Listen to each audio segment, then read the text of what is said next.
Белый клык. Аповесць Джека Лондона. Частка першая. Па слядах здабычы. Цёмны хваёвы лес стаяў, нахмурыўшыся па абодвух берагах замёрзлай ракі.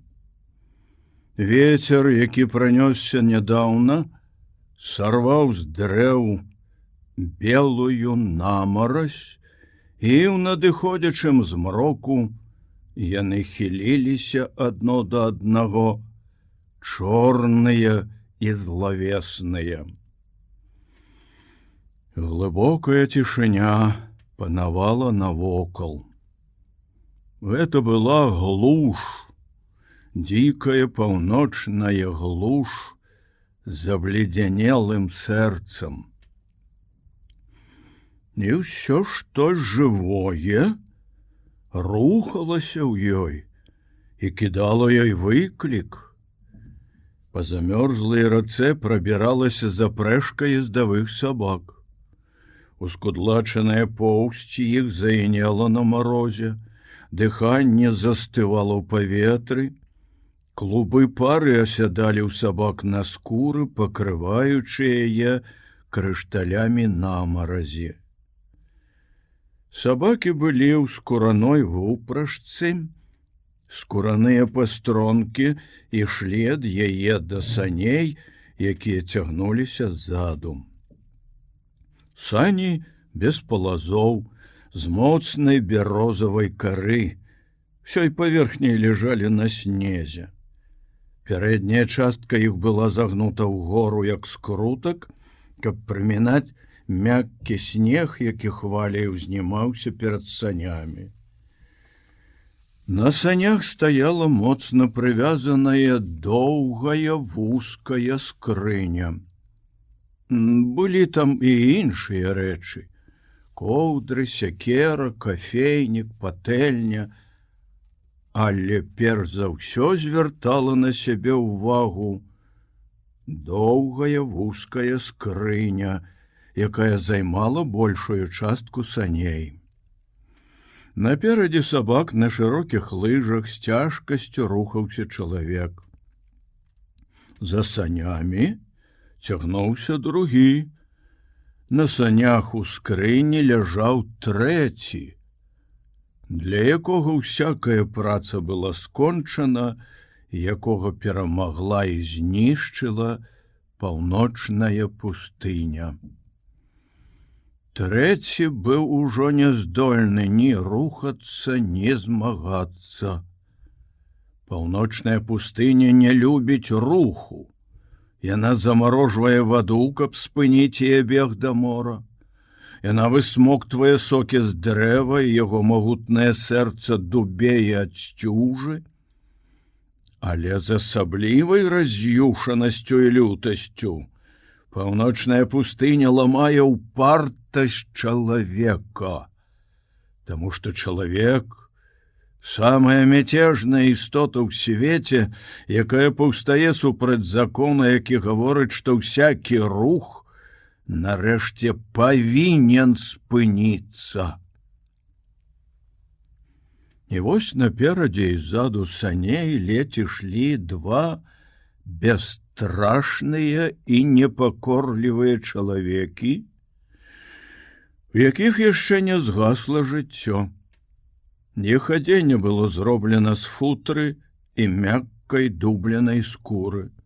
Навекі, шчокі і губы густа наліплі крышталікі намаразі ад замерзлага на паветры дыхання. Твары іхнія цяжка было разгледзець, яны ішлі моўчкі, зберагаючы дыханне для хадзьбы.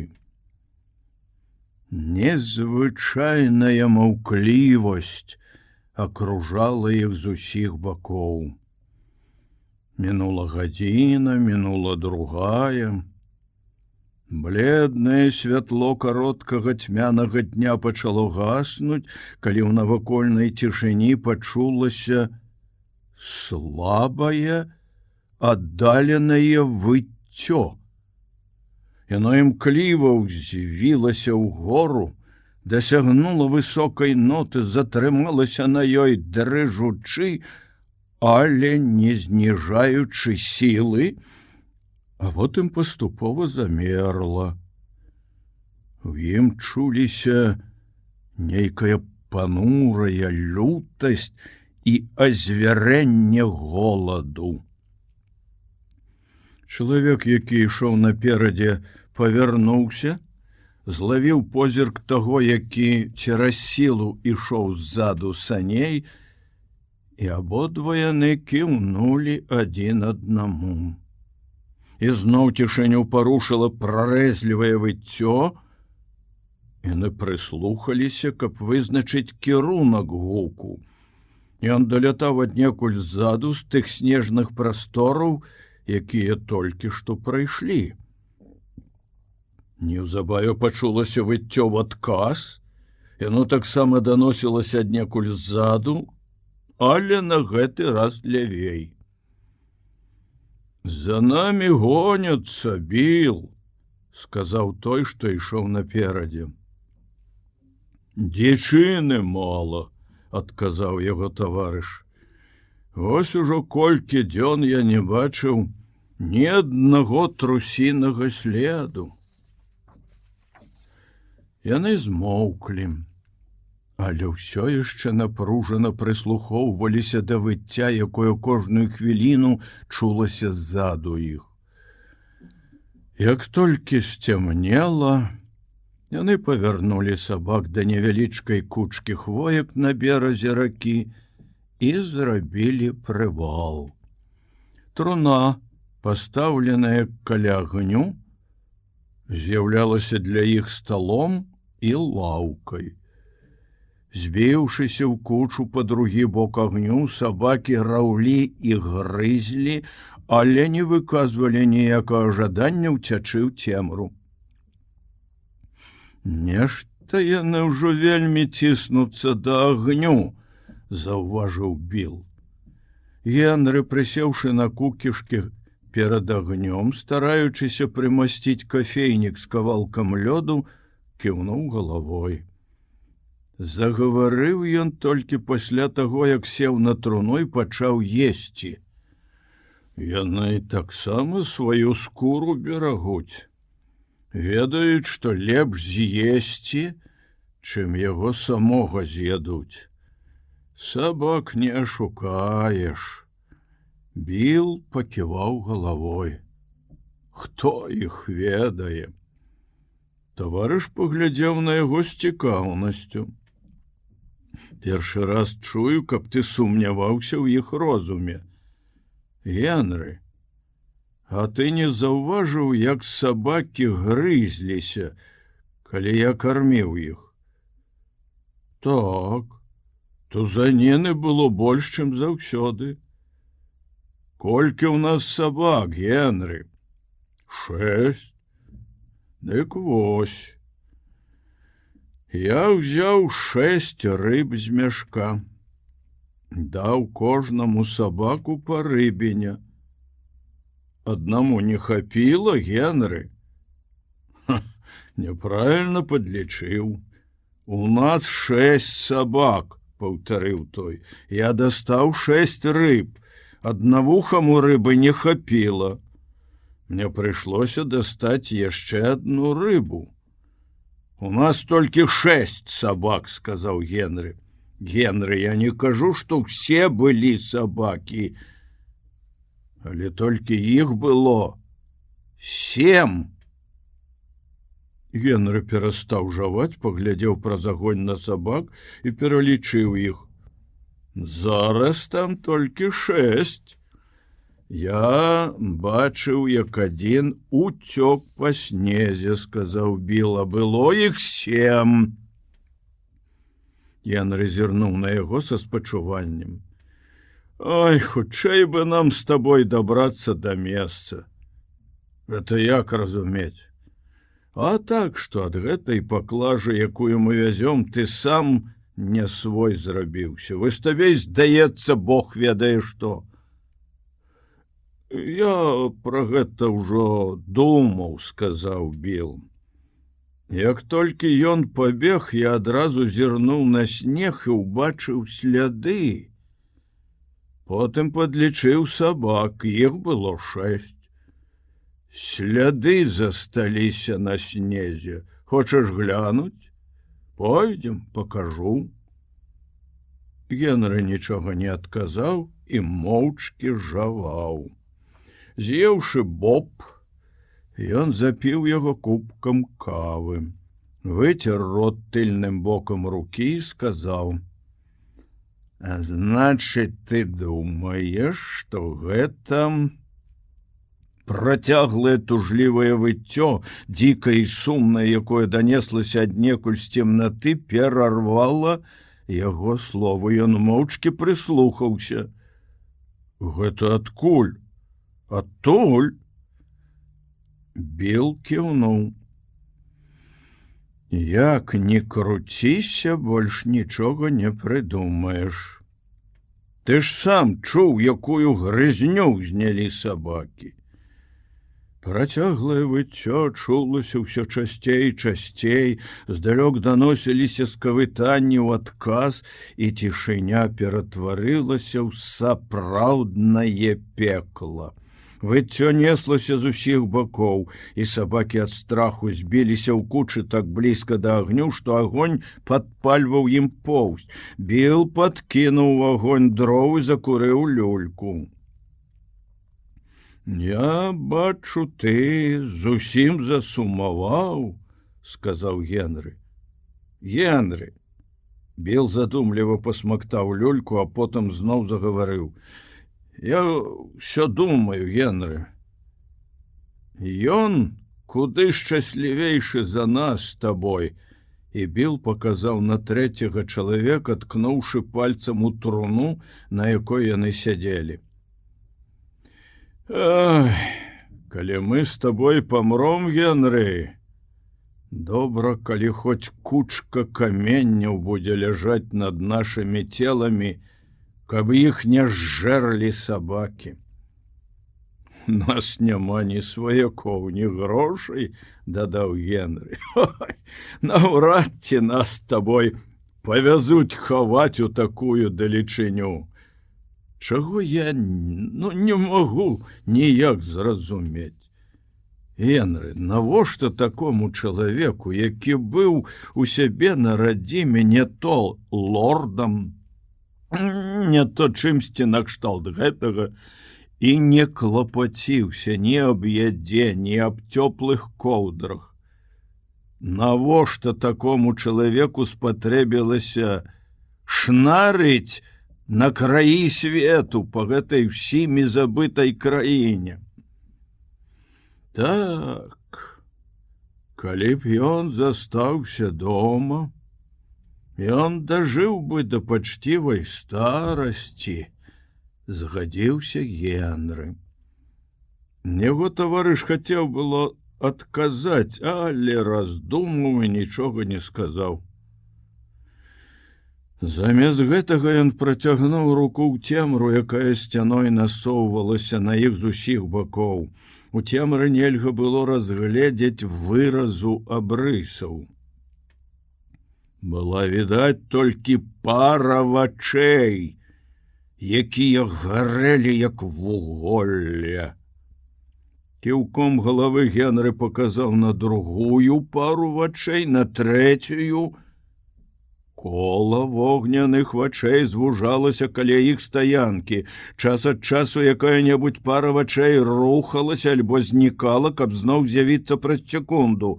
Трывога сабак расла, раптам ахопленыя страхам яны збіліся ў кучу амаль ля самага агню, падпаўзлі да ног людзей і прыціснуліся да іх. У штурханіне адзін сабака трапіў у агонь, ён завішчэў ад болю і страху, і ў паветры запахла паленай поўсцю. Ад гэтай мітусні кола вачэй на хвіліну трывожна зарухалася і нават крыху адступіла назад. Але як толькі сабакі супакоіліся, яно зноў апынулася на ранейшым месцы. Ось няшчасце. У нас няма патронаў. Дакурыўшы люльку, Біл дапамог свайму спадарожніку раскласці футравую пасцель і коўдру паверх хваёвага галля, якое ён яшчэ да вячэры накідаў на снег. Генры прамармытаў нешта і пачаў развязваць макасіны. Колькі ў цябе засталося патронаў? 3. А трэба было б 300, я б ім паказаў д'яблам. Ён злосна пагразіў кулаком у бок вогненных вачэй і пачаў клапатліва ўладжваць перад агнём макасіны. Калі толькі гэтыя халады мінуць. Вось ужо 2 тыдні, як стаяць маразы ў 50 градусаў. Не трэба было пускацца ў гэтае падарожжа, Генры. Не падабаецца яно мне. Мне неяк не па сабе. Прыехаць бы ўжо хутчэй, справе канец. Апынуцца б нам з табой зараз ля каміна ў форце Макгэры, пагуляць у Крыбач. Шмат бы я даў за гэта. І Генры прабурчаў нешта і пачаў класціся спаць. Ён ужо пачаў драмаць, але голас таварыша разбудзіў яго. Паслухай, Генры, чаму сабакі не накінуліся на таго прышлага, якому таксама дасталася рыбіна? Во што мяне непакоіць. Ты занадта ўжо непакоішся, Біл. Раней з табой гэтага не было. Пакінь балбатаць, засні. Раніцай встанеш, як ні ў чым не бывала. Пякотка ў цябе, таму ты і непакоішся.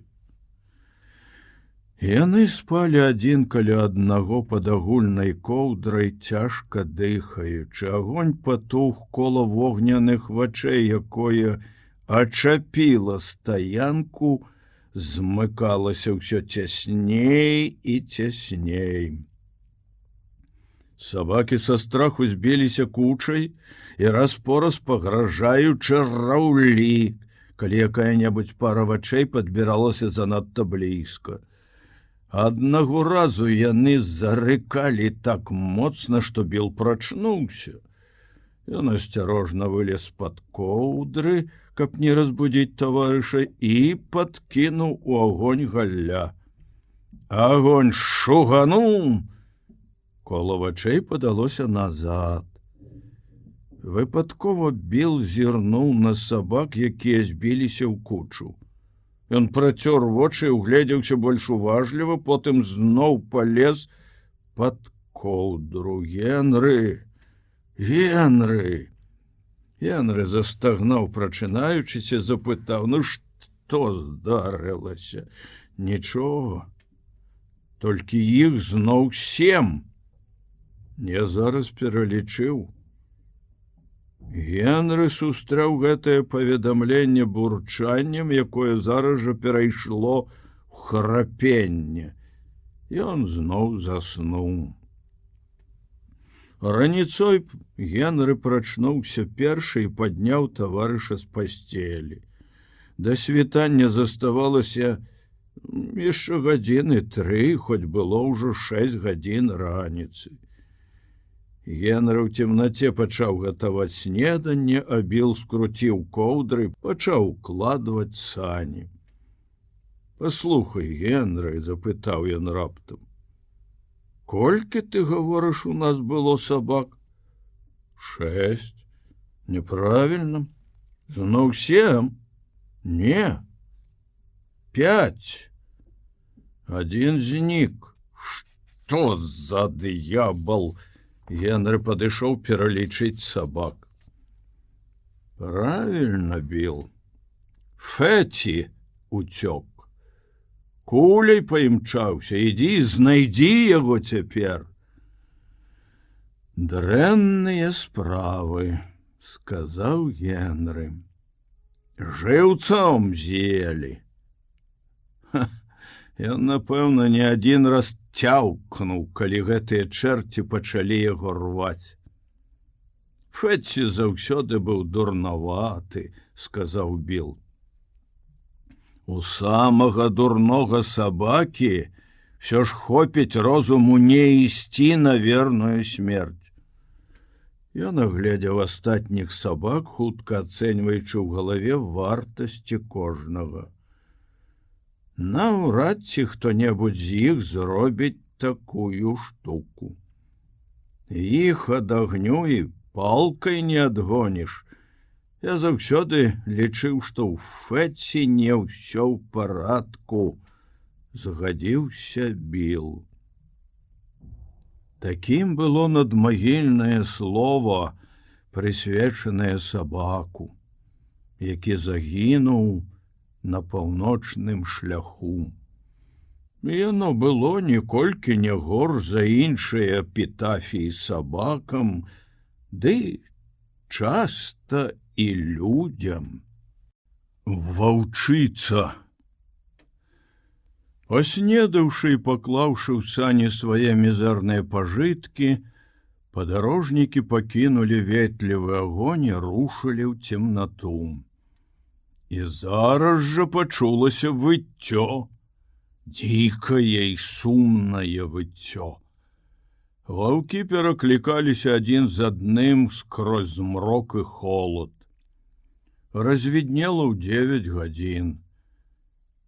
А поўдні неба паружавела ў тым месцы, дзе крывізна зямлі встае загародай паміж паўдзённым сонцам і краінай поўначы.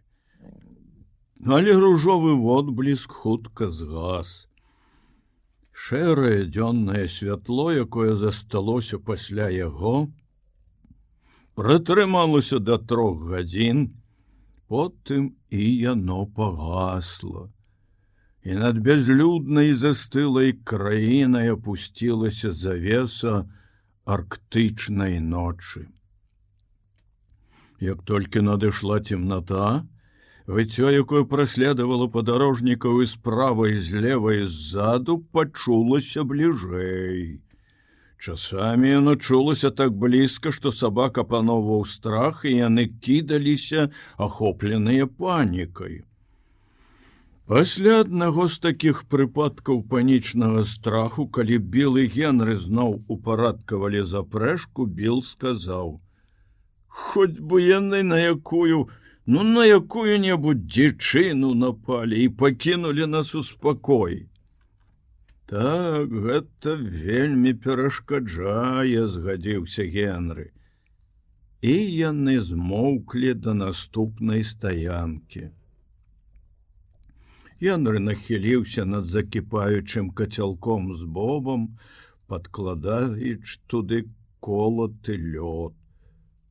І тут яго ўвагу раптам прыцягнулі да сябе гук удару, выгук Біла і прарэзлівы віск сабак. Ён выпрастаўся і паспеў толькі разгледзець няясныя абрысы звера, які прымчаўся па снезе і знік у цемры.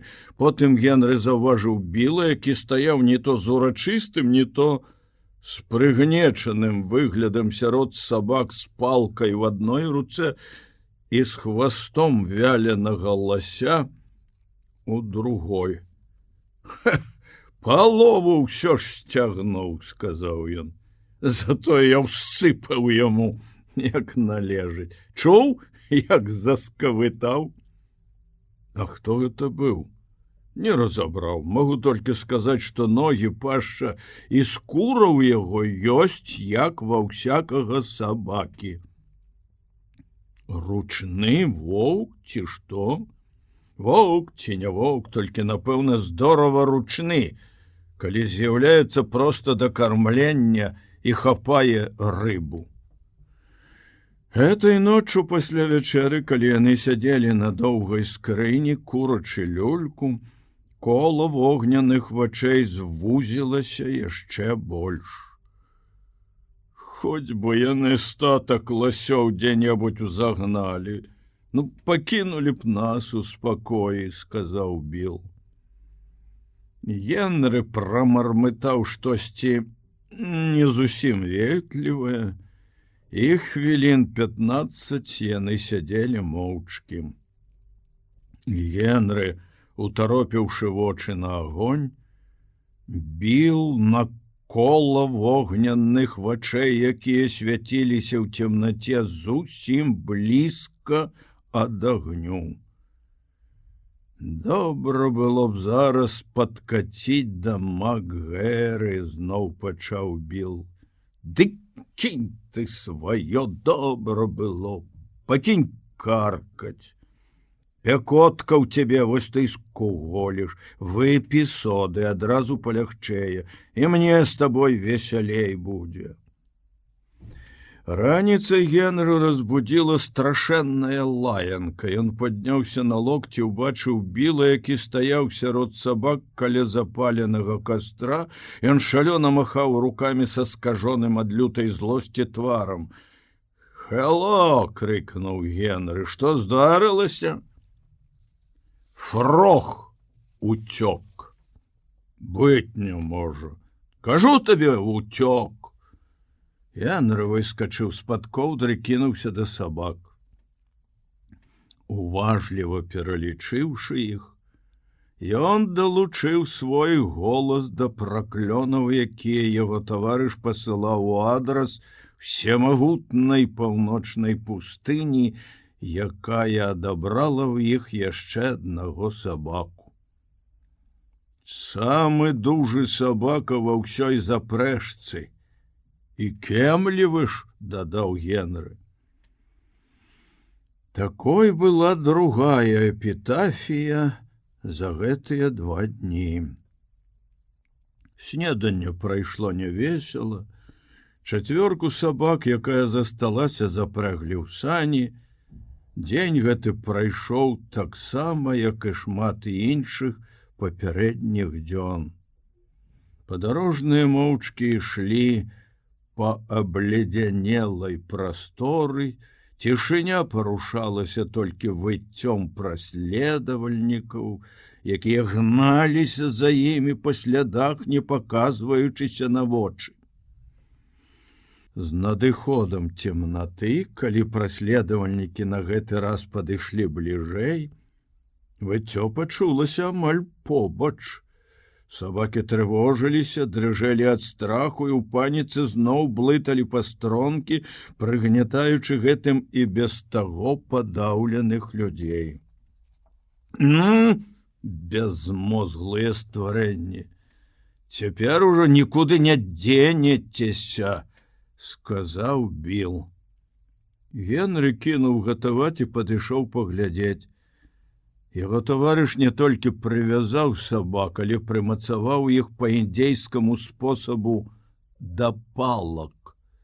На шыю кожнаму сабаку ён надзеў скураную пятлю, да пятлі, каб сабака не мог дастаць яе зубамі, шчыльна да шыі прывязаў тоўстую палку ў 4-5 футаў даўжынёй. Другі канец быў прымацаваны скураным рэменем да загнанага ў зямлю кала. Сабакі не маглі перагрызці рэмень каля шыі, а палкі перашкаджалі ім дастаць зубамі рэмень ля кала. Генры ухвальна кіўнуў галавой. «Аднавухага, толькі такім чынам і можна стрымаць», — сказаў ён. «Ён як ножом скуру зубамі рэжа і амаль з такой жа быстрынёй. А так да раніцы все цэлыя будуць». «Ну, яшчэ б», — сказаў Біл, — «калі хоць адзін прападзе, я заўтра ад кавы адмоўлюся». «А яны ж ведаюць, што ў нас няма чым, чым іх пастрашыць», — заўважыў Генры, кладучыся спаць і паказваючы на мігатлівае кола, якое ачапіла сталянку. «Ух, пальнуць быў іх разок другі, хутка пашану да нас адчулі». С кожнай ноччу ўсё бліжэй і бліжэй падбіраюцца. Адвядзі вочы ад агню, гледзься вунь у той бок. Ну, бачыў, вунь таго. Абодва пачалі з цікавасцю сачыць за няяснымі сілуэтамі, якія рухаліся ззаду агню, пільна ўглядаючыся ў тое месца, дзе ў цемнаце блішчэла пара вачэй. Можна было разгледзець, хоць і не адразу, абрысы жывёлы. Часамі ўдавалася нават заўважаць, як жывёлы пераходзяць з месца на месца. Валтузня сярод сабак прыцягнула ўвагу Біла і Генры. Нецярпліва скавычачы, аднавухі то рваўся з прывязі ў цемнату, то адступаў назад з азвярэннем грызучы палку. Глядзі, Біл! У кола, асветленае агнём, ціхенька бокам прашмыгнуў звер, падобны да сабакі. Ён падыходзіў пужліва і ў той жа час нахабна, звярнуўшы ўсю ўвагу на сабак, але не выпускаючы з-пад увагі і людзей. Аднавухі кінуўся да прышэльца, наколькі дазваляла палка, і нецярпліва заскавытаў. «Ты, дурань, здаецца, ніколькі не баіцца», — сказаў Біл. «Ваўчыца!» — шапнуў Генры. «Цяпер я разумею, што здарылася з Фэці і Фрогам. Зграя выпускае яе як прынаду. Яна прываблівае сабак, а астатнія накідваюцца і пажыраюць іх». В агні нешта затрашчала, палена адкацілася ў бок з моцным сіпеннем, спалоханы звер адным скачком знік у цемры. «Ведаеш, што я думаю, Генры?» «Што?» «Гэта той самы звер, якога я аграў палкай. Тут і думаць няма чаго. А вось што хачу сказаць. Відаць, што ён прызвычаіўся да агню, і гэта мне здаецца падазронным. Ён ведае больш, чым належыць ведаць ваўку», — згадзіўся Генры. «Воўк, які з'яўляецца да харчавання сабак, бывалы звер. У старога Вілана быў калісьці сабака, які пайшоў разам з ваўкамі пайшоў», — сказаў Біл. «Добра гэта памятаю. Я яшчэ падстрэліў яго ў зграі ваўкоў на ласінай пашы ля Літлстейка. Стары Вілан плакаў, як дзіця. Гаварыў, што цэлыя 3 гады яго не бачыў, ён усё з ваўкамі бегаў. Я думаю, што правільна разважаеш. Гэтаму не адзін раз даводзілася есці рыбу з рук чалавека.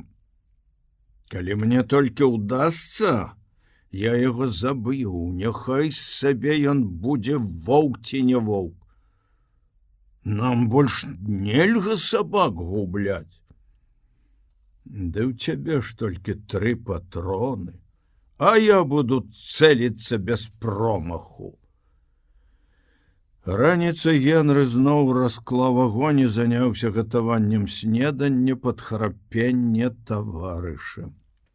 «Ужо вельмі ты добра спаў», — сказаў Генры, падымаючы Біла снедаць. «Будзіць цябе не хацелася». Не прачнуўшыся яшчэ як трэба, Біл пачаў есці. Заўважыўшы, што кубак яго пусты, ён нагнуўся за кафейнікам, але кафейнік стаяў каля Генры. «Слухай, Генры, ты нічога не забыў?» Генры уважліва азірнуўся вакол і паківаў галавой. Біл падаў яму пусты кубак. «Ты не атрымаеш кавы. Няўжо ўсё выйшла?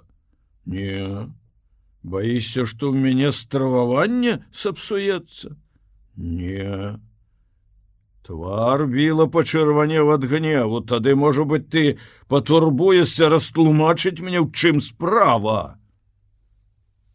Спенкер уцёк. Павольна, з выглядам паўнейшай пакорлівасці, Біл павярнуў галаву і, не крануўшыся з месца, пералічыў сабак. Як гэта здарылася? Генры паціснуў плячыма. Не ведаю. Мабыць, аднавухі перагрыз яму рэмень. Сам ён не мог гэтага зрабіць. Праклятае стварэнне, сказаў Біл. У сябе рэмень перагрызці не мог, дык ён у Спенкера перагрыз. Ну, для Спенкера цяпер усе трывогі скончыліся. Ён зараз, напэўна, ужо перастрававаўся і імчыцца ў кішках 20 ваўкоў. Такую эпітафію прачытаў Генры гэтаму сабаку. Выпі кавы, Біл. Але Біл паківаў галавой. Ну, выпі. Біл адсунуў свой кубак. Няхай я буду пракляты, калі вып'ю. Сказаў, што не буду, калі сабака прападзе, значыць, не буду. Вельмі добрая кава. Але Біл паставіў на сваім і паснедаў у сухамятку, запраўляючы яду нечленападзельнымі праклёнамі па адрасу аднавухага, які выкінуў ім такую брыдкую штуку. Сёння ноччу я прывяжу іх усіх па аднаму, сказаў Біл, калі яны рушылі ў дарогу. Прайшоўшы не больш за 100 ярдаў, Генры, які ішоў уперадзе, нахіліўся і падняў нейкую рэч, якая папала яму пад лыжы. Было цёмна. Ён не мог разгледзець, што это такое, але пазнаў навобмацак. Генры шпурнуў яе назад, так што рэч гэтая, стукнуўшыся аб сані, адскочыла прама да лыж Біла. Можа быць, табе гэта яшчэ спатрэбіцца, сказаў Генры. Біл ахнуў. Усё, што засталося ад Спенкера. Палка, якая была прывязана яму да шыі. Начыста з'елі, сказаў Біл. І рамянёў на палцы не пакінулі. Добра ж яны прагаладаліся, Генры. Хто ведае, як яшчэ скончыцца наша паездка. Генры рассмяяўся. Хоць ваўкі ніколі за мной не ганяліся, але мне прыходзілася і горш, а ўсё ж жывы застаўся. Адной жменькі дакучлівых стварэнняў яшчэ мала, каб даканаць твайго пакорлівага слугу, дружа Біл. Не ведаю, прамармытаў той.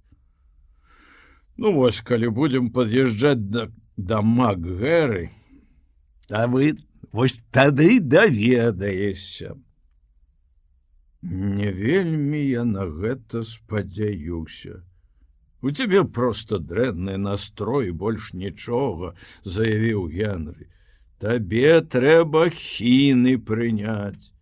Ось, дай толькі да Макгэры дабрацца, і я дам табе порцыю. Біл прабурчаў нешта, выказаўшы нязгоду з такім дыягназам, і змоўк. Дзень прайшоў, як і ўсе папярэднія. Рассвітала ў 9 гадзін, у 12 гарызон на поўдні паружавеў ад нябачнага ў гэтую пару года сонца, і настаў пахмурны дзень, які праз 3 гадзіны павінна была паглынуць ноч. Якраз у той момант, калі сонца зрабіла слабую спробу выглянуць з-за гарызонта, Біл дастаў з саней стрэльбу і сказаў: «Ты не спыняйся, Генры, я пайду глянуць, што там робіцца». «Трымаўся б ты лепш каля саней», — параіў яму Генры. «У цябе ж усяго 3 патроны, хто яго ведае, што можа здарыцца». «Ну, хто цяпер каркае?» Генры змаўчаў і пайшоў далей адзін, увесь час трывожна азіраючыся пустынную імглу, у якой знік Біл. Праз гадзіну Біл дагнаў сані, яны разышліся ва ўсе бакі, і досыць далёка адзін ад аднаго, але ад нас не адстаюць, хоць палююць за здабычай. Яны ўпэўнены, што мы не ўцячом ад іх, толькі ведаюць, што прыйдзецца пацярпець крыху, і тым часам не хочуць выпускаць нічога ядомага. Это значыць, ім здаецца, што мы не ўцячом ад іх, падкрэсліў Генры. Але Біл пакінуў гэтыя словы без увагі. Я некаторых бачыў, вельмі худыя. Напэўна, ім даўно нічога не перападала, калі не лічыць Фэці, Фрога і Спэнкера. На іх так шмат, што яны з'елі і не пачулі. Здорова схудалі. Рэбры, як пральная дошка, і жываты зусім падцягнула. Адным словам, дрэнна іх справы, таго і глядзі, ашалеюць. А тады трымай вуха востра. Праз некалькі хвілін Генры, які ішоў цяпер за санямі, ціха свіснуў. Біл азірнуўся і спакойна спыніў сабак. За паваротам, які яны толькі што прайшлі, адкрыта па іх свежых слядах бег пушысты звер. Прынюхваючыся да слядоў, ён бег лёгкай плаўнай рысцой. Калі людзі спыніліся, спыніўся і ён, выцягнуўшы да іх морду і ўцягваючы ўздрыгваўшымі ноздрамі пах людзей, які далятаў да яго. «Ваўчыца!» — сказаў Біл. Сабакі ляглі на снег. Біл прайшоў міма іх да таварыша, што стаяў каля саней. Абодва пачалі разглядаць дзіўнага звера, які ўжо некалькі дзён праследаваў іх і знішчыў палову сабачай запрэжкі.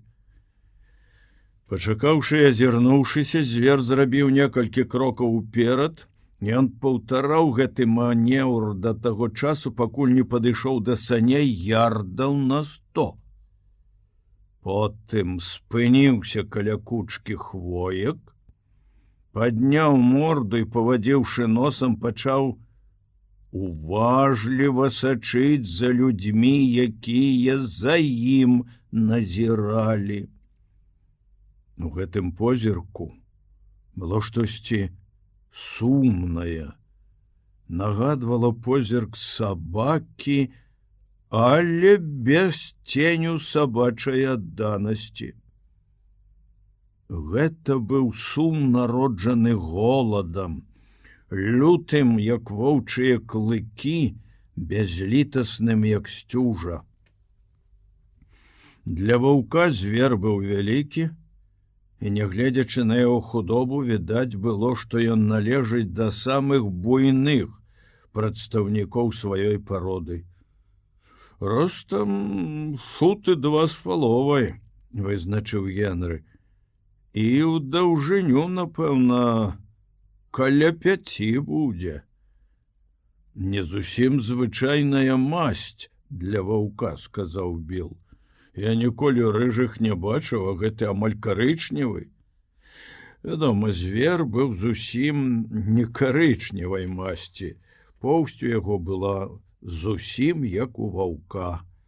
Пераважаў у яе шэры волас, але лёгкае чырванаватае адценне, якое то знікала, то з'яўлялася зноў, стварала падманлівае ўражанне. Поўсць здавалася то шэрай, то раптам пералівалася рыжаватай фарбай, якая цяжка падыходзіла пад звычайнае значэнне гэтага колеру.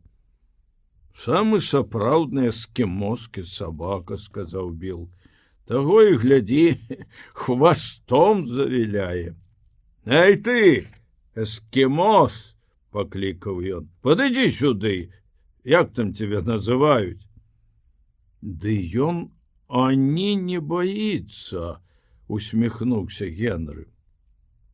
Яго таварыш голасна крыкнуў і пагразіў зверу кулаком. Аднак той не выказаў ніякага страху.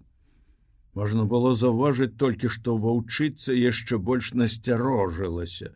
Яна працягвала глядзець на іх усё з той жа бязлітаснай галоднай тугой. Перад ёй было мяса, а ваўчыца галадала. Калі б у яе толькі хапіла смеласці, яна кінулася б на людзей і зжэрла іх. «Слухай, Генры, у нас 3 патроны, але ж яе можна напавал забіць. Тут не прамахнешся. 3 сабак, як і не было. Трэба ж пакласці канец гэтаму. Што ты на гэта скажаш?» Генры кіўнуў у знак згоды. Білнік прыкметна выцягнуў стрэльбу з саней, падняў быў яе, але так і не данёс да пляча. Якраз у гэты момант ваўчыца скокнула са сцежкі ў бок і схавалася сярод хвоек.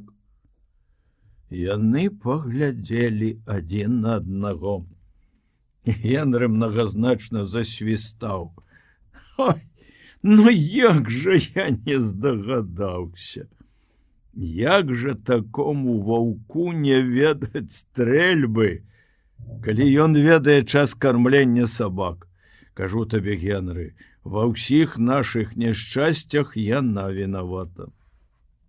Калі б не гэтае стварэнне, у нас зараз было б 6 сабак, а не 3. Успомни маё слово. Генры, я да яе дабяруся. На адкрытым месцы я не заб'еш, надта разумная. Але я яе высачу. Я падстрэлю гэтае стварэнне з засады. Толькі далёка не адыходзь. Калі зграя накінецца, 3 патроны табе не дапамогуць. Гэтае звер'ё надзвычай прагаладалася, а раз яны ўжо адважацца напасці, табе не здабраваць, Біл. У гэтую ноч прывал быў зроблены рана. 3 сабакі не маглі цягнуць сані ні так хутка, ні так доўга, як гэта рабілі 6. Яны прыкметна выбіліся з сіл. Абодва спадарожнікі хутка ляглі спаць. Пасля таго, як Біл прывязаў сабак як мага далей адзін ад аднаго, каб яны не перагрызлі рамянёў. Але ваўкі зрабіліся больш смелымі, і ўначы не адзін раз будзілі людзей. Яны падыходзілі так блізка, што сабакі пачыналі шалець ад страху. Каб стрымліваць асмялеўшых драпежнікаў на адлегласці, прыходзілася ўвесь час падкідаць галлё в агонь. Я чуў ад маракоў, што акулы часам плаваюць за караблямі, сказаў Біл, залазячы пад коўдру пасля адной з такіх прагулак да агню. Дык вось ваўкі — гэта сухаземныя акулы. Яны сваю справу лепш нас з табой ведаюць. і бягуць за намі зусім не для мацыёну. Попадёмся маім Генры. Вось убачыш, попадёмся. Ты ўжо напалову папаўся, калі столькі гаворыш пра гэта, адрэзаў Генры. Хто баіцца лупцоўкі, той ужо напалову адлупцаваны. Можна падумаць, што ты ўжо напалову з'едзены. Яны прыкончвалі людзей лепшых, чым мы з табой. Ды кінь ты, карка, цярплівасці не хапае слухаць. Генры сярдзіта перавярнуўся на другі бок, здзіўляючыся таму, што Біл змаўчаў. Гэта на яго не было падобна, таму што рэзкі тон лёгка выводзіў яго з цярпеннем. Генры доўга думаў аб гэтым, перш чым заснуць, але нарэшце павекі яго пачалі зліпацца, і ён заснуў з думкай. Хандрыць Біл. Трэба будзе яго падбадзёрыць заўтра. Песня голаду. Спачатку дзень абяцаў удачу. За ноч не прапала ні аднаго сабакі, і спадарожнікі бадзёра рушылі ў дарогу сярод цішыні, цемру і холаду. Біл як быццам не ўспамінаў аб змрочных прадчуваннях, якія трывожылі яго мінулай ноччу, і нават жартаваў над сабакамі, калі на адным з паваротаў яны перакулілі сані. Всё змяшалася ў кучу. Перакуліўшыся, сані загразлі паміж дрэвам і велізарным валуном. І каб разабрацца ва ўсёй гэтай блытаніне, прыйшлося распрэгчы сабак. Абодва нагнуліся над санямі, стараючыся падняць іх. Як раптам Генры ўбачыў, што аднавухі ўцякае ўбок. «Назад, аднавухі!» — крыкнуў ён. Але аднавухі кінуўся бегчы, цягнучы па снезе па стромкім. А там, натолькі што пройдзена імі дарозе, яго чакала ваўчыца. Падбегчы да яе бліжэй, аднавухі натапырыў вушы, перайшоў на лёгкі дробны крок і спыніўся. Ён глядзеў на яе уважліва і недаверліва, але па ўсяму было відаць, што яго цягне да ваўчыцы.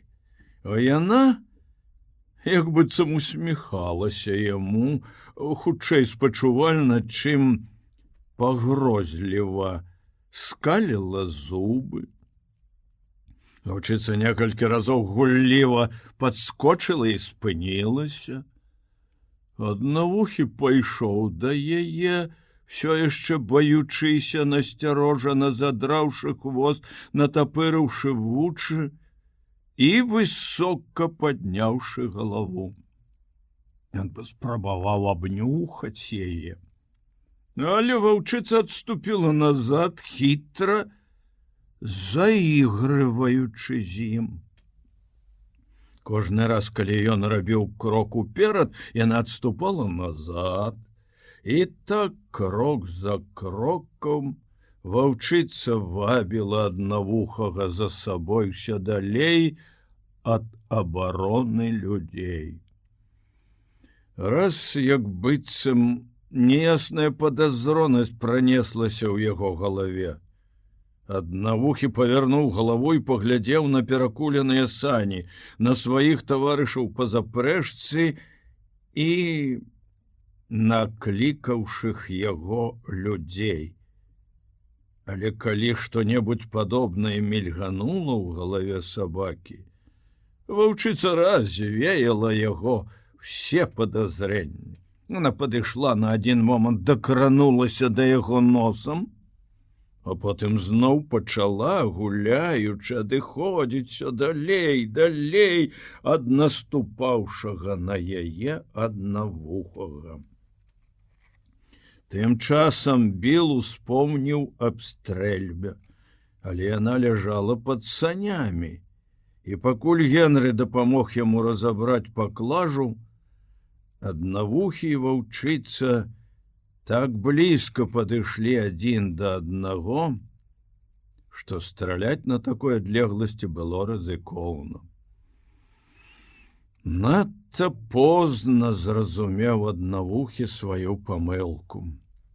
Яшчэ не дагадваючыся, у чым справа, Біл і Генры бачылі, як ён павярнуў і кінуўся бегчы ў кірунку да іх. Яны ўбачылі штук 12 схудзелых шэрых ваўкоў, якія імчаліся пад прамым вуглом да дарогі наперарэз аднавухаму. В адзін момант ваўчыца пакінула ўсю сваю гуллівасць і здрадлівасць. З ровам кінулася яна на аднавухага, той адкінуў яе плячом, пераканаўся, што зваротны шлях адрэзаны, і ўсё яшчэ спадзяючыся дабегчы да саней, змяніў кірунак і кінуўся да іх па колу. З кожнай хвілінай ваўкоў рабілася ўсё больш і больш, ваўчыца, не адстаючы, неслася за сабакам, трымаючыся на адлегласці аднаго скачка ад яго. «Куды ты?» — крыкнуў Генры, схапіўшы таварыша за плячо. Біл скінуў яго руку. «Досыць! Больш яны ніводнага сабакі не атрымаюць». Са стрэльбай у руцэ ён кінуўся ў хмызняк, што рос абапал дарогі. Яго намеры былі зусім ясныя. Прыняўшы сані за цэнтр кола, па якому бег сабака, Біл разлічваў перасячы яго паміж аднавухім і яго праследавальнікамі. Сярод белага дня, маючы ў руках стрэльбу, адагнаць ваўкоў і выратаваць сабаку было магчыма. «Асцярожней, Біл, не рызыкуй дарэмна!» — крычаў яму Генры. Генры сеў на сані і вырашыў чакаць. Больш яму нічога не заставалася рабіць. Біл ужо знік з вачэй у кустах і сярод растучых кучкамі хвоек, то з'яўляўся, то зноў знікаў аднавухі. Генры зразумеў, што становішча сабакі безнадзейнае. Ён вельмі добра разумеў небяспеку, але яму прыходзілася бегчы па знешнім коле. Тады як зграя ваўкоў імчалася па ўнутраным і больш вузкім. Нельга было і думаць, што аднавухі здолее настолькі выперадзіць сваіх праследавацеляў, каб перасячы іх дарогу і дабрацца да саней. Абедзве лініі кожную хвіліну маглі сустрэцца. Генры ведаў, што дзесьці там у снягах, заслоненыя ад яго дрэвамі і зараснікам, у адным пункце павінны сысціся зграя ваўкоў, аднавухі і Біл. Всё адбылося хутка, значна хутчэй, чым ён чакаў. Пачуўся стрэл, потым яшчэ 2, адзін за адным. Генры зразумеў, што зарады у Біла выйшлі. Услед за гэтым даляцелі моцны роў і віск. Генры адрозніў голас сабакі, якая завыла ад болю і жаху, і выццё раненага, як відаць, ваўка. І ўсё. Выццё сціхла, віск спыніўся, над пустыняй зноў навісла цішыня. Генры доўга сядзеў на санях, яму не было чаго ісці туды. Всё было ясна, як быццам сустрэча Біла са зграй адбылася ў яго на вачах. Толькі адзін раз ён ускочыў з месца і таропка выцягнуў з-пад саней сякеру, але затым зноў апусціўся на сані Доўга сядзеў нахмурыўшыся, а два ўцалелыя сабакі ціснуліся да яго ног і дрыжэлі ад страху. Нарэшце ён падняўся. Так стомлена, нібы мускулы яго страцілі ўсякую прухкасць. І пачаў запрагаць сабак. Адзін пастронак ён надзеў сабе на плечы і разам з імі пацягнуў сані. Але ішоў ён нядоўга. Як толькі пачало цямнець, зрабіў прывал і прыгатаваў як мага больш галля. Потым накарміў сабак, павячэраў і прымасціў сабе пасцель каля агню. Але Генры не суджана было заснуць. Не паспеў ён заплюшчыць вочы, як ваўкі падышлі ледзь не да самага агню. Каб разгледзець іх, ужо не трэба было напружваць зрок. Цесным кольцом абкружалі яны агонь. І Генры зусім ясна бачыў, як адны з іх ляжалі, другія сядзелі, трэція падпаўзалі бліжэй да агню або блукалі вакол яго. Некаторыя нават спалі. Яны скручваліся на снезе клубком па-сабачаму і спалі моцным сном, які цяпер быў яму недаступны. Генры расклаў вялікі агонь. Ён ведаў, што толькі агонь з'яўляецца перашкодай паміж яго целам і клыкамі галодных ваўкоў. Абодва сабакі не адыходзілі ад чалавека, цягнуліся да яго, просячы аховы, вылі, вішчэлі і пачыналі шалёна раўці, калі які-небудзь воўк падбіраўся бліжэй астатніх. Пачуўшы роў сабак, усё кола прыходзіла ў рух. Ваўкі ўскаквалі са сваіх месц і імкнуліся ўперад, нецярпліва выючы і равучы. Потым зноў клаліся на снезе і адзін за адным пачыналі засынаць. Кола звужалася ўсё цясней і цясней. Паволі, дзюйм за дзюймам, то адзін, то другі воўк паўзком падкрадваўся ўперад, пакуль усе яны не былі на адлегласці амаль аднаго скачка ад Генры. Тады ён хапаў з агню галавешкі і кідаў іх у зграю.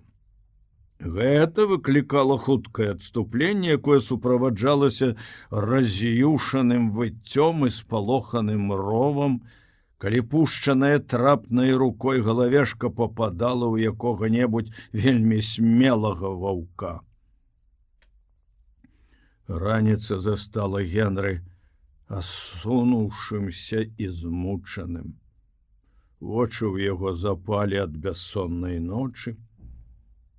У цемнаце ён зварыў сабе снеданне ў 9 гадзін, калі дзённае святло разагнала ваўкоў, узяўся за справу, якую абдумаў за доўгія начныя гадзіны. Секшы некалькі маладых хвоек, ён зрабіў з іх памост і прывязаў яго высока да дрэў. Затым пры дапамозе сабак падняў на канаце труну і паставіў яе на гэтым памосце. Да біла дабраліся, і да мяне, можа быць, таксама дабяруцца. Але вас, малады чалавек, яны не дастануць, сказаў ён, звяртаючыся да нябожчыка, пахаванага высока на дрэвах. Пасля гэтага Генры рушыў дарогу.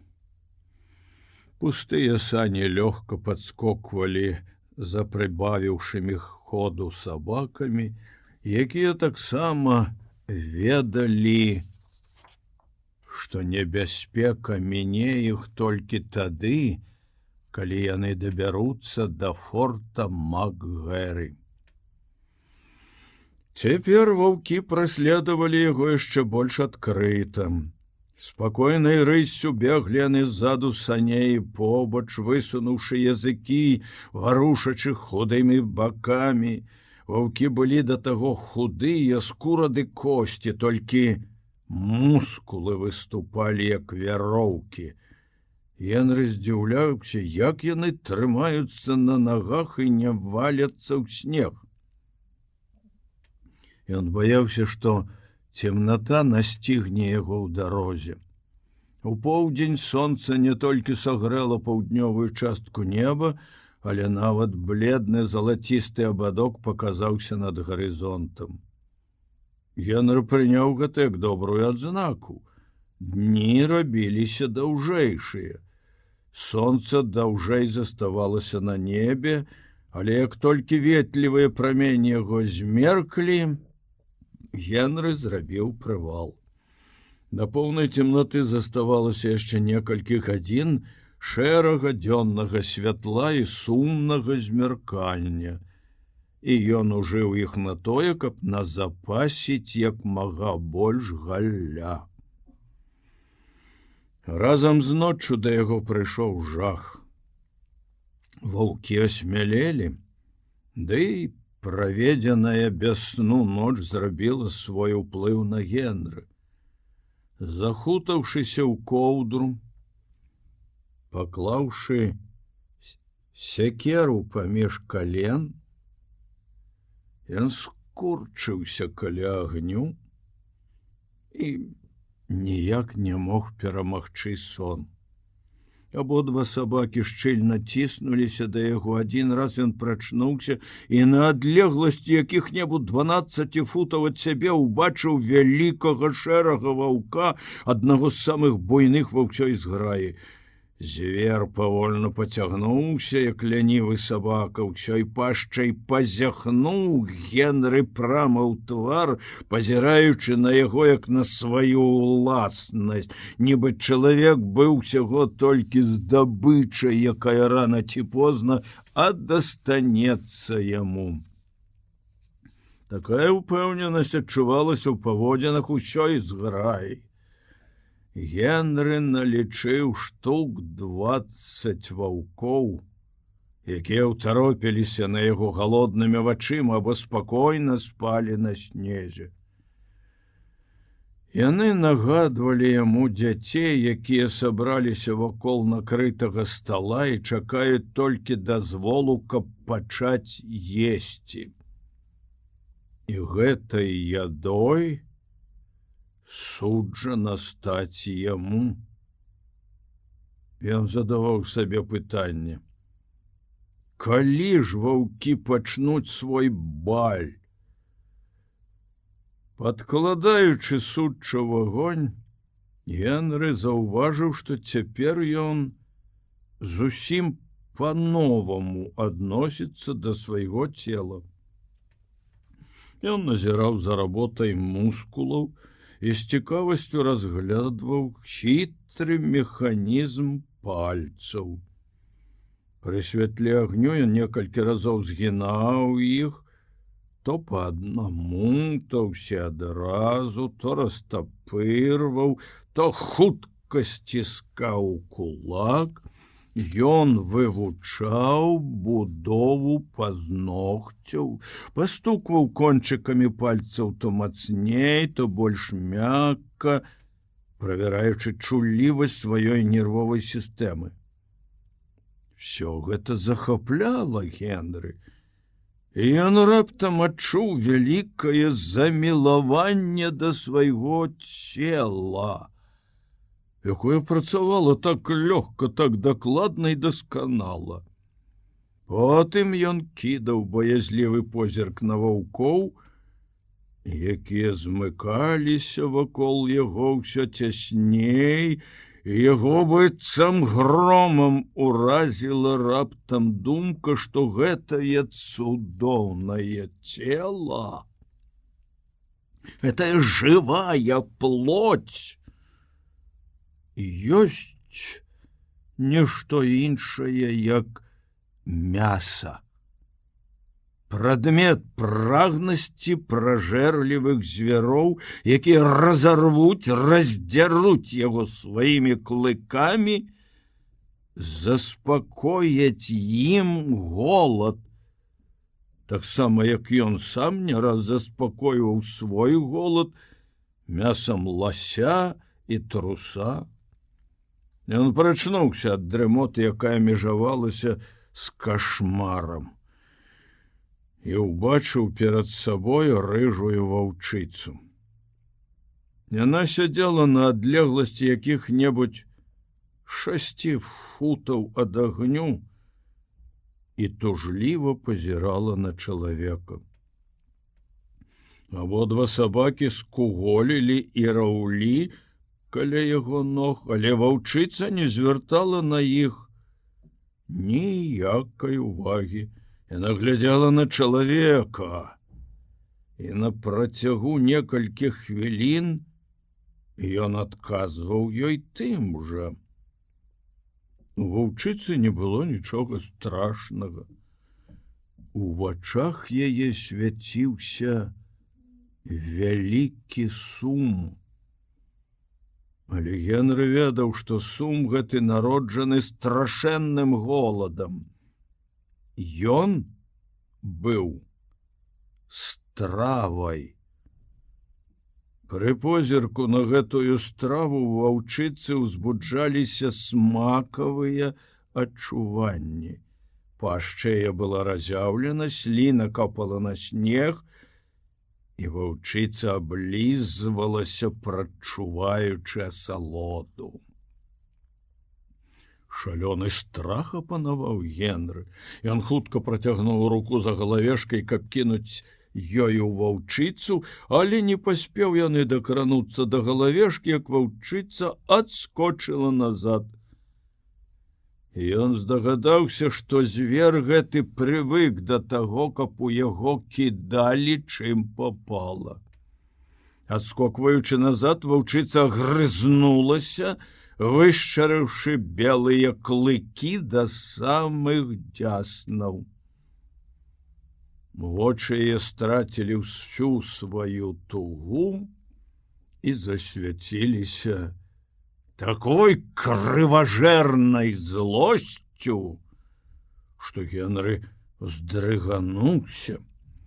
Ён зірнуў на сваю руку, заўважыў, з якой спрытнасцю пальцы трымалі галавешку, як яны прыладжваліся да ўсіх няроўнасцей, ахопліваючы з усіх бакоў грубае дрэва, як мезянец, міжвольна сам па сабе адсунуўся далей ад гарачага месца, і ў тую ж хвіліну ён ясна ўявіў сабе, як белыя зубы ваўчыцы разаюцца ў гэтыя тонкія далікатныя пальцы і рвуць іх. Ніколі яшчэ Генры не любіў свайго цела так, як цяпер, калі існаванне яго было такім нетрывалым. Усю ноч адбіваўся ад галоднай зграі палаючымі галавешкамі Генры. А калі змагацца са сном ужо не хапала сілы, яго абуджалі віск і выццё сабак. Надышла раніца. Але ўпершыню за ўвесь час ваўкі не разбегліся ад дзённага святла. Чалавек дарэмна чакаў гэтага. Яны па-ранейшаму акружалі агонь кальцом і глядзелі на Генры з такой нахабнай упэўненасцю, што ён зноў страціў мужнасць, якая вярнулася была да яго разам з дзённым святлом. Генры зрабіў смелую спробу рушыць у дарогу, але як толькі ён выйшаў з-пад аховы агню, як на яго кінуўся самы смелы воўк. Аднак скачок быў дрэнна разлічаны, і воўк прамахнуўся. Генры выратаваўся толькі тым, што адскочыў назад, і зубы ваўка ляснулі ў якіх-небудзь 6 дюймах ад яго бядра. Вся зграя, ускочыўшы на ногі, кінулася да яго, і толькі палаючыя галавешкі адагналі яе на значную адлегласць. Нават удзень Генры не адважваўся адысці ад агню, каб насекчы сукоў. Футаў за 20 ад стаянкі стаяла велізарная засохлая хвоя. Ён патраціў палову дня, каб расцягнуць да яе ланцуг агню, увесь час трымаючы на пагатове для сваіх ворагаў некалькі палаючых галінак. Дабраўшыся да дрэва, ён азірнуўся вакол, выглядаючы, дзе больш галля, каб зваліць хвою ў тым кірунку. Гэтая ноч прайшла таксама, як і папярэдняя, з той толькі розніцай, што Генры амаль не мог змагацца са сном. Ён ужо не прачынаўся ад рову сабак. Да таго ж яны рыкалі не сціхаючы. Яго стомлены, ахоплены дрымотай мозг ужо не разбіраўся ў адценнях рыку. Раптам ён прачнуўся, як быццам ад штуршка. Ваўчыца стаяла на адлегласці якога-небудзь кроку ад яго. Машынальна, не выпускаючы галавешкі з рук, ён ткнуў ёю вышчараную пашчу ваўчыцы. Яна адскочыла назад, выючы ад болю, а Генры за салодай удыхаў пах смаленай поўсці і гарэлага мяса. Гледзячы, як звер трасе галавой, злосна рыкае ўжо ў некалькіх футах ад яго. Але на гэты раз, перш чым заснуць, ён прывязаў да правай рукі тлеючы хваёвы сучок. Ледь толькі Генры заплюшчыў вочы, як боль ад апечаных мест прымушаў яго прачнуцца. Так прадаўжалася некалькі гадзін. Прачынаючыся, ён адганяў ваўкоў палаючымі галавешкамі, падкідаў у агонь галля і зноў прыладжваў сучок на руку. Всё ішло добра. Але ў адно з такіх прачынанняў Генры дрэнна прывязаў сучок. Як толькі вочы яго заплюшчыліся, ён выпаў у яго з рукі. Яму сніўся сон. Форт Макгэры цёпла, утульна, ён гуляе у крыбач з начальнікам факторыі. Яму сніцца, што ваўкі саджаюць форт, ваўкі выюць ля самых варот, яны з начальнікам часамі адрываюцца ад гульні, каб прыслухацца да выцця і пасмяяцца над дарэмнымі намаганнямі ваўкоў пранікнуць унутр форта. Потым, які дзіўны сон яму сніўся, пачаўся трэск. Дзверы расчыніліся насцеж, ваўкі ўбеглі ў пакой, яны кінуліся на яго і на начальніка. Як толькі дзверы расчыніліся, выццё стала несцерпна моцным і трывожыла яго. Сон прымаў нейкія іншыя абрысы. Генры не мог яшчэ зразумець, якія, але выццё не спынялася ні на адну хвіліну, а потым ён прачнуўся і пачуў выццё ўжо наяве. Навокал панаваў аглушальны рык і брэх. Ваўкі кінуліся на Генры. Все яны былі тут, каля яго, над ім, нечыя зубы ўеліся яму ў руку. Інстынктыўна ён ускочыў у агонь і, скачучы, адчуў, як вострыя зубы разанулі яго па назе. І вось пачалася барацьба агнём. Тоўстыя рукавіцы абаранялі яго рукі ад агню, ён поўнымі жменямі раскідваў ва ўсе бакі палаючыя вуголлі, і касцёр стаў пад канец чымсьці на кшталт вулкана. Але гэта не магло працягвацца доўга. Твар у Генры пакрыўся пузырамі, бровы і векі былі абсмалены. І гарачыня рабілася нясцерпнай. Схапіўшы ў кожную руку па галавешцы, ён скочыў бліжэй да краю агню. Ваўкі адступілі. Па абодвух баках усюды, куды толькі падала пылаючае вуголле, сіпеў снег, і па велізарных скачках, фырканню і рыку якога-небудзь адступаючага ваўка можна было здагадацца, што ён наступіў на вугаль. Раскідаўшы галавешкі, чалавек скінуў тлеючыя рукавіцы і пачаў таптаць па снезе нагамі, каб ахаладзіць іх. Абодва сабакі зніклі, і ён вельмі добра ведаў, што яны з'явіліся чарговай стравай на тым прыпозненым балю, які пачаўся з фэці, і ў адзін з бліжэйшых дзён можа быць закончыцца ім самім. А ўсё ж вы яшчэ не дабраліся да мяне. Ён крыкнуў з лютай злосцю, пагразіўшы кулаком галодным звярам. Пачуўшы яго голас, вся зграя ўстрывожылася, зарыкала, а ваўчыца падкралася яшчэ бліжэй і ўтаропіла на яго тужлівыя галодныя вочы. Генры пачаў абдумваць новую мысль, якая прыйшла яму ў галаву.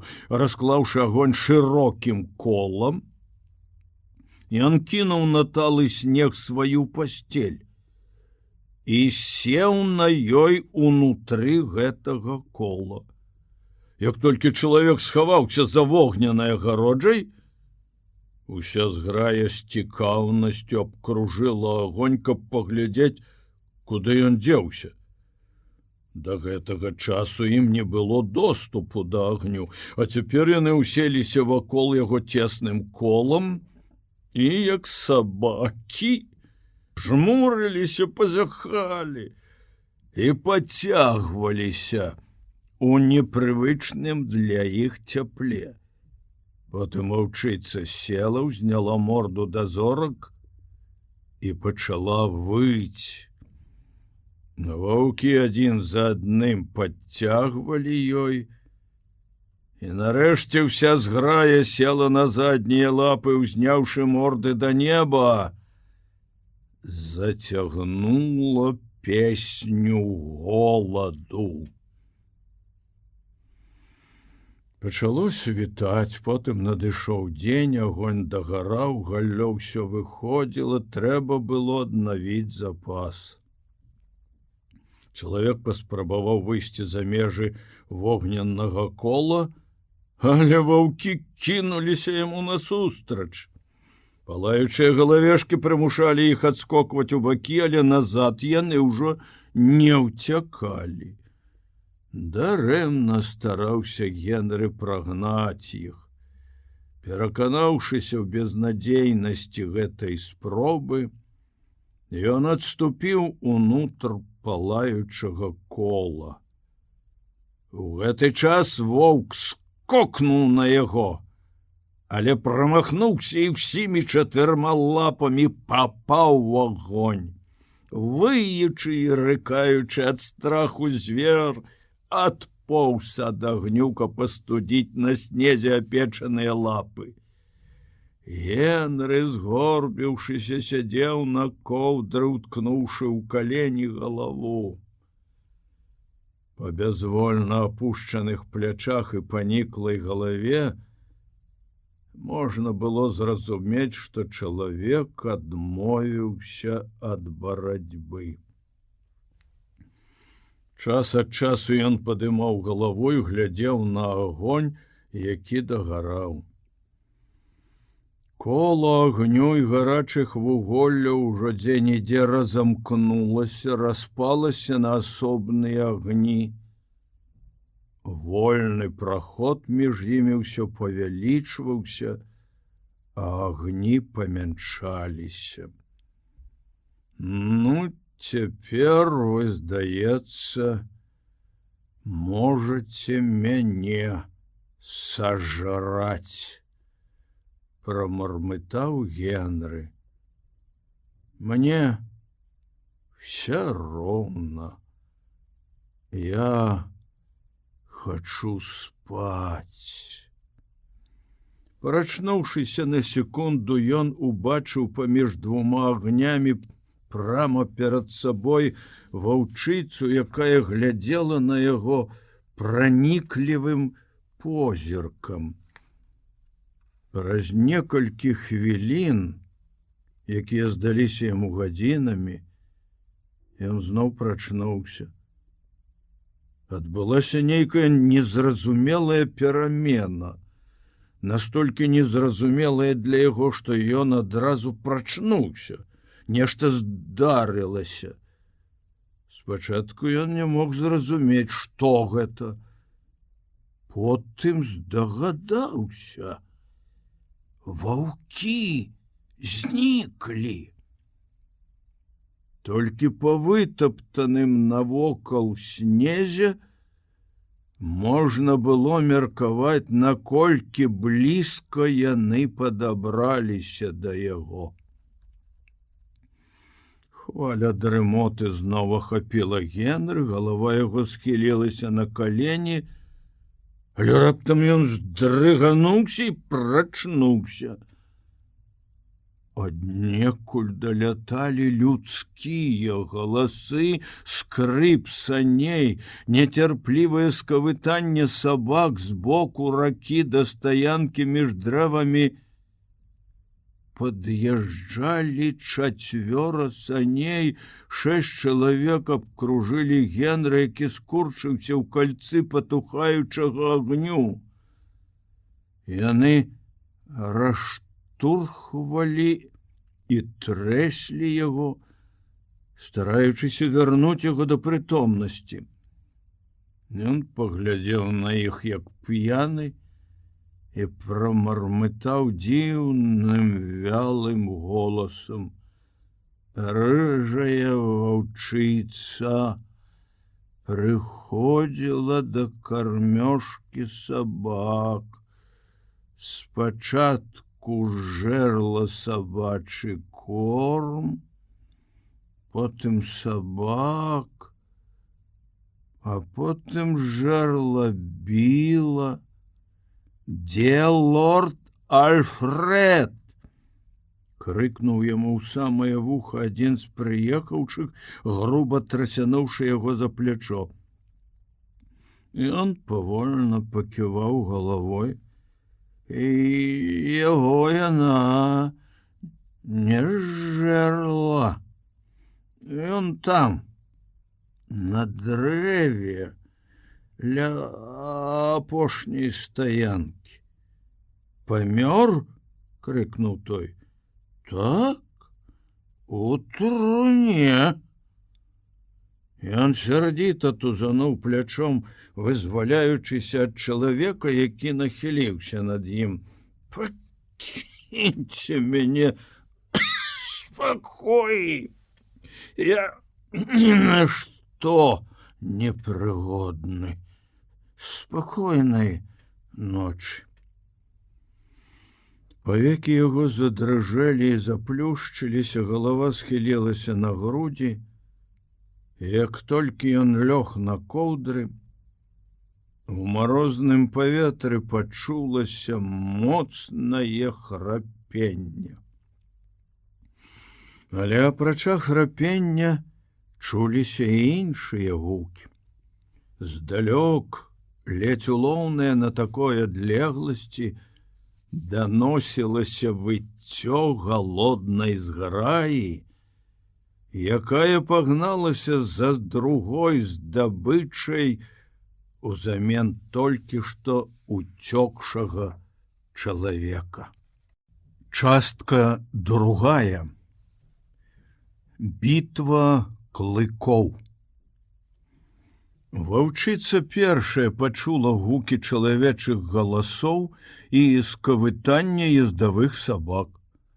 Яна ж першая адскочыла ад чалавека, загнанага ў кола патухаючага агню. Неахвотна расстаючыся з ужо злоўленай здабычай, зграя памарудзіла некалькі хвілін, прыслухоўваючыся, а потым кінулася па следу ваўчыцы. На чале зграі бег вялікі шэры воўк, адзін з яе важакоў. Ён і накіраваў зграю па пятах ваўчыцы, засцерагаючы, выскаляючыся на больш маладых членаў зграі і адганяючы іх ударамі клыкоў, калі тыя асмельваліся забягаць наперад. І гэта ён прыбавіў ходу, угледзеўшы наперадзе ваўчыцу, якая павольнай рысцой бегла па снезе. Ваўчыца пабегла побач з ім, як быццам месца гэтае было прызначана для яе, і ўжо больш не аддалялася ад зграі. Важак не рыкаў і не вышчараў зубы на ваўчыцу, калі выпадкова скачок выносіў яе наперад. Наадварот, ён, як відаць, быў вельмі прыхільны да яе, нават вельмі прыхільны, таму што стараўся ўвесь час бегчы побач, і калі ён падбягаў вельмі блізка, то сама ваўчыца рыкала і вышчарала зубы.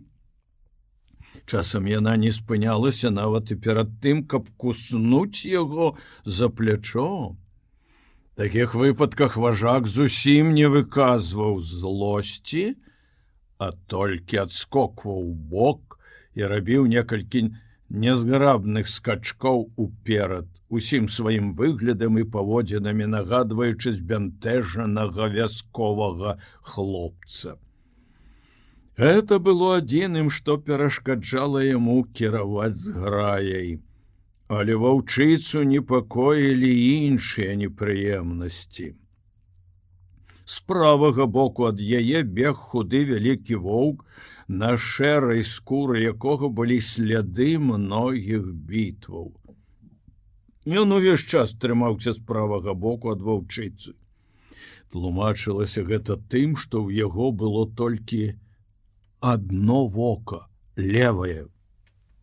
Стары воўк увесь час цясніў яе, тыкаючыся сваёй пакрытай рубцамі мордай то ў бок ваўчыцы, то ў плячо, то ў шыю. Яна сустракала яго ўвіванні лясканнем зубоў, таксама, як і ўвіванні самца, што бег злева. І калі абодва яны пачыналі чапляцца да яе адначасова, ваўчыцы прыходзілася туга. Трэба было рвануць зубамі абодвух, у той час не адставаць ад зграі і глядзець сабе пад ногі. Такія хвіліны абодва самцы пагражаюча рыкалі і вышчаралі адзін на аднаго зубы. У другі час яны пабіліся, але зараз нават заляцанне і суперніцтва ступалі месца больш моцнаму пачуццю голаду, які мучыў усё зграю.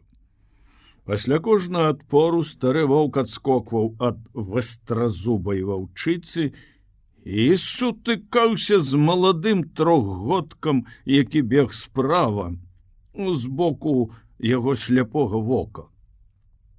Малады воўк быў не меншы за старых, і калі прыняць пад увагу слабасць і схудаласць астатніх ваўкоў, вылучаўся з усёй зграі сваёй сілай і смеласцю. І ўсё ж ён бег так, што галава яго была роўная з плячом аднавокага ваўка. Як толькі ён адважваўся параўняцца з ім, што здаралася досыць рэдка, стары рыкам і ударамі клыкоў зараз жа асаджваў яго на ранейшае месца. Аднак часам малады адставаў і потай праціскаўся паміж старым важаком і ваўчыцай. Гэты манеўр сустракаў падвойны, нават трайны адпор. Як толькі ваўчыца пачынала незадаволена рыкаць, стары важак рабіў круты паварот і накідаўся на трохгодка. Часам разам са старым на яго накідалася і ваўчыца, а часам да іх далучаўся і малады важак, які бег злева. У такіх выпадках, сустрэўшы 3 раз'юшаныя пашчы, малады воўк спыняўся, як укопаны, асядаў на заднія лапы і ўвесь натапырыўшыся, шчэрыў зубы.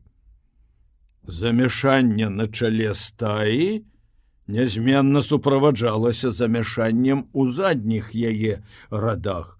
Ваўкі, якія беглі ззаду, натыкаліся на маладога ваўка і выказвалі сваё незадавальненне. Злосна кусалі яго за заднія лапы за бакі, яго становішча было небяспечнае, таму што недахоп ежы і злосць звычайна падарожнічаюць. Але бязмежная самаўпэўненасць маладосці штурхала яго на паўтарэнне гэтых спроб, хоць яны не мелі ніякага поспеху і прыносілі яму толькі адны непрыемнасці. Калі папалася ваўкам ежа, любоў і барацьба зараз жа авалодалі б зграяй, яна разбеглася б, але становішча яе было жудаснае. Ваўкі аслабелі ад доўгай галадоўкі і рухаліся ўперад больш павольна, чым звычайна. У хвасце пляліся маладняк і старыя ваўкі, наперадзе ішлі самыя дужыя. Все яны падобны былі хутчэй на шкілеты, чым на сапраўдных ваўкоў.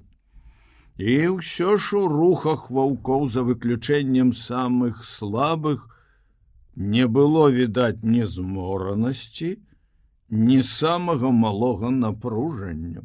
Здавалася, што ў іх мускулах хаваецца невычарпальны запас энергіі. За кожным рухам стальнога мускула наступаў другі рух, за ім 3, 4 і так без канца.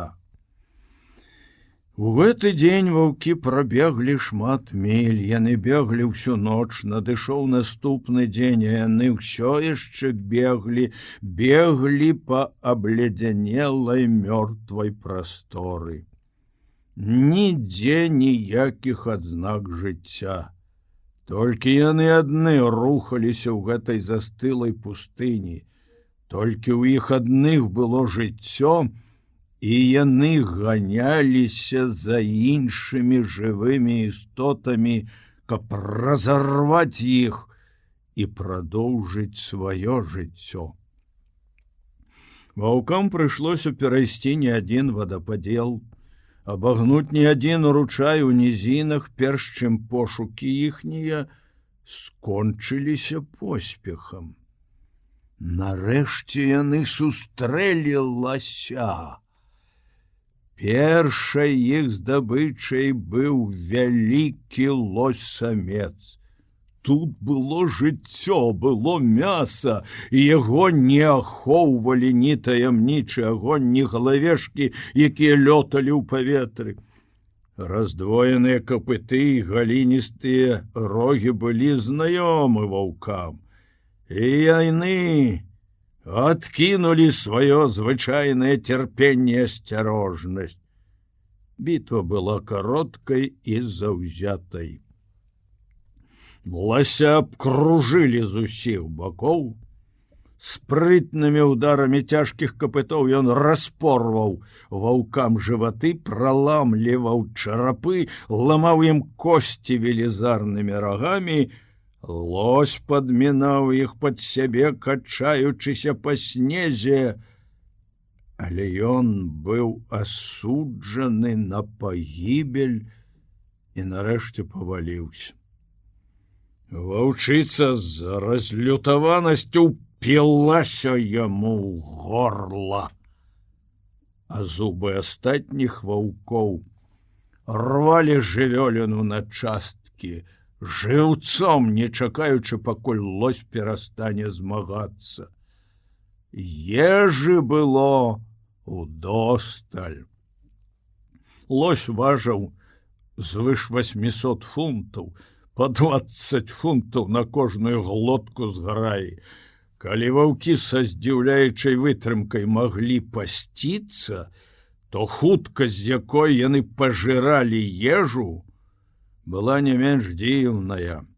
І неўзабаве ад прыгожай, поўнай сіл жывёліны, якая сустрэлася некалькі гадзін таму назад са зграяй, засталося толькі некалькі раскіданых па снезе касцей.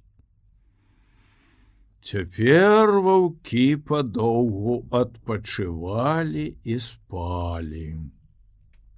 Насыціўшыся, маладзейшыя самцы пачалі сварыцца і біцца, і гэта не спынялася на працягу ўсіх астатніх дзён, якія надышлі перад распадам зграі.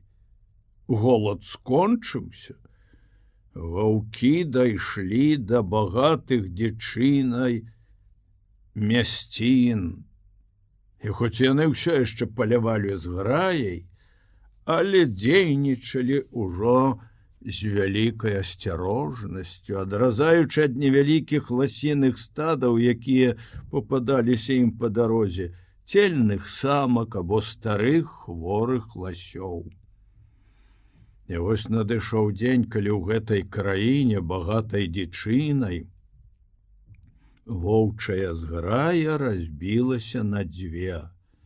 Ваўчыца, малады важак, які бег злева ад яе, і аднавокі, што бег справа, павялі сваю палову зграі на ўсход у кірунку да ракі Макензі праз мясцовасць, дзе было шмат азёр.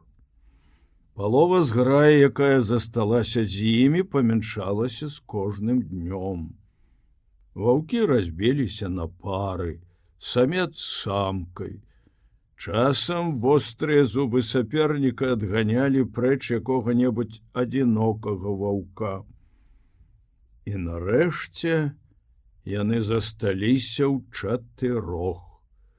Ваўчыца, малады важак, аднавокі і дзёрзкі трохгодак. Ваўчыца проста разлютавала. Сляды яе зубоў былі ва ўсіх трох кавалераў. Але ваўкі ні разу не адказалі ёй тым жа. Ні разу не паспрабавалі абараняцца. Яны толькі падстаўлялі плечы пад яе самыя лютыя ўкусы і, круцячы хвастамі, стараліся уціхамірыць яе гнеў. Але калі в адносінах да самкі ваўкі здаваліся увасабленнем лагоднасці, то в адносінах адзін да аднаго яны былі ўвасобленая злосць. Лютасць трохгодка перайшла ўсе межы. Ён падляцеў да старога ваўка з боку яго сляпога вока і на кавалачкі разарваў яму вуха. Але сівы стары, які бачыў толькі адным вокам, заклікаў на дапамогу супраць маладосці і сілы всю сваю шматгадовую мудрасць і ўвесь свой вопыт. Яго крывое вока і спаласаваная рубцамі морда досыць красамоўна казалі пра тое, якога роду быў гэты вопыт. Вельмі шмат бітваў прыйшлося яму перажыць на сваім веку, каб хоць на адну хвіліну задумацца над тым, што яму трэба зрабіць. Бітва пачалася сумленна, але не сумленна скончылася. Цяжка было загадзя меркаваць аб яе выніку, але да старэйшага ваўка далучыўся трэці. Стары і малады важакі разам накінуліся на дзёрзкага трохгодка, вырашыўшы расправіцца з ім. Бязлітасныя клыкі былых таварышаў уядаліся ў яго з усіх бакоў. Забыліся тыя дні, калі ваўкі разам палявалі, здабыча, якую яны разам забівалі, голад, які аднолькава мучыў іх усіх. Усё гэта было мінулай справай. Зараз перад імі стаяла любоў. Яшчэ больш жорсткая і бязлітасная, чым голад. Тым часам ваўчыца, прычына ўсіх разладаў, села з задаволеным выглядам на снезе і пачала сачыць за бітвай. Ёй гэта нават спадабалася. Надышла яе гадзіна. А гэта здараецца рэдка. Калі поўз стае дыбам, клык удараецца аб клык і рве, паласуе падатлівае цела. І ўсё гэта толькі дзеля таго, каб авалодаць ёю. І малады воўк, які ўпершыню ў сваім жыцці сутыкнуўся з каханнем, аддаў за яго сваё жыццё. Абодва сапернікі стаялі над яго целам, яны глядзелі на ваўчыцу, якая сядзела на снезе, і усміхалася ім. Але старэйшы важак быў вельмі мудры у справах кахання не менш, чым у бітвах. Малады важак павярнуў галаву, каб залізаць рану на плячы. Загрывак яго быў звернуты прама да саперніка. Сваім адзіным вокам старэйшы убачыў, што яму надарыўся зручны выпадак. Кінуўшыся стралой на маладога ваўка, ён разануў яго клыкамі па шыі, пакінуўшы на ёй велізарную глыбокую рану і ўспароўшы вену. Потым ён адскочыў назад, малады важак зароў, але яго страшэнны рык зараз жа перайшоў сутаргавы кашаль. Заходзячы крывёю, ён кінуўся на старэйшага важака, але жыццё ужо пакідала яго. Ногі падкошваліся, вочы засцілаў туман, удары і скачкі рабіліся ўсё слабейшыя. А ваўчыца сядзела ў баку і усміхалася. Відовішча бітвы выклікала ў яе нейкае невыразнае пачуццё радасці. Калі малады воўк ляжаў на снезе, ужо не рухаючыся, аднавокі гордым поступам накіраваўся да ваўчыцы. Урачыстасць пераможцы змешвалася ў ім з асцярожнасцю. Ён прастадушна чакаў рэзкага прыёму і таксама прастадушна здзівіўся, калі ваўчыца не ашчэрыла на яго зубы. Упершыню за ўвесь час яго сустрэлі так ласкава. Яна абнюхалася з ім і нават пачала скакаць, гуляць, зусім як шчанё. І аднавокі, забыўшы свой стары ўзрост і мудронасць вопытам, таксама ператварыўся ў шчаня, бадай нават яшчэ больш дурное, чым ваўчыца. Забытыя былі пераможаныя супернікі, аповесць аб каханні крывёю напісаная на снезе.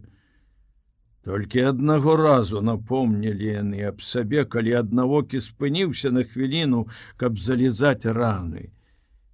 І тады губы яго злосна задрыжэлі, поўсць на шыі і на плячах паднялася дыбам, кіпцюры сутаргава ўеліся ў снег, цела выгнулася, прыгатаваўшыся да скачка.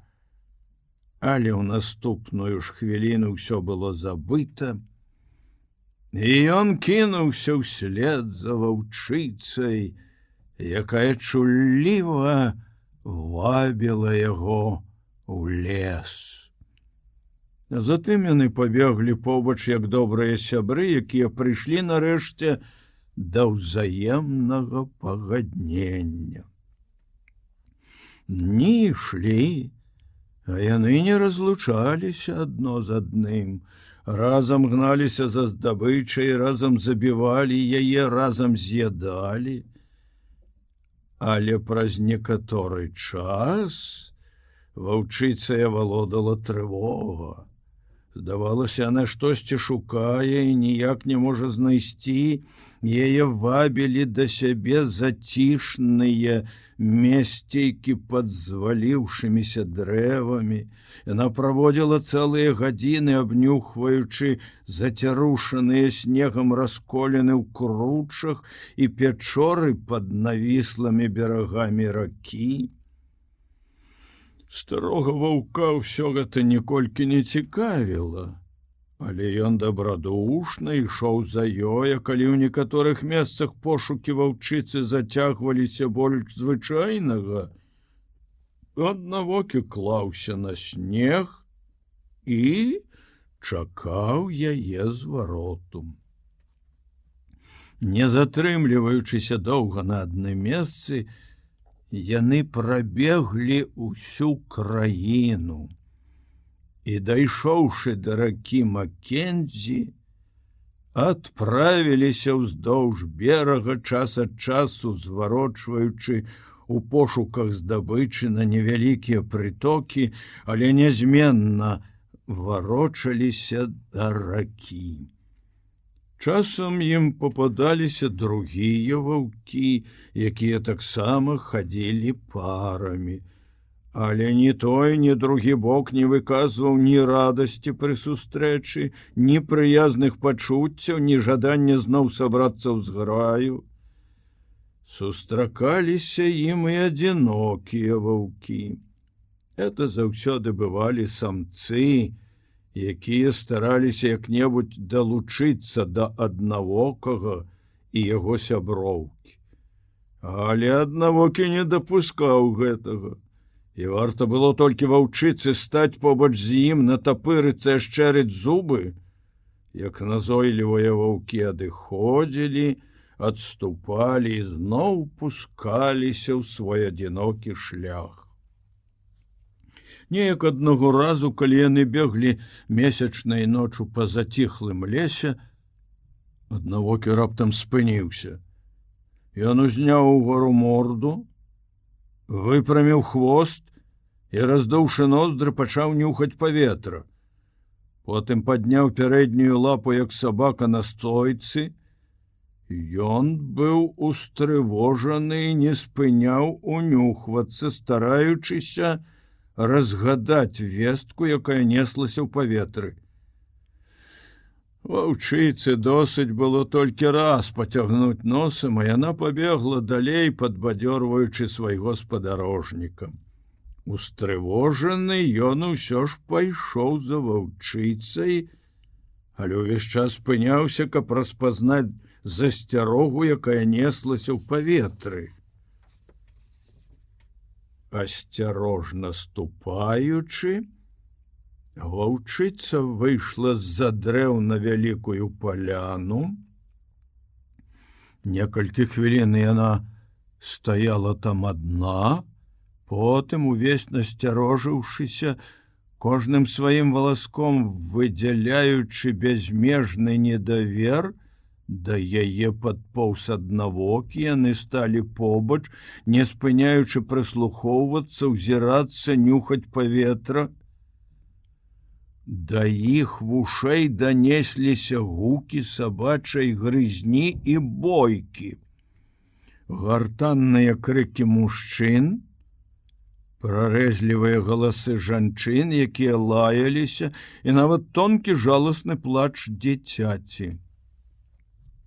За выключэннем вялікіх, абцягнутых скурай палатак, цяжка было разгледзець што-небудзь апрача полымя агню, якое ўвесь час засланялі чалавечыя фігуры, і дыму, які павольна паднімаўся ў спакойным паветры.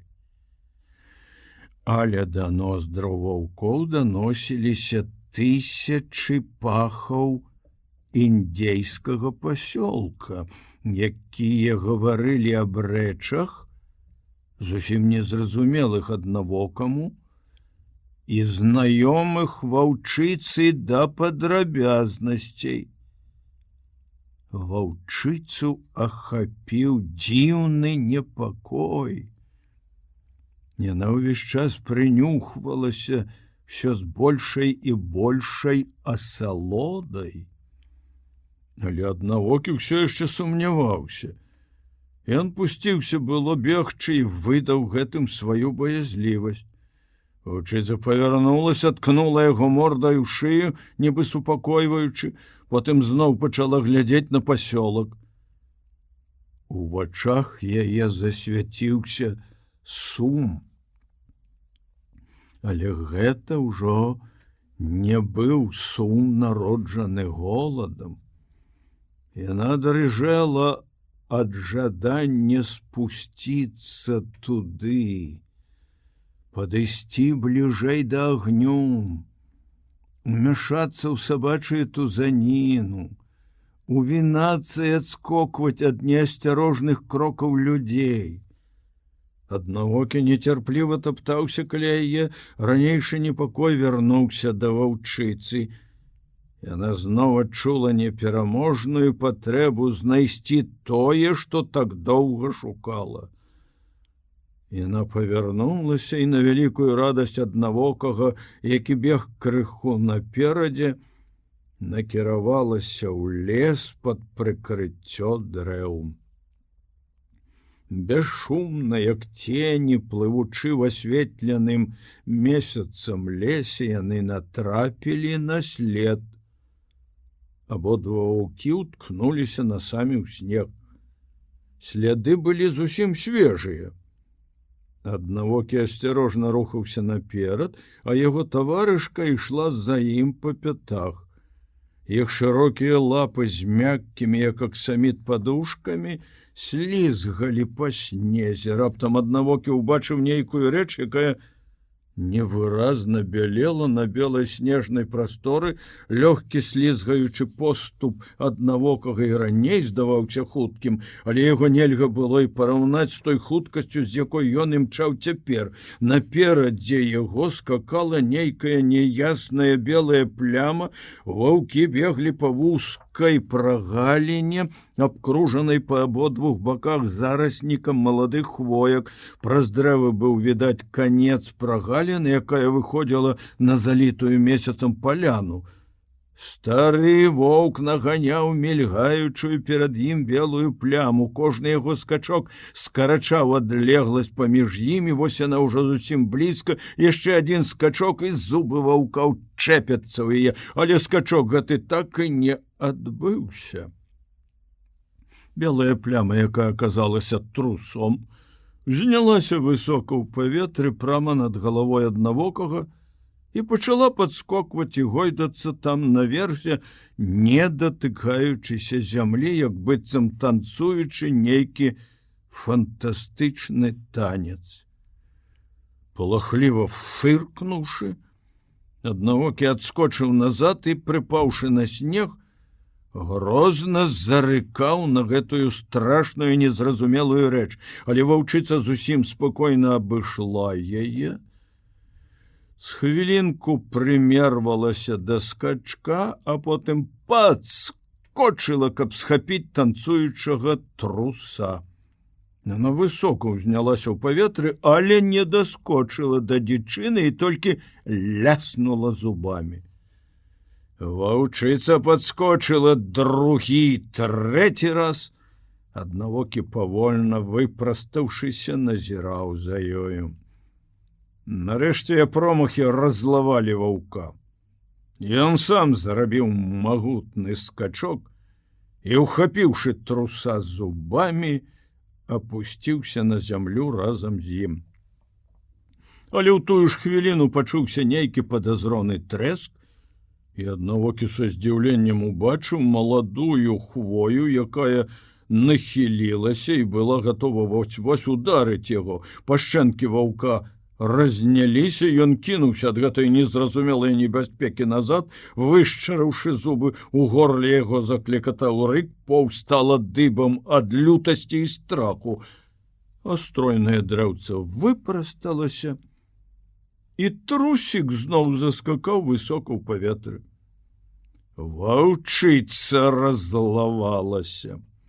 У пакаранні яна ўелася клыкамі ў плячо аднавокага, а ён, спалоханы гэтым нечаканым нападам, з разлютаванасцю рвануў ваўчыцу за морду. Такі адказ з'явіўся для ваўчыцы нечаканасцю. Яна наскочыла на аднавокага, рыкаючы ад абурэння.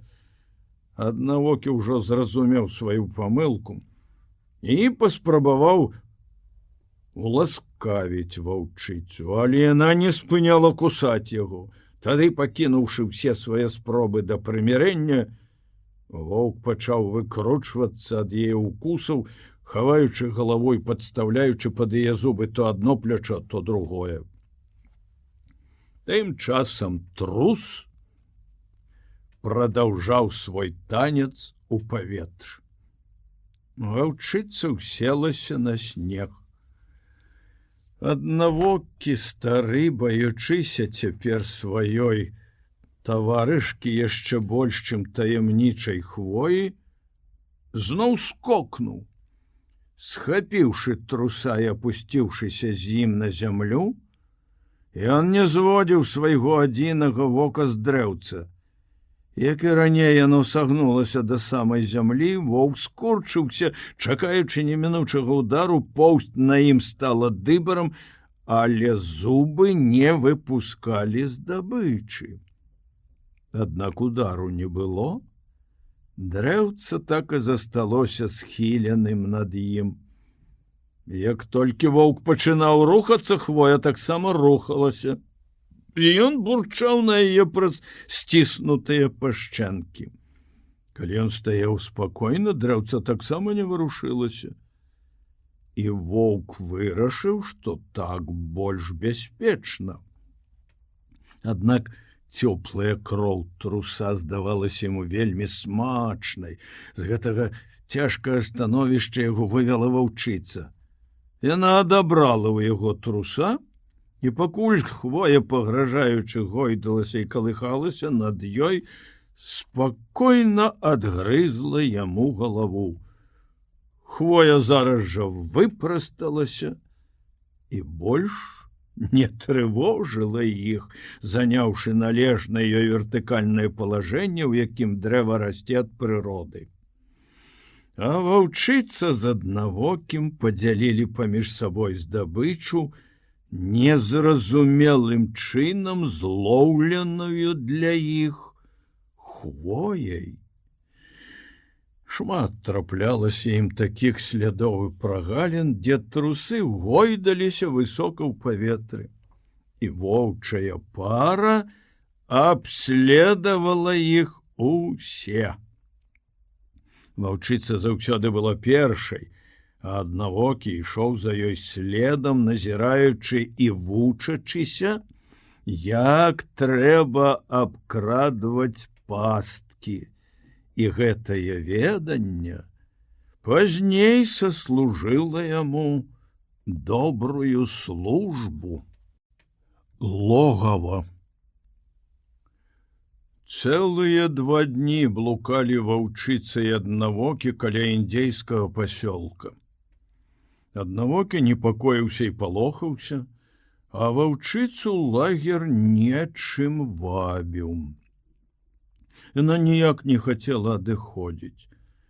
Але аднойчы раніцай, калі ў паветры зусім недалёка ад іх пачуўся стрэл і куля стукнулася ў дрэва ўсяго за некалькі дзюймаў ад галавы аднавокага, ваўкі ўжо больш не вагаліся і пусціліся ў дарогу доўгімі рознымі скокамі, хутка павялічваючы адлегласць паміж сабой і небяспекай. Яны беглі нядоўга, ўсяго 2 дні. Ваўчыца ўсё больш настойліва шукала. Яна моцна абцяжэла за гэтыя дні і не магла хутка бегаць. Аднойчы, пагнаўшыся за трусом, якога ў звычайны час яна б вельмі лёгка злавіла, цяпер жа раптам кінула пагоню і прылягла на снег адпачыць. Аднавокі падышоў да яе, але не паспеў ён ціхенька дакрануцца мордай яе шыі, як ваўчыца з такой лютасцю рванула яго зубамі, што ён паваліўся на спіну і, выкручваючыся ад яе пашчы, меў досыць смешны выгляд. Ваўчыца зрабілася яшчэ больш злоснай, чым раней. Але аднавокі быў цярплівы і клопатлівы, як ніколі. І вось нарэшце ваўчыца знайшла тое, што шукала. Знайшла за некалькі міль уверх па цячэнню невялікага ручая, які летам упадаў у Макензі. Цяпер, прамерзнуўшы да камяністага дня, ручай заціх, ператварыўшыся ад вытокаў да вусця ў адну суцэльную белую масу. Ваўчыца зморанай рыссю бегла ззаду аднавокага, які адышоў далёка наперад, і раптам заўважыла, што в адным месцы высокі бераг навісае над ручаём. Яна звярнула ўбок, падбегла туды. Буйныя вясеннія ліўні і талыя снягі размылі вузкую шчыліну ў беразе і ўтварылі там невялікую пячору. Ваўчыца спынілася ля ўвахода, уважліва агледзела сцяну пячоры, затым аббегла яе з абодвух бакоў, пачынаючы з асновай да таго месца, дзе круча пераходзіла ў адхонны спад. Вярнуўшыся да пячоры, яна ўвайшла ўнутр праз вузкую адтуліну.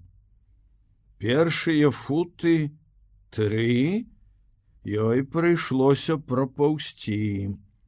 Потым сцены раздаліся ўшыры ў вышыню, і ваўчыца выйшла на невялікую круглую пляцоўку футаў 6 ў дыяметры. Галавой яна амаль дакраналася столі. Унутры было суха і утульна. Ваўчыца пачала уважліва аглядаць всю пячору, а аднавокі стаяў ля ўвахода і цярпліва назіраў за ёй.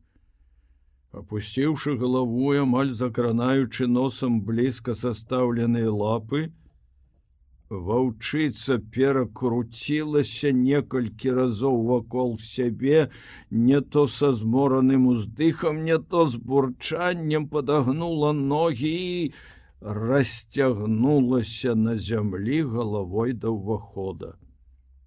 Аднавокі, натапырыўшы вушы ад цікавасці, падсмейваўся над ёй. І ваўчыцы было відаць, як кончык яго хваста дабрадушна ходзіць узад і ўперад на фоне светлай плямкі для ўваходу ў пячору. Мяккім рухам яна на 1 секунду прыціснула свае вушы вострыя да галавы, адкрыла пашчу і высунула язык, усім сваім выглядам выказваючы поўнае задавальненне і спакой. Аднавокі быў галодны. Хоць ляжачы ля ўвахода ў пячору ён спаў, але сон яго быў трывожны. Ён увесь час прачынаўся і, натапырыўшы вушы, прыслухоўваўся да навакольнага свету, залітага яркім красавіцкім сонцам, якое іграла на снезе. Як толькі аднавокі пачынаў драмаць, да вушэй яго далятаў ледзь улоўны шэпт нябачных ручайкоў. Ён ускокваў і напружана ўслухоўваўся. Сонца вярнулася, і абуджаная поўнач пасылала свой заклік ваўку. Всё навокал ажывала. У паветры адчувалася вясна, пад снегам зараджалася жыццё, дрэвы набрынялі сокам, пупышкі скідалі з сябе ледзяныя аковы. Аднавокі трывожна пазіраў на сваю сяброўку. Не выказвала ніякага жадання падняцца з месца. Ён выглянуў з пячоры і ўбачыў чарот снегіроў, што ўзляцелі недалёка ад яго. Аднавокі прыўзняўся, але, зірнуўшы яшчэ раз на сваю сяброўку, лёг і зноў задрамаў. Да яго вуха данеслася нейкае гудзенне. Скрозь дрымоту ён некалькі разоў абмахнуў лапай морду, потым прачнуўся ля кончыка яго носа. З гудзеннем віўся камар. Камар быў вялікі. Мабыць, ён правёў усю зіму ў сухім пні, а цяпер сонца вывела яго са здранцвеннем. Воўк не мог працівіцца закліку навакольнага свету. Апрача таго, ён быў галодны. Аднавокі падпоўз да сваёй сяброўкі і паспрабаваў пераканаць яе падняцца. Але яна так грозна зарыкала на яго. Воўк вырашыў адправіцца адзін, і, выйшаўшы на яркае сонечнае святло, убачыў, што снег пад нагамі правальваецца. Падарожжа будзе справай нелёгкай.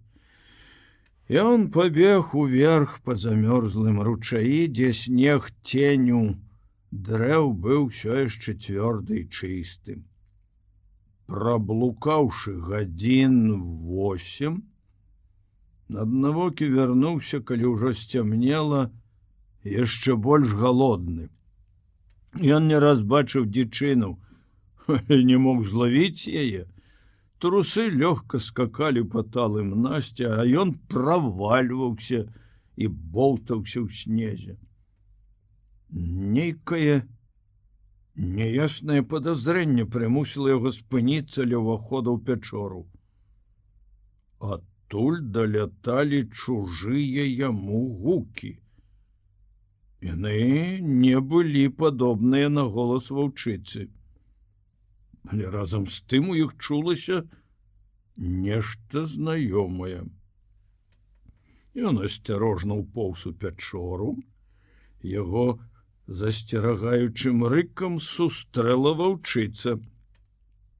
Яе рыканне не збянтэжыла аднавокага, але прымусіла ўсё ж трымацца воддаль. Яго цікавілі другія гукі, прыглушанае павіскванне і плач. Ваўчыца зноў сярдзіта забурчала на яго. Ён скруціўся клубком ля ўвахода ў пячору і заснуў. Калі настала раніца і ў логава пранікла цьмянае святло, воўк зноў пачаў шукаць крыніцу гэтых невыразна знаёмых гукаў. У засцерагаючым рыканні ваўчыцы з'явіліся новыя ноткі. У ім гучала рэўнасць, і гэта прымушала ваўка трымацца на досыць вялікай адлегласці. І ўсё ж яму ўдалося разгледзець, што паміж нагамі ваўчыцы, прытуліўшыся да яе жывата, варушацца 5 маленькіх жывых клубочкаў, слабыя, бездапаможныя. Яны ціха вішчэлі і не расплюшчвалі вачэй на святло. Воўк быў здзіўлены. Гэта здаралася не ў першы раз у яго доўгім і шчаслівым жыцці, здаралася часта. І ўсё ж кожны раз ён нанава здзіўляўся.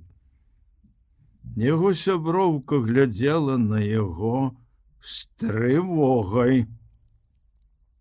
Час ад часу яна ціха бурчала, а калі воўк, як ёй здавалася, падыходзіў надта блізка, то бурчанне пераходзіла ў пагрозу.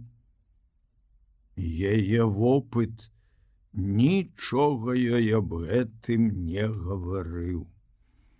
Але інстынкт, які замяняў усім маткам-ваўчыцам вопыт, невыразна падказваў ёй, што бацькі паядаюць сваё бездапаможнае патомства. Гэты інстынкт выражаўся ў страху, які прымушаў яе гнаць аднавокага ад вытвараных ім ваўчанят. Між іншым, ніякай небяспекі не было.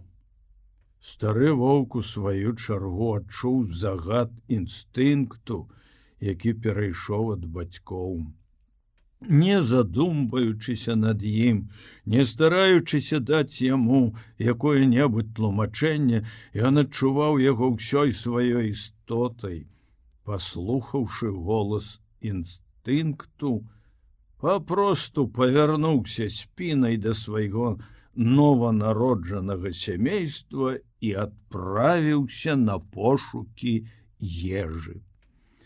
За 5-6 міль адлогава ручай разгаліноўваўся, і абодва яго рукавы пад прамым вуглом паварочвалі да гор. Воўк пайшоў уздоўж левага рукава і натрапіў на след. Абнюхаўшы след і пераканаўшыся, што сляды зусім свежыя, ён прытуліўся да зямлі, зірнуў тым кірунку, куды яны вялі. Потым ён асцярожна павярнуўся і пабег уздоўж правага рукава. Сляды былі значна большыя, чым яго ўласныя. І ён ведаў, што там, куды яны прывядуць, надзея на здабычу малая.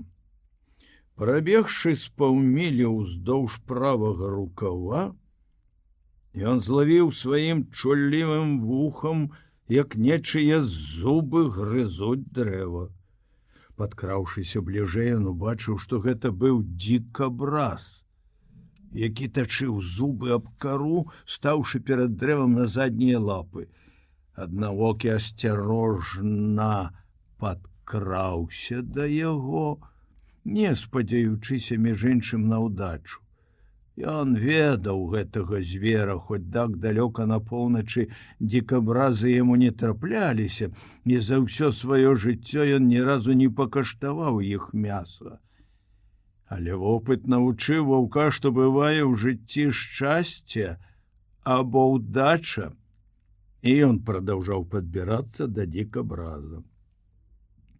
Цяжка ўгадаць, чым скончыцца гэтая сустрэча, бо зыход барацьбы ніколі нельга ведаць загадзя. Дзікабраз скруціўся клубком, яго доўгія вострыя іголкі тырчалі ва ўсе бакі, нападзенне было цяпер немагчымае. У маладосці аднавокі ткнуўся аднойчы ў такі ж самы безжыццёвы са знешняга выгляду клубок іголак, і нечакана атрымаў удар хвастом па носе. Адна іголка так і засталася тырчаць у ягонай мордзе, прыносячы пякучы боль, і выйшла з раны толькі праз некалькі тыдняў. Таму ён лёг, уладзіўшыся больш зручнай на адлегласці цэлага фута ад хваста дзікабраза. Замёрзшы ў такім стане, ён прыгатаваўся чакаць. Хто ведае, всё можа здарыцца. Раптам дзікабраз раскруціцца, раптам выпадзе магчымасць спрытным ударам лапы распароць далікатнае, нічым не ахаваны жывот. Але праз паўгадзіны воўк падняўся, злосна зарыкаў на нерухомы клубок і пабег далей. Вельмі часта даводзілася яму ў мінулым пільнаваць дзікабразаў без усякага выніку, каб зараз траціць на гэта час. І ён пабег далей па правым рукаве ручая. Дзень заканчваўся, а яго пошукі ўсё яшчэ былі беспаспяховыя. Набуджаны інстынкт бацькоўства кіраваў воўкам. Ежу трэба знайсці, чтоб там не было. У поўдзень аднавокі наткнуўся на белую курапатку. Ён выбег з зарасніку хмызняку і апынуўся нос у нос з дурной птушкай. Яна сядзела на пні на адлегласць якога-небудзь фута ад яго морды. Яны ўбачылі адзін аднаго адначасова, птушка спалохана взмахнула крыллямі, але воўк ударыў яе лапай, зваліў на зямлю, кінуўся і схапіў курапатку зубамі якраз у той момант, калі яна пачала кідацца па снезе, спрабуючы ўзляцець у паветра. Як толькі зубы ваўка ўеліся ў далікатнае мяса, ламаючы крохкія косці, ён пачаў было есці птушку. Потым раптам успомніў нешта і пусціўся бегчы да пячоры, несучы курапатку ў зубах. Прабегшы яшчэ з мілю сваім бесшумным поступам, слізгаючы нібы цень, уважліва прыглядаючыся да кожнага новага павароту дарогі, ён зноў наткнуўся на адбітак тых вялікіх лап, сляды якіх ён яшчэ ўбачыў досвіткам. Сляды ішлі па яго дарозе, і ён прыгатаваўся ў любую хвіліну сустрэць уладальніка гэтых лап. Аднавокі асцярожна высунуў галаву з-за скалы ў тым месцы, дзе ручай крута паварочваў убок, і яго пільныя вочы заўважылі нешта такое, што прымусіла яго зараз жа прылегчы на зямлю. Гэта быў той звер, якому належалі вялікія сляды, вялікая самка рысь. Яна ляжала перад дзікабразам, які скруціўся ў шчыльны клубок у той жа позе, у якой не так даўно ляжаў перад ім і воўк. Калі раней ваўка можна было параўнаць з плывучым ценем, то цяпер это была здань таго ценю, якая асцярожна агінала маўклівую нерухомую пару з падветранага боку. Ён лёг на снег, паклаўшы курапатку побач з сабой, і праз іглы гэтай нізкарослай хвоі пачаў уважліва сачыць за ігрой жыцця, якая разгортвалася ў яго на вачах, за прытоенай рыссю і прытоеным дзікабразам, за абодвума звярамі поўнымі жыцця. Вся асаблівасць гэтай ігры заключалася для аднаго боку ў тым, каб з'есці другі, а для другога, каб не быць з'едзеным. І стары воўк аднавокі, схаваўшыся за дрэвамі, таксама прымаў удзел у гэтай ігры, спадзяючыся, што выпадак дапаможа, і ён атрымае ежу неабходную яму, каб жыць. Мінула паўгадзіны, мінула гадзіна, ўсё заставалася па-ранейшаму. Клубок іголак захоўваў поўную нерухомасць, яго лёгка можна было б палічыць за камень. Рысь ператварылася ў статую з мармуру, а аднавокі той здаваўся мёртвым. Аднак усе трое жылі такім напружаным жыццём, напружаным амаль да адчування фізічнага болю, што наўрад ці калі-небудзь даводзілася ім адчуваць у сабе столькі жыцця, як зараз, калі целы іх здаваліся скамянелымі. Аднавокі ледзь паварушыўся і назіраў далей з яшчэ большай цікаўнасці. Адбыліся нейкія перамены. Дикабраз нарэшце вырашыў, што вораг яго пакінуў. Павольна, асцярожна пачаў ён раскручваць сваю непранікальную бронь. Яго не трывожыла ніякае падазрэнне. Калючы клубок павольна раскруціўся і выпрастаўся. Бачачы жывую дзічыну, якая ляжала перад ім як гатовы пачастунак, аднавокі адчуў, што рот у яго напаўняецца слінай. Яшчэ не паспеўшы як належыць раскруціцца, Дикабраз заўважыў свайго ворага, і ў гэты момант рысь ударыла яго. Удар быў хуткі, як маланка. Лапа з моцнымі кіпцюрамі, сагнутымі, як у драпежнай птушкі, распарола далікатны жывот і зараз жа адскочыла назад.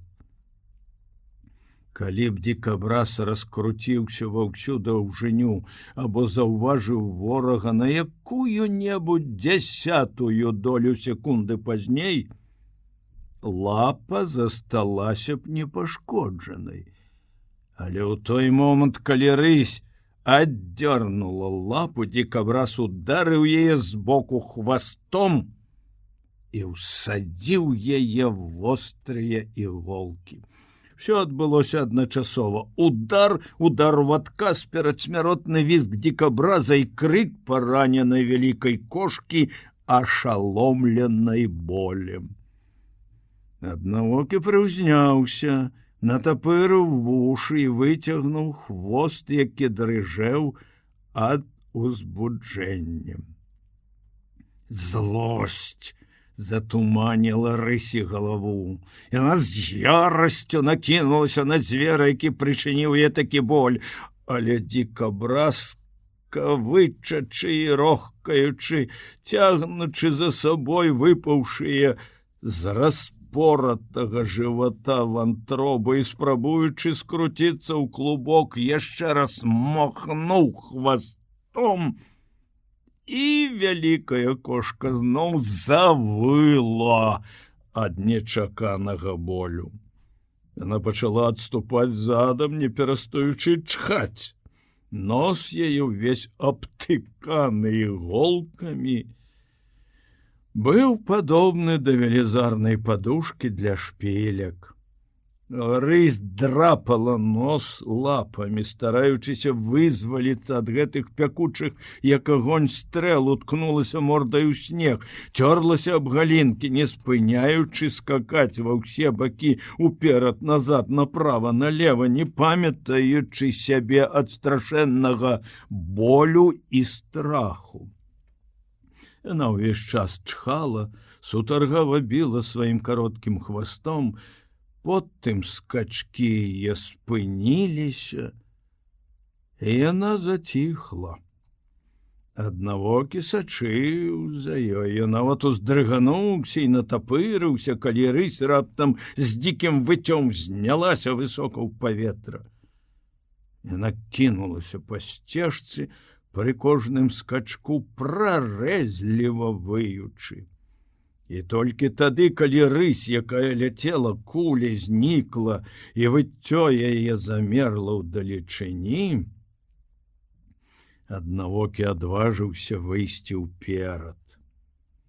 Ён ішоў з такой асцярожнасцю, нібы ўвесь снег быў засыпаны іголкамі, гатовымі кожную хвіліну ўпіцца ў мяккія падушкі яго лап. Дзікабраз сустрэў з'яўленне ваўка лютым віскам і лясканнем доўгіх зубоў. Ён зноў ухітрыўся скруціцца, але гэта ўжо не быў ранейшы непранікальны клубок. Папсаваныя мускулы не слухалі яго. Ён быў раздзёрты амаль папалам і сплываў крывёй. Аднавокі хапаў пашчай і за салодай глытаў акрываўлены снег. Пасля такога ўзбуджаючага сродку голад яго толькі ўзмацніўся. Але ён нездарма пажыў на свеце і заўсёды памятаў аб асцярожнасці. Трэба было чакаць. Ён лёг і пачаў чакаць. А дзікабраз скрыгатаў зубамі, рохкаў, скуголіў, ціха вішчаў. Праз некалькі хвілін аднавокі заўважыў, што іголкі дзікабраза паволі апускаюцца, і па ўсім яго целе прабягаюць дрыжыкі. Потым дрыжыкі адразу спыніліся, доўгія зубы ляснулі ў апошні раз. Іголкі апусціліся, цела абмякла і больш ужо не рухалася. Нясмелым, палахлівым рухам лапы аднавокі расцягнуў дзікабраза ва ўсю даўжыню і перавярнуў яго на спіну. Нічога не здарылася. Дзікабраз быў мёртвы. Пасля ўважлівага агляду воўк асцярожна ўзяў яго ў зубы і пабег уздоўж ручая, цягнучы дзікабраза за сабой і павярнуўшы галаву ў бок, каб не наступіць на калючыя іголкі. Потым аднавокі ўспомніў нешта, кінуў сваю ношу і вярнуўся да таго месца, дзе ляжала курапатка. Ён не хістаўся ні адной хвіліны. Ён ведаў, што трэба зрабіць. Трэба з'есці курапатку. Затым аднавокі пабег назад і падняў сваю ношу. Калі ён уцягнуў здабычу ў логава, ваўчыца агледзела яе, павярнула да ваўка галаву і злёгку лізнула яго ў шыю. Але зараз жа ўслед за гэтым яна зарыкала, адганяючы яго ад ваўчанят. Праўда, на гэты раз рыканне ўжо было не такое злоснае, у ім чулася хутчэй перапрошванне, чым пагроза. Інстынктыўны страх перад бацькам яе патомства паступова прападаў. Аднавокі трымаў сябе, як і належала ваўку-бацьку, і не выказваў беззаконнага жадання жэрці малых, выведзеных ёю на свет. Шэры ваўчок. Ён не быў падобны на сваіх сясцёр і братоў. Іх поўсць ужо набывала рыжаватае адценне, атрыманае ў спадчыну ад маці ваўчыцы, у той час, як ён увесь удаўся ў бацьку. Ён быў адзіным шэрым ваўчком ва ўсім плодзе. Ён нарадзіўся сапраўдным ваўком і вельмі нагадваў аднавокага, з той толькі розніцай, што ў яго былі два вокі, а ў бацькі адно. Вочы ў шэрага ваўчка толькі нядаўна расплюшчыліся, а ён ужо ясна бачыў імі. І нават калі вочы яго былі яшчэ заплюшчаныя, ён адрозніваў рэчы па смаку, паху і навобмацак. Ён вельмі добра ведаў сваіх двух братоў і двух сясцёр. Ён ушчыняў з імі нязграбную валтузню, якая часамі пераходзіла ў бойку, і злаваўся. Яго тонкае горло пачынала дрыжэць ад пацешных хрыплых гукаў, прадвеснікаў рыкання. Задоўга да таго, як у ваўка расплюшчыліся вочы, ён навучыўся па паху, дотыку і смаку пазнаваць ваўчыцу, крыніцу цяпла, вадкай ежы і пяшчотнасці. І калі яна сваім мяккім, пяшчотным языком дакраналася далікатнага цельца ваўчка, ён супакойваўся, притуляўся да маткі і спакойна засынаў. Першы месяц яго жыцця амаль увесь прайшоў такім сне, але цяпер ён ужо добра бачыў, спаў менш і вельмі добра пазнаёміўся са сваім светам. Свет яго быў цёмны, але ён не падазраваў гэтага, бо не ведаў нічога іншага.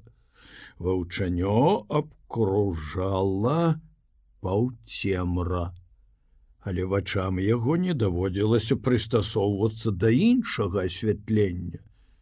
Свет яго быў вельмі малы. Ён абмяжоўваўся сценамі логава.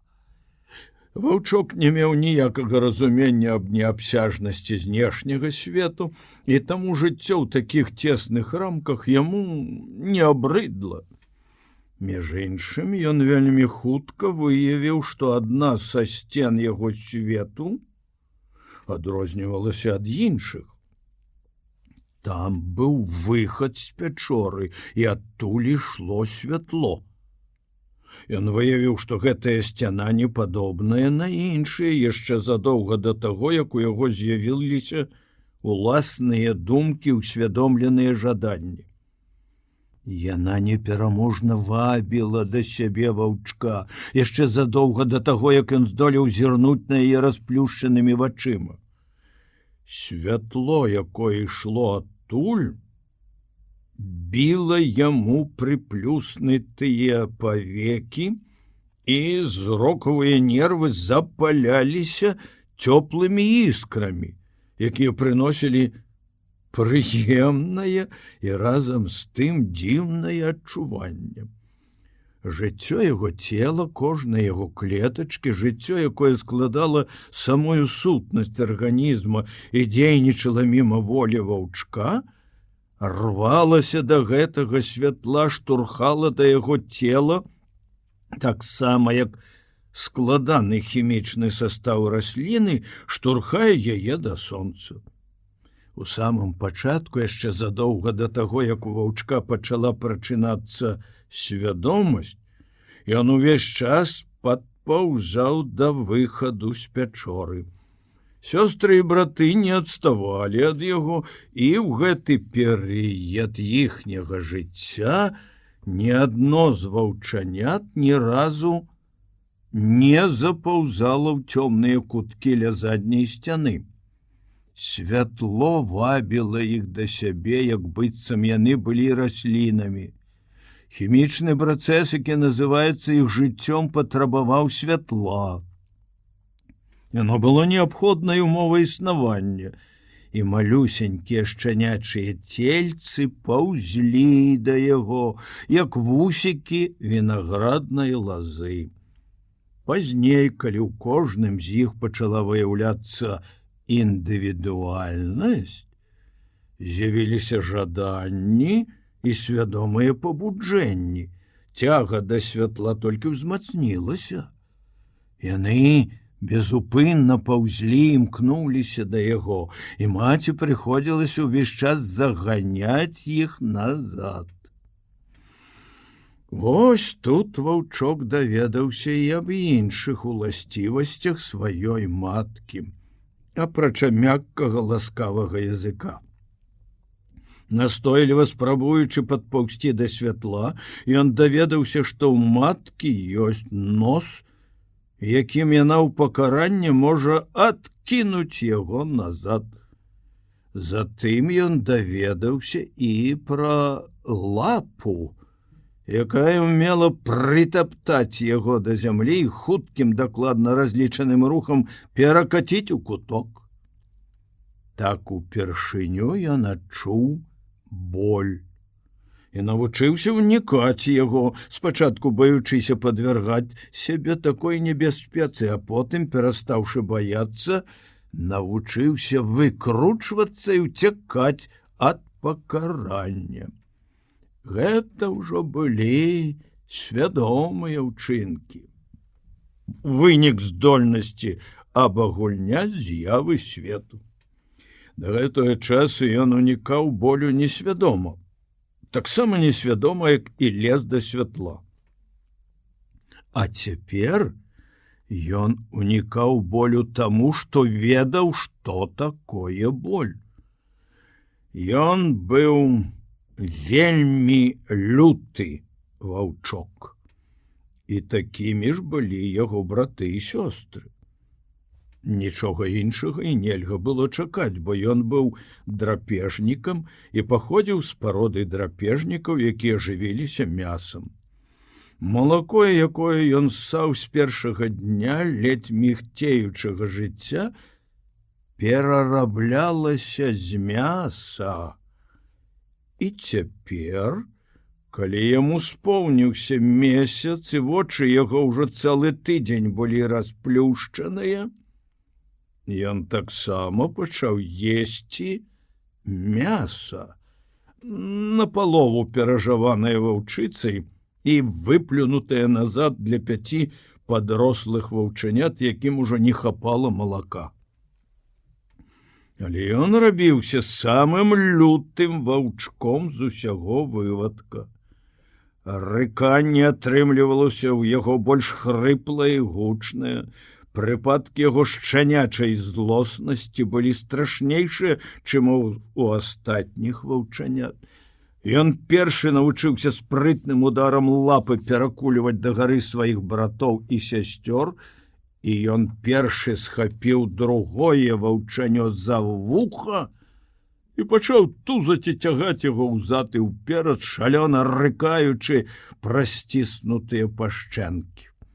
І ён больш за ўсіх іншых ваўчанят турбаваў матку, якая старалася адагнаць свой вывадак ад увахода ў пячору. Святло з кожным днём усё больш і больш вабіла да сябе шэрага ваўчка. Ён увесь час спускаўся ў падарожжы, накіроўваючыся да ўваходу ў пячору. І увесь час яго адцягвалі назад. Праўда, ён не ведаў, што гэта быў уваход. Ён не падазраваў аб існаванні розных уваходаў і выхадаў, якія вядуць з аднаго месца ў другое. Ён наогул не ведаў аб існаванні іншых месцаў, ўжо не кажучы аб спосабах дабрацца туды. Таму ўваход у пячору здаваўся яму сцяной святла. Чым сонца было для тых, хто жыў на волі, тым для яго была гэтая сцяна сонцам яго свету. Яна вабіла яго да сябе, як агонь вабіць матылька. Ваўчок увесь час імкнуўся дабрацца туды. Жыццё, якое хутка развівалася ў ім, штурхала яго да сцяны святла. Жыццё, якое тоілася ў ім, ведала, што гэта адзіны шлях у свет. Шлях, на які яму суджана ступіць. Але ён нічога не ведаў пра гэта. Ён нічога не ведаў аб існаванні знешняга свету. У гэтай сцяны святла была адна дзіўная ўласцівасць. Яго бацька, а ваўчок ужо прызнаў у ім аднаго з жыхароў свайго свету, падобная на матку істота, якая спіць блізка да святла і прыносіць ежу. Меў звычай праходзіць прама праз гэтую далёкую светлую сцяну і знікаць за ёй. Шэры ваўчок не мог зразумець гэтага. Хоць маці ніколі не дазваляла яму набліжацца да гэтай сцяны, але ён падыходзіў да іншых, і ўсякі раз яго далікатны нос натыкаўся на цвёрдую перашкоду. Гэта прыносіла боль. І пасля некалькіх такіх падарожжаў ён пакінуў сцены ў спакоі. Не задумваючыся, ён палічыў гэтыя знікненні бацькі за яго адметныя ўласцівасці, таксама як малако і мясная жвачка былі адметнымі ўласцівасцямі маткі. Шэры ваўчок не ўмеў думаць, прынамсі, як думаюць людзі. Мозг яго працаваў у поцемках. І ўсё ж яго вывады былі такія ясныя і выразныя, як вывады людзей. Ён прымаў рэчы такімі, якія яны ёсць, але ў гэтым быў свой метад адбору. Ён ніколі не турбаваў сябе пытаннем, чаму здарылася тая або іншая рэч. Дастаткова было ведаць, як гэта здарылася. І таму, ткнуўшыся некалькі разоў носам у заднюю сцяну, ваўчок прымірыўся з тым, што не можна знікаць у ёй. Таксама ён прымірыўся і з тым фактам, што бацька можа гэта рабіць. Але жаданне разабрацца ў розніцы паміж бацькам і сабой ніколі не ўзнікала ў ім. Логіка і фізіка не прымалі ўдзел у фарміраванні яго мозга. Як і большасць жыхароў лясной глушы, ён рана зазнаў голад. Надышлі дні, калі не толькі мяса скончылася, але і саскі яго маткі перасталі даваць малако. Спачатку ваўчаняты вішчэлі і скуголілі, але большую частку часу праводзілі ў сне. Потым на іх напала галоднае здранцвенне. Не было ўжо тузаніны і боек, ніхто з іх не раз'юшваўся, не спрабаваў рыкаць, і падарожжы да далёкай белай сцяны спыніліся зусім. Аднавокі быў у роспачы. Ён шнарыў усюды, дзе толькі было можна.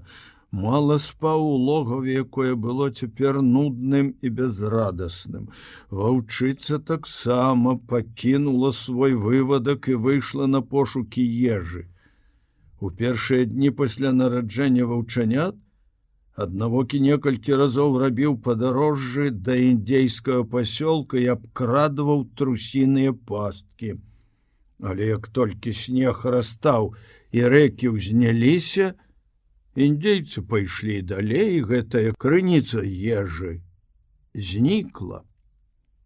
Калі шэры ваўчок вярнуўся да жыцця і зноў пачаў цікавіцца далёкай белай сцяной, ён выявіў, што насельніцтва яго свету значна паменшылася. У яго засталася толькі адна сястра, астатнія зніклі. Калі да яго вярнуліся сілы, ён вымушаны быў гуляць у адзіноцтве, таму што сястра не магла ні падняць галавы, ні крануцца. Яго маленькае цела акруглялася ад мяса, якое ён еў цяпер, але для яе ежа з'явілася надта позна. Яна ўвесь час спала, і іскра жыцця ў яе маленькім, адцягнутым скурай шкілеце мігцела ўсё слабей і слабей, і нарэшце патухла. Потым надышоў час, калі шэры ваўчок ужо не бачыў больш, як яго бацька з'яўляецца і знікае ў сцяне або спіць ля ўвахода ў пячору. Гэта здарылася ў канцы другой, менш лютай галадоўкі. Ваўчыца ведала, чаму аднавокі не прыйшоў назад. Але яна не магла расказаць шэраму ваўчку пра тое, што ёй давялося ўбачыць. Адправіўшыся на пошукі здабычы ўверх па левым рукаве ручая, туды, дзе жыла рысь, яна натрапіла на след аднавокага, пакінуты ім напярэдадні. І там, дзе сляды канчаліся, яна знайшла яго самога, дакладней тое, што ад яго засталося. Всё навокал гаварыла аб бітве, якую выйграла рысь, накіравалася да сябе ў логава. Перш чым адысці, ваўчыца адшукала гэтае логава. Рысь была дома, і ваўчыца не адважылася ўвайсці туды. Пасля гэтага ваўчыца ўнікала палявання на левым рукаве ручая. Яна ведала, што ў рысе ў логаве ёсць вывадак, і што сама рысь славіцца сварлівым характарам, злосцю і адважнасцю ў бойках. Паўтузіну ваўку нічога не значыць загнаць на дрэва фыркаючую натапыраную рысь. Але зусім іншая справа сустрэцца з ёй вока на вока, асабліва калі ведае, што за спінай у рысі цэлы вывадак галодных дзіцянят. Але лясная глуш застаецца глушу, і мацярынства застаецца мацярынствам. Яно не спыняецца ні перад чым, як у лясной глушы, так і па-за ёй. І немінуча павінен быў надысці дзень, калі дзеля свайго шэрага ваўчка ваўчыца адважыцца пайсці па левым рукаве да логава ў скалах насустрач раз'юшанай рысі. Сцяна свету. Калі маці пачала пакідаць пячору і хадзіць на паляванне, ваўчок ужо зразумеў закон, які забараняў яму набліжацца да выхаду з логава.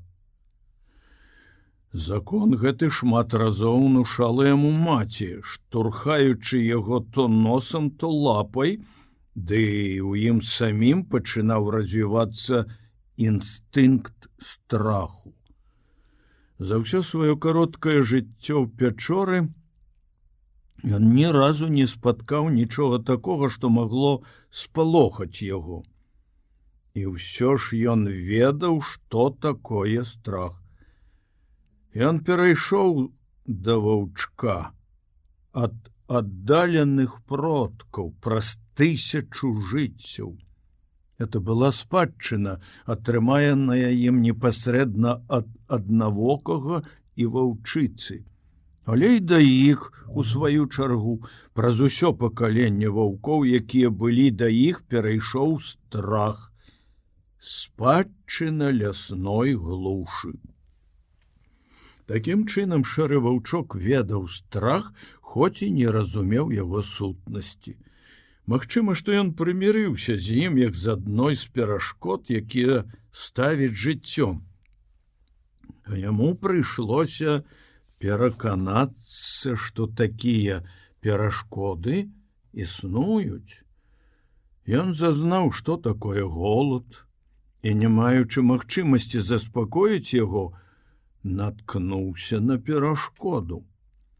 Цвёрдыя сцены пячоры, рэзкія штуршкі носам, якімі частавала яго маці, знішчальны удар яе лапы, незаспакоены голад выпрацавалі ў ім упэўненасць, што не ўсё на свеце дазволена, што для жыцця існуе вялікая колькасць абмежаванняў і забарон. І гэтыя абмежаванні і забароны былі законам. Пакарыцца ім значыць унікнуць болю і застацца непашкоджаным. Ваўчок не разважаў аб усім гэтым так, як разважаюць людзі. Ён проста падзяліў навакольны свет на тое, што выклікае боль, і на тое, што болю не выклікае. І, размежаваўшы, унікаў усяго, што выклікае боль, это значыць забарон і перашкод, каб карыстацца ўзнагародамі і радасцямі. Вось чаму, пакараючыся закону, які яму ўнушыла маці, пакараючыся невядомаму і безнайменнаму закону страху, ваўчок трымаўся як мага далей ад уваходу ў пячору. Уваход гэты ўсё яшчэ здаваўся яму белай сцяной святла. Калі маткі ў пячоры не было, ён большай часткай спаў, а прачынаючыся, ляжаў зусім ціха і стрымліваў журботнае вішчанне, якое лескатала яму горла і рвалася вонкі. Прачнуўшыся неяк аднаго разу, ён пачуў ля белай сцяны непрывычныя гукі. Ён не ведаў, што гэта была расамаха, якая спынілася ля ўвахода і, дрыжучы ад уласнай смеласці, асцярожна прынюхвалася да пячоры. Ваўчок ведаў толькі адно: гукі былі непрывычныя, дзіўныя, а значыць, невядомыя і страшныя, бо невядомае было адным з асноўных элементаў, з якіх складваўся страх. Поўсць на спіне ваўчка стала дыбарам, але ён маўчаў. Чаму ён здагадаўся, што ў адказ на гэтыя гукі трэба натапырыцца? У яго не было такога вопыту ў мінулым. Так праяўляўся ў ім страх, якому нельга было знайсці тлумачэнне ў пражытым ім жыцці, але страх суправаджаўся яшчэ адным інстынктыўным жаданнем схавацца. Ваўчанё ахапіў шах, але яно ляжала без гуку, без руху, застыўшы, акамянеўшы, ператварыўшыся ў мёртвае цела. Вярнуўшыся дамоў, пачуўшы сляды расамахі, маці яго зарыкала, кінулася ў пячору і з незвычайнай для яе пяшчотнасцю пачала лізаць і лашчыць ваўчка. І ваўчок зразумеў, што яму ўдалося ўнікнуць вялікай бяды. Але ў ім дзейнічалі і іншыя сілы, галоўнай з якіх быў рост. Інстынкт і закон патрабавалі ад яго пакорлівасці. Але рост патрабаваў непакорлівасці. Маці і страх прымушалі яго трымацца як мага далей ад белай сцяны. Але рост ёсць жыццё, а жыццю суджана вечна імкнуцца да святла.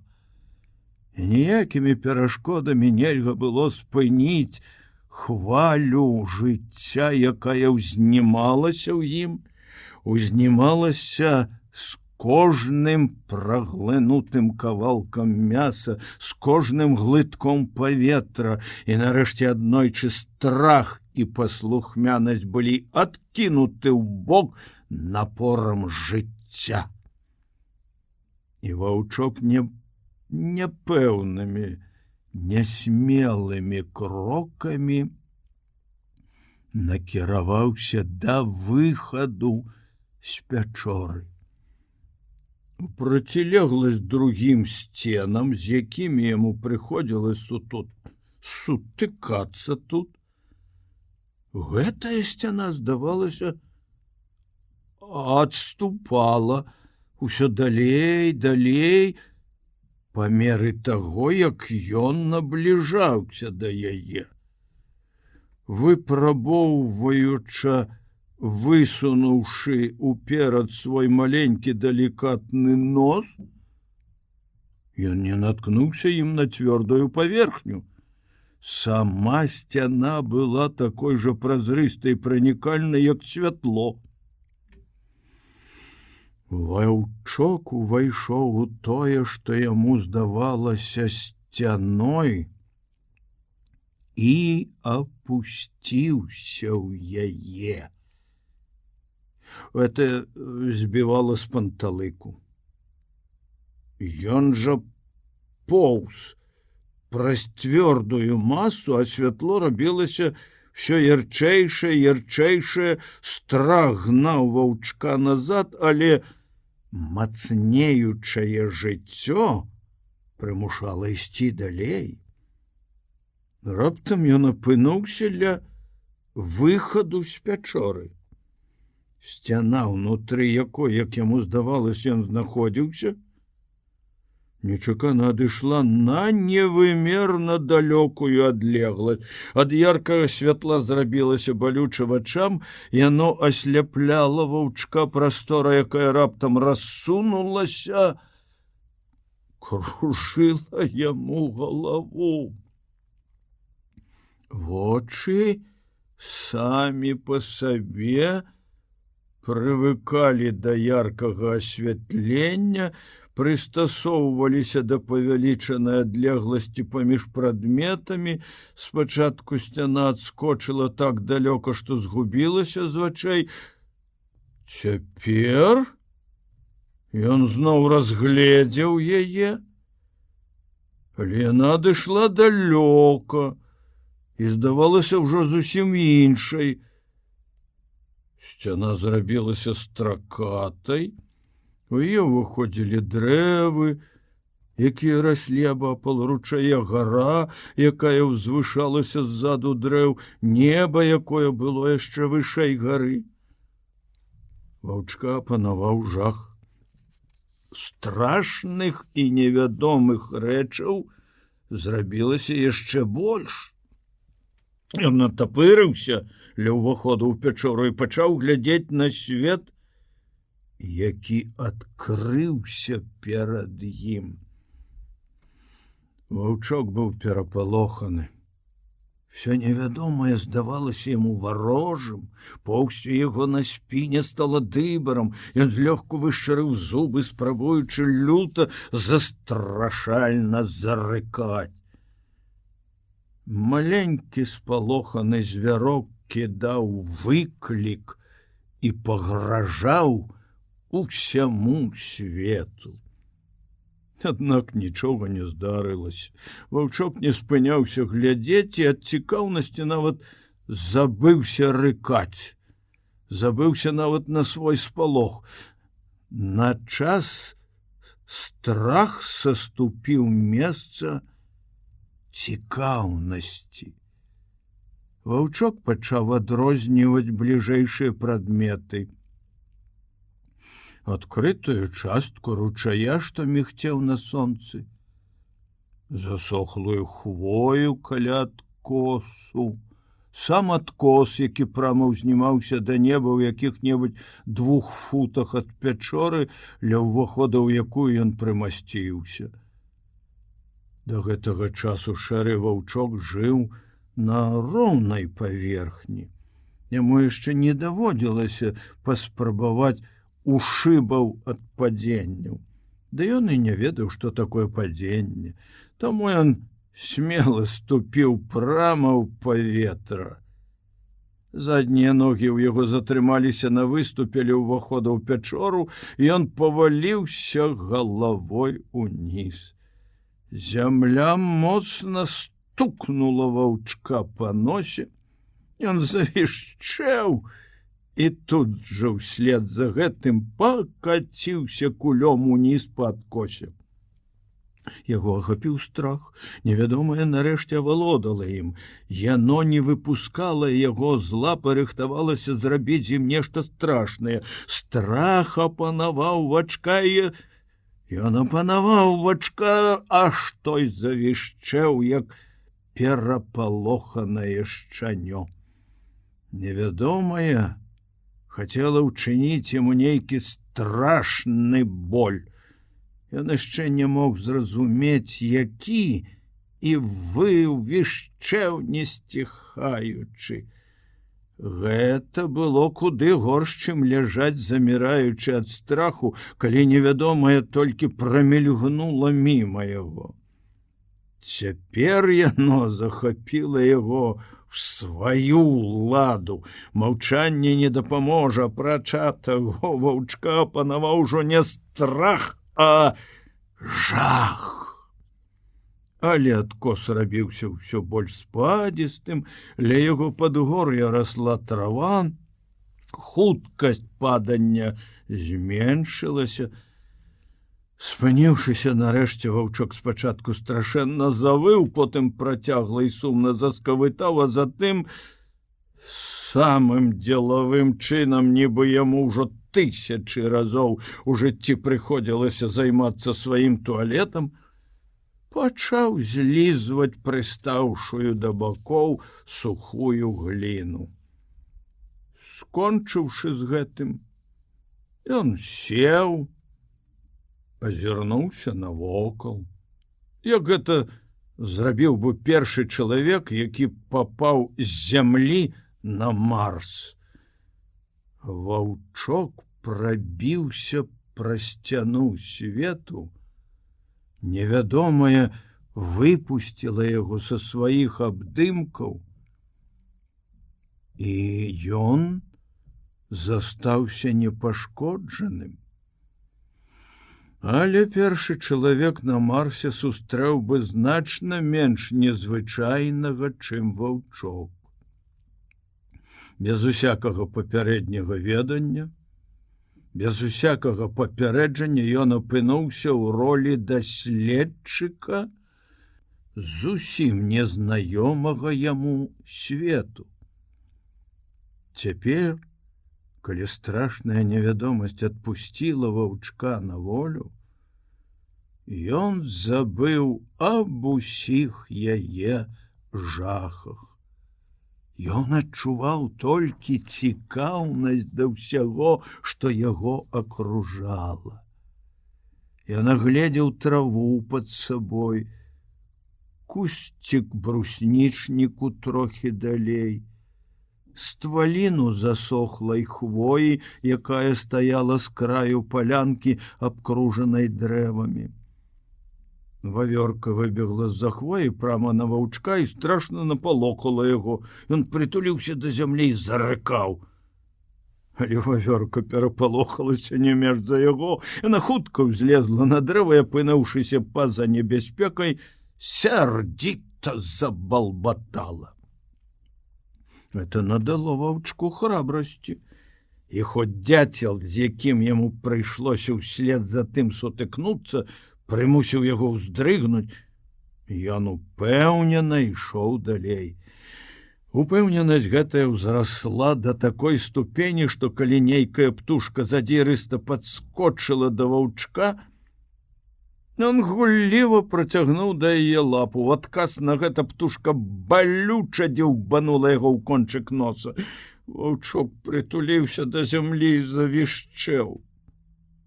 Птушка спалохалася яго віску і паспяшалася адляцець. Ваўчок вучыўся. Яго маленькі слабы мозг ужо зрабіў несвядомы вывад. Рэчы бываюць жывыя і нежывыя. І жывых рэчаў трэба асцерагацца. Нежывыя заўсёды застаюцца на адным месцы, а жывыя рухаюцца, і ніколі нельга ведаць загадзя, што яны могуць зрабіць. Ад іх трэба чакаць всякіх нечаканасцей і быць да ўсяго гатовым. Ваўчок рухаўся вельмі нязграбна. Ён натыкаўся на сукі, на іншыя рэчы. Галінка, якая на першы погляд, здавалася, была на вялікай адлегласці ад яго, сцябала яго па носе, абдзірала бакі. Паверхня была няроўная. Часам ён спатыкаўся, збіваў нос. Не менш часта ён аступаўся і біў лапы. Апрача таго, трапляліся дробныя і вялікія каменні, якія пераварочваліся, як толькі ён наступаў на іх. Тут ваўчок зразумеў, што не ўсе нежывыя рэчы знаходзяцца ў стане ўстойлівай раўнавагі, як яго пячора. Выявілася таксама, што маленькія нежывыя рэчы значна часцей падаюць і пераварочваюцца, чым вялікія. І ваўчок з кожнай памылкай даведваўся ўсё больш і больш. Чым далей ён ішоў, тым лепш у яго гэта атрымлівалася. Ён прыстасоўваўся, вучыўся разлічваць свае рухі, прыладжвацца да сваіх фізічных магчымасцей, вымяраць адлегласць паміж рознымі прадметамі, а таксама паміж імі і сабой. Шчасце, якое не пакідала навічкоў, не здрадзіла і ваўчку. Народжаны, каб зрабіцца паляўнічым за дзічынай, хоць сам ён не ведаў гэтага. Ваўчок натрапіў на дзічыну адразу каля пячоры, у першую ж сваю вылазку ў свет. Майстэрскі схаванае гняздо курапаткі трапілася ваўчку толькі дзякуючы яго ж уласнай нязграбнасці. Ён упаў на яго. Паспрабаваў прайсціся па стваліне хвоі, якая павалілася. Гнілая кара падалася пад яго нагамі, і ваўчок са страшэнным выццём сарваўся з круглай стваліны, зваліўся на куст і, праляцеўшы праз лісцё і галінкі, апынуўся прама ў гняздзе, дзе сядзелі 7 птушанят курапаткі. Яны запішчалі. Ваўчок спачатку спалохаўся. Затым, заўважыўшы, што птушаняты зусім маленькія, ён пасмялеў. Птушаняты рухаліся. Ён прыціснуў аднаго лапай, той заварушыўся яшчэ мацней. Ваўчку гэта вельмі спадабалася. Ён абнюхаў птушанё, узяў яго ў рот. Птушанё білася і ласкатала яму язык. У тую ж хвіліну ваўчок адчуў голад. Пашчэнкі яго сціснуліся. Далікатныя костачкі хруснулі, цёплая кроў пабегла яму ў рот, яна аказалася вельмі смачнай. Это была дзічына, такая ж дзічына, якую яму прыносіла маці, толькі значна смачнейшая, таму што яна была жывая. Ваўчок з'еў птушанё і спыніўся толькі тады, калі пакончыў з усім вывадкам. Пасля гэтага ён аблізнуўся, як гэта рабіла яго маці, і пачаў выбірацца з куста. Яго сустрэў крылаты віхор. Імклівы націск і лютыя ўдары крылляў асляпілі ашаломленага ваўчка. Ён схаваў галаву паміж лапамі, завішчаў, удары пасыпаліся з новай сілы. Курапатка маці была ў шаленстве ад ярасці. Тады ваўчок раззлаваўся. Ён ускочыў з рыканнем і пачаў адбівацца лапамі. Запусціўшы свае дробныя зубы ў крыло птушкі, ён пачаў, што было сілы, тузаць і цягаць яе з боку на бок. Курапатка адбівалася, б'ючы яго другім крылом. Гэта была першая бітва ваўчка. Ён не памятаў сябе ад узбуджэння. Ён забыў увесь свой страх перад невядомым і ўжо нічога не баяўся. Ён і рваў і біў жывую істоту, якая наносіла яму ўдары. Апрача таго, гэта ж было мяса. Ваўчком авалодала прагнасць забойства. Ён толькі што знішчыў 7 маленькіх жывых істот, зараз ён знішчыць вялікую жывую істоту. Ён быў вельмі заняты і вельмі шчаслівы, каб адчуць сваё шчасце. Ваўчок увесь дрыжаў ад узбуджэння, якога да гэтага часу яму ніколі не даводзілася пераносіць. Ён не выпускаў крыла і рыкаў праз сціснутыя зубы. Курапатка выцягнула яго з куста, калі ж яна павярнулася, каб зноў зацягнуць яго назад, ваўчок выцягнуў яе на адкрытае месца. Птушка крычала і біла яго свабодным крылом, пер'е яе разляталася па паветры, як снежныя шматкі. Ваўчок ужо не памятаў сябе ад ярасці.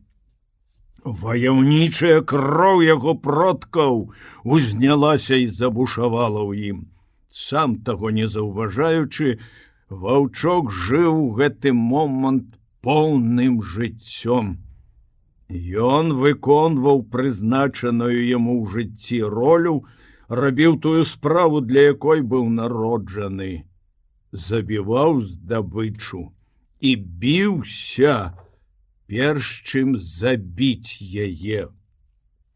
Ён апраўдваў сваё існаванне, выконваючы вышэйшае прызначэнне жыцця, таму што жыццё дасягае сваіх вяршынь у тыя хвіліны, калі ўсе яго сілы накіроўваюцца на выкананне пастаўленых перад ім мэт. Праз некаторы час птушка перастала змагацца. Ваўчок усё яшчэ трымаў яе за крыло. Яны ляжалі на зямлі і глядзелі адзін на аднаго.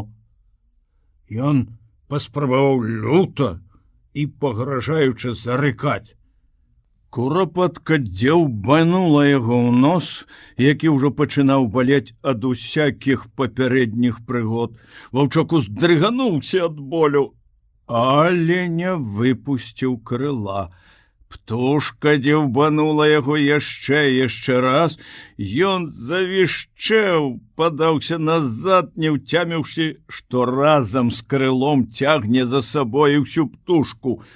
Град удараў пасыпаўся на яго нос, які ныў ад болю. Ваяўнічы запал ваўчка згас, ён выпусціў здабычу і з усіх ног пусціўся наўцёкі.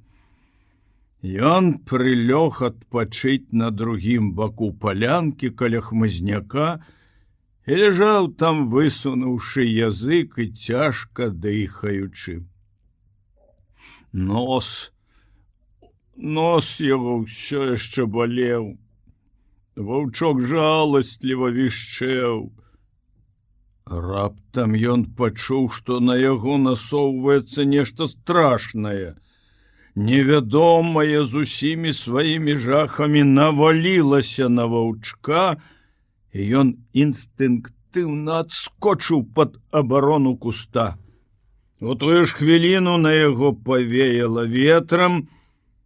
Ён убачыў вялікае крылатае цела ў злавесным маўчанні, пранеслася міма куста. Ястраб, які кінуўся на ваўчка зверху, прамахнуўся. Пакуль ваўчок ляжаў пад кустом і пакрыху прыходзіў да памяці ад страху, пачынаў баязліва выглядваць адтуль. На другім баку палянкі са спустошанага гнязда выпархнула курапатка. Гора страты прымусіла яе забыць аб крылатай маланцы нябёс. Але ваўчок усё бачыў, і гэта было для яго засцярогай і урокам. Ён бачыў, як ястраб каменем зваліўся ўніз, пранёсся над зямлёй, амаль закранаючы яе целам, усадзіў кіпцюры курапатку, якая закрычала ад смяртэльнага болю і жаху, і ўзняўся ў вышыню, уносячы птушку з сабой. Ваўчок доўга не выходзіў са свайго сховішча. Ён многаму навучыўся. Жывыя істоты — гэта мяса. Яны прыемныя на смак, але вялікія жывыя істоты прычыняюць боль. Лепш за ўсё есці маленькіх, такіх як птушаняты курапаткі.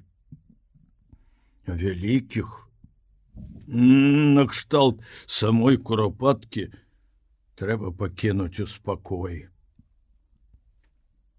І ўсё ж ён адчуваў укол самалюбству. У ім таілася жаданне яшчэ раз схапіцца з вялікай птушкай. Шкада, што ястраб панёс яе, а можа быць, знойдуцца іншыя курапаткі. Трэба пайсці паглядзець. Ваўчок спусціўся па спадзістым беразе да ручая.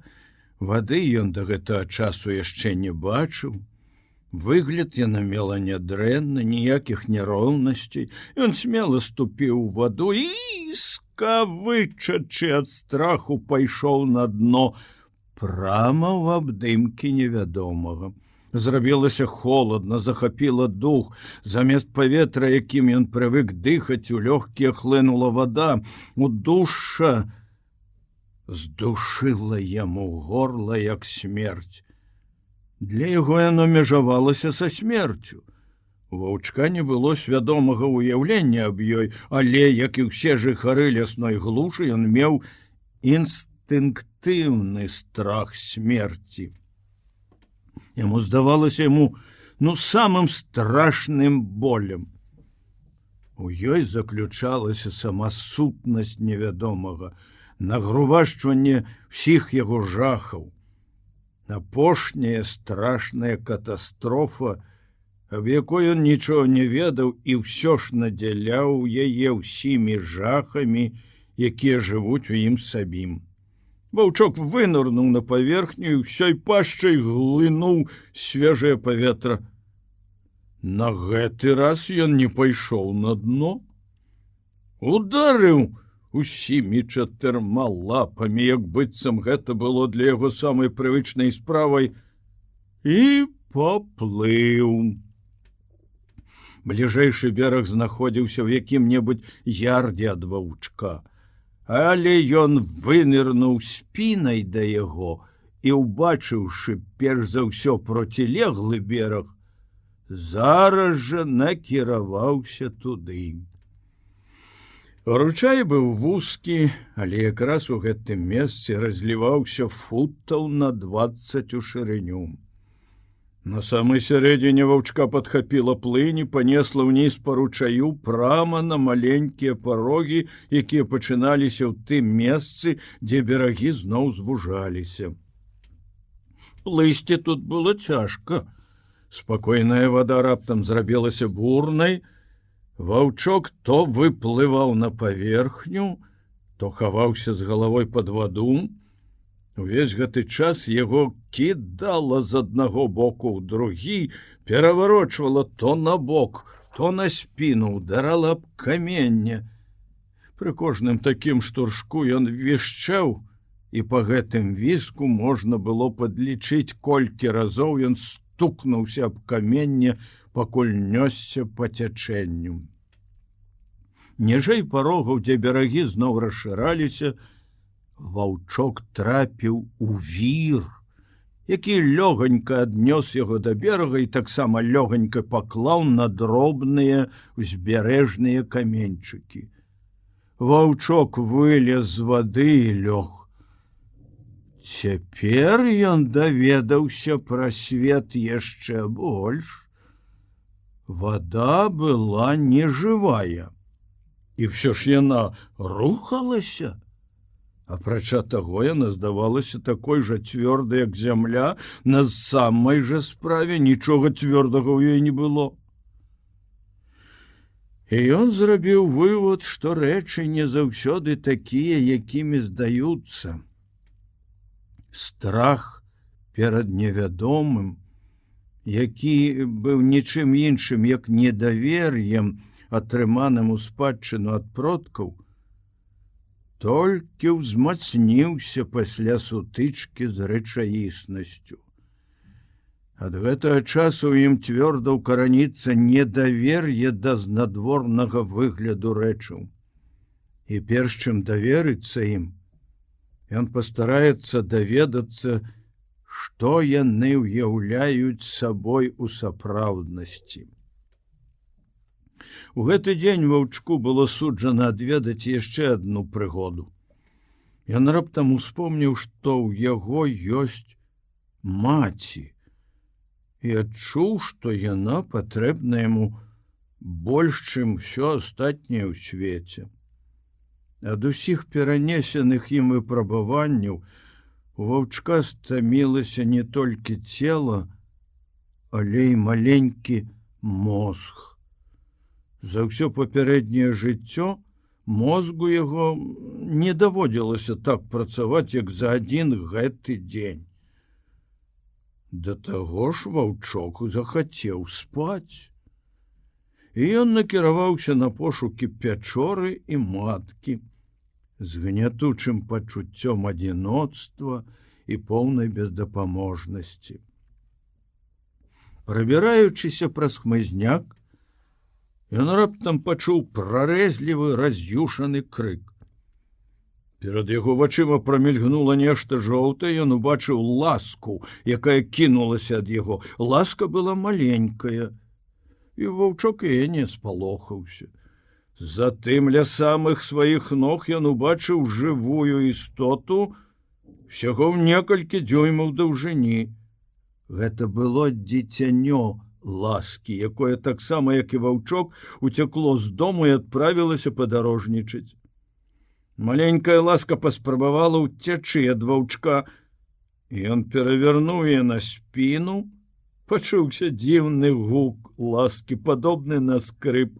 У тую ж хвіліну перад яго вачыма зноў пранеслася жоўтая пляма. Ваўчок пачуў раз'юшаны крык. Нешта моцна ударыла яго па шыі, ён адчуў, як вострыя зубы ласкі маткі ўпіліся ў яго цела. Пакуль ён з віскам і выццём адступаў назад, ласка падбегла да свайго дзіцяняці і схавалася з ім у гушчары. Боль ад укусу ўсё яшчэ не праходзіў, але боль ад крыўды даваў аб сабе адчуць яшчэ мацней, і ваўчок сеў і ціха заскуголіў. Ласка матка была такая ж маленькая, а кусалася балюча. Ваўчку трэба было даведацца, што, нягледзячы на свае памеры і сваю маленькую вагу, ласка адзін з самых лютых, мсцівых і страшных драпежнікаў лясной глушы. Ваўчок яшчэ не перастаў скуголіць, калі ласка маці зноў з'явілася перад ім. Яна не кінулася на яго адразу, таму што дзіцяня было па-за небяспекай. Ласка асцярожна набліжалася да ваўчка. так што ён мог разгледзець яе тонкае змеінае цела і высока паднятую галаву, рухомую, як у змяі. Яна падыходзіла ўсё бліжэй і бліжэй. Прыжок, за якім ваўчок не мог прасачыць сваімі неспрактыкаванымі вачыма, і тонкае жоўтае цела на 1 секунду знікла з яго поля зроку. У наступны момант ласка ўжо ўчапілася яму ў горла, глыбока пракусіўшы скуру. Ваўчок рычаў, спрабаваў адбівацца, але ён быў вельмі малады. Это быў яго першы выхад у свет, і таму рык яго перайшоў у віск, а жаданне змагання змянілася жаданнем уцячы ад небяспекі. Ласка не адпускала яго, яна ўсё вісела ў яго на горле, стараючыся дабрацца зубамі да вены, дзе пульсавала жыццё ваўчка. Ласка любіла кроў і лічыла за лепшае смактаць яе з горла, крыніцы жыцця. Шэрага ваўчка чакала верная смерць. І апавяданне пра яго засталося б не напісаным, калі б ваўчыца не выскачыла з-за кустоў.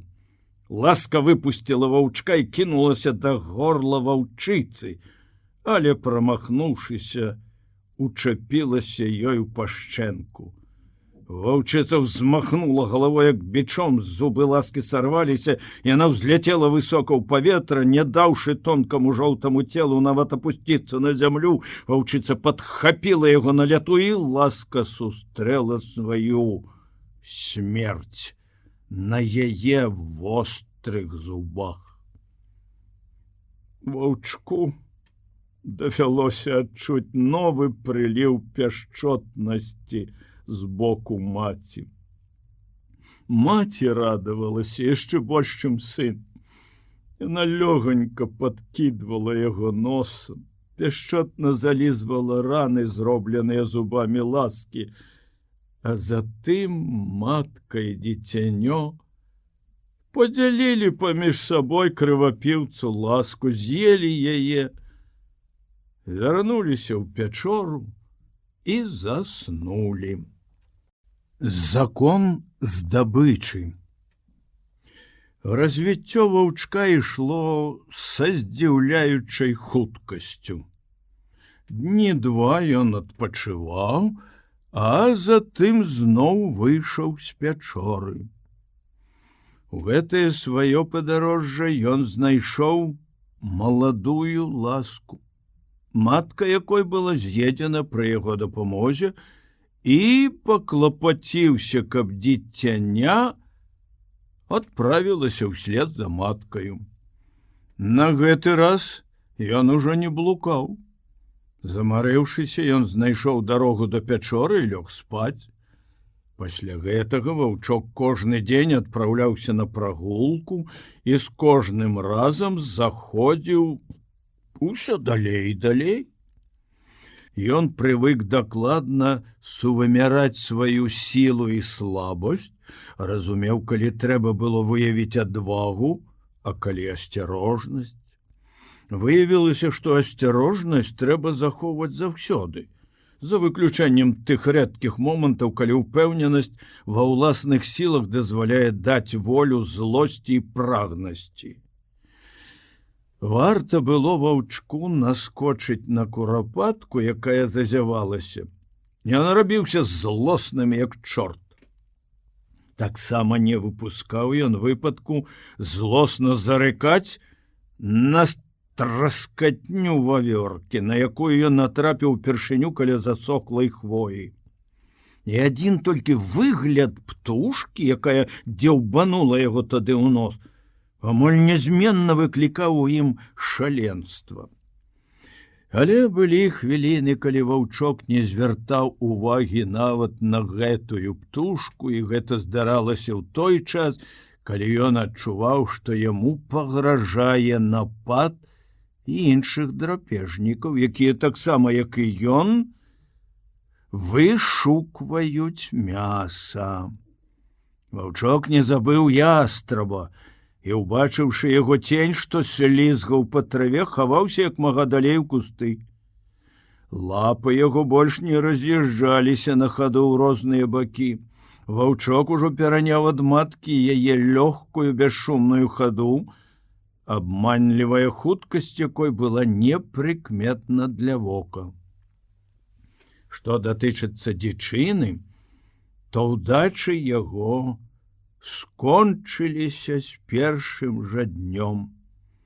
7 птушанят, куропаткі і маленькая ласка — вось і ўся здабыча ваўчка. Але жаданне забіваць мацнела ў ім з кожным днём, і ваўчок песціў мару дабрацца калі-небудзь да вавёркі, якая сваёй траскатнёй паведамляла ўсім жыхарам лесу аб яго набліжэнні. Але вавёрка з такой жа лёгкасцю лазіла па дрэвах, з якой птушкі лёталі ў паветры, і ваўчку заставалася толькі адно — паспрабаваць непрыкметна падкрасціся да яе, пакуль яна была на зямлі. Ваўчок надзвычай паважаў сваю матку. Яна ўмела здабыць мяса і ніколі не забывалася прынесці ваўчку яго долю. Больш таго, яна нічога не баялася. Ваўчку не прыходзіла ў галаву, што гэтая адвага далася ёй шляхам вопыту і ведання. Ён думаў, што адважнасць ёсць выражэнне сілы. Маці была ўвасабленнем такой сілы. Ён падрастаў і адчуваў гэтую сілу у больш рэзкім удары яе лапы, у тым, што штуршкі носам, якімі маці карала яго раней, замяніліся цяпер лютымі ударамі яе клыкоў. Это таксама ўнушала ваўчку павагу да маткі. Яна патрабавала ад яго паслухмянасці, і чым больш ён падрастаў, тым больш сурова яна з ім абыходзілася. Зноў надышоў галодны час. Ваўчок цяпер ужо зусім свядома пераносіў мукі голаду. Ваўчыца схуднела у пошуках ежы. Праводзячы амаль увесь час на паляванні і большай часткай без усякіх вынікаў, яна рэдка прыходзіла спаць у пячору. На гэты раз галадоўка была нядоўгая, але лютая. Ваўчок не знаходзіў малака ў матчыных сасках і не мог раздабыць ні кавалачка мяса. Раней ён паляваў дзеля забавы, дзеля той прыемнасці, якую прыносіла яму паляванне. Цяпер жа ён узяўся за гэтую справу па-сапраўднаму, і ўсё ж у яго нічога не атрымлівалася. Але няўдачы толькі спрыялі яго развіццю. Ён з яшчэ большай стараннасцю вывучаў звычаі вавёркі, прыкладаў яшчэ больш намаганняў для таго, каб падкрасціся да яе знянацку. Ён выследжваў палявых мышэй, спрабаваў выкопваць іх з норак, даведаўся шмат аб чым новым пра дятлаў і іншых птушак. І вось надышоў час, калі ваўчок ужо не хаваўся за кусты, убачыўшы цень ястраба. Ён зрабіўся больш дужым, спрактыкаваным, адчуваў у сабе большую ўпэўненасць. Апрача таго, голас зрабіў яго больш лютым, і аднойчы ваўчок сеў сярод паляны на самым відным месцы і пачаў чакаць, калі ястраб спусціцца да яго. Ён ведаў, што там над ім у блакітным небе лётае ежа, якой так настойліва патрабуе яго страўнік. Але ястраб адмовіўся прыняць бой, і ваўчок забраўся ў гушчар, жаласліва паскугольваючы ад расчаравання і голаду. Голад скончыўся. Ваўчыца прынесла дамоў мяса, яно было незвычайнае, зусім не падобнае на тое, якое прыносіла раней. Гэта было дзіцяня рысі, якое ўжо падрасло, але не такое вялікае, як ваўчок. І ўсё мяса цалкам прызначалася яму. Ваўчыца ўжо паспела заспакоіць свой голад, хоць ваўчок і не падазраваў, што для гэтага ёй спатрэбіўся ўвесь астатні вывадак рысі. Не падазраваў ён і таго, які смелы ўчынак прыйшлося зрабіць маці. Ваўчок ведаў толькі адно: маладзенькая рысь з аксамітнай скуркай была мясам. І ён еў гэтае мяса і рабіўся шчаслівейшым з кожным праглынутым кавалкам. Насычанасць выклікае бяздзеянне. Ваўчок прылёг у пячоры побач з маткай і заснуў. Яго разбудзіла яе рыканне. Ніколі яшчэ ваўчок не чуў ад маткі такіх дзіўных гукаў. Магчыма, што за ўсё сваё жыццё яна ніколі не рыкала больш страшна, але прычына для такога рыкання была. І ніхто не ведаў гэтага лепш, чым сама ваўчыца. Вывадак рысі нельга знішчыць беспакарана.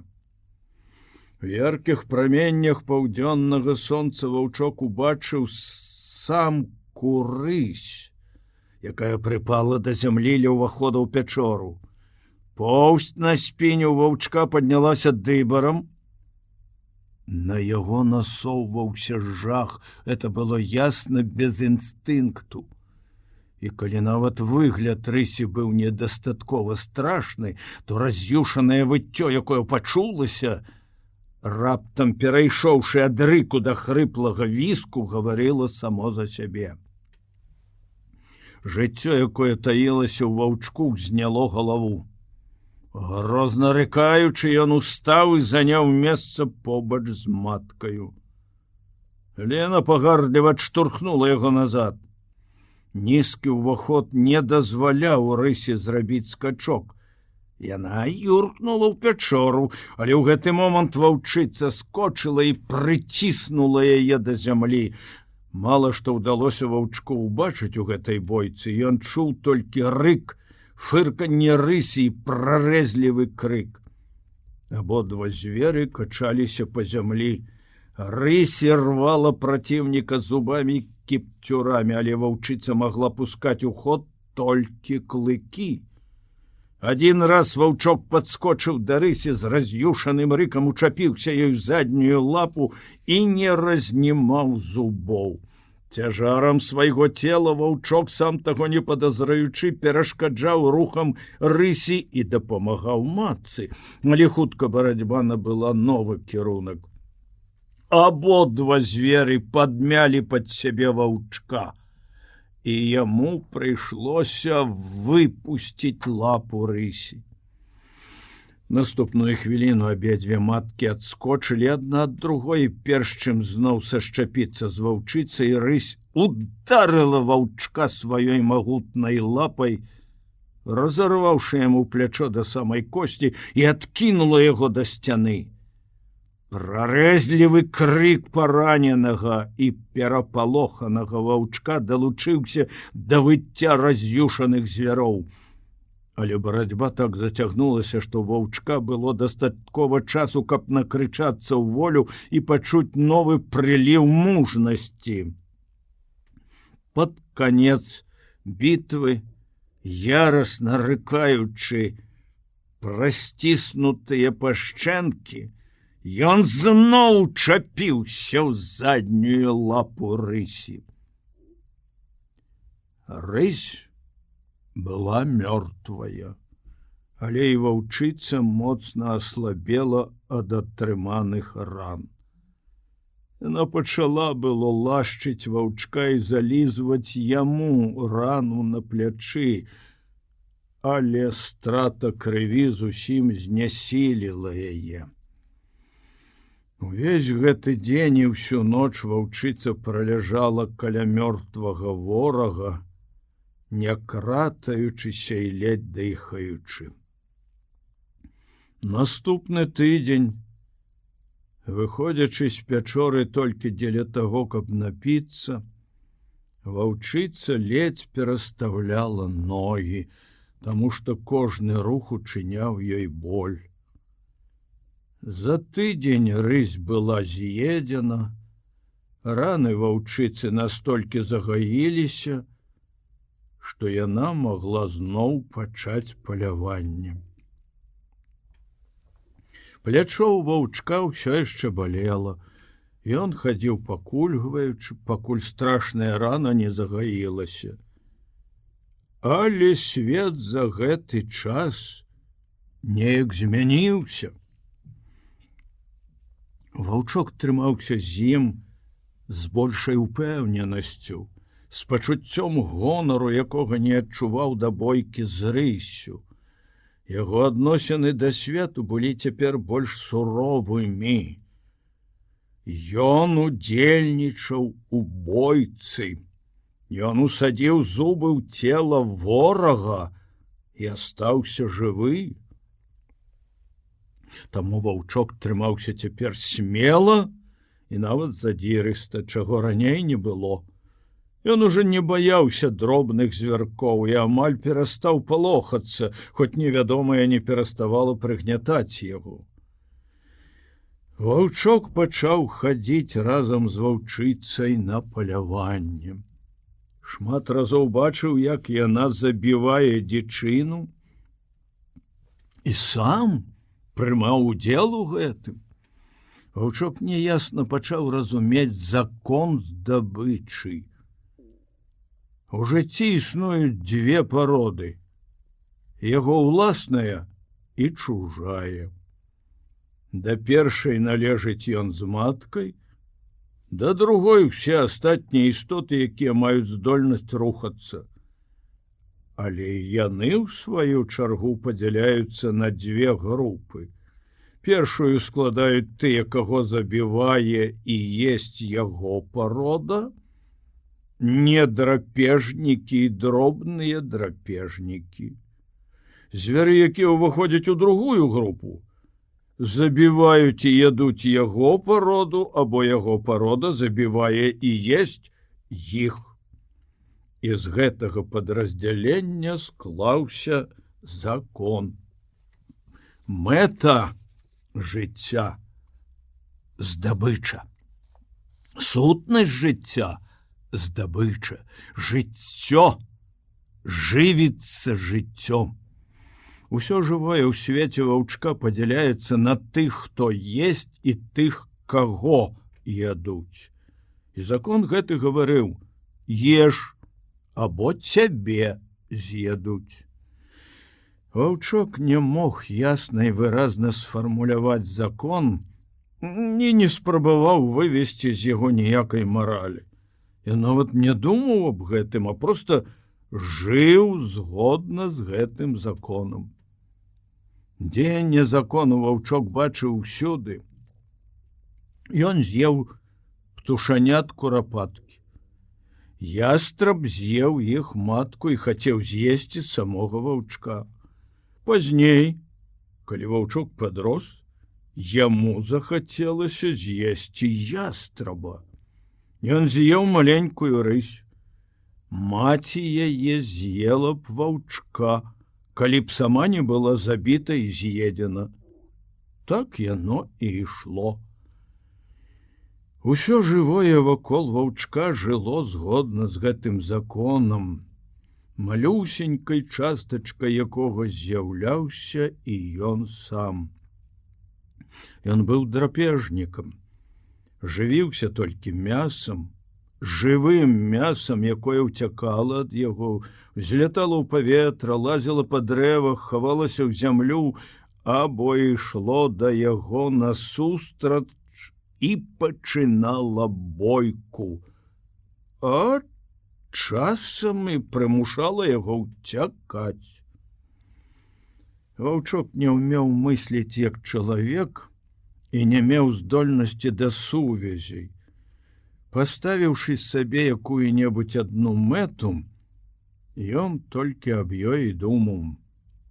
Толькі яе адной дамагаўся. Апрача закона мяса ў жыцці ваўчка было мноства іншых, менш важных законаў, якія ён павінен быў вывучыць і, вывучыўшы, пакарацца ім. Свет меў шмат нечаканасцей. Жыццё, якое трапятала ў ваўчку, гульня яго мускулаў з'яўляліся для яго невычарпальнай крыніцай шчасця. Пагоня за мясам прымушала яго дрыжэць ад асалоды. Лютасць і бойка прыносілі з сабой адну прыемнасць. І нават у жаху і таямніцах невядомага было для яго жыццё. Апрача гэтага, у жыцці было шмат іншых прыемных адчуванняў. Насычанасць, лянівая дрымота на сонцы. Всё гэта з'яўлялася для ваўчка узнагародай за яго стараннасць і працу. А стараннасць і праца самі па сабе прыносілі яму радасць. Такім чынам ваўчок жыў у згодзе з яго варожым асяроддзем. Ён быў вельмі жыццярадасны, шчаслівы і ганарыўся сабой. Частка 3. Тварцы агню. Ваўчок наткнуўся на гэта зусім нечакана. Всё здарылася па яго віне. Ён забыў пра асцярожнасць. Выйшаў з пячоры, пабег да ручая напіцца. Магчыма, што ваўчок нічога не заўважыў яшчэ таму, што не паспеў канчаткова прачнуцца. Вся ноч прайшла на паляванні, ваўчок толькі што падняўся са сну. Можа быць, нядбайнасць яго тлумачылася і тым, што дарога да ручая была яму добра знаёмая. Ён часта бегаў па ёй, і да гэтага часу ўсё сходзіла ўдачным. Ваўчок апусціўся па сцежцы міма засохлай хвоі, перасек палянку, пабег паміж дрэвамі і раптам адначасова ўбачыў і пачуў нешта незнаёмае. Перад ім моўчкі сядзелі на кукішках 5 жывых істот, якіх яму не даводзілася бачыць да гэтага часу. Гэта была першая сустрэча ваўчка з чалавекам. Але людзі не ўскочылі, не вышчарылі зубы, не зарыкалі пры з'яўленні ваўчка. Яны не краталіся і сядзелі на кукішках маўклівыя і злавесныя. Не кратаўся і ваўчок. Пакараючыся інстынкту, ён, не разважаючы, кінуўся бегчы ад іх, але упершыню за ўсё жыццё ў ім раптоўна ўзнік другі, зусім процілеглы інстынкт. Ваўчка ахапіў страх, усведамленне ўласнай слабасці і нікчэмнасці пазбавіла ваўчка здольнасці рухацца. Ваўчок ніколі яшчэ не бачыў чалавека, але інстынктыўна разумеў всю яго сілу. Дзесьці ў глыбіні яго свядомасці жыла ўпэўненасць, што гэтая жывёла адваявала сабе першынство над усімі астатнімі жыхарамі лясной глушы. На чалавека зараз глядзела не адна пара вачэй. На яго ўтаропіліся вочы ўсіх продкаў ваўчка. якія блукалі ў цемнаце вакол бязлічных зімніх стаянак, прыглядваліся здалёк з-за густых зараснікаў да дзіўнай двуногай жывёліны, да чалавека. Ваўчок апынуўся ва ўладзе сваіх продкаў, ва ўладзе страху і павагі, народжаных векавой барацьбой і вопытам, якія накоплены пакаленнямі. Гэтая спадчына прыгняла ваўка, які быў усяго толькі ваўчанё. Калі б ваўчок быў больш старэйшы, ён бы ўцёк. Але зараз ён прыпаў да зямлі, паралізаваны страхам, і амаль быў гатовы выказаць тую пакорлівасць, з якой далёкі продак ішоў да чалавека, каб пагрэцца каля агню. Адзін з індзейцаў устаў, падышоў да ваўчка і нахіліўся над ім. Ваўчок яшчэ ніжэй прыпаў да зямлі, невядомае набыло нарэшце плоць і кроў, схілілася над ваўчком і працягнула да яго руку, збіраючыся схапіць яго. Поўсць ваўчка паднялася дыбарам, незалежна ад яго волі. Губы задрыжэлі, агаліўшы маленькія клыкі. Рука, якая навісла над ім, на хвіліну затрымалася, і чалавек сказаў са смехам: «Ва вам вабіскае піта! Глядзіце, белыя клыкі!» Астатнія гучна рассмяяліся і пачалі падбухторваць індзейца ўзяць ваўчка ў рукі. Рука опускалася ўсё ніжэй і ніжэй, а у ваўчка бушавала барацьба двух інстынктаў. Адзін унушаў, што трэба пакарыцца, другі штурхаў на барацьбу. Нарэшце ваўчок пайшоў на згоду з самім сабою.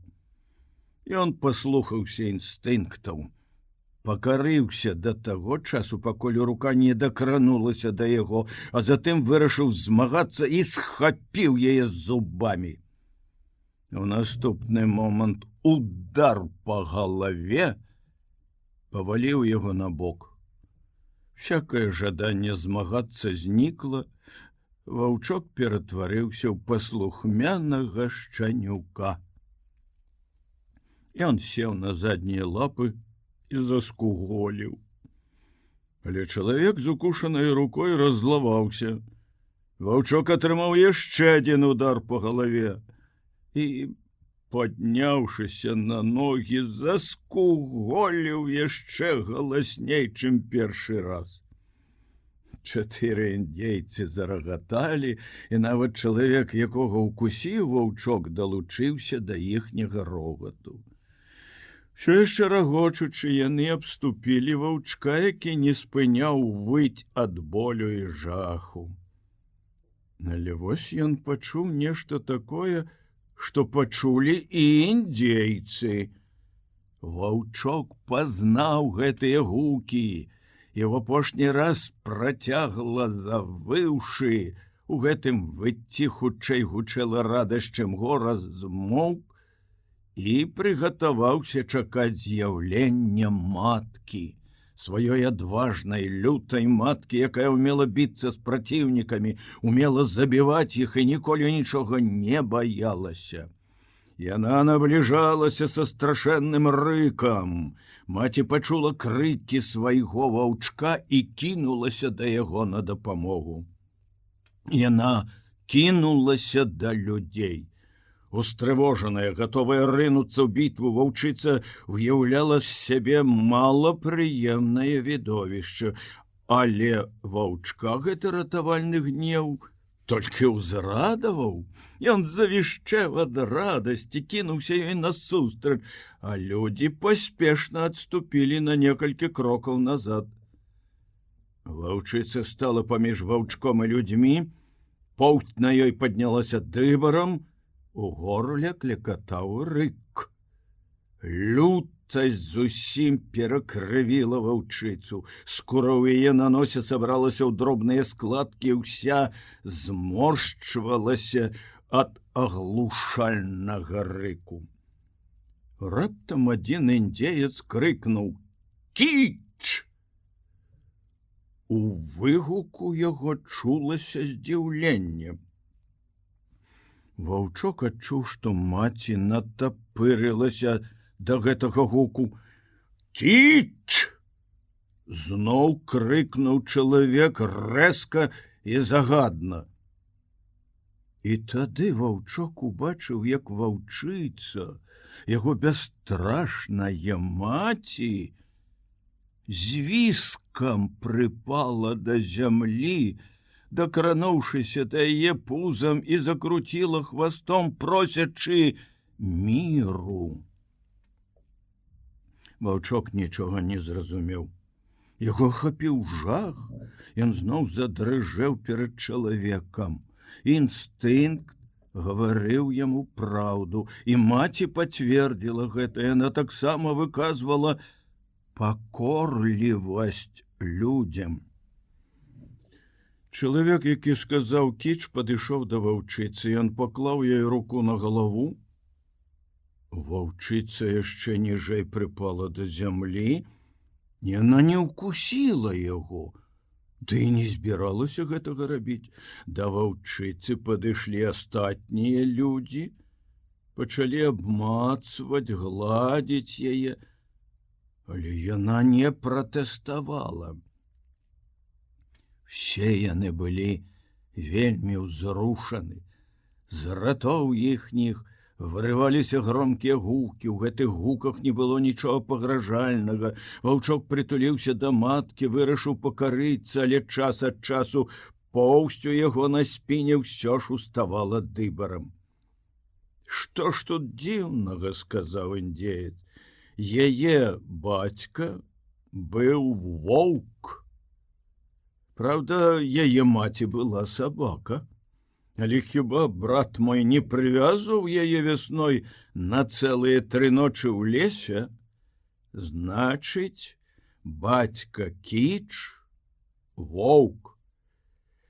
Ужо год мінуў з таго часу, як яна ўцякла, шэры бабёр», — сказаў другі індзеец.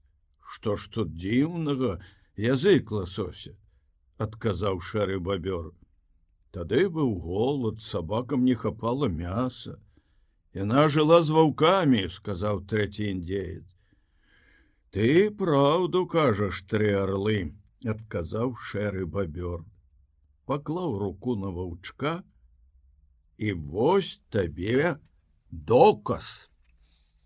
Ваўчок паціху зарыкаў, адчуўшы дакрананне рукі, і рука адскочыла назад, рыхтуючыся ударыць яго. Тады ён схаваў клыкі, пакорліва прыпаў да зямлі, а рука зноў апусцілася і пачала чухаць яго за вухам, гладзіць па спіне.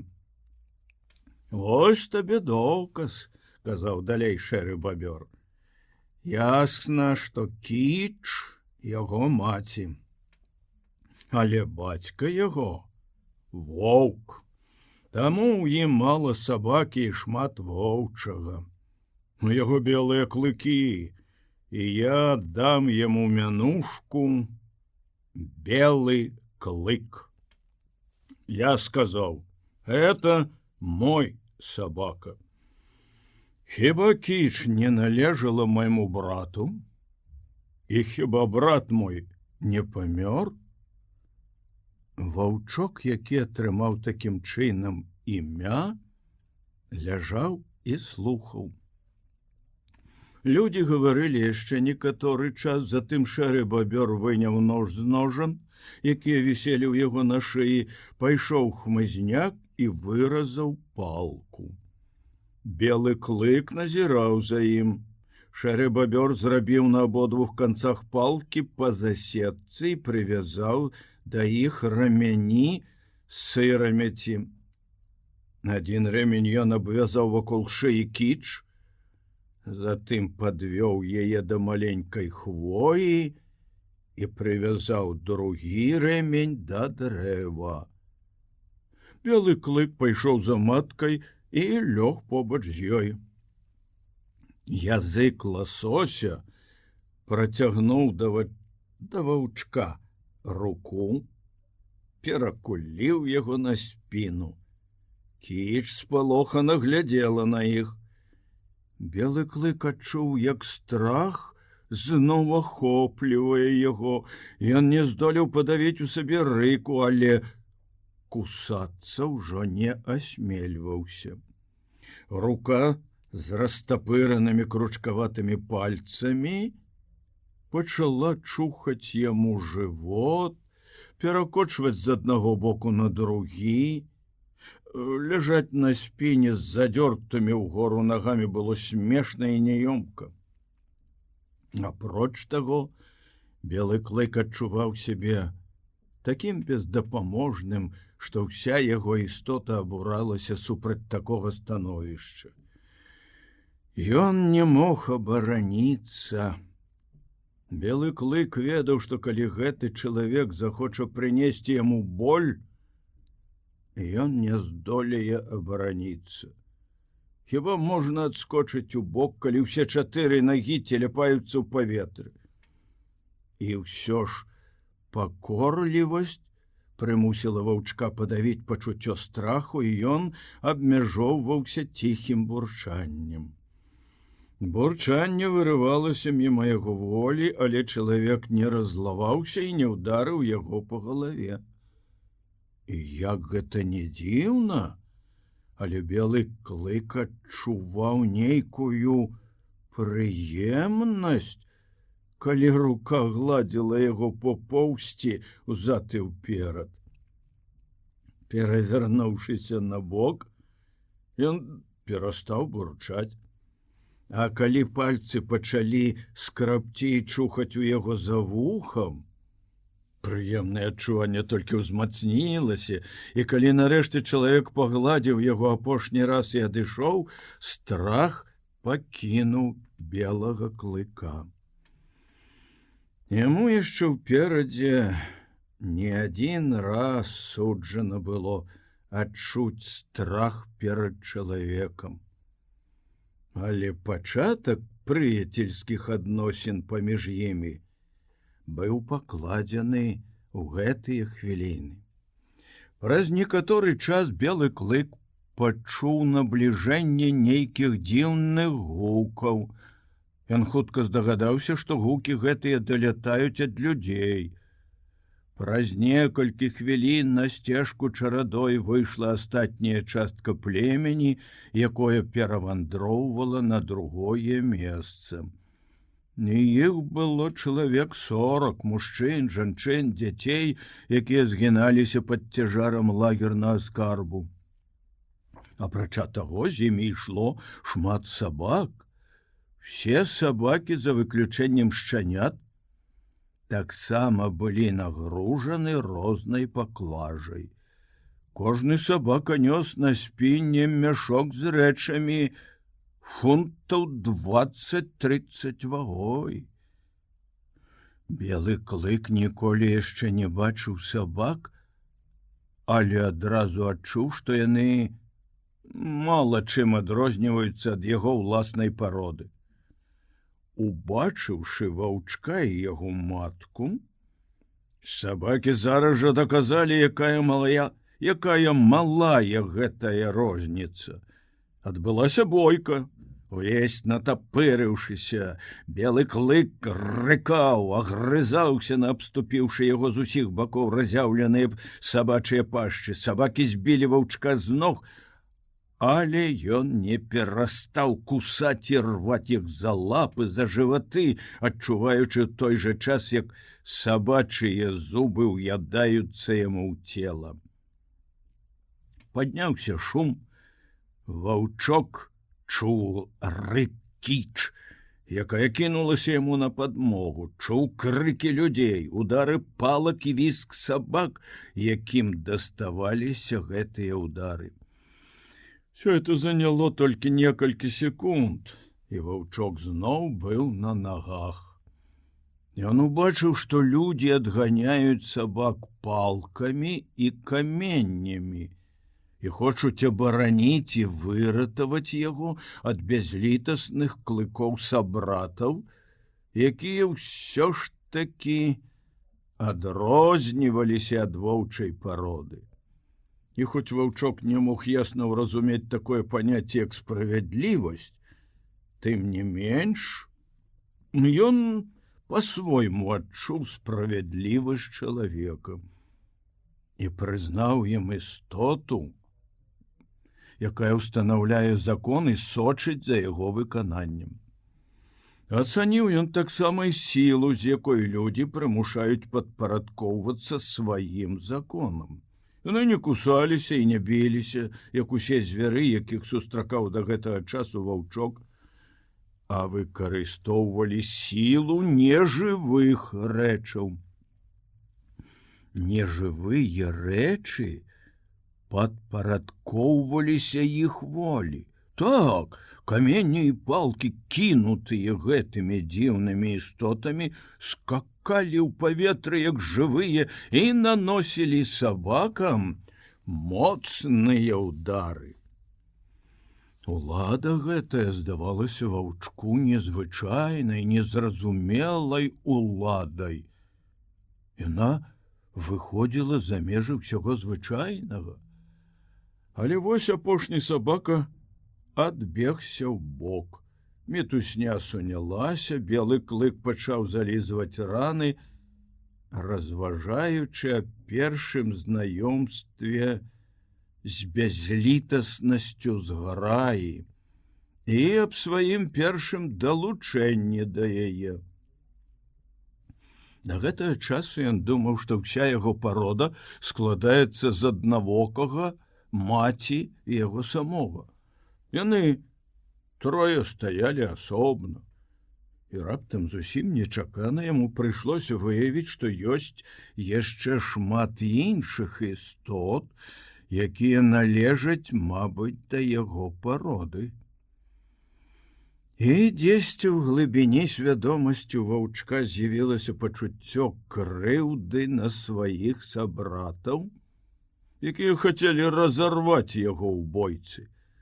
Апрача таго, ваўчок быў пакрыўджаны тым, што матку прывязалі да палкі, хоць гэта і было зроблена рукамі вышэйшай істоты. Тут ужо пахла пасткай, няволяй.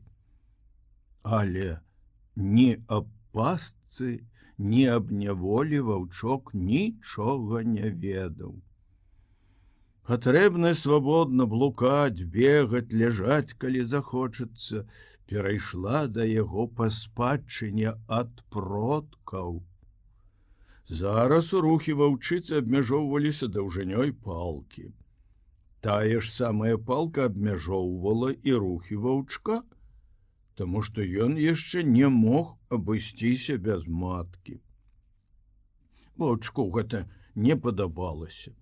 І ён застаўся незадаволены такімі парадкамі, калі людзі падняліся і рушылі ў дарогу, таму што нейкі маленечкі чалавек узяў у рукі палку, да якой была прывязана кіч, і павёў яе за сабой як палонніцу. А за кіч пацягнуўся белы клык, вельмі збянтэжаны і занепакоены гэтым новым здарэннем. Яны адправіліся ўніз па рачной даліне, значна далей тых месцаў, куды заходзіў у сваіх вандраваннях белы клык, і дайшлі да самага канца яе, дзе рэчка ўпадала ў Макензі. На беразе, на высокіх жэрдках, стаялі пакінутыя раней пірогі, ляжалі рашоткі для сушкі рыбы, і тут індзейцы сталі лагерам. Белы клык са здзіўленнем азіраўся вакол сябе, магутнасць людзей расла на яго вачах з кожнай хвілінай. Ён ужо пераканаўся ў іх уладзе над раз'юшанымі сабакамі, гэтая улада гаварыла аб сіле. Але яшчэ больш здзіўляла ваўчка іх улада над нежывымі прадметамі. Іх здольнасць змяняць самы твар свету. Это здзіўляла ваўчка больш за ўсё. Ён заўважыў, што людзі ўстанаўліваюць жэрдкі для вігвамаў. Тут не было нічога цікавага. Это рабілі тыя ж самыя людзі, якія ўмелі кідаць на вялікую адлегласць камення і палкі. Аднак, калі з жэрдак, абцягнутых скурай парусінай, атрымаліся вігвамы, Белы клык здзівіўся. Больш за ўсё ваўчка здзіўлялі велізарныя памеры вігвамаў.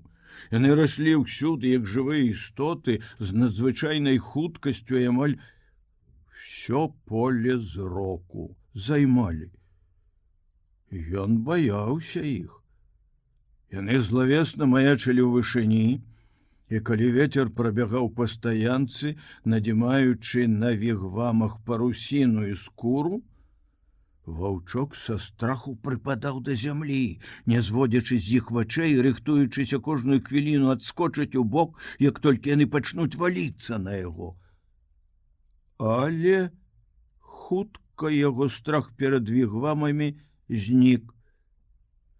Ваўчок бачыў, як жанчыны і дзеці ўваходзілі і выходзілі з іх без усякай шкоды для сябе. А сабакі часта спрабавалі прайсці туды, але людзі праганялі іх з лаянкай і шпурлялі ў іх каменнямі.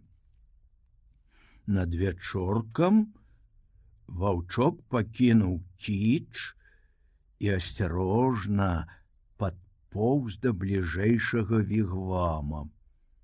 Яго падштурхоўвала цікаўнасць, патрэбнасць вучыцца жыць, дзейнічаць і набірацца вопыту. Апошнія некалькі дзюймаў, якія аддзялялі яго ад сцяны вігвама, ён поўз страшэнна доўга і асцярожна. Падзеі гэтага дня падрыхтавалі яго да таго, што невядомае мае схільнасць з'яўляцца самым нечаканым, неймаверным чынам. Нарэшце нос яго дакрануўся парусіны. Ваўчок чакаў, але нічога не здарылася. Тады ён панюхаў гэтую дзіўную тканіну, насычаную пахам чалавека, потым узяў яе зубамі і злёгку пацягнуў на сябе. Нічога не здарылася, хоць парусінавая сцяна і задрыжэла. Ваўчок пацягнуў мацней, сцяна захісталася. Ваўчку гэта вельмі спадабалася. Ён цягнуўся мацней, мацней, пакуль сцяна не пачала рухацца. Тады з вігвама данёсся рэзкі вокліч індзейкі. Ваўчок пабег да кіч. Але з гэтага часу ён перастаў баяцца вігвамаў. Праз хвіліну ваўчок зноў адышоў ад маткі. Яе палка была прывязана да калочку, вагнанага ў зямлю, і ваўчыца не магла пайсці за белым клыком. Да ваўчка з ваяўнічым выглядам набліжаўся вялікі шчанюк, старэйшы і большы за яго. Шчанюка называлі Ліп-Ліп, як аб гэтым пазней даведаўся белы клык. Ён быў ужо спрактыкаваны ў баях, лічыўся сярод сваіх сабратаў з забіякам. Белы клык прызнаў шчанюку істоту сваёй пароды і, не чакаючы ад яго ніякіх варожых дзеянняў, прыгатаваўся прыязна прыняць яго. Але як толькі незнаёмы ашчэрыў зубы і ўвесь падабраўся для скачка, белы клык таксама насцярожыўся і вышчарыў зубы. Натапырыўшыся і пагрозна рыкаючы, ваўчок і шчанюк пачалі кружыць адзін за адным, чакаючы далейшых дзеянняў. Гэта цягнулася некалькі хвілін. Беламу клыку такая гульня пачынала падабацца. Раптам Ліп-Ліп зрабіў скачок, рвануў ваўчка зубамі і адскочыў убок. Ён укусіў ваўчка якраз у тое плячо, якое пасля бойкі з рыссю ўсё яшчэ балела глыбока, каля самай косці. Белы клык завыў ад здзіўлення і болю, але ў наступны момант з лютасцю кінуўся на ліп-ліпа і пачаў злобна кусаць яго. Але ліп-ліп нездарма пражыў сваё жыццё ў лагеры і нездарма ўдзельнічаў у столькіх бойках са шчанюкамі. 3, 4, 6 разоў запар укусіў ён навічка сваімі маленькімі вострымі зубамі, і нарэшце белы клык з віскам ганебна ўцёк пад абарону маткі. Гэта была яго першая бойка з ліп-ліпам. І такіх боек уперадзе было шмат, таму што яны з першай жа сустрэчы адчулі варожасць адзін да аднаго, глыбокую варожасць, якая выклікала ў іх вечныя сутычкі. Кіч ласкава аблізвала белага клыка, прабуючы ўтрымаць яго каля сябе, але цікаўнасць ваўчка была ненасытная. Праз некалькі хвілін ён зноў накіраваўся на разведку і наткнуўся на чалавека, якога называлі шэрым бабром. Прысеўшы на кукішкі, шэры бабёр рабіў нешта з высахлым мохам і палкамі, якія былі раскладзены перад ім на зямлі. Белы клык падышоў бліжэй, пачаў назіраць за ім. З рота шэрага бабра вырваліся нейкія гукі, у якіх, як здалося беламу клыку, не было нічога варожага, і ён падышоў яшчэ бліжэй. Жанчыны і дзеці падносілі шэраму бабру палкі, галінкі. Як відаць, справа была сур'ёзная. Цікаўнасць белага клыка так разгарэлася, што ён падышоў да шэрага бабра ў сутыч, забыўшы, што перад ім знаходзіцца страшная чалавечая істота. Раптам ён убачыў, што з-пад рук шэрага бабра над палкамі і мохам пачынае падымацца нешта дзіўнае, што нагадвала туман. Потым паміж палкамі, круцячыся, звіваючыся, узнікла штосьці жывое, падобнае па колеру да сонца ў небе. Белы клык не падазраваў аб існаванні агню. Агонь вабіў яго да сябе, як калісь у пячоры ў дні дзяцінства яго вабіла святло. Ваўчок падпоўз яшчэ бліжэй. Ён пачуў смех шэрага бабра і зразумеў, што ў гэтых гуках няма нічога варожага. Затым белы клык дакрануўся да полымя носам і высунуў язык. У першую секунду ён аслупянеў. Прытаіўшыся сярод палак і моху, невядомая з лютасцю учапілася яму ў нос. Белы клык адскочыў ад агню, страшэнна завішчэўшы. Пачуўшы гэты віск, кіч з рыкам кінулася ўперад, наколькі дазваляла палка, і пачала кідацца ад раз'юшанасці, адчуваючы сябе бяссільнай дапамагчы ваўчку. Але шэры бабёр рагатаў, ляскаючы сябе па сцёгнах, і расказваў усяму лагеру аб тым, што здарылася. Усе гучна смяяліся.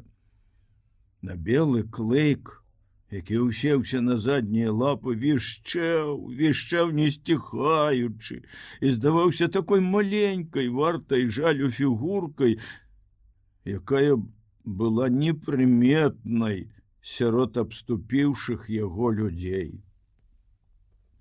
Гэта быў самы моцны боль, які яму давялося перанесці.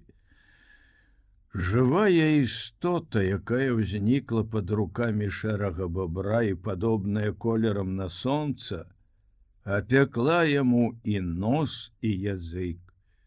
Белы клык скуголіў, не сціхаючы, і кожнае яго выццё людзі сустракалі новым выбухам смеху. Ён паспрабаваў лізнуць нос, але дотык апечанага языка да апечанага носа толькі ўзмоцніў боль, і ваўчок завыў з яшчэ большай роспаччу і сумам. А потым яму зрабілася сорамна. Ён разумеў, чаму людзі смяюцца. Нам не дадзена ведаць, якім чынам некаторыя жывёлы разумеюць, што такое смех, і здагадваюцца, што мы смяёмся з іх. Тое ж самае здарылася і з белым клыком. Яму зрабілася сорамна, што людзі з яго смяюцца. Ён павярнуўся і ўцёк, але ўцячы яго прымусіў не боль ад апёкаў, а смех, таму што смех пранікаў глыбей, раніў мацней, чым агонь. Белы клык кінуўся да кіч, якая шалела на прывязі, да адзінай у свеце істоты, якая не смяецца з яго. Змерклася, услед за змрокам надышла ноч, а белы клык не адыходзіў ад маткі. Нос і язык усё яшчэ балелі, але яго мучыла іншая, яшчэ больш моцная трывога. Яго ахапіў сум па радзіме. Ён адчуваў нейкую пустату ў сабе. Яму не хапала цішыні і спакою, што акружалі ручай і пячору ў скале. Жыццё зрабілася надта шумным. Вакол яго былі вельмі многа было людзей. Мужчын, жанчын, дзяцей. Все яны шумелі і раздражнялі ваўчка. Сабакі заўсёды лаяліся, грызліся, рыкалі і падымалі мітусню. Спакойнае адзіноцтва, якое ён ведаў раней, скончылася. Тут нават само паветра было насычана жыццём. Яно і гудзела навокал белага клыка, не змаўкаючы ні на хвіліну. Новыя гукі трывожылі і раздражнялі ваўчка, прымушаючы яго кожную хвіліну чакаць новых здарэнняў. Ён назіраў, як людзі адыходзяць, прыходзяць, сноўдаюцца па лагеры. Падобна таму, як чалавек глядзіць на ім жа створаных багоў, так і белы клык глядзеў на акружаючых яго людзей. Яны былі для яго вышэйшымі істотамі, бажаством. Яго смутная свядомасць бачыла ва ўсіх іх дзеяннях тую ж цудатворную сілу, якой чалавек надзяляе Бога. Яны былі ўладальнікамі незразумелай бязмежнай магутнасці, уладарамі ўсяго жывога і нежывога свету. Яны трымалі ў паслухмянасці ўсё, што здольна рухацца, і надавалі рух нерухомым рэчам. З мёртвага моху і палак яны тварылі жыццё, якое кусалася і колерам сваім нагадвала сонца. Яны тварылі агонь. Яны былі багі, няволя. Кожны новы дзень прыносіў беламу клыку новыя перажыванні. Пакуль Кіч сядзела на прывязі, ён бегаў па лагеры, даследваючы, вывучаючы яго і набіраўся вопыту. Ён хутка знаёміўся з прывычкамі і спосабам жыцця людзей, але такое блізкае знаёмства не выклікала ў ім пагарды да іх. Чым больш ён пазнаваў людзей, тым больш пераконваўся ў іх перавазе.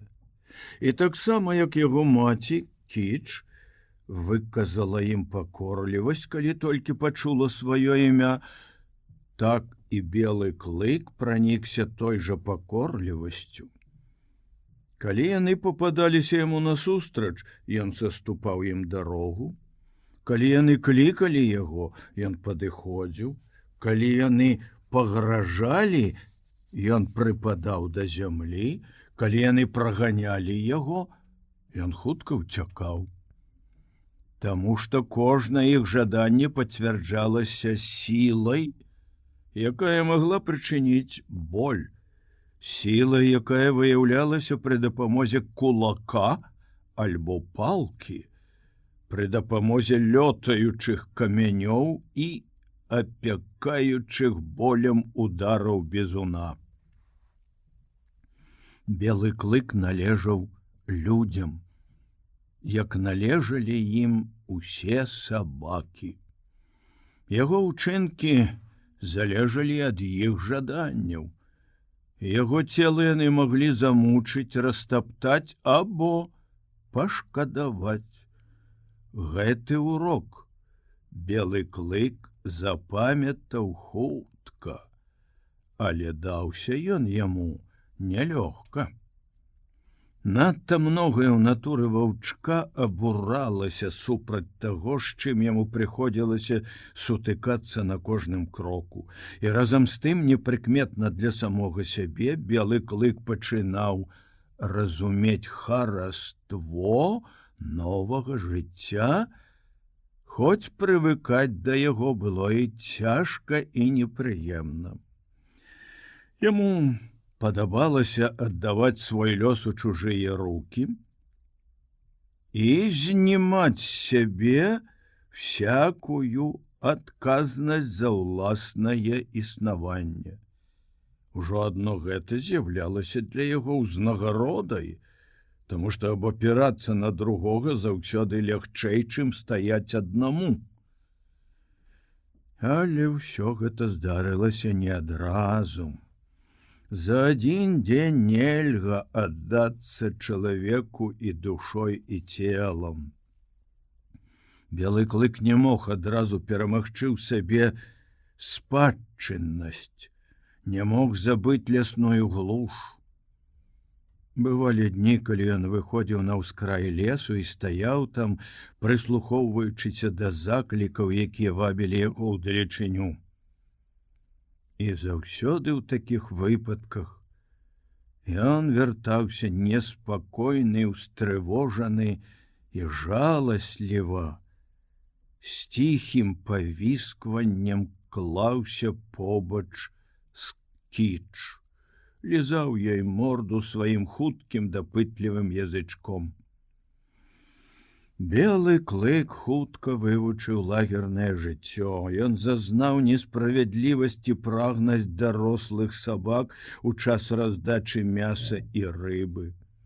Яму прыйшлося пераканацца, што мужчыны справядлівыя, дзеці бязлітасныя, а жанчыны добрыя. Ад іх хутчэй, чым ад іншых, можна атрымаць кавалак мяса ці костку. А пасля 2 ці 3 сутычак з маткамі шчанюкоў белы клык зразумеў, што матак лепш пакідаць у спакоі, лепш унікаць сустрэч з імі і трымацца ад іх як мага далей. Але больш за ўсіх яму атручваў жыццё ліп-ліп. Ён быў старэйшы і дужэйшы за ваўчка, Белы клык біўся досыць ахвотна, але заўсёды ён быў пераможаны. Праціўнік быў занадта вялікі для яго. Ліп-ліп праследаваў сваю ахвяру як кашмар. Варта было беламу клыку адысці ад маткі, забіяка быў тут як тут.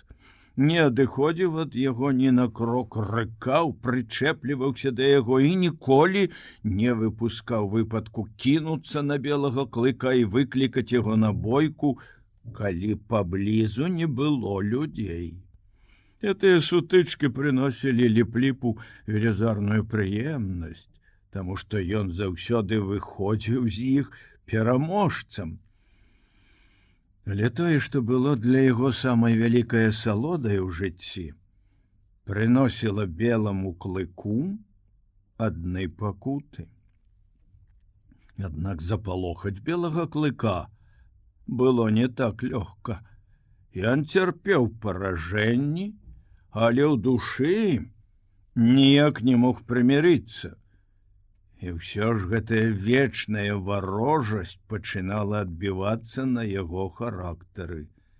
Ён зрабіўся злосным і панурым. Лютасць была ўласціва яго пародзе.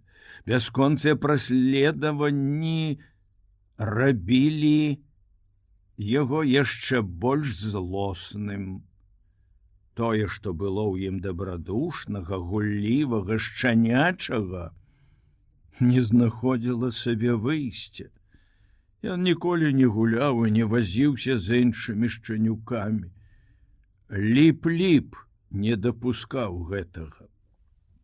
Варта было беламу клыку з'явіцца сярод іх, Ліп-ліп налятаў на яго, пачынаў сварку і біўся з белым клыком да таго часу, пакуль той не ўцякаў прэч. Нарэшце амаль усё шчанячае, што было ў белым клыку, знікла. Ён пачаў здавацца значна скарэй свайго ўзросту. Пазбаўлены магчымасці даваць выхад сваёй энергіі у гульні, ён замкнуўся ў сабе і пачаў развівацца разумова. У белым клыку з'явілася хітрасць. У яго было дастаткова часу, каб абдумваць свае ўчынкі. З прычыны таго, што яму перашкаджалі атрымліваць сваю долю мяса і рыбы падчас агульнага кармлення сабак, ён зрабіўся спрытным злодзеем. Прыходзілася самому здабываць для сябе. І белы клык навучыўся рабіць гэта так майстэрскі, што зрабіўся сапраўдным бичом для індзеек. Ён шмыгаў па ўсяму пасёлку, ведаў, дзе што робіцца, ўсё бачыў і чуў, прыстасоўваўся да акалічнасцей і навучыўся ўнікаць сустрэч са сваім непрымірымым ворагам. Яшчэ ў самым пачатку варожасці з Ліп-ліпам белы клык злосна пажартаваў над сваім ворагам і ўпершыню адчуў асалоду помсты.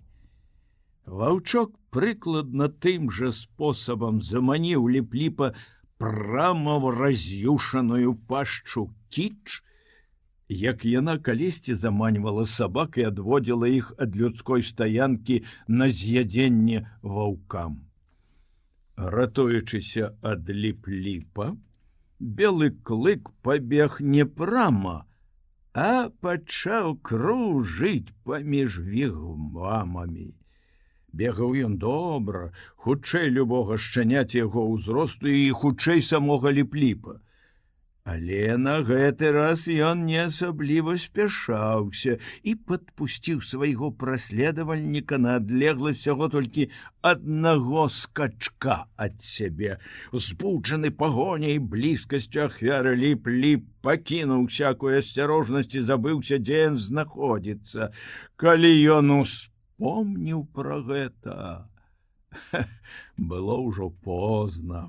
На ўсім бягу абагнуўшы вігвам, ён з размаху наляцеў прама на кіч, якая ляжала на прывязі. Ліп-ліп завыў ад жаху, хоць кіч і была прывязаная, але адчапіцца ад яе было не так лёгка. Ліп-ліп ужо не мог уцячы, таму што кіч збіла яго з ног і пачала кусаць, рваць сваю ахвяру. Адкаціўшыся нарэшце ад ваўчыцы ў бок, Ліп-ліп ледзь падняўся на ногі, увесь ускудлачаны, пабіты фізічна і маральна. Поўсць яго тырчала касмылямі ў тых месцах, дзе па ёй прайшліся зубы кіч. Ліп-ліп раскрыў пашчу і, не сыходзячы з месца, прарэзліва па-шчанячаму завыў. Але белы клык не даў яму дакончыць. Ён кінуўся на Ліп-ліпа і ўчапіўся яму зубамі ў заднюю лапу. Вся ваяўнічасць пакінула шчанюка, і ён пусціўся ганебна ўцякаць. А яго ахвяра гналася за ім па пятах і не адчапілася да таго часу, пакуль Ліп-ліп не дабег да свайго вігвама. Тут на выручку ім падаспелі індзейкі, і белы клык, які ператварыўся ў раз'юшанага д'ябла, адступіў толькі пад градам ляцеўшых у яго каменняў. Надышоў дзень, калі шэры бабёр адвязаў кіч, вырашыўшы, што цяпер яна ўжо не ўцячэ. Белы клык быў у захапленні, бачачы матку на волю. Ён з радасцю адправіўся блукаць з ёй па ўсяму пасёлку, і пакуль кіч была блізка, Ліп-ліп трымаўся ад белага клыка на значнай адлегласці. Белы клык нават натапырваўся і падыходзіў да яго з задзірлівым выглядам, але Ліп-ліп не прымаў выкліку. Ён быў не дурны і вырашыў пачакаць з помстай да таго часу, пакуль не сустрэнецца з белым клыком адзін на адзін. У той жа дзень кіч з белым клыком выйшлі на ўскрай лесу, з якім межаваў пасёлак. Белы клык паступова, крок за крокам, адводзіў туды матку, і калі яна спынілася на ўскрайку лесу, ён паспрабаваў зацягнуць яе далей. Ручай, логава і спакойны лес вабілі да сябе белага клыка, і ён хацеў, каб маці пайшла разам з ім. Ён адбегся на некалькі крокаў, спыніўся і паглядзеў на яе. Яна стаяла не рухаючыся. Белы клык жаласліва заскавытаў, гуляючы, пачаў бегаць сярод кустоў, затым вярнуўся, лізнуў яе ў морду, зноў адбегся, але маці ўсё ж не рухалася. Белы клык стаяў, гледзячы на яе, і здавалася, што настойлівасць і нецярпенне ўсяліліся раптам у цела ваўчка, затым павольна пакінулі яго. Калі кіч павярнула галаву і паглядзела на лагер. Далеч клікала белага клыка, і маці чула гэты кліч. Але яшчэ больш ясна яна чула кліч агню і чалавека. Кліч, на які з усіх звяроў адгукваецца толькі воўк. Воўк і дзікі сабака, бо яны браты. Кіч павярнулася і павольным трушком пабегла назад. Жыццё лагера трымала яе ў сваёй уладзе мацней всякай прывязі. Нябачнымі таямнічымі шляхамі багі завалодалі ваўчыцай і не адпускалі яе ад сябе. Белы клык сеў пад цяністай бярозай і ціха заскуголіў. Пахла хвояй, лясная духмянасць напаўняла паветра, напамінаючы яму аб ранейшым вольным жыцці, на змену якому прыйшла няволя. Але белы клык быў усяго толькі ваўчком, і кліканне маткі даносілася да яго ясней, чым кліч лясной глушы або чалавека. Ён спадзяваўся на яе ва ўсім. Незалежнасць была яшчэ уперадзе. І белы клык устаў, сумна пацягнуўся ў лагер, спыніўшыся на дарозе разы два, каб паскуголіць і прыслухацца да клічу, які ўсё яшчэ даносіўся з ляснога гушчару. У лясной глушы матка і дзіцянё вельмі нядоўга жывуць адно каля аднаго, але людзі часта скарачаюць і гэты кароткі тэрмін. Так было і з белым клыком. Шэры бабёр завінаваціўся другому індзейцу, якога называлі Тры арлы. А Тры арлы адыходзіў уверх па рацэ Макензі на вялікае нявольнічае возера. Кавалак чырвонай матэрыі, мядзведжая скура, 20 патронаў і кіч пайшлі на выплату доўгу. Белы клык бачыў, як Тры арлы взяў яго матку да сябе ў пірогу і хацеў пайсці за ёй. Ударам кулака Тры арлы зваліў яго назад на бераг. Пірога адплыла. Белы клык скочыў ваду і паплыў за ёй, не звяртаючы ніякай увагі на крыкі шэрага бабра. Белы клык не паслухаўся нават голасу чалавека. Так баяўся ён страціць кіч. Але багі прывыклі, каб ім пакараліся, і разгневаны шэры бабёр спусціў на ваду пірогу і паплыў наўздагон за белым клыком. Дагнаўшы яго, ён працягнуў руку, выцягнуў ваўчка з вады, але не адразу кінуў на дно пірогі. Адной рукой трымаючы белага клыка над пірогай, другой ён вельмі балюча яго адлупцаваў. Вось гэта дык лупцоўка была. Рука ў індзейца была цяжкая, удары былі разлічаны правільна і сыпаліся адзін за адным. Пад градам гэтых удараў то з аднаго, то з другога боку белы клык раскачваўся ўзад і ўперад, як маятнік, які сапсаваўся. Самыя разнастайныя адчуванні хвалявалі яго ў гэты час. Спачатку ён здзівіўся. Затым яго апанаваў страх. Белы клык пачаў вішчэць пры кожным удары. Але страх хутка змяніўся злосцю. Свабодалюбівая натура дала сябе адчуць. Белы клык вышчарыў зубы і бясстрашна зарыкаў прама ў твар разгневанаму бажаству.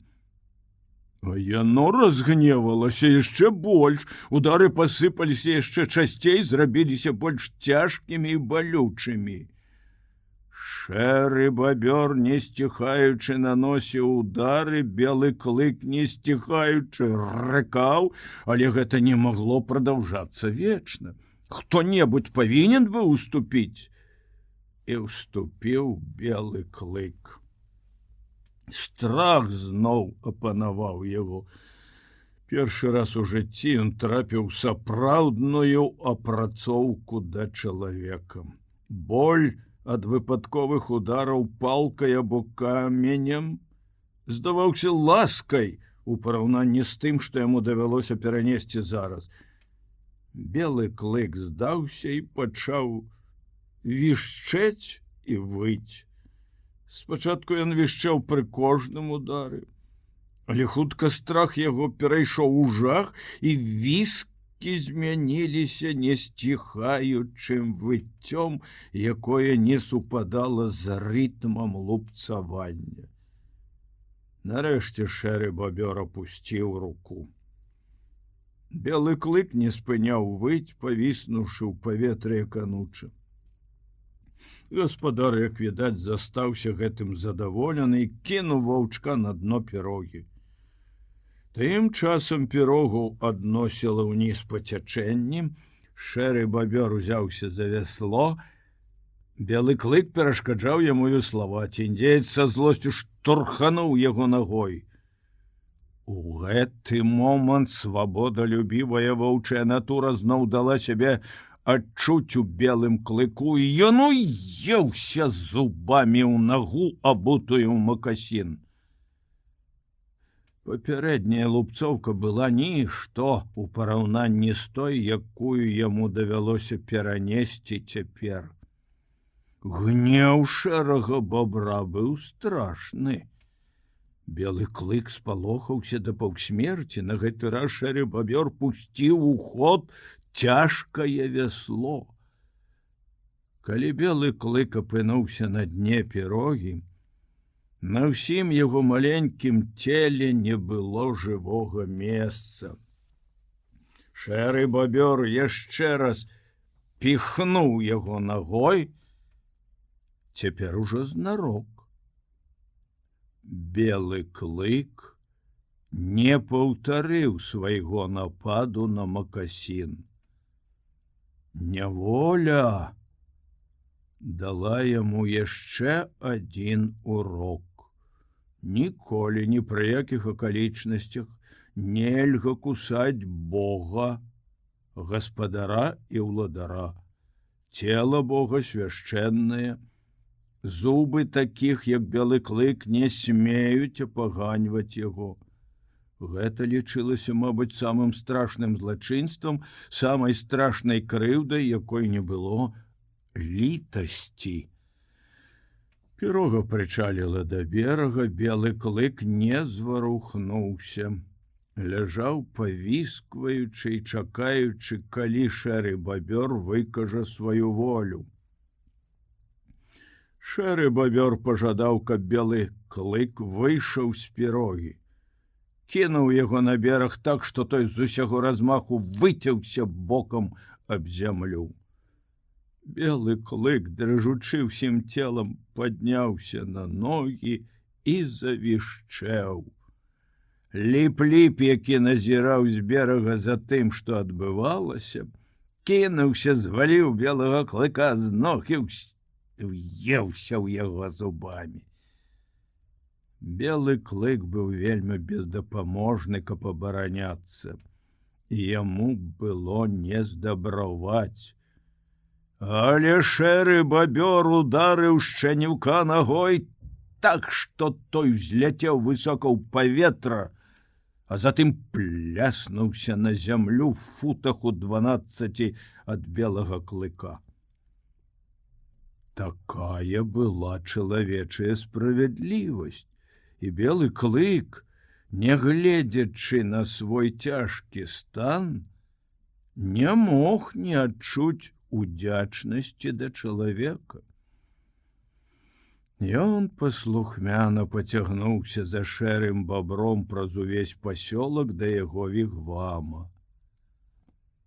Такім чынам, белы клык запамятаў, што права караць багі пакідаюць за сабой, а ніжэйшых жывёл падуладных ім гэтага права пазбаўляюць. У тую ж ноч, калі ўсё сціхла, белы клык успомніў матку і засумаваў. Але сумаваў ён так голасна, што разбудзіў шэрага бабра. Той адлупцаваў яго. Пасля гэтага у прысутнасці багоў ён гараваў ціхенька. Але часам белы клык выходзіў адзін на ўскрай лесу, гучна скуголіў і выў, выказваючы свой сум. У гэты перыяд ён мог бы паслухацца голасу мінулага, які клікаў яго назад да пячоры і ручая. Але памяць аб матцы стрымлівала яго на месцы. Можа, яна вернецца назад у пасёлак, як варочаюцца людзі пасля палявання. І белы клык застаўся ў няволі, чакаючы кіч. Паднявольнае жыццё не так ужо прыгнятала белага клыка. Шмат што ў ім яго цікавіла. Здарэнні навокал адбываліся адно за адным, дзіўным учынкам, якія рабіліся багамі, не было канца, а белы клык заўсёды адрозніваўся цікаўнасцю. Апрача таго, ён навучыўся ладзіць з шэрым бабром. Паслухмянасць, строгая, безадмоўная паслухмянасць патрабавалася ад белага клыка. Тады можна было ўнікнуць лупцоўкі і стварыць сабе зноснае жыццё.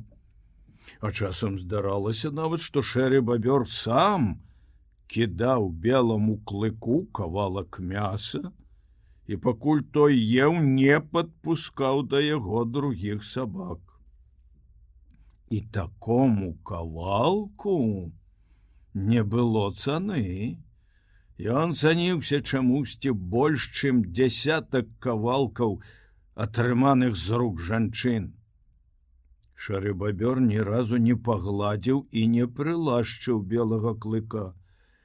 І, можа быць, цяжар яго рукі ці яго справядлівасць і магутнасць, а можа, ўсё гэта разам узятае, дзейнічала на белага клыка, але паміж ім і яго панурым гаспадаром пачынала зараджацца ўзаемная прыхільнасць.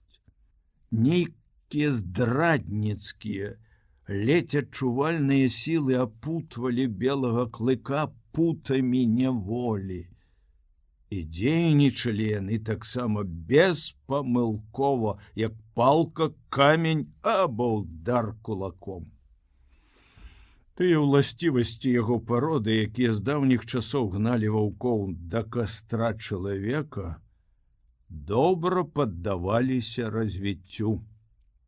Яны развіваліся ў белым клыку, і пасёлак, хоць жыццё ў ім было поўнае горычы, рабіўся яму ўсё даражэйшы і даражэйшы. Але белы клык не падазраваў гэтага. Ён адчуваў толькі сум па кіч. Спадзяваўся на тое, што яна вернецца, і прагна імкнуўся да ранейшага вольнага жыцця. Адшчапенец. Ліп-ліп да такой ступені атручваў жыццё беламу клыку, што той рабіўся больш злым і лютым, чым належала яму быць ад прыроды. Лютасць была ўласціва яго характару, але цяпер яна перайшла ўсякія межы. Ён быў вядомы сваёй злосцю нават людзям. Кожны раз, калі ў пасёлку чуліся лай, сабачае гырканне і бойка, або жанчыны паднімалі крык з-за ўкрадзенага кавалка мяса, ніхто не сумняваўся, што прычынай усяго гэтага з'яўляецца белы клык. Людзі не стараліся разабрацца ў прычынах яго паводзіны. Яна бачылі толькі вынікі, а ў выніках гэтых не было нічога добрага. Белы клык быў пранырай, падбухторшчыкам, злодзеем і зачыншчыкам усіх боек. Разлютаваныя індзейкі абзывалі белага клыка ваўком, гультаём, прадракалі яму дрэнны канец, а ён пільна сачыў за імі і кожную хвіліну гатоў быў ухіліцца ад удару палкай ці каменем. Белы клык адчуваў сябе адшчапенцам сярод жыхароў лагера. Все малыя сабакі бралі прыклад з ліп-ліпа. Паміж імі і белым клыком была нейкая розніца. Можа, сабакі чулі ў ім іншую пароду, адчувалі яго інстынктыўную варожасць, якая заўсёды ўзнікае паміж хатнім сабакам і ваўком. Як бы там ні было, але яны далучыліся да ліп-ліпа. І, абвясціўшы вайну, сабакі мелі дастаткова прычын, каб не спыняць яе. Все яны пазнаёміліся з зубамі ваўчка, і трэба аддаць справядлівасць беламу клыку, ён адплачваў сваім ворагам у 100 разоў. Многіх сабак ён мог бы перамагчы ў бойцы 1 на 1, але ў гэтым яму было адмоўлена. Пачатак кожнай такой бойкі з'яўляўся сігналам для ўсіх маладых сабак. Яны збягаліся з усяго пасёлка і накідаліся на белага клыка. Варожасць сабачай зграяй навучыла яго 2 важным рэчам: адбівацца адразу ад усёй зграі і, маючы справу з адным праціўнікам, наносіць яму як мага большую колькасць ран у найкарацейшы тэрмін. Трымацца на нагах сярод наступаючых з усіх бакоў ворагаў значыла захаваць сабе жыццё. І белы клык уразумеў гэтую навуку дасканала. Ён умеў трымацца на нагах не горш за кошку. Нават дарослыя сабакі маглі колькі хочаш цясніць яго. Белы клык падаваўся ў бок, падскокваў, слізваў, і ўсё ж ногі не здраджвалі яму і цвёрда стаялі на зямлі. Перад кожнай бойкай сабакі звычайна захоўваюць пэўны рытуал. Рыкаюць, ходзяць адзін перад адным, поўсцю іх устае дыбарам. Але белы клык навучыўся абыходзіцца без гэтага. Всякае затрыманне пагражала з'яўленнем сабачай зграі. Сваю справу трэба рабіць хутка, затым уцякаць. І белы клык навучыўся не паказваць сваіх намераў. Ён кідаўся на ворага без усякага папярэджання і пачынаў кусаць, рваць яго, не даючы нават падрыхтавацца да бойкі. Такім чынам ён навучыўся наносіць праціўнікам нечаканыя і цяжкія раны. Апрача таго, белы клык зразумеў, як важна застаць ворага знянацку. Трэба напасці на сабаку нечакана, распароць яму плячо зубамі, парваць на шматкі вуха, перш чым ён паспее апамятацца, і тады вораг напалову пераможаны. Больш таго, сабаку, якога засталі знянацку, зусім лёгка было збіць з ног. У гэтую хвіліну самае паражальнае месца ў яго на шыі з'яўляецца адкрытым. Белы клык ведаў гэтае месца. Веданне дасталося яму па спадчыне ад многіх пакаленняў ваўкоў. Нападаючы, белы клык прытрымліваўся такой тактыкі. Па-першае, падсцерагаў сабаку, калі ён адзін. Па-другое, налятаў на яго нечакана і збіваў з ног. Па-трэцяе, уядаўся яму зубамі ў горла.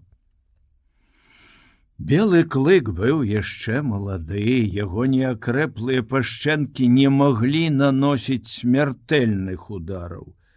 Але ўсё ж не адзін шчанюк бегаў па пасёлку са слядамі яго зубоў на шыі.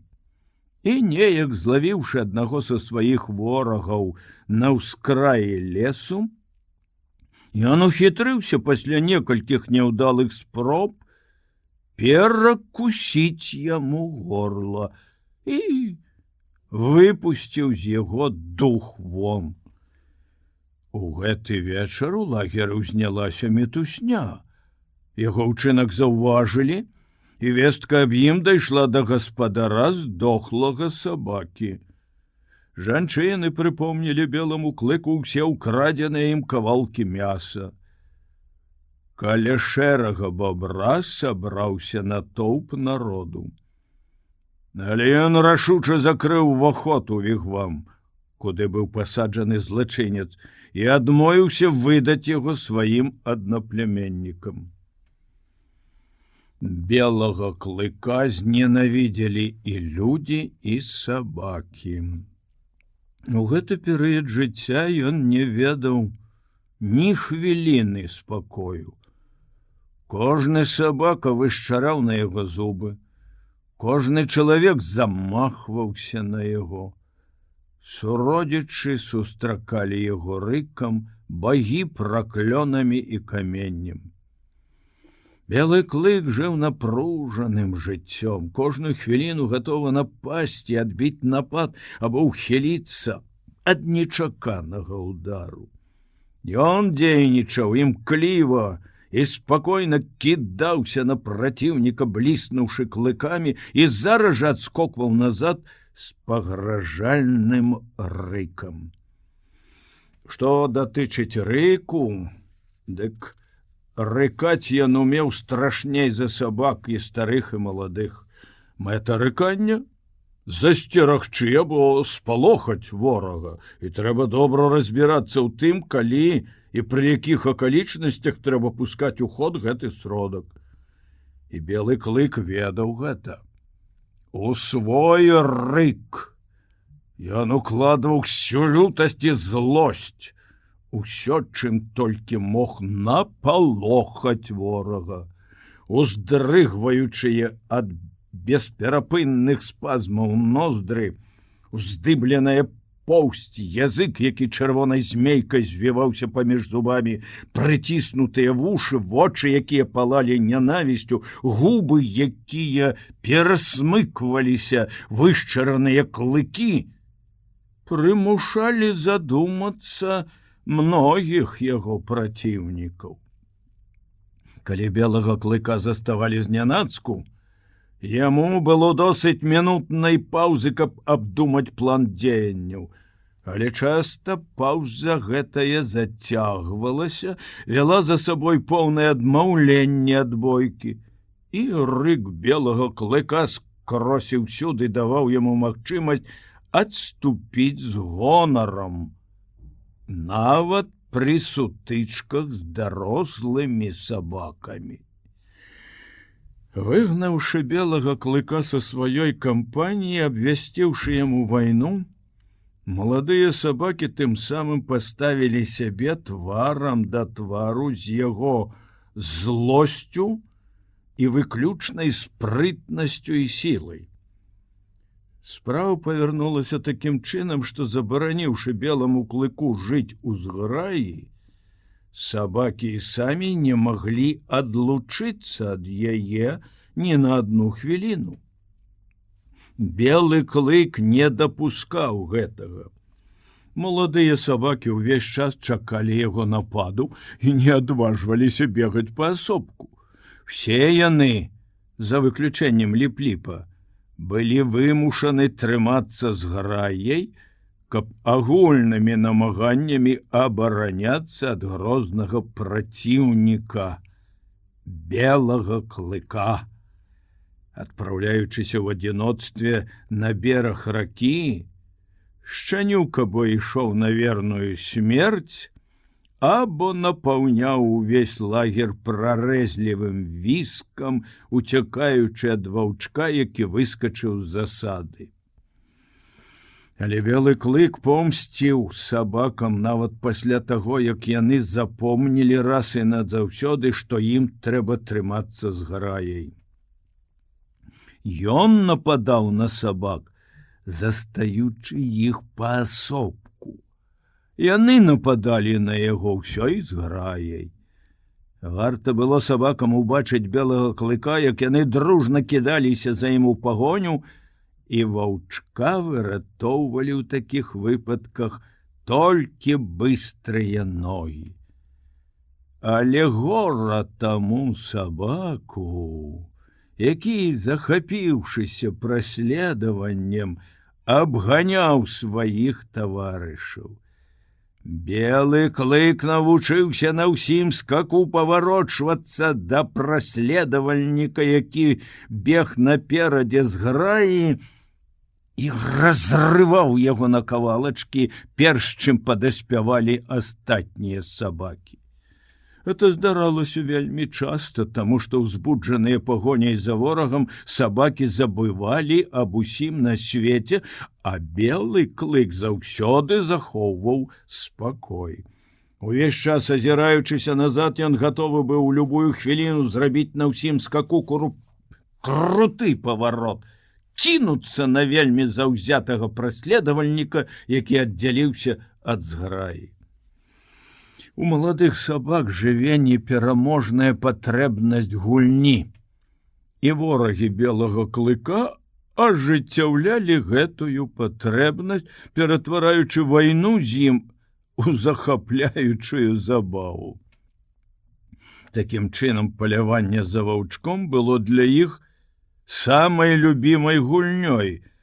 Праўда, гульнёй не жартаўлівай і часам смертельно небяспечнай. А белы клык, з якім ніхто з сабак не мог параўнацца быстрынёй ног, в сваю чаргу не спыняўся перад рызыкай. У тыя дні, калі надзея на тое, што звернецца кіч, яшчэ не пакідала белага клыка. Ён часта заманьваў сабачую зграю ў суседні лес. Па гаўканню і выццю ваўчок вызначаў, дзе яны знаходзяцца. Сам жа ён бег моўчкі, нібы цень, слізгаючы паміж дрэў, як гэта рабілі яго бацька і маці. Апрача таго, сувязь яго з лясной глушшу была цяснейшая, чым у сабак. Ён лепш разумеў усе яе таямніцы, выкруты. Больш за ўсё яму падабалася заблытаць свае сляды, пераплысці ручай і спакойна легчы дзе-небудзь у гушчары лесу, прыслухоўваючыся да брэху згубіўшых яго праследавальнікаў. Сустракаючы збоку сабак і людзей толькі адну нянавісць і знаходзячыся ўвесь час у варожых адносінах з усімі, белы клык развіваўся хутка, але аднабакова. Такой абстаноўцы ў ім не маглі зарадзіцца ні добрыя пачуцці, ні патрэбнасць да ласкі.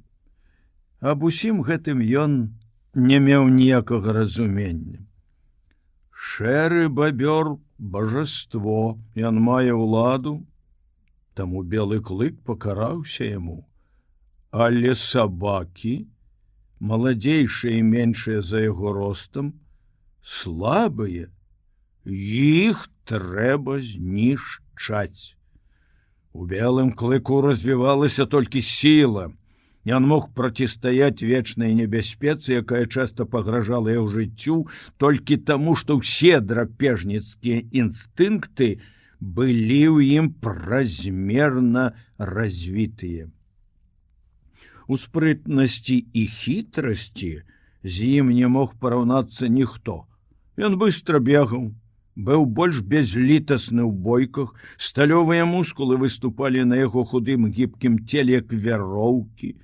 Ён быў больш вынослівы, злы, жорсткі і разумнейшы за ўсіх астатніх сабак. Белы клык павінен быў зрабіцца такім. Інакш ён не выжыў бы у той варожай абстаноўцы, у якой яму давялося апынуцца. Па слядах багоў. Восенню, калі дні зрабіліся карацейшыя і ў паветры ўжо чулася набліжэнне халадоў, беламу клыку трапіўся выпадак вырвацца на волю.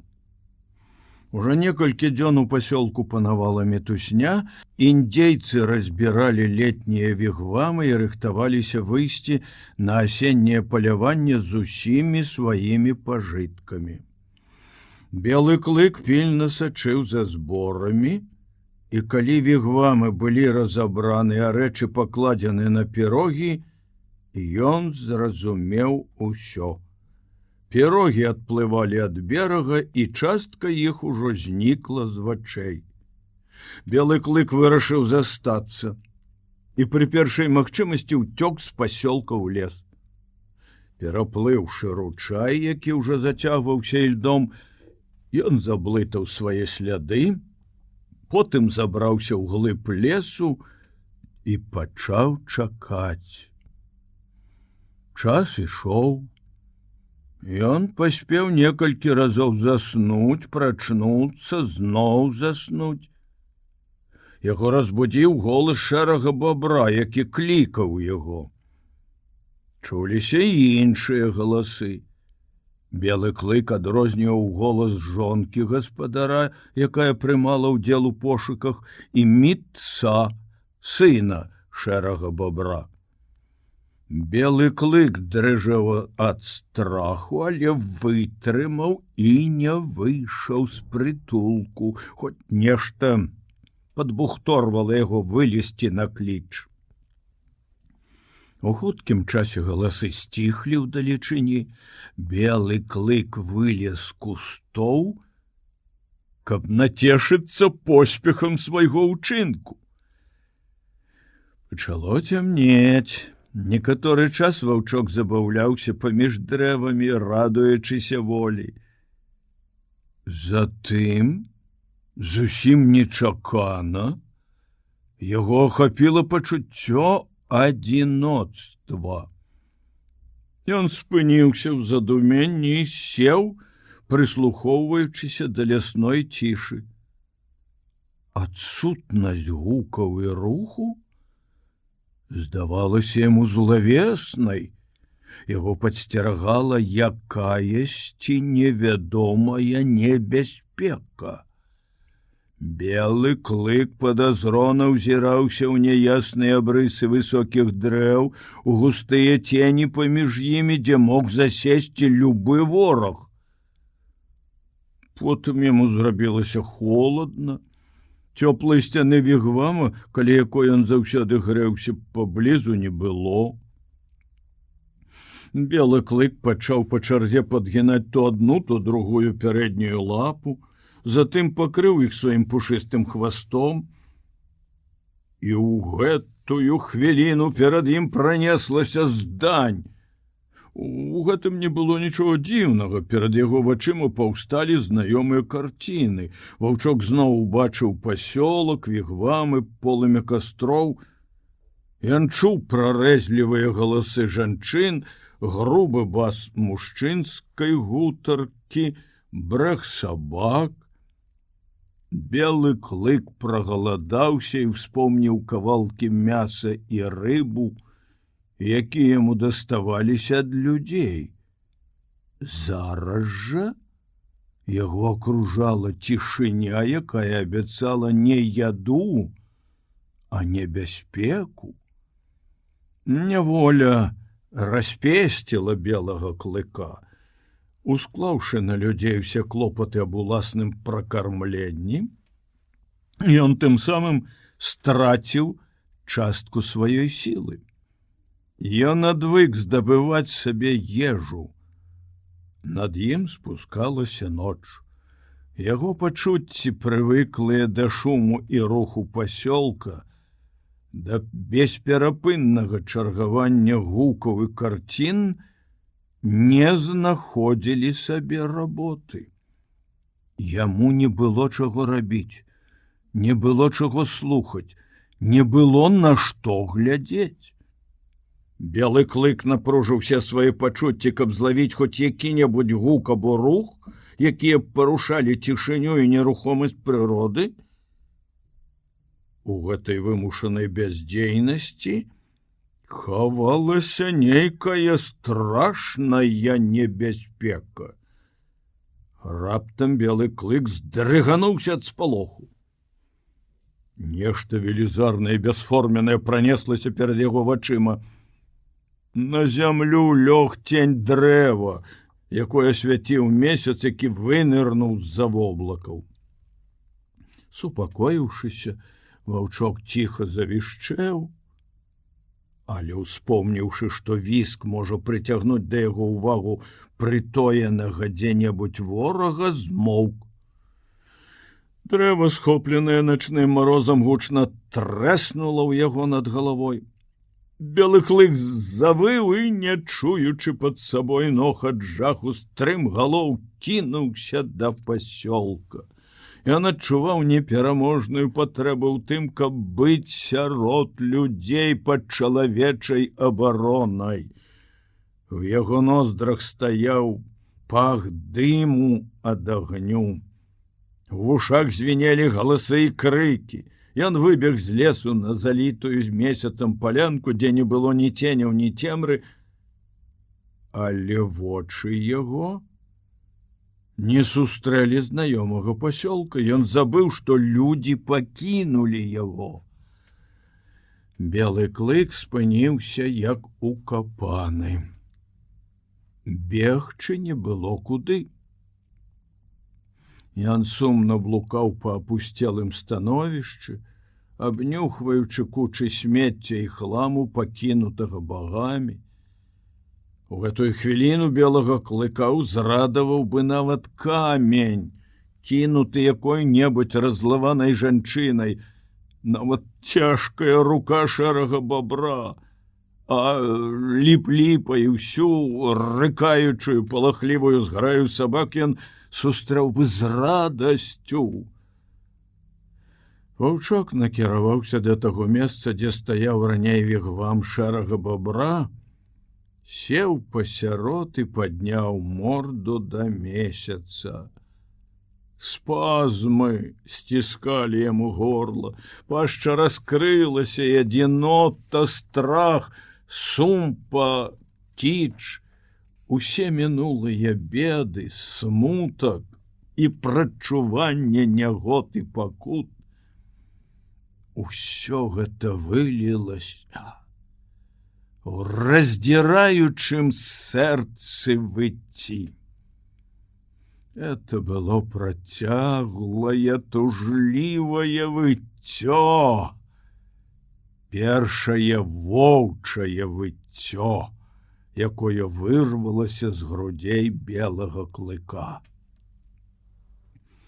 Як толькі надышла раніца, страхі яго зніклі, але пачуццё адзіноцтва толькі ўзмацнілася. Выгляд пакінутага стойбішча, у якім яшчэ не так нядаўна кіпела жыццё, наводзіў сум на белага клыка.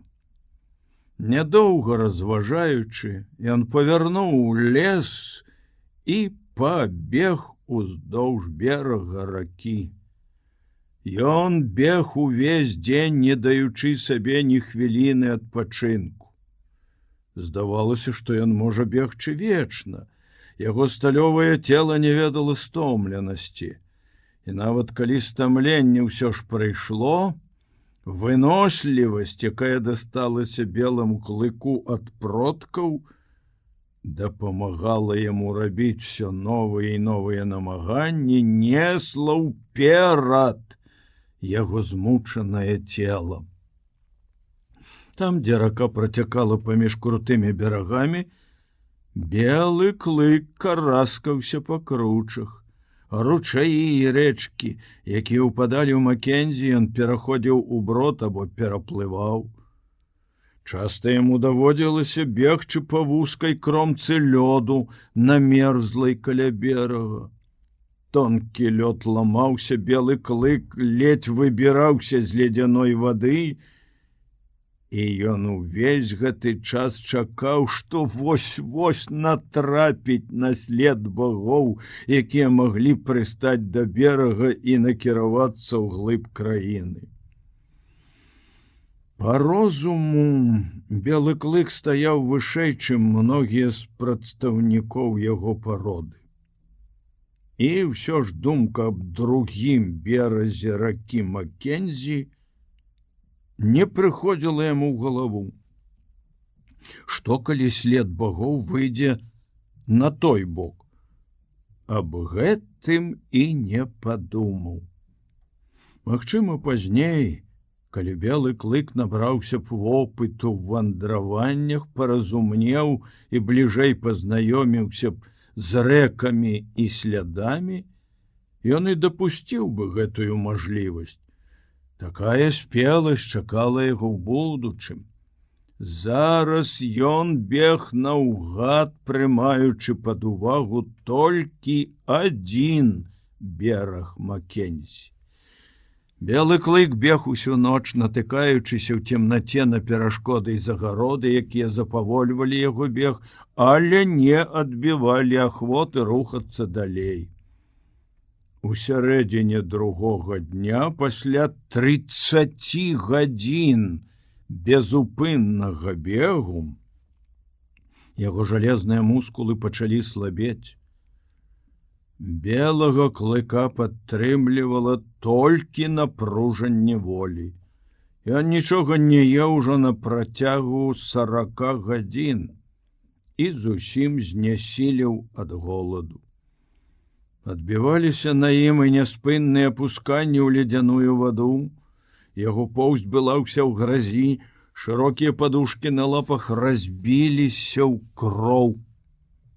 Ён пачаў кульгаць, спачатку крыху, потым усё больш і больш, у дадатак да ўсяго неба нахмурылася, пайшоў снег, мокры талы снег. Ён прыліпаў да лап белага клыка, якія раз'язджаліся, засыпаўся навакольнае і няроўнасці глебы, робячы дарогу яшчэ больш цяжкай і больш пакутнай. У гэтую ноч шэры бабёр вырашыў зрабіць прывал на далёкім беразе ракі Макензі, таму што дарога да месцаў палявання ішла ў тым кірунку. Але незадоўга да цемнаты Клу-Куч, жонка шэрага бабра, заўважыла на бліжэйшым беразе лася, які падышоў да ракі напіцца. І вось, калі б не падышоў лось да берага, калі б не збіўся міцца з правільнай дарогі з-за снегу, Клу-Куч не заўважыла б лася, шэры бабёр не забіў бы яго меткім выстралам з ружжа, усе далейшыя падзеі склаліся б зусім інакш. Шэры бабёр не зрабіў бы прывалу на бліжэйшым беразе Макензі, а белы клык, прабегшы міма, або загінуў бы, або трапіў да сваіх дзікіх суродзічаў і застаўся б ваўком да канца дзён. Надышла ноч, снег паваліў яшчэ больш, белы клык спатыкаўся, кульгаў, ціха павіскваў і натрапіў на свежы след. Гэты след быў настолькі свежы, што белы клык адразу пазнаў яго. Заскуголіўшы ад нецярплівасці, ён павярнуў назад і кінуўся ў лес. Да вушэй яго данесліся знаёмыя гукі чалавечай стаянкі. Ён убачыў полымя агню, Клукуч, якая была занята гатаваннем ежы, шэрага бабра, які прысеў на кукішкі і жаваў кавалак сырога сала. У людзей было свежае мяса. Белы клык чакаў пабояў. Пры думцы аб іх ён увесь натапырыўся, поўсцю яго на спіне стала дыбарам. Затым ён рушыў уперад. Ваўчок баяўся ненавісных пабояў і ведаў, што іх яму не ўнікнуць. Ён ведаў таксама, што будзе грэцца каля агню, будзе карыстацца апекай багоў, сустрэне знаёмых сабак, хоць варожых яму, але ўсё ж здольных задаволіць яго патрэбнасць у блізкасці да жывых істот. Белы клык паўзком набліжаўся да агню. Шэры бабёр убачыў яго і перастаў жаваць сала. Белы клык папоўз яшчэ павальней. Пачуццё прыніжанасці і пакорлівасці прыгнятала яго, прымушаючы поўзаць перад чалавекам. Ён поўз прама да шэрага бабра, з кожным дзюймам усё запавольваючы і запавольваючы рух, як быццам паўзці яму рабілася ўсё цяжэй. Нарэшце белы клык лёг ля ног гаспадара, якому з гэтага часу ён аддаўся добраахвотна і целам, і душой. Па ўласным жаданні падышоў ён да агню чалавека і прызнаў над сабой чалавечую ўладу. Белы клык дрыжэў, чакаючы немінучага пакарання. Рука паднялася над ім. Ён увесь скруціўся, рыхтуючыся прыняць удар. Але удару не было. Белы клык потайкам зірнуў угору. Шэры бабёр разарваў сала на дзве часткі.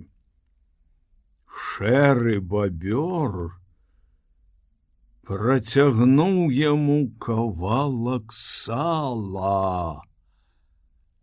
Вельмі асцярожна, нават з некаторай падазронасцю белы клык панюхаў яго, а затым пачаў есці. Шэры бабёр загадаў даць беламу клыку мяса. І пакуль ён еў, не дапускаў да яго другіх сабак.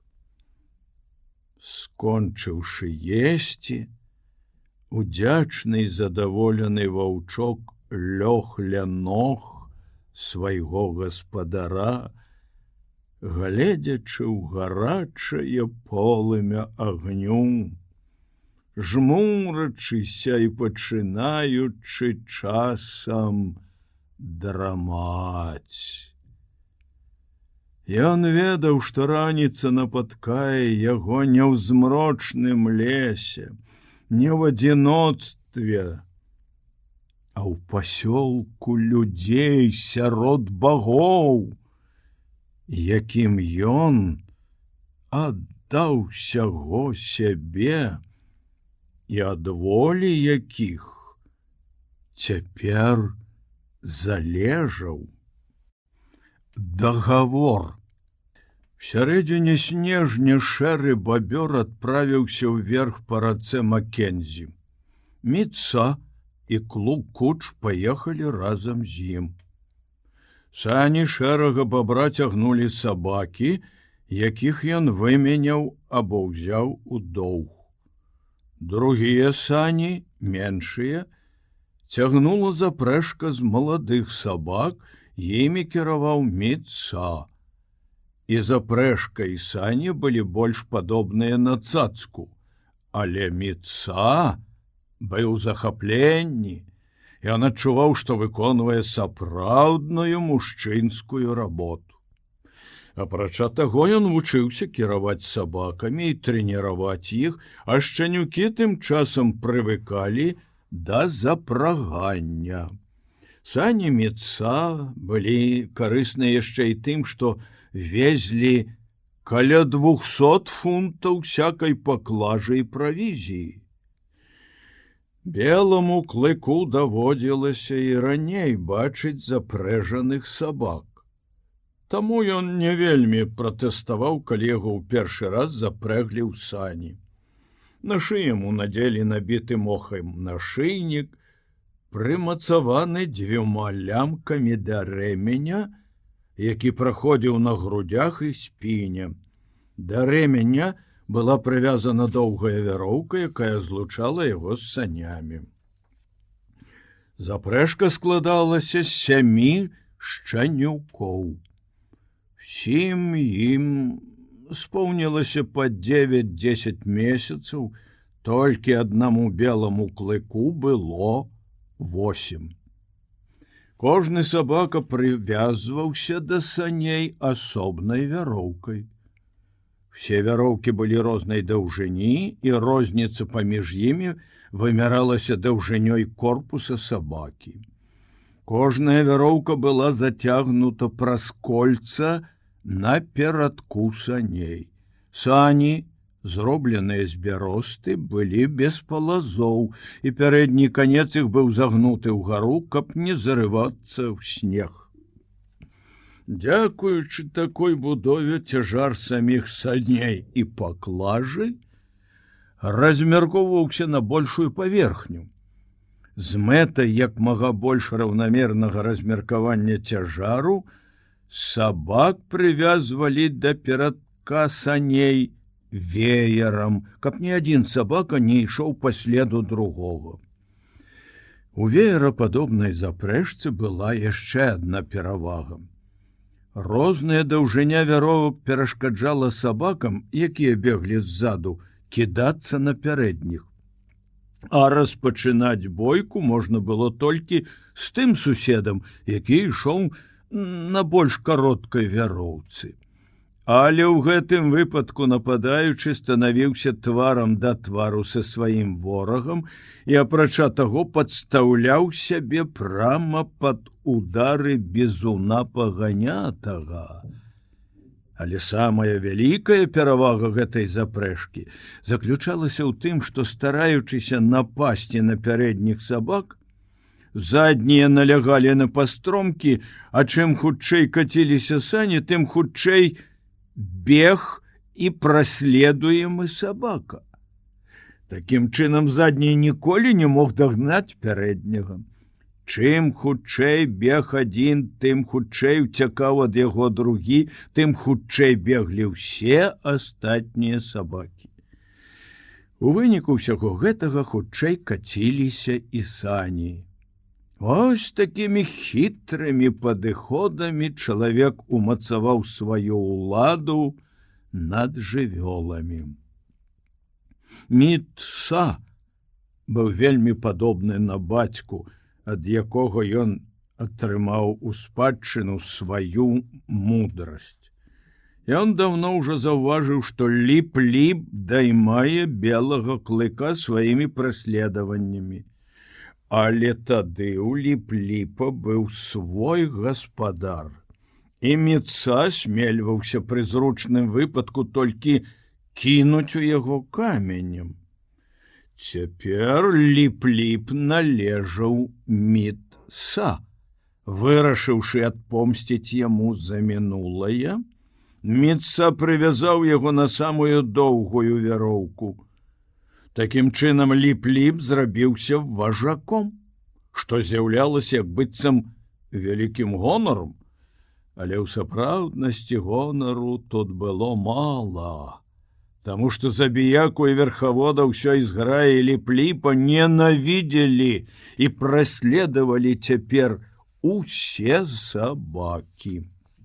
Паколькі Ліп-Ліп быў прывязаны на самую доўгую вяроўку, сабакам здавалася, што ён уцякае ад іх. Яны бачылі толькі яго пушысты хвост і заднія лапы. А гэта далёка не так страшна, як стаўшая дыбарам посць і зіхатлівыя клыкі. Апрача таго, відовішча бягучага сабакі выклікае ў другіх сабак упэўненасць, што ён уцякае іменна ад іх, яго трэба што б то не было дагнаць. Як толькі сані рушылі, вся запрэжка пагналася за Ліп-Ліпам. І гэтая пагоня працягвалася ўвесь дзень. У першыя часы зняважаны Ліп-Ліп увесь час імкнуўся кінуцца на сваіх праследавальнікаў. Але Міца кожны раз сцябаў яго па галаве 30-футавай пугай, якая была звіта з вяленых аленіх кішак, прымушаў яго вярнуцца на месца і бегчы далей. Ліп-Ліпа не спалохала б уся зграя, але перад пугай ён здаваўся, і яму не заставалася нічога іншага, як нацягваць вяроўку і адносіць свае бакі ад зубоў таварышаў. Але ў галаве індзейца таілася і адна хітрасць. Каб узмацніць варожасць усёй запрэжкі да Ліп-Ліпа, Міца пачаў выдзяляць яго перад другімі сабакамі, узбуджаючы ў іх рэўнасць і нянавісць да важака. Міца карміў яго мясам у прысутнасці ўсёй зграі і нікому другому мяса не даваў. Сабакі ашалелі, яны кідаліся вакол Ліп-Ліпа, пакуль ён еў, але блізка падысці не асмельваліся, таму што Міца стаяў каля яго з пугай у руцэ. А калі мяса не было, Міца адганяў запрэжку далей і рабіў выгляд, што корміць Ліп-Ліпа. Белы клык узяўся за работу ахвотна. Пакараючыся багам, ён у свой час прарабіў значна даўжэйшы шлях, чым астатнія сабакі, і значна глыбей, чым яны ўразумеў всю дарэмнасць супраціўлення волі багоў. Апрача таго, праследаванне, якое яму прыйшлося перанесці, памяншала ў яго вачах значэнне зграі і павялічвала значэнне чалавека. Ён не прывык адчуваць сябе залежных ад сваіх жа сабратаў. Ён амаль забыўся на кіч і вернасць багам, уладу якіх прызнаў над сабой белы клык, зрабілася ледзь не адзіным даступным яму пачуццём. Белы клык старанна працаваў, слухаўся загадаў і падпарадкоўваўся дысцыпліне. Ён працаваў сумленна і ахвотна, гэтую ўласцівасць, якую мелі все прыручаныя ваўкі, прыручаныя сабакі, белы клык меў у велізарнай ступені. Ваўчок меў зносіны і з сабакамі, але гэтыя зносіны адбываліся на глебе варожасці і нянавісці. Ён ніколі не гуляў з імі. Ён умеў біцца і біўся, аддаючы ў 100 разоў за ўсе ўкусы і прыцясненні, якія яму давялося перацярпець у тыя дні, калі Ліп-Ліп быў важаком зграі. Цяпер Ліп-Ліпа лічылі важаком толькі тады, калі ён бег на канцы доўгай вяроўкі наперадзе сваіх таварышаў і падскокваючы па снезе саней. На стаянках Ліп-Ліп трымаўся бліжэй да міца шэрага бабра і куч, не адважваючыся адысці ад багоў, таму што цяпер клыкі ўсіх сабак былі накіраваны супраць яго. І ён адчуваў на сабе ўсю горыч варожасці, якая прыходзілася раней на долю белага клыка. Пасля падзення Ліп-Ліпа белы клык мог бы зрабіцца важаком зграі. Але ён быў вельмі пануры і замкнёны для гэтага. Таварышы па запрэжцы атрымлівалі ад яго або ўкусы, або поўную абыякавасць. Пры сустрэчах з ім яны збочвалі, і ніводзін, нават самы смелы сабака, не адважваўся адняць у белага клыка яго порцыю мяса. Наадварот, яны стараліся як мага хутчэй праглынуць сваю долю, баючыся, каб ён не адабраў яе. Белы клык добра засвоіў закон: прыгнятай слабага і падпарадкоўвайся дужаму. Ён паспешліва з'ядаў сваю порцыю, і тады гора таму сабаку, які яшчэ не скончыў есці. Грозны рык, вышчараныя клыкі, з сабаку не заставалася нічога іншае, як выказваць сваё абурэнне раўнадушным позіркам, пакуль белы клык дакончваў яго порцыю. Час ад часу то адзін, то другі сабака ўзнімаў супраць ваўчка бунт, але ён хутка супакойваў іх. Белы клык старанна ахоўваў сваё адасобленае становішча ў зграі і часта браў яго у бойках, але такія сутычкі былі непрацяглыя. Сабакі не маглі змагацца з ім. Белы клык наносіў раны праціўніку, не даўшы яму апамятацца, і сабака зыходзіў крывёю, яшчэ не паспеўшы як належаць уступіць у бой. У час работы белы клык, таксама як і багі, падтрымліваў сярод сваіх сабратаў суровую дысцыпліну. Ён ні ў чым ім не патураў і патрабаваў бязмежнай павагі да сябе. Паміж сабой сабакі маглі рабіць усё, што хацелі. Это яго не датычыла. Белы клык сачыў толькі за тым, каб сабакі не пасягалі на яго адасобленасць, саступалі яму дарогу, калі ён з'яўляўся сярод зграі, і прызнавалі яго панаванне над сабою. Варта было якому-небудзь сабаку прыняць ваяўнічы выгляд, вышчарыць зубы або натапырыцца, як белы клык кідаўся і без усякай міласці пераконваў забіяку ў памылковасці яго ўчынкаў. Ён быў лютым тыранам, які ўладарнічаў жалезнай цвёрдасцю.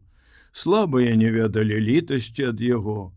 Жорсткая барацьба за існаванне, якую яму давялося весці з самага ранняга дзяцінства, калі ўдваіх з маткай адны без усякай дапамогі яны біліся за жыццё, перамагаючы варожасць лясной глушы, не прайшла бясследна. І нездарма навучыўся белы клык ступаць ціха і асцярожна, калі больш дужы праціўнік знаходзіўся паблізу. Ён прыгнятаў слабага, але затое паважаў дужага. І калі шэры бабёр сустракаў на сваім доўгім шляху стаянкі другіх людзей, белы клык заходзіў паміж чужымі сабакамі ціха і асцярожна. Мінула некалькі месяцаў, а падарожжа шэрага бабра ўсё яшчэ не спынялася. Доўгая дарога і заўзятая работа ў запрэжцы ўмацоўвалі сілы белага клыка, а разумовае развіццё яго як быццам скончылася. Свет, які акружаў яго, ён пазнаў да канца. Белы клык глядзеў на жыццё хмурна і не меў у адносінах да яго ніякіх ілюзій. На погляд ваўчаняці свет гэты быў суровы і бязлітасны. Яго не сагравала ніякая цеплыня. У гэтым свеце не існавала ні ласкі, ні прывязанасцей. Белы клык не адчуваў прывязанасці да шэрага бабра. Праўда, шэры бабёр быў богам, але богам вельмі бязлітасным. Белы клык ахвотна прызнаваў яго ўладу над сабой. Але ўлада гэтая грунтавалася на разумовай перавазе і на грубай сіле. У натуры белага клыка было нешта такое, што ішло насустрач такому панаванню. Інакш ён не вярнуўся б з лясной глушы і не засведчыў гэтым сваёй вернасці богам. У яго натуры меліся яшчэ нікім не даследаваныя глыбіні. Ласкавым словам або мяккасцю шэры бабёр мог бы закрануць гэтыя глыбіні. Але ён ніколі не песціў белага клыка, ніколі не гаварыў з ім ласкава. Гэта было не ў яго звычаі. У перавазе шэрага бабра адчувалася жорсткасць. І з такой жа жорсткасцю ён загадваў, чынячы суд пры дапамозе палкі, караючы злачынства фізічным болем і ўзнагароджваючы па заслугах не ласкай, а тым, што ўстрымліваўся ад удару. Белы клык нічога не ведаў аб тым шчасці, якім можа ўзнагародзіць яго рука чалавека. Ды ён і не любіў чалавечых рук. У іх было штосьці падазронае. Праўда, часам рукі давалі мяса, але часцей за ўсё яны прыносілі боль. Ад іх трэба было трымацца як мага далей.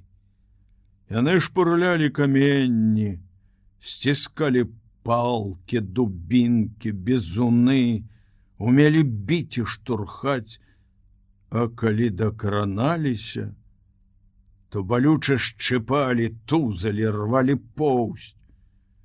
В чужых пасёлках ён пазнаёміўся з рукамі дзяцей і даведаўся, што яны таксама ўмеюць наносіць боль. Нейкі маленькі ледзь не выкалаў яму вочы. Пасля гэтага белы клык пачаў адносіцца да дзяцей з вялікай падазронасцю. Ён проста не мог іх цярпець.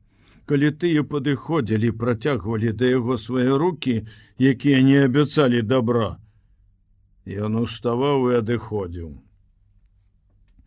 У адным з пасёлкаў на беразе вялікага нявольнічага возера беламу клыку, які далей сутыкаўся са злом, прынесеным чалавечымі рукамі, давялося ўдакладніць выкладзены яму шэрым бабром закон, згодна з якім напад на багоў лічыцца недаравальным злачынствам. Паводле звычаю ўсіх сабак, белы клык накіраваўся на пошукі ежы. Ён убачыў хлопчыка, які рассякаў тапаром мёрзлую аленіну. Кавалачкі мяса разляталіся ў розныя бакі. Бегучы міма, белы клык спыніўся і пачаў падбіраць іх. Хлопчык кінуў топор і схапіў цяжкую дубінку. Белы клык адскочыў бок, ледь паспеўшы ўхіліцца ад удару. Хлопчык пабег за ім, а белы клык, які быў незнаёмы з пасёлкам, кінуўся паміж двума вігвамамі і апынуўся ў тупіку паміж імі і высокім земляным валам.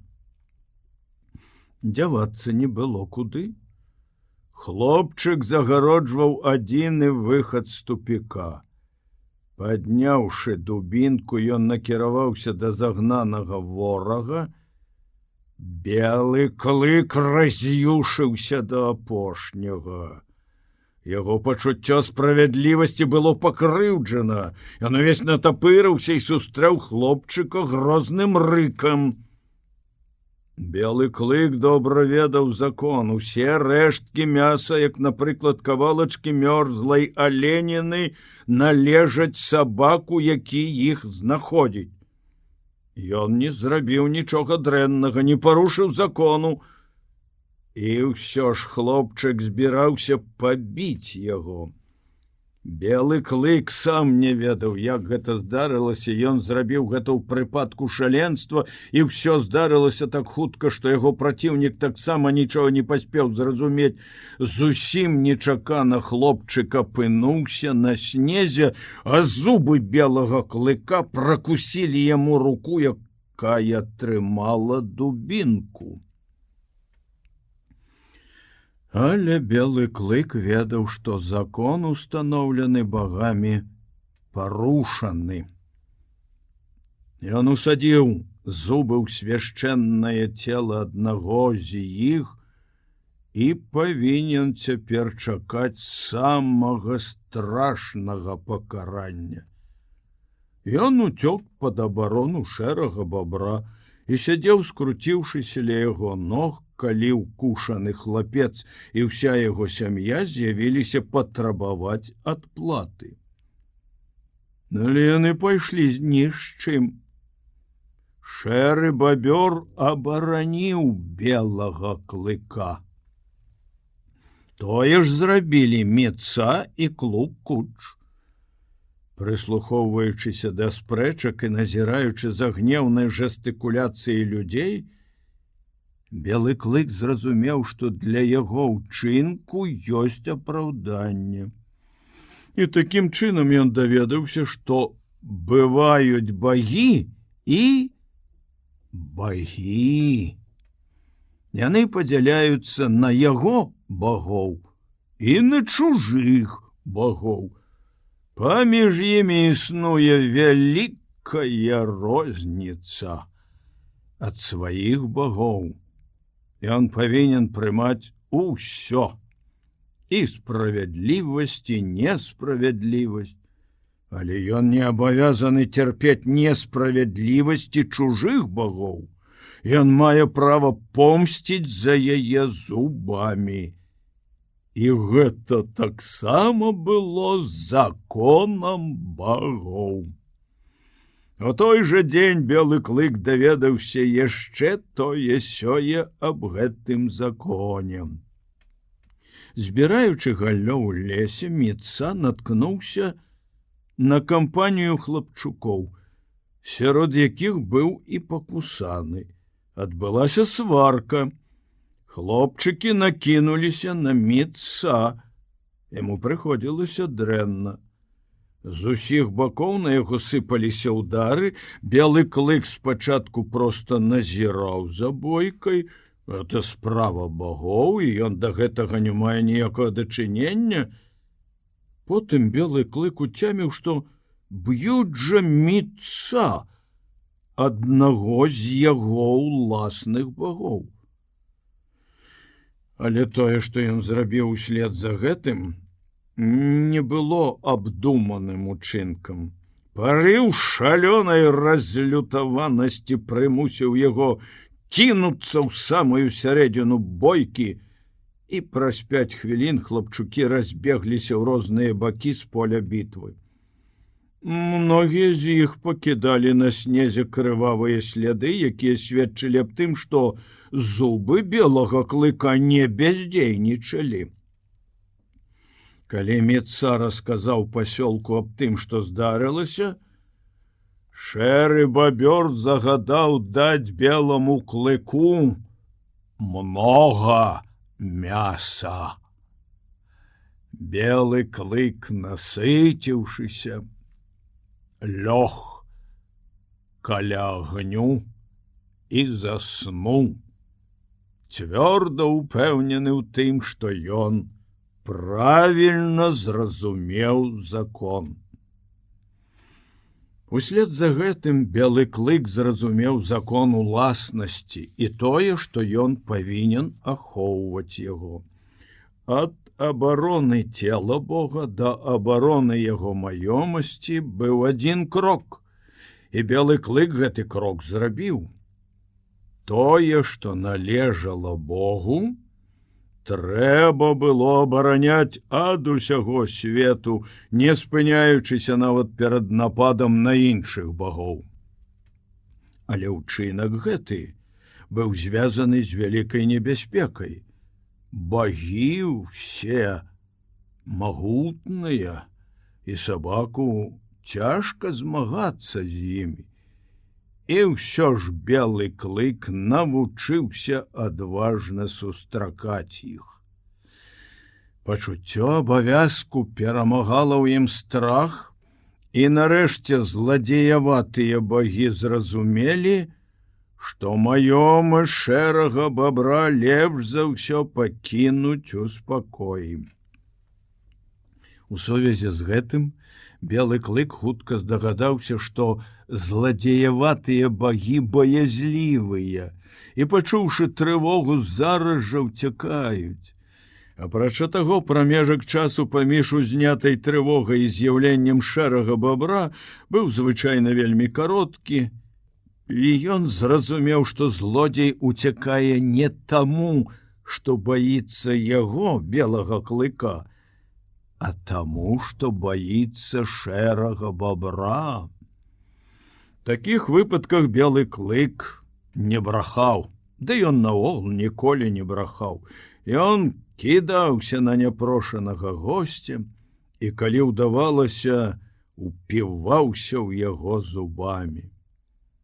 Панурасць і нетаварыскасць зрабілі з белага клыка вельмі добрага вартаўніка гаспадарскай маёмасці, і шэры бабёр усяляк заахвочваў яго ў гэтых адносінах. У выніку белы клык зрабіўся яшчэ больш злым, яшчэ больш неўціхаміраным і канчаткова замкнуўся ў самім сабе. Месяцы ішлі адзін за другім, і ўсё больш і больш замацоўваўся дагавор паміж сабакам і чалавекам. Гэты дагавор яшчэ спрадвеку быў заключаны першым ваўком, які прыйшоў з лясной глушы да чалавека. Падобна ўсім пакаленням ваўкоў і дзікіх сабак, белы клык сам выпрацаваў умовы гэтага дагавору. Яны былі вельмі простыя. За пакланенне бажаству ён аддаў сваю волю. Ад Бога белы клык атрымліваў зносіны з ім, апеку, ежу і цяпло. Узамен ён пільнаваў яго маёмасць, абараняў яго цела, працаваў на яго і пакараўся яму. Белы клык служыў свайму Богу, пакараючыся абавязку і страху, але ён не любіў яго. Ён не ведаў, што такое любоў. Ніколі не перажываў гэтага пачуцця. Кіч зрабілася далёкім успамінам. Апроч таго, аддаўшыся чалавеку, белы клык не толькі парваў з лясной глушу і са сваімі суродзічамі, але ўключыў у дагавор умову, якая не дазваляла яму пакінуць Бога і пайсці за кіч нават у тым выпадку, калі б ён сустрэў яе. Адданасць чалавеку стала законам для белага клыка, і закон гэты быў мацней за любоў да волі, мацней за кроўныя вузы. Голад. Вясна была ўжо не за гарамі, калі шэры бабёр скончыў сваё доўгае падарожжа. В адзін з красавецкіх дзён белы клык, якому споўніўся год, зноў вярнуўся ў пасёлак. Міца зняў з яго збрую. Хоць белы клык яшчэ не паспеў вырасці, як належыць, але пасля ліп-ліпа ён быў самым буйным шчанюком з аднагодкаў. Атрымаўшы ў спадчыну целасклад і сілу ад бацькі ваўка і ад кіч, ён амаль зраўняўся з дарослымі сабакамі, але ўступаў ім у моцнасці целаскладу. Цела ў яго было худое і зграбнае, і ў бойках ён браў хутчэй спрытнасцю, чым сілай. Поўсць у белага клыка была шэрая, як у ваўка, і ён здаваўся самым сапраўдным ваўком. Кроў сабакі, якая перайшла да яго ад кіч, не пакінула слядоў на ім са знешняга выгляду, але характар белага клыка складваўся не без яе удзелу. Белы клык блукаў па пасёлку з пачуццём спакойнага задавальнення, пазнаючы багоў, знаёмых яму яшчэ да падарожжа. Сустракаў ён і шчанюкоў, падросшых цяпер таксама, як і ён, і дарослых сабак, якія зусім не былі такімі вялікімі і страшнымі, якімі заставаліся ў яго памяці. Белы клык амаль перастаў баяцца іх і прагульваўся вольна сярод зграі, што прыносіла яму ў першы час вялікую прыемнасць. Быў тут і стары сівы бэсік, якому ў ранейшыя дні дастаткова было вышчарыць зубы, каб прагнаць спалоханага белага клыка. Раней бэсік не раз прымушаў белага клыка пераконвацца ва ўласнай нікчэмнасці, але цяпер той жа бэсік дапамог яму ацаніць тыя перамены, якія адбыліся ў ім самім. Бэсік старэў, сілы ў яго слабелі, а маладосць рабіла белага клыка все дужэйшым і дужэйшым. Перамена ва ўзаемаадносінах з сабакамі зрабілася яснай беламу клыку ў час дзельбы толькі што забітага лася. Ён атрымаў капыта з часткай галёнкі, на якой было досыць многа мяса. Уцёкшы ад сабак, якія біліся далей у лес, каб яго ніхто не бачыў, белы клык узяўся за сваю здабычу, як раптам на яго наляцеў бэсік. Яшчэ не паспеўшы, як належыць скеміць, у чым справа, белы клык двойчы разануў старога сабаку зубамі і адскочыў у бок. Аслупянеўшы ад такой дзёрзкай і імклівай атакі, бэсік утаропіў вочы на белага клыка, а костка са свежым мясам ляжала паміж імі. Бэсік быў стары і ўжо ведаў цану адвагі маладых сабак, якіх раней вельмі лёгка было прыстрашыць. Як гэта не было прыкра, але ўсё ж крыўду прыходзілася глытаць. І стары Бэсік заклікаў на дапамогу ўсю сваю мудрасць, каб не схібіць перад маладым сабакам. У мінулыя дні справядлівы гнеў прымусіў бы яго скокнуць на белага клыка. Але зараз слабеючыя сілы не дазвалялі адважыцца на такі ўчынак. Увесь натапырыўшыся, ён грозна пазіраў на белага клыка, а той, успомніўшы свой былы страх, скруціўся, зрабіўся адразу маленькім шчанюком і ўжо меркаваў сам сабе, як бы яму адступіць з магчыма меншай ганьбай. Ось тут Бэсік і зрабіў памылку. Меў бы ён пагрозны люты выгляд. Всё было б добра. Белы клык, які прыгатаваўся ўцякаць, адступіў бы, пакінуўшы яму мяса. Але Бэсік не захацеў чакаць. Вырашыўшы, што перамога застаецца за ім, ён зрабіў крок уперад. Як толькі Бэсік бесклапотна апусціў галаву, каб панюхаць мяса, белы клык злёгку натапырыўся. Нават зараз можна было вызваліцца з гэтага становішча. Калі б Бэсік стаяў з высока паднятай галавой, грозна пазіраючы на праціўніка, белы клык нарэшце ўцёк бы. Але ў ноздрах у Бэсіка стаяў пах свежага мяса, і прагнасць прымусіла яго схапіць костку. Гэтага белы клык не здолеў сцярпець.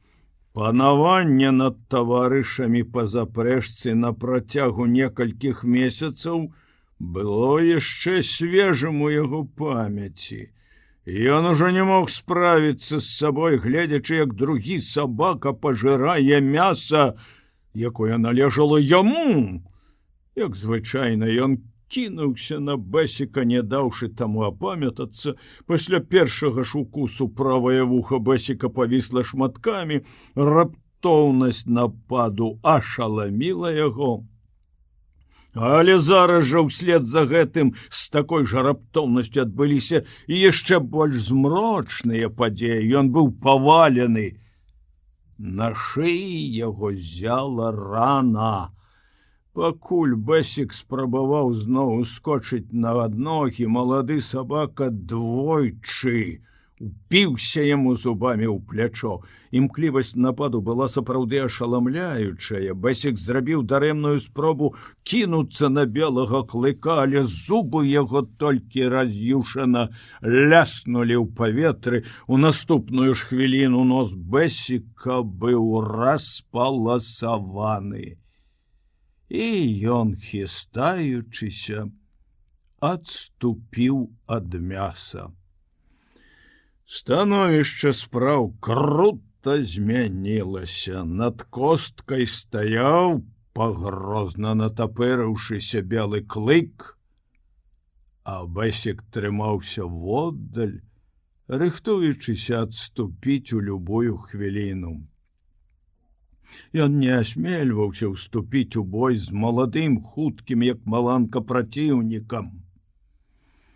І зноў з яшчэ большай горыччу Бэсік адчуў бяссілле старасці, якая набліжалася.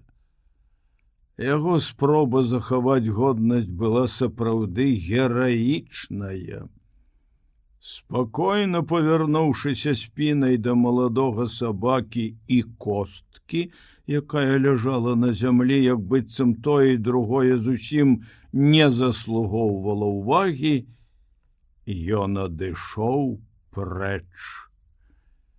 І толькі тады, калі белы клык ужо не мог бачыць яго, Бэсік спыніўся і пачаў залізваць свае раны. Пасля гэтага выпадку белы клык заганарыўся, зрабіўся яшчэ больш самаўпэўнены. Ён расхаджваў сярод дарослых сабак яшчэ смялей, зрабіўся не такім уступчывым. Не тое, каб ён шукаў прычын для сваркі, зусім не. Ён патрабаваў увагі да сябе. Ён адстойваў свае правы і ні ў чым не хацеў уступаць другім сабакам. З ім прыходзілася лічыцца, вось і ўсё.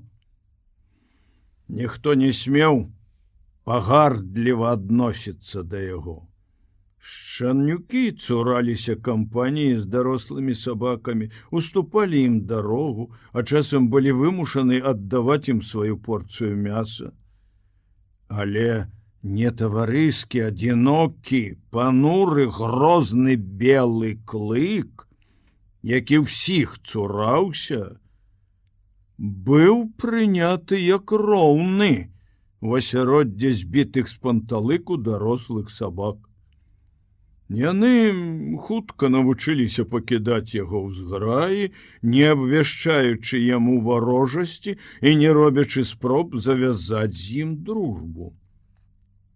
А калі яны пакідалі белага клыка ў спакоі, ён плаціў ім тым жа.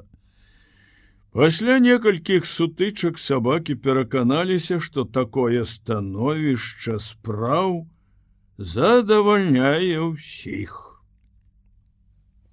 Сярэдзіне лета з белым клыком здарылася нечаканае.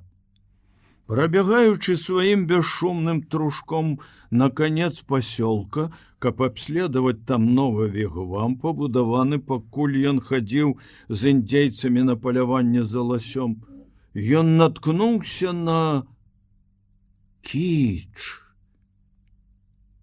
Белы клык спыніўся, паглядзеў на яе. Ён памятаў матку смутна, але ўсё ж памятаў, чаго нельга было сказаць пра кіч. Грозна зарыкаўшы, яна вышчарыла на яго зубы, і белы клык успомніў яе, вспомніў усё. Успаміны аб забытым дзяцінстве і аб усім тым, аб чым гаварыў гэты рык, нахлынулі на яго. Да сустрэчы з багамі кіч была для белага клыка цэнтрам сусвету. Старыя, знаёмыя пачуцці тых дзён вярнуліся і авалодалі ім. Узрадаваны белы клык скокнуў да маткі, але яна сустрэла яго трапным ударам клыкоў, распароўшы скулу да самай косці. Белы клык нічога не зразумеў. Ён у замяшанні адступіўся назад, ашаломлены такім прыёмам. Але кіч была невінаватая. Ваўчыцы забываюць сваіх ваўчанят, якім споўніўся год або больш як год. Таксама ж і кіч забыла белага клыка. Ён быў для яе чужы, незнаёмы звер, і вывадак, якім яна абзавялася за гэты час, даваў ёй права незычліва адносіцца да ўмяшання старонніх. Адзін з яшчанікоў падпоўз да белага клыка. Самі таго не ведаючы, яны даводзіліся адзін аднаму зводнымі братамі. Белы клык з цікавасцю абнюхаў шчанюка, за што кіч яшчэ раз наскочыла на яго і распаласавала яму морду. Белы клык адступіў яшчэ далей. Усе старыя ўспаміны, якія ўваскрэслі было ў ім, памерлі, ператварыліся ў прах. Ён глядзеў на кіч, якая лізала свайго шчанюка, і час ад часу паднімала галаву, каб зарыкаць. Кіч не мела ніякай цаны для белага клыка. Ён навучыўся абыходзіцца без яе і забыў, чым яна была дарагая яму. У яго свеце для кіч ужо не было месца, таксама, як і ў яе свеце не было месца для белага клыка. Усе ўспаміны даўно зніклі з яго галавы. Ён стаяў збянтэжаны, ашаломлены ўсім, што здарылася, калі кіч зноў пачала нападаць у трэці раз, каб прагнаць яго прэч. І белы клык скарыўся. Кіч была самка, а па законе, устаноўленым яго пародай, самцы не павінны біцца з самкамі. Ён нічога не ведаў аб гэтым законе. Ён зразумеў яго не на падставе жыццёвай практыкі. Гэты закон быў падказаны яму інстынктам, тым самым інстынктам, які прымушаў выць на месяц і на начныя зоркі і баяцца смерці і невядомасці. Месяцы ішлі адзін за адным, сілы ў белага клыка прыбаўляліся, ён рабіўся цяжэйшы, шырэйшы ў плячах, а характар яго развіваўся па тым шляху, які наперад вызначылі спадчыннасць і навакольнае асяроддзе. Белы клык быў створаны з матэрыялу мяккага, як гліна. Гэты матэрыял хаваў у сабе шмат магчымасцей. Асяроддзе ляпіла з гэтай гліны ўсё, што хацелася, надаючы ёй любую форму. Так, калі б белы клык не пайшоў на агонь, раскладзены чалавекам, лясная глуш зрабіла б з яго сапраўднага ваўка. Але багі ўвялі яго ў другое асяроддзе, і з белага клыка атрымаўся сабака, у якім было многа воўчага. І ўсё ж гэта быў сабака, а не воўк. І вось пад уплывам навакольнага асяроддзя падатлівы матэрыял, з якога быў зроблены белы клык, набыў вельмі своеасаблівую форму. Это было немінуча. Ён рабіўся ўсё больш пануры, злы, ўсё больш замыкаўся ў сабе. Сабакі ж зразумелі, што з белым клыком лепш жыць у згодзе, чым быць у варожасці, а шэры бабёр з кожным днём ўсё больш і больш цаніў яго. Тым не менш, белы клык, нягледзячы на ўсю сваю сілу, цярпеў ад адной слабасці. Ён не любіў, калі з яго смяяліся. Чалавечы смех здаваўся яму агідным. Людзі маглі смяяцца паміж сабой, але толькі не з яго, і ён не звяртаў на гэта ўвагі. Але калі яны смяяліся з белага клыка, ён пачынаў шалець. сур'ёзны. Заслугоўваючы вартасці, сабака пачынаў шалець да недарэчнасці. Смех да такой ступені выводзіў яго з цярпення, што некалькі гадзін запар ён быў у шаленстве як д'ябал, і гора таму сабаку, які пападаўся беламу клыку ў гэты момант. Ён надта добра ведаў закон, каб спагнаць злосць на шэрым бабру, якому дапамагалі палка і розум. А ў сабак не было нічога апрача адкрытай прасторы, якая ратавала іх, калі на сцэне з'яўляўся белы клык, даведзены смехам да шаленства. Калі яму пайшоў 3-й год, сярод індзейцаў, якія жылі на рацэ Макензі, настаў страшны голад. Летам не лавілася рыба, зімой алені адышлі са сваіх звычайных месцаў. Ласі трапляліся рэдка, трусы амаль зніклі, паляўнічыя і драпежныя жывёлы гінулі. Прагаладаўшыся, аслабеўшы ад недаядання, жывёлы пачалі пажыраць адзін аднаго.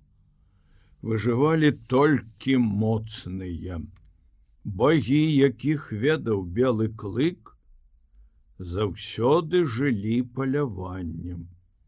Старыя і слабыя памерлі з голаду, у пасёлку панаваў плач, жанчыны і дзеці ўступалі сваю мізэрную долю схуднелым паляўнічым, якія хадзілі па лесе у дарэмных пошуках дзічыны.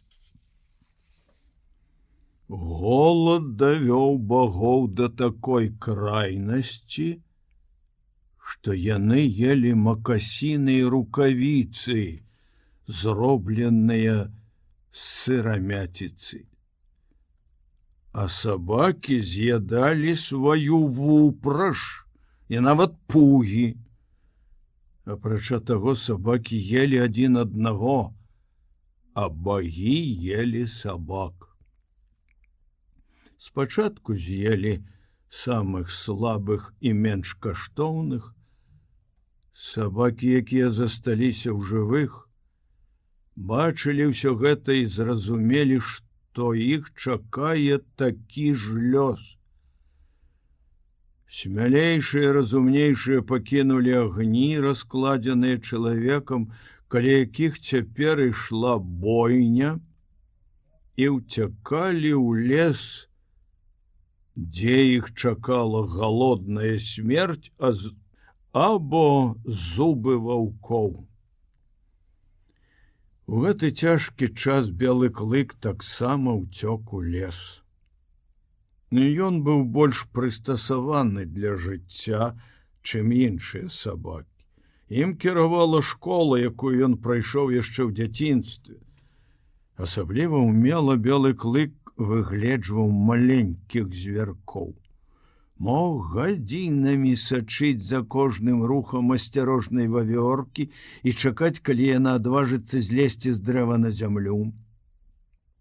Пры гэтым ён меў такое велізарнае цярпенне, якое ні ў чым не ўступала яго голаду.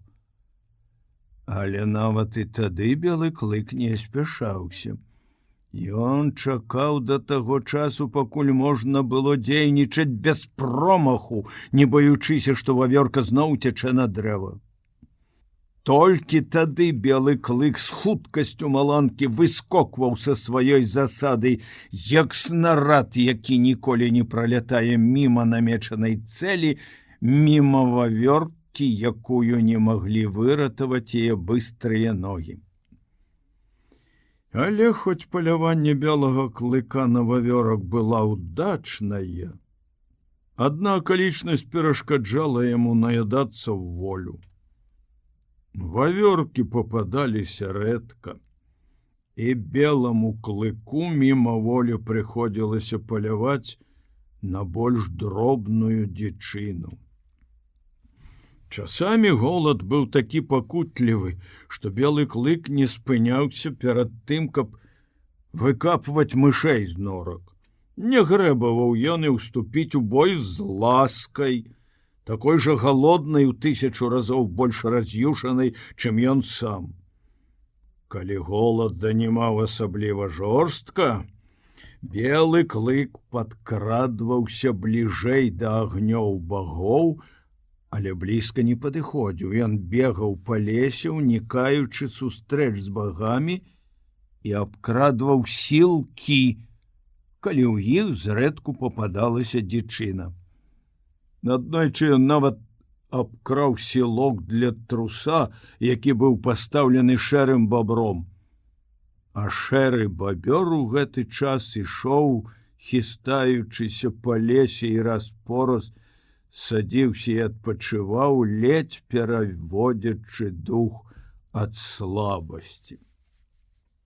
Неяк раз белы клык натрапіў на маладога ваўка, змучанага, схудалага з голаду. Калі белы клык не быў такі галодны, ён, напэўна, адправіўся б далей з ім і нарэшце увайшоў бы у воўчую зграю. Але зараз яму не заставалася нічога іншага, як пагнацца за ваўком, разарваць і з'есці яго. Лёс, здавалася, спрыяў беламу клыку. Всякі раз, калі недахоп у ежы адчуваўся асабліва востра, ён натрапляў на якую-небудзь здабычу. Шчасце не здраджвала беламу клыку нават у тыя дні, калі ён зусім слабеў ад голаду. Ні разу за гэты час ён не папаўся на вочы больш буйным драпежнікам. Аднойчы, падмацаваўшы свае сілы рыссю, якой хапіла на цэлых 2 дні, белы клык сустрэўся з воўчай зграяй. Пачалася доўгая лютая пагоня, але белы клык быў у лепшым стане, чым ваўкі, і нарэшце ўцёк ад іх. Ён не толькі ўцёк, але зрабіў вялікае кола і, вярнуўшыся назад, наткнуўся на аднаго са змучаных праследавальнікаў. Неўзабаве ён пакінуў гэтыя мясціны і накіраваўся ў даліну на сваю радзіму. Адшукаўшы ранейшае логава, белы клык сустрэў там кіч. Успомніўшы старое, кіч таксама пакінула няветлівыя агні багоў і вярнулася ў сваё логава, каб тут нарадзіць на свет дзяцей. Калі ля логава з'явіўся белы клык, з усяго вывадку засталося толькі адно ваўчанё, але яго дні былі лічаныя. Маладому жыццю цяжка ўцалець у такі голад. Прыём, з якім кіч сустрэла свайго дарослага сына, нельга было назваць цёплым. Але белы клык не звяртаў на гэта ўвагі.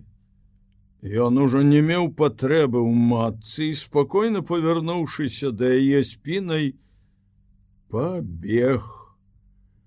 Накіраваўшыся далей уздоўж левага рукава, белы клык знайшоў логава рысі, з якой некалі біўся разам з маткай. Тут, у пакінутай ёю нары, ён лёг і адпачываў увесь дзень. Раннім летам, калі голад ужо падыходзіў да заканчэння, ці то заканчваўся, белы клык сустрэў ліп-ліпа, які таксама, як і ён, уцёк у лес і там гібеў. Белы клык сустрэў яго зусім нечакана. Агінаючы з процілеглых бакоў круты бераг, яны адначасова выбеглі з-за высокай скалы і сустрэліся нос у нос. Абодва спыніліся, спалоханыя такой сустрэчай, і ўтаропілі вочы адзін в аднаго. Белы клык быў у вельмі добрым настроі. Увесь гэты тыдзень ён вельмі удачна паляваў і наядаўся ў волю, а апошняй сваёй здабычай наеўся да адвалу. Але варта было яму толькі ўбачыць Ліп-Ліпа, як поўсць у яго на спіне стала дыбарам. Ён натапырыўся зусім міма волі. Гэтае выяўленне хваляваўшых яго пачуццяў у мінулым спадарожнічала кожнай сустрэчы з забіякам Ліп-Ліпам. Як і раней, убачыўшы свайго ворага, ён натапырыўся і зарыкаў на яго, апрача сваёй волі. Белы клык не стаў траціць часу. Всё было разлічана в адзін момант. Ліп-Ліп адступіў назад, але белы клык накінуўся на яго, зваліў з ног, перакуліў і ўеўся зубамі ў яго худую шыю. Ліп-Ліп біўся ў перадсмяротных сутаргах, а белы клык паходжваў вакол яго, гатовы ў любую хвіліну кінуцца на ворага. Затым ён зноў пусціўся ў дарогу і знік за крутым паваротам берага. Неўзабаве пасля гэтага белы клык выбег на ўскраек лесу і па вузкай прагаліне спусціўся да ракі Маккензі. Ён забягаў гэтыя месцы і раней, але тады на беразе было пуста, а зараз там пасёлак. Белы клык спыніўся і, не выходзячы з-за заслоны дрэў, пачаў азірацца. Гукі і пахі здаваліся яму знаёмымі. Гэта быў стары пасёлак, які перабраўся на другое месца. Але ў пасёлку, у яго гуках і пахах было штосьці новае. Не чутно было ні выцця, ні плачу. У гуках, якія даляталі да яго вушэй, чулася сытасць. Калі белы клык адрозніў раптам сярдзіты жаночы голас, ён зразумеў, што так злаваць можна толькі наеўшыся. У паветры пахла рыбай, значыць, у пасёлку была ежа. Голад скончыўся. Ён смела выйшаў з лесу і пабег у лагер прама да вігвама шэрага бабра. Шэрага бабра не было дома, але Клукуч сустрэла яго радаснымі крыкамі, дала свежай рыбы, і белы клык лёг і пачаў чакаць звароту шэрага бабра. Вораг. Калі ў натуры белага клыка была закладзена хоць якая-небудзь магчымасць збліжэння з прадстаўнікамі яго пароды, то магчымасць гэтая беззваротна знікла пасля таго, як ён зрабіўся важаком запрэжкі. Сабакі зненавідзелі яго.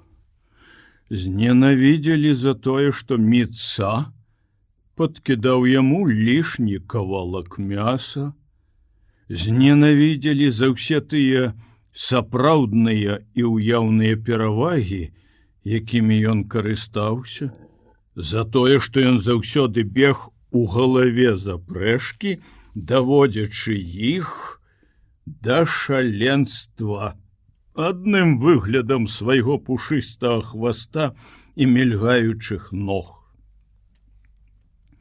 Белы клык перапоўніўся да сабак такой жа самай вострай нянавісцю. Роля важака запрэжкі не прыносіла яму ніякай прыемнасці.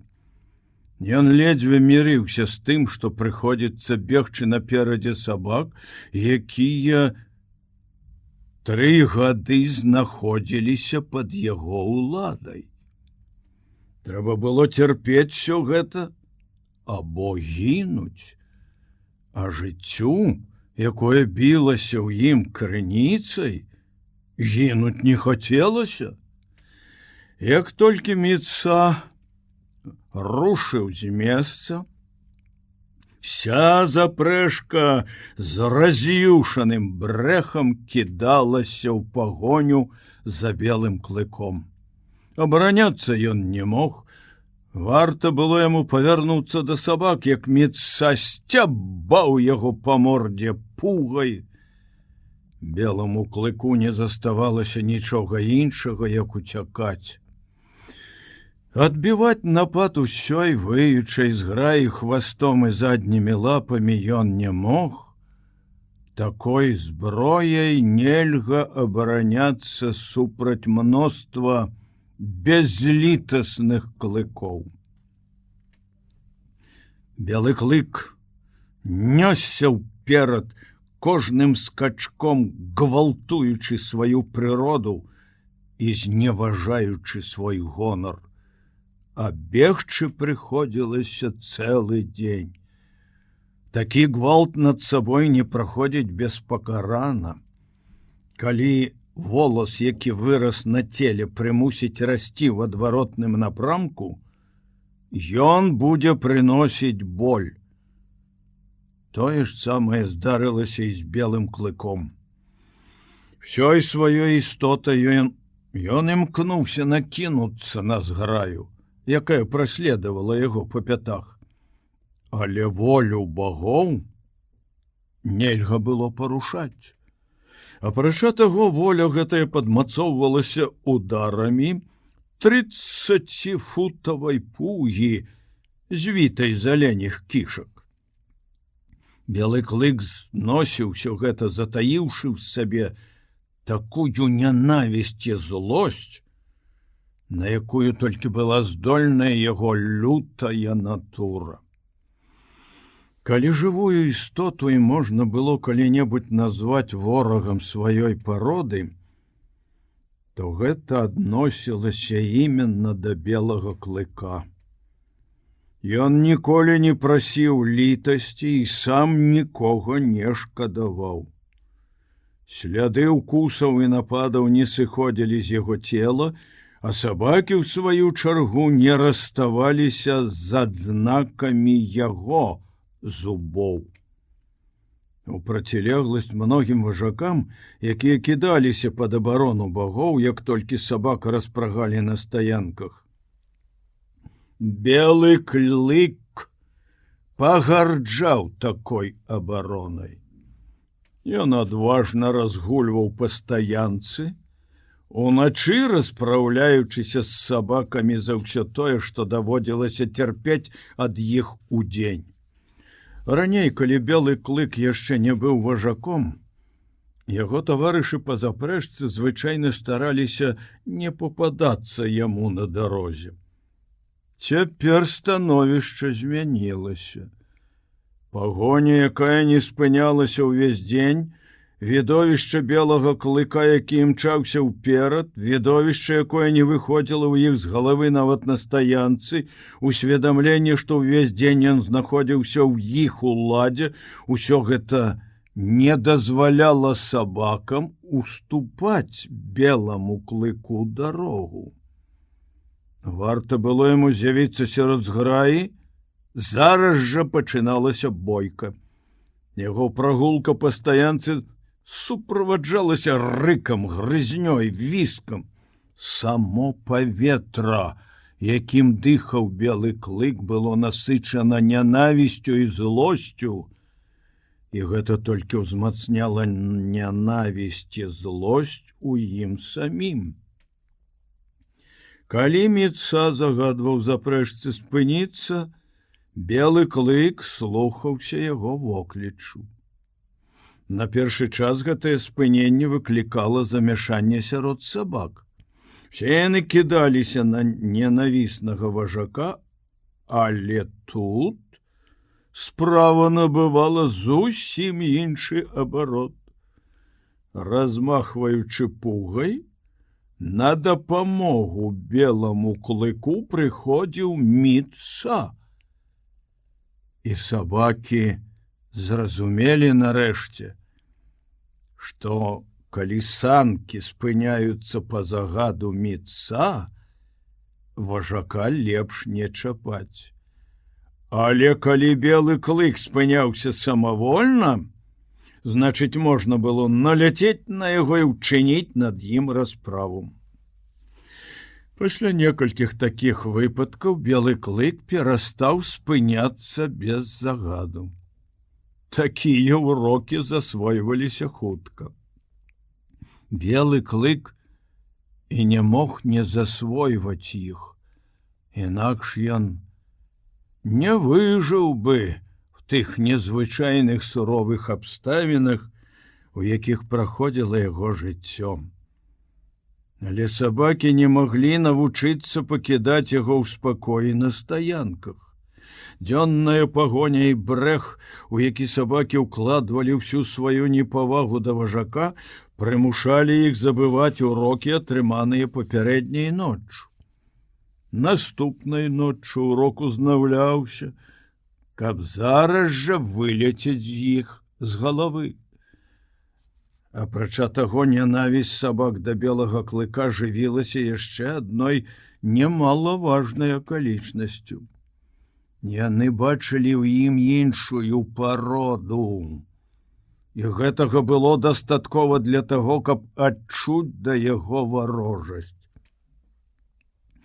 Таксама, як і белы клык, усе яны былі прыручаныя ваўкі, але за імі стаяла ўжо некалькі прыручаных пакаленняў. Многае, чым надзяляе ваўка лясная глуш, было ўжо страчана, і для сабак у ёй хаваліся невядомасць, жах, вечныя пагрозы і варожасць. Але выгляд белага клыка, все яго ўчынкі і інстынкты казалі аб моцнай сувязі, якая існавала паміж ім і лясной глушу.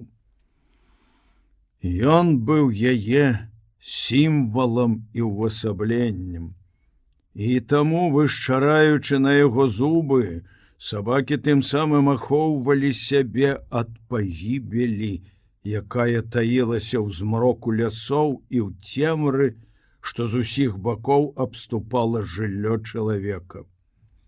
Але адзін урок сабакі завучылі цвёрда. Трэба трымацца разам. Белы клык быў надта страшны, і ніхто не адважваўся сустрэцца з ім адзін на адзін. Сабакі нападалі на яго ўсёй зграяй, інакш ён расправіўся б з імі за адну ноч. А так беламу клыку не ўдалося загрызці ні аднаго сабаку. Ён узвальваў праціўніка з ног, але зграя зараз жа кідалася на белага клыка, не даючы яму пракусіць сабаку горла. Пры найменшым намёку на сварку вся запрэжка дружна апалчалася на белага клыка. Сабакі заўсёды грызліся паміж сабой, але варта было каму-небудзь з іх пачаць бойку з белым клыком, як усе іншыя сваркі ў момант забываліся. Аднак загрызці белага клыка сабакі не маглі. Ён быў надта спрытны для іх, надта грозны і разумны. Белы клык унікаў тых мест, дзе можна было папасціся ў бяду, і заўсёды ўхіляўся, калі зграя старалася абкружыць яго кальцом. Аб тым, каб збіць белага клыка з ног, не мог і падумаць ні адзін сабака. Ногі яго з такой жа упартасцю чапляліся за зямлю, з якой сам ён чапляўся за жыццё. І таму ў той бясконцай вайне, якую белы клык вёў са зграяй, захаваць жыццё і ўтрымацца на нагах былі для яго паняцці раўназначныя. І ніхто не ведаў гэтага лепш, чым сам белы клык. Такім чынам ён стаў ворагам сваёй пароды. Такім зрабіла яго жыццё. Ён абвясціў крывавую помсту ўсім сабакам і помсціў так бязлітасна, што нават шэры бабёр, у якім было досыць лютасці і дзікасці, не мог надзівіцца злосці белага клыка. Няма другога такога сабакі, кляўся шэры бабёр, і індзейцы з чужых пасёлкаў згаджаліся з гэтым, успамінаючы, як белы клык распраўляўся з іх сабакамі. Беламу клыку было каля 5 гадоў, калі шэры бабёр зноў узяў яго з сабой у доўгачасовую паездку. У пасёлках ля скалістых гор і ўздоўж Маккензі і парк Юпана аж да самага Юкона доўга памяталі расправы белага клыка з сабакамі. Ён захапляўся сваёй помстай. Чужыя сабакі не чакалі ад яго нічога дрэннага. Ім не даводзілася сустракацца з праціўнікам, які нападаў бы так імкліва і нечакана. Яны не ведалі, што маюць справу з ворагам, які забівае нібы маланка з аднаго ўдару. Сабакі ў чужых пасёлках падыходзілі да белага клыка з задзёрыстым выглядам, натапырыўшыся, а ён, не трацячы часу на цырымоніі, кідаўся на іх з імклівасцю сталёвай спружыны, якая раскруцілася, хапаў за горла і забіваў ашаломленага праціўніка, не даўшы яму апамятацца. Белы клык зрабіўся спрактыкаваным байцом. Ён біўся разважліва, ніколі не траціў сіл дарэмна, не зацягваў барацьбы. Ён налятаў, калі здаралася прамахнуцца, зараз жа адскокваў назад. Як і ўсе ваўкі, белы клык унікаў таго, каб біцца ў сутыч з праціўнікам. Ён не зносіў дакранання да свайго цела ў час бойкі. Такая блізкасць праціўнікам хавала ў сабе небяспеку і прыводзіла яго ў шаленства. Ён хацеў быць вольным, хацеў цвёрда трымацца на нагах. Лясная глуш не выпускала белага клыка са сваіх учэпістых абдымкаў і ўстанаўляла свае правы на яго. Адчужанасць ад кампаніі іншых шчанюкоў з ранняга дзяцінства толькі ўзмацніла ў ім гэтую уласцівасць. Непасрэдная блізкасць да праціўніка хавала ў сабе нейкую пагрозу.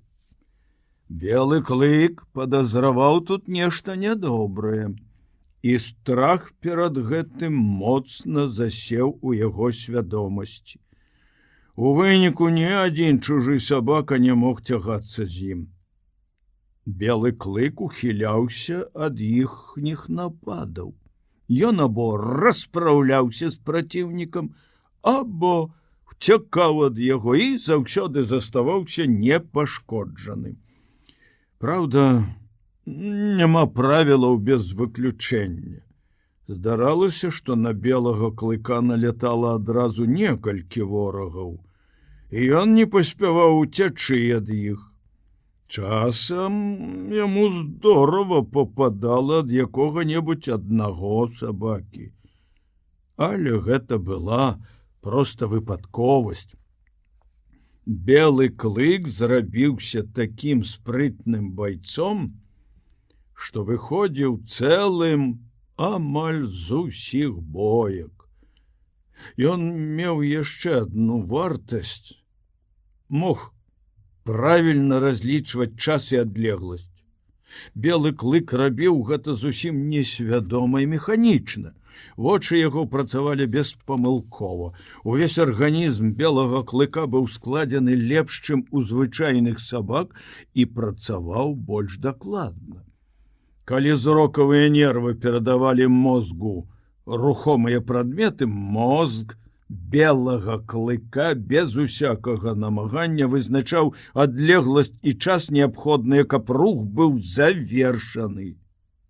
Такім чынам ён мог выкруціцца, калі сабака рабіў выпад, або ўнікнуць яго клыкоў, у той жа самы час скарыстоўваючы кожную секунду, каб самому кінуцца на праціўніка. Белы клык быў больш дасканалы механізм як у фізічных, так і ў разумовых адносінах. Але гэта была не ягоная заслуга. Прырода адарыла яго больш шчодра, чым іншых. Вось і ўсё. Было лета, калі белы клык прыбыў у форт Юкон. У канцы зімы шэры бабёр перасек горны хребет паміж Макензі і Юконам і ўсю вясну займаўся паляваннем на заходніх адгор'ях скалістых гор. А калі парк Юпайн ачысціўся ад лёду, шэры бабёр зрабіў пірогу і спусціўся ўніз па рацэ да месца зліцця яе з Юконам якраз пад самым палярным кругам. Тут стаяў форт кампаніі Гудзонавага заліва. Форце было шмат індзейцаў, шмат яды, ўсюды панавала небывалае ажыўленне. Было лета 1898 года, і золаташукальнікі тысячамі рухаліся вверх па Юкону да Даўсона і Клондайка. Да мэты падарожжа заставаліся яшчэ сотні міль, а між тым многія знаходзіліся ў дарозе ўжо год. Менш 5000 міль не зрабіў ніхто, а некаторыя прыйшлі сюды з другога канца свету. В форце Юкон белы клык упершыню бачыў белых людзей. Побач з індзейцамі яны здаваліся яму істотамі іншай пароды, багамі, улада якіх абапіралася на яшчэ большую магутнасць. Гэтая ўпэўненасць з'явілася ў белага клыка сама сабой. Яму не трэба было напружваць свае разумовыя здольнасці, каб пераканацца ў магутнасці белых багоў. Ён адчуваў яе з незвычайнай сілай. Вігвамы, пабудаваныя індзейцамі, здаваліся яму ў дзяцінстве выяўленнем магутнасці яго багоў. А тут белага клыка здзіўлялі велізарны форт і дамы, пабудаваныя з масіўных бярвенняў. Усё гэта гаварыла аб магутнасці. Белыя багі мелі моц, улада іх пашыралася далей улады ранейшых багоў, сярод якіх самай магутнай істотай быў шэры бабёр. Але і шэры бабёр здаваўся менш значным у параўнанні з беласкурымі багамі. Зразумела, белы клык толькі адчуваў усё гэта і дакладна не мог ясна ўразумець свае адчуванні. Але звяры дзейнічаюць часцей за ўсё на падставе іменно такіх адчуванняў. Кожны учынак белага клыка тлумачыўся цяпер верай у магутнасць белых багоў. Ён адносіўся да іх з вялікай асцярожнасцю. Хто ведае, якога жаху, якой новай бяды можна чакаць ад іх? Белы клык з цікаўнасцю назіраў за багамі, але баяўся папасціся ім на вочы. Праз некалькі гадзін ён здавальняўся тым, што сноўдаўся навокал і сачыў за імі на адлегласці. Потым ён убачыў, што белыя багі не прыносяць ніякай шкоды сваім сабакам і падышоў бліжэй. У сваю чаргу белы клык узбуджаў іх цікавасць.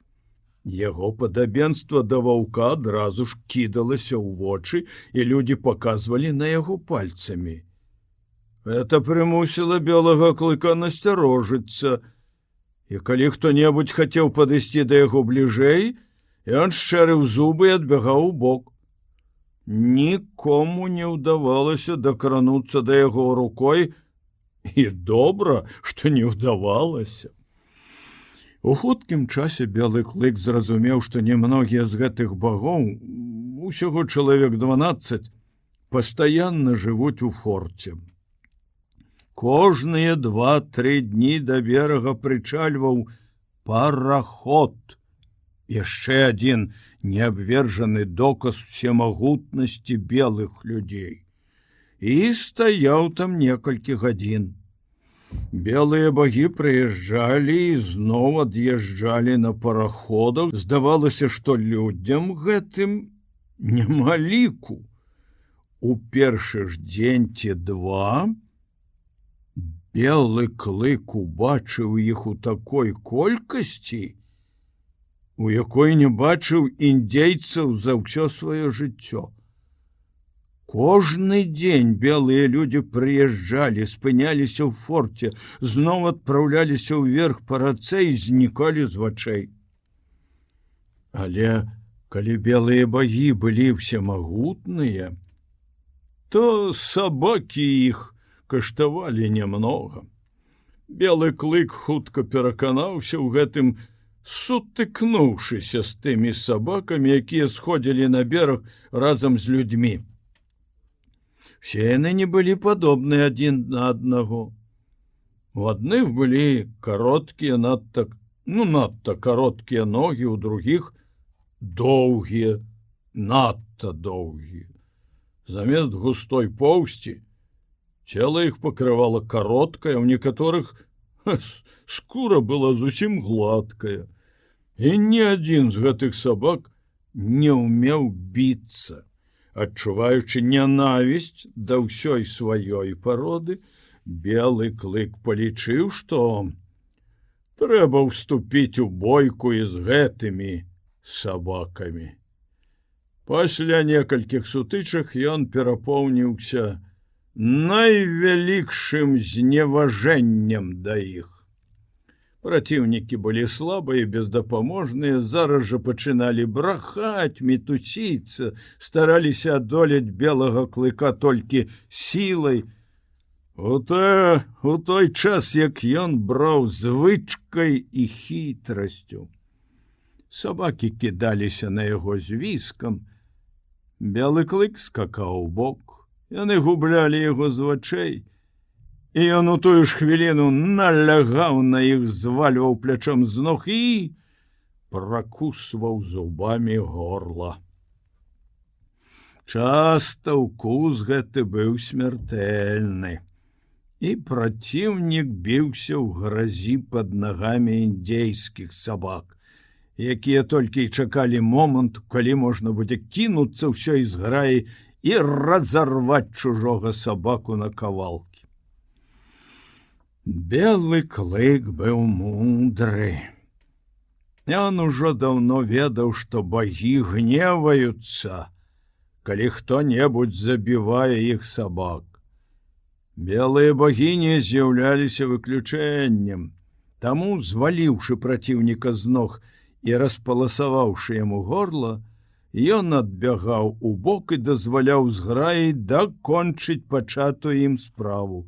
Падбягалі белыя людзі, спаганялі свой гнеў на зграі, а белы клык выходзіў сухім з вады. Звычайна ён стаяў збоку і назіраў, як яго таварышаў б'юць каменнямі, палкамі, тапарамі і ўсім, што толькі трапляецца пад руку. Белы клык быў вельмі мудры, але яго таварышы таксама сяму таму навучыліся. І белы клык не адставаў ад іх. Яны зразумелі, што самая пацеха пачынаецца ў тую хвіліну, калі прычальвае параход. Пасля таго, як 2-3 сабакі, якія збегалі з парахода на бераг, былі разарваны, белыя людзі заганялі астатніх назад і пачыналі бязлітасна распраўляцца. Адзін белы, на вачах якога разарвалі на дробныя кавалкі яго сабаку, Сетэра, выхапіў рэвальвер. Ён стрэліў 6 разоў запар, і 6 сабак са зграі паваліліся ў непрытомнасці. Яшчэ адна праява магутнасці, якая глыбока запала ў свядомасць белага клыка. Белы клык захапляўся ўсім гэтым. Ён не любіў сваіх сабратаў і заўсёды ўхітраўся заставацца ў такіх выпадках цэлым. На першым часе бойкі з сабакамі белых людзей былі для яго забавай. Потым ён узяўся за гэта як належыць. Іншай справы ў яго не было. Шэры бабёр заняўся гандлем, багацеў, і белы клык бадзяўся па прыстані, чакаючы разам са зграяй бяспутных індзейскіх сабак прыбыцця параходаў. Як толькі параход прычальваў да берага, пачыналася пацеха. Калі белыя людзі апамятаваліся ад здзіўлення, сабачая зграя разбягалася ў розныя бакі, пацеха канчалася да наступнага парахода. Аднак белага клыка нельга было лічыць членам сабачай зграі. Ён не змешваўся з ёй, трымаўся ў баку, ніколі не страчваў сваёй незалежнасці, і сабакі нават баяліся яго. Праўда, ён дзейнічаў з імі заадно. Ён пачынаў сваю сварку з чужымі сабакамі, а астатнія чакалі воддаль. А як толькі праціўнік быў звалены з ног, сабакі кідаліся і даконвалі яго. Аднак правільна і тое, што белы клык зараз жа ўцякаў, прадастаўляючы зграі атрымліваць пакаранне ад разгневаных багоў. Для таго, каб распачаць такую сварку, не трэба шмат турбавацца. Беламу клыку варта было толькі з'явіцца на прыстані, калі чужыя сабакі сходзілі на бераг. Гэтага было досыць, і яны кідаліся на яго. Так загадваў інстынкт. Сабакі чулі ў белым клыку лясную глуш, Невядомасць, жах, вечную пагрозу чулі ў ім таго самага звера, які хадзіў, крадучыся ў цемры, што абкружала кастры.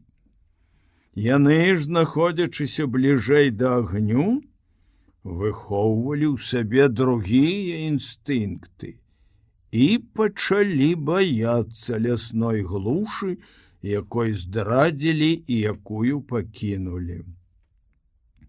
Ад пакалення да пакалення перадаваўся сабакам гэты страх. На працягу вякоў лясная глуш пагражала жахам і пагібеллю. І ўвесь гэты час сабакі карысталіся правам забіваць усякую істоту, якая з'яўлялася з лясной глушы. Права гэтае было атрымана імі ад уладароў. Так сабакі абаранялі сябе і багоў, якія дазволілі быць ім у іх асяроддзі. І таму паўднёвым сабакам, якія збягалі па трапе на бераг Юкона, досыць было ўбачыць белага клыка, каб адчуць непераадольнае жаданне кінуцца і разарваць яго. Сярод прыезджых сабак пападаліся і гарадскія, але інстынктыўны страх перад лясной глушу захаваўся ў іх. І калі пры яркім дзённым святле сабакі бачылі звера, падобнага на ваўка, то глядзелі на яго не толькі сваімі вачыма. Яны глядзелі на белага клыка вачыма ўсіх продкаў. І памяць, атрыманая ў спадчыну ад папярэдніх пакаленняў, падказвала ім, што перад імі воўк. Да яго пароды яны адчувалі даўнюю варожасць. Всё гэта прыносіла радасць беламу клыку. Калі адным сваім выглядам ён прымушае сабак кідацца ў бойку, тым лепш для яго і тым горш для іх саміх. Яны глядзелі на белага клыка як на сваю законную здабычу. Ён гэтаксама адносіўся да іх. Нездарма белы клык убачыў упершыню дзённае святло ў логаве і ў першых жа сваіх бойках меў такіх праціўнікаў, як белая курапатка, ласка і рысь. І нездарма яго ранняе дзяцінства было засмучана варожасцю ліп-ліпа і ўсёй зграі маладых сабак. Калі б яго жыццё склалася інакш, ён сам быў бы іншым. Не было б у пасёлку ліп-ліпа. Белы клык правёў бы дзяцінства сярод іншых шчанюкоў, быў бы больш падобны на сабаку і з большай цярплівасцю адносіўся б да сваіх суродзічаў. Калі б шэры бабёр быў мякчэйшы і дабрэйшы, ён здолеў бы абудзіць у белым клыку пачуццё прыхільнасці і любові. Але ўсё склалася інакш. Жыццё зрабіла белага клыка тым, кім ён зрабіўся цяпер. Пануры, замкнёны, злосны звер, вораг сваёй пароды. Шалёны бог. Белых людзей у форце Юкон было нямнога.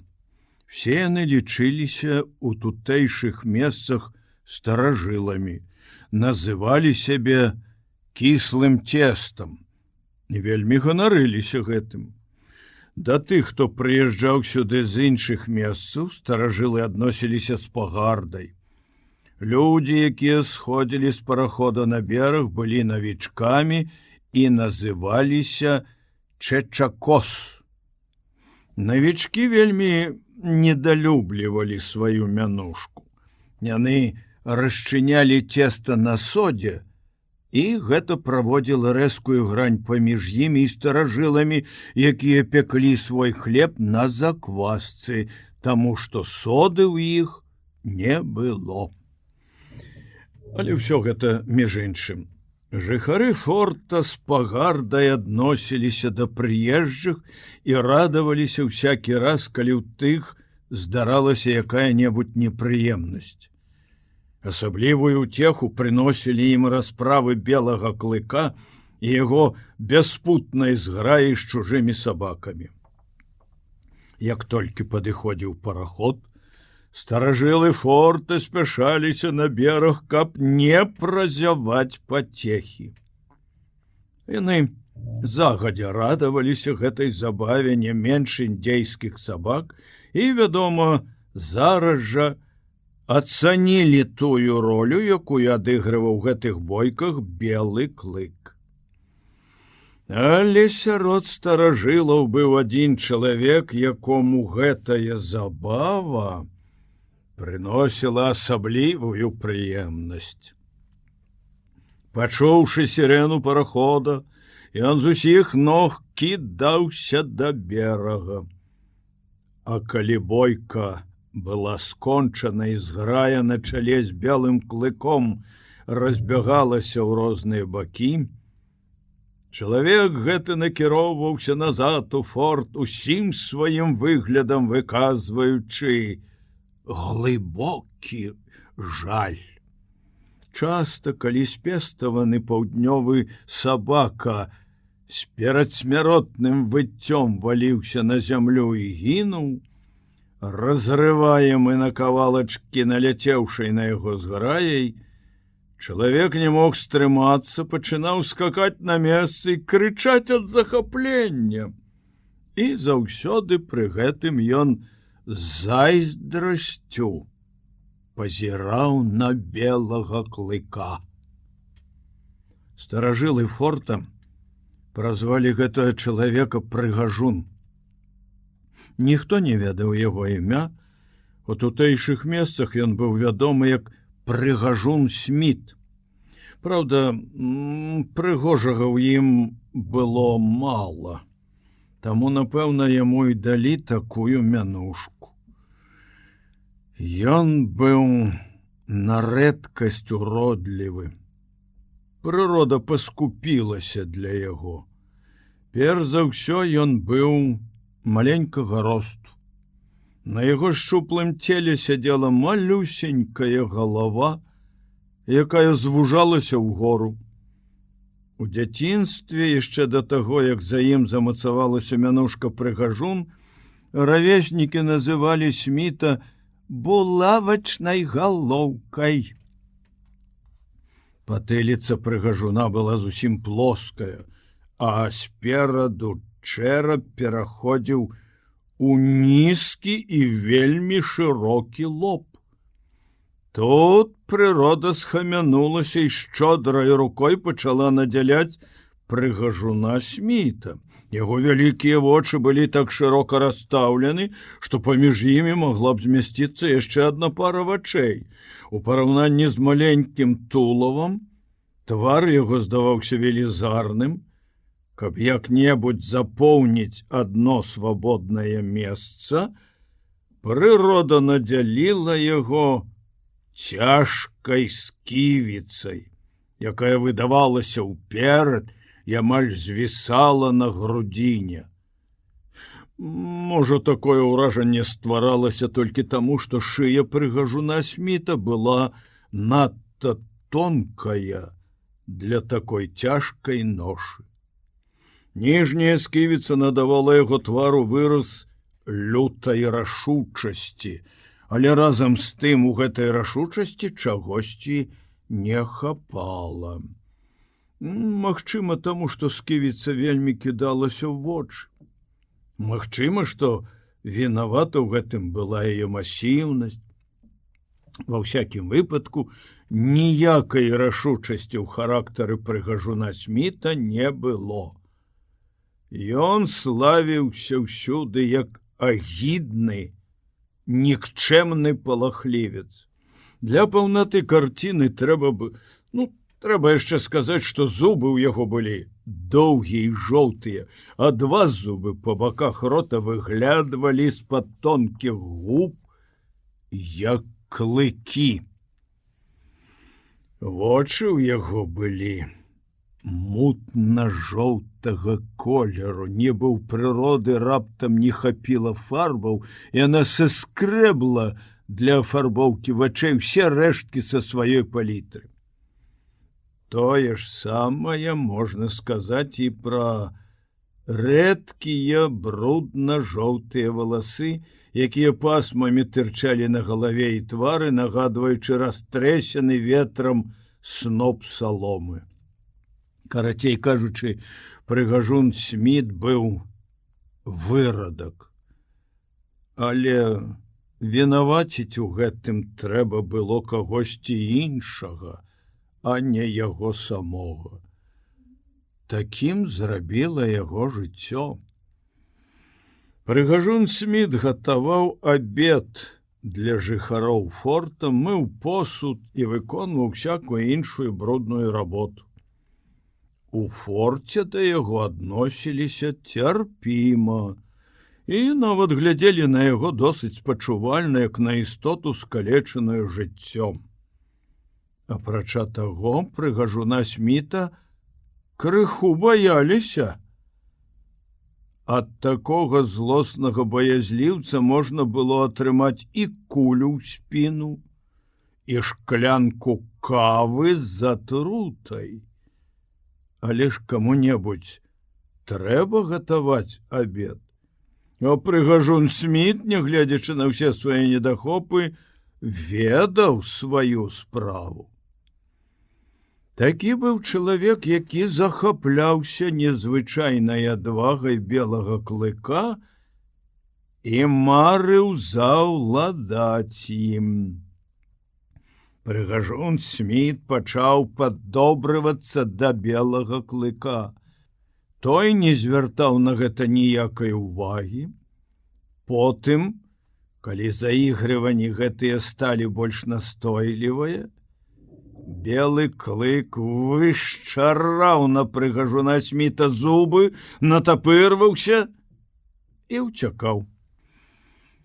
Гэты чалавек яму не падабаўся. Белы клык чуў у ім нешта злоснае, палохаўся яго працягнутай рукі, наўмысна мяккага голасу і ненавідзеў яго. Добро і зло ўспрымаюцца простай істотай вельмі проста. Добро ёсць усё тое, што спыняе боль, што нясе з сабою волю і задавальненне.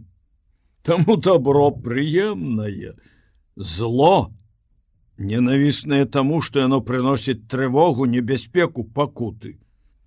Несвядома, нейкім невыразным, невядомым яму самому шостым пачуццём, белы клык угадваў, што гэты чалавек тоіць у сабе зло, пагражае гібеллю, і што яго трэба ненавідзець. Белы клык быў дома, калі Прыгажун Сміт упершыню зайшоў у палатку да шэрага бабра. Задоўга да яго з'яўлення па аднаму гуку крокаў белы клык ведаў, хто ідзе да іх, і натапырыўся. Ён ляжаў вельмі добра прыладзіўшыся, але зараз жа падняўся, як толькі чалавек увайшоў у палатку і паціхеньку, як сапраўдны воўк, уцёк на другі канец лагера. Белы клык не ведаў, аб чым ішла гаворка, але бачыў, што шэры бабёр размаўляў з гэтым чалавекам. У часе гутаркі Прыгажун Сміт паказаў на белага клыка пальцам, і той зарыкаў, нібы рука чалавека была не на адлегласці 50 футаў ад яго, а апускалася яму на спіну. Прыгажун Сміт зарагатаў. Белы клык вырашыў схавацца ў лесе. Чакаючы, ён усё азіраўся назад на людзей, якія размаўлялі. Шэры бабёр не хацеў прадаваць сабаку. Ён разбагацеў, дзякуючы гандлю, і ні ў чым не меў патрэбы. Апрача таго, ён ведаў цану беламу клыку. Лепшага ездавога сабакі і лепшага важака ў яго ніколі не было. Другога такога сабаку ні на Макензі, ні на Юконе не знойдзеш. Белы клык майстар війца. Разорваць сабаку яму вельмі лёгка, все роўна, што чалавеку камара раздушыць. Вочы прыгажуна Сміта заблішчэлі пры гэтых словах, і ён з прагнасцю аблізаў свае тонкія губы. Не, шэры бабёр не прадасць ні за якія грошы белага клыка. Але прыгажун Сміт добра ведаў індзейцаў. Ён пачаў часта наведваць шэрага бобра і кожны раз прыносіў за пазухай цёмную бутэльку.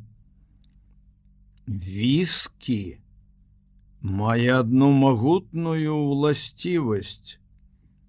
Яно ўзбуджае прагнасць. І гэтая прагнасць з'явілася ў шэрага бобра. Яго запалёныя ўнутранасці і апечаны страўнік патрабавалі ўсё больш і больш гэтай пякучай вадкасці і, ачумеўшы ад яе, шэры бабёр гатоў быў на што хочаце, толькі б раздабыць гэты рэдкі напітак. Грошы, набытыя ад продажу футры, рукавіцы, макасін, пачалі таяць.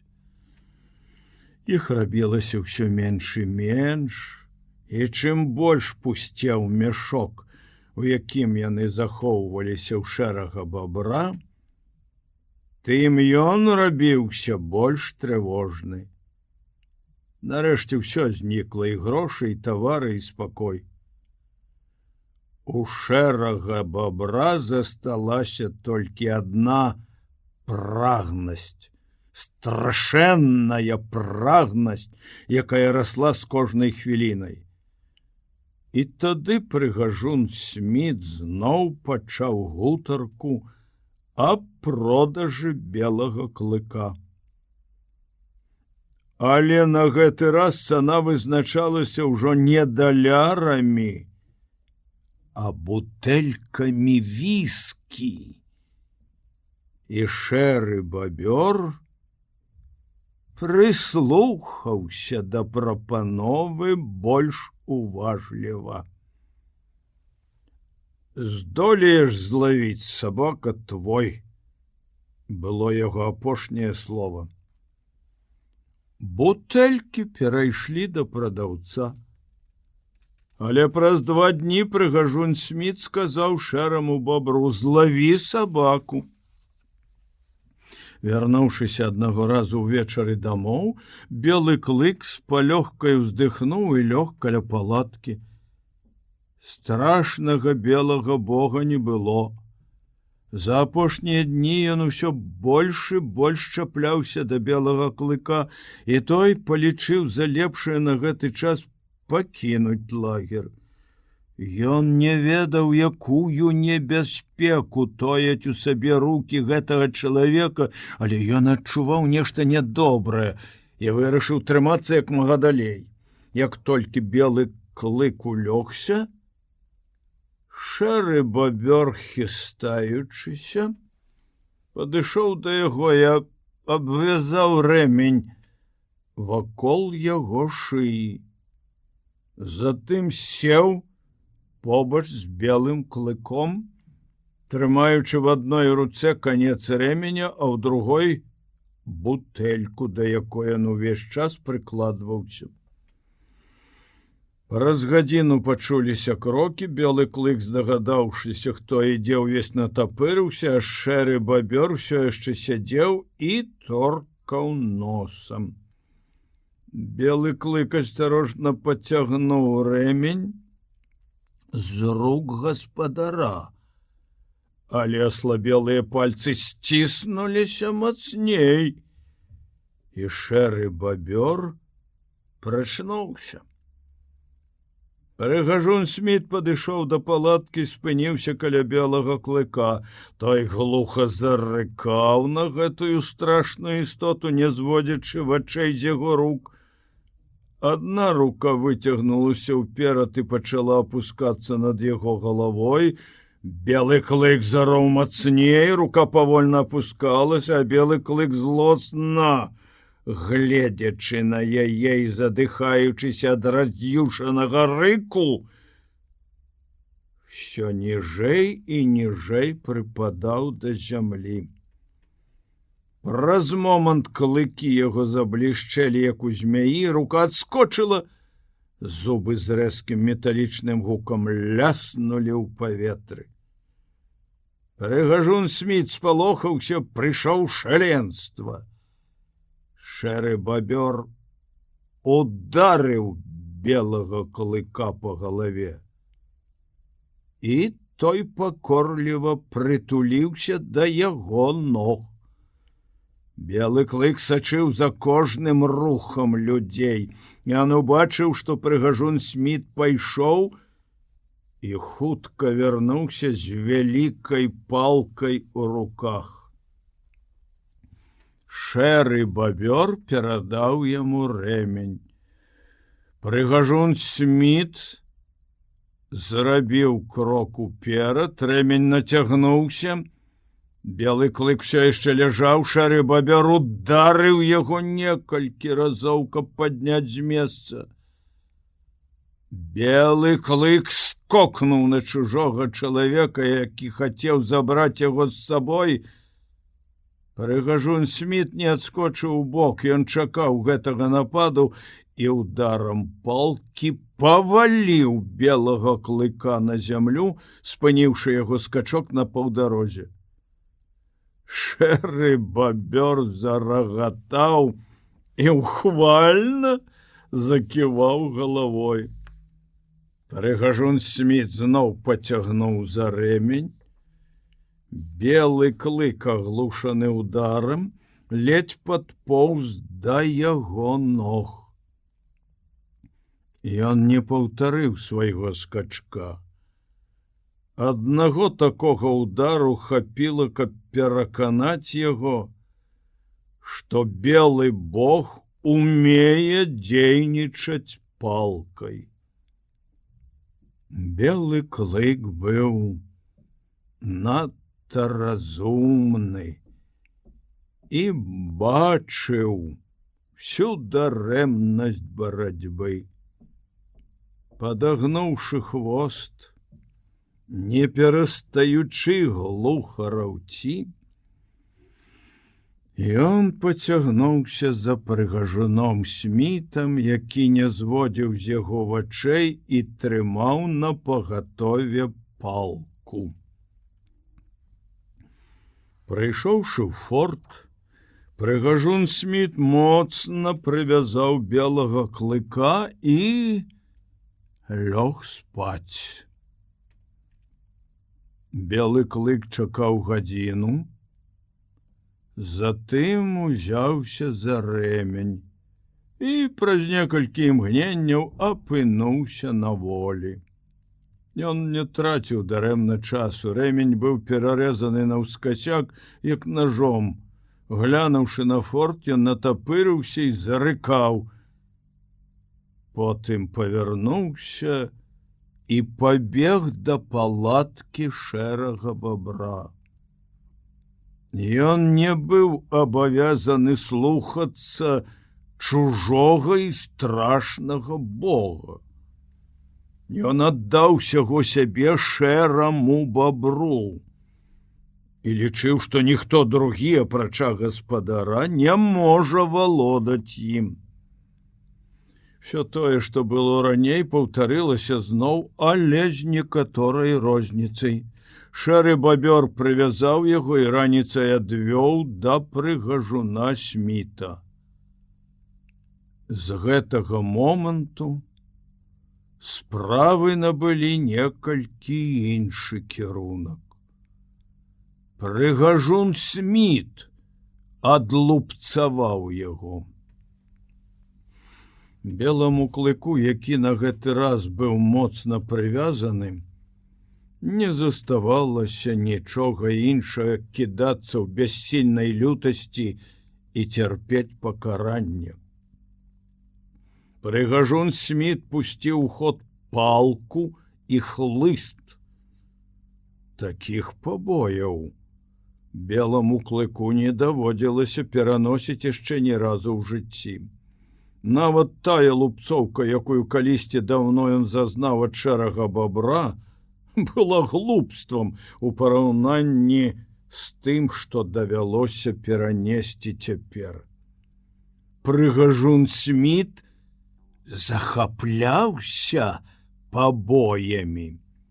Ён з прагнасцю глядзеў на сваю ахвяру, і вочы яго запальваліся цьмяным агнём. Белы клык выў ад болю і рыкаў бяссільнай лютасці пасля кожнага ўдару палкай або хлыстом. Прыгажун Сміт быў бязлітасны, як бываюць бязлітаснымі толькі палахліўцы. Пакорліва зносячы ад людзей удары лаянку, ён спаганяў сваю злабу на слабейшых істотах. Усё жывое любіць уладу. І прыгажун Сміт не быў выключэннем. Ён скарыстоўваў бездапаможнасць жывёл. Але прыгажуна Сміта нельга было вінаваціць у гэтым. Ён уступіў у жыццё са знявечаным целам і з розумам звера. З такога матэрыялу ён быў створаны, і свет груба ўціскаў яго ў форму. Белы клык ведаў, за што яго б'юць. Калі шэры бабёр прывязаў яго і перадаў прывязь у рукі прыгажуна Сміта, белы клык зразумеў, што яго Бог загадвае ісці з гэтым чалавекам. Калі прыгажун Сміт пасадзіў яго на прывязь у форце, ён зразумеў, што той загадвае яму застацца і што ён заслужыў пакаранне. Яму даводзілася і раней бачыць, што сабак, якія ўцяклі ад новага гаспадара, білі, як яго зараз. Белы клык быў мудры, але ў ім жылі сілы, перад якімі знікала і мудрасць. Адной з гэтых сіл была вернасць. Белы клык не любіў шэрага бабра. І ўсё ж вернасць жыла ў ім насуперак волі і гневу Бога. Тут ужо нічога не зробіш. Вернасць была неад'емнай сутнасцю яго натуры. Яна з'яўлялася адметнай рысай яго пароды і адрознівала ад іншых жывёл. Вернасць прывяла ваўка і дзікага сабаку да чалавека і дазволіла ім зрабіцца таварышамі. Белага клыка адвялі назад у форт. Але на гэты раз прыгажун Сміт прывязаў яго да палкі. Аднак нелёгка адмаўляцца ад свайго божаства. Не так проста далося гэта і беламу клыку. Ён лічыў шэрага бабра сваім богам і далей чапляўся за яго. Шэры бабёр здрадзіў і адверг белага клыка. Але гэта нічога не значыла. Нездарма ж белы клык аддаўся шэраму бабру і целам і душой. Пакараючыся бажаству, ён дзейнічаў ад шчырага сэрца. Яго сувязь з гаспадаром было не так лёгка парваць.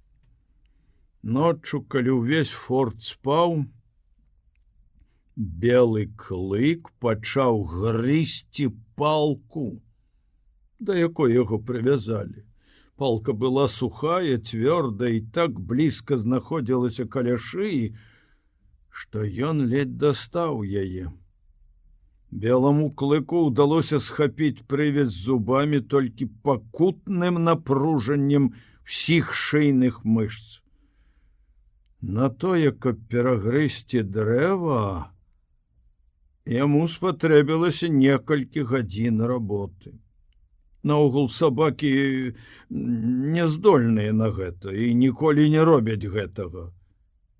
Але белы клык зрабіў і досвідкам уцёк з форта.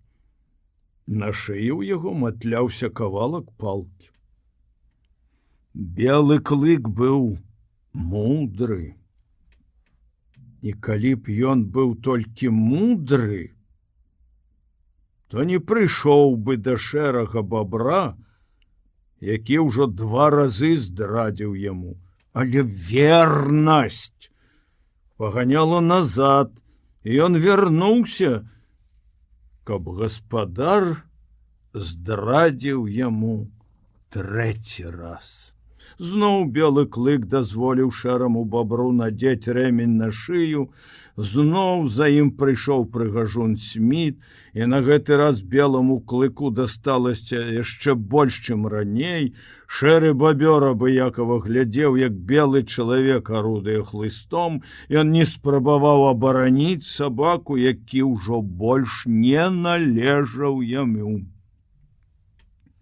Калі гэта скончылася, белы клык быў ледзь жывы. Слабы паўднёвы сабака не перанёс бы такіх пабояў. А белы клык перанёс. Яго загартавала суровая школа жыцця. Ён быў жывучы і чапляўся за жыццё. Але зараз белы клык ледзь дыхаў. Ён не мог нават паварушыцца.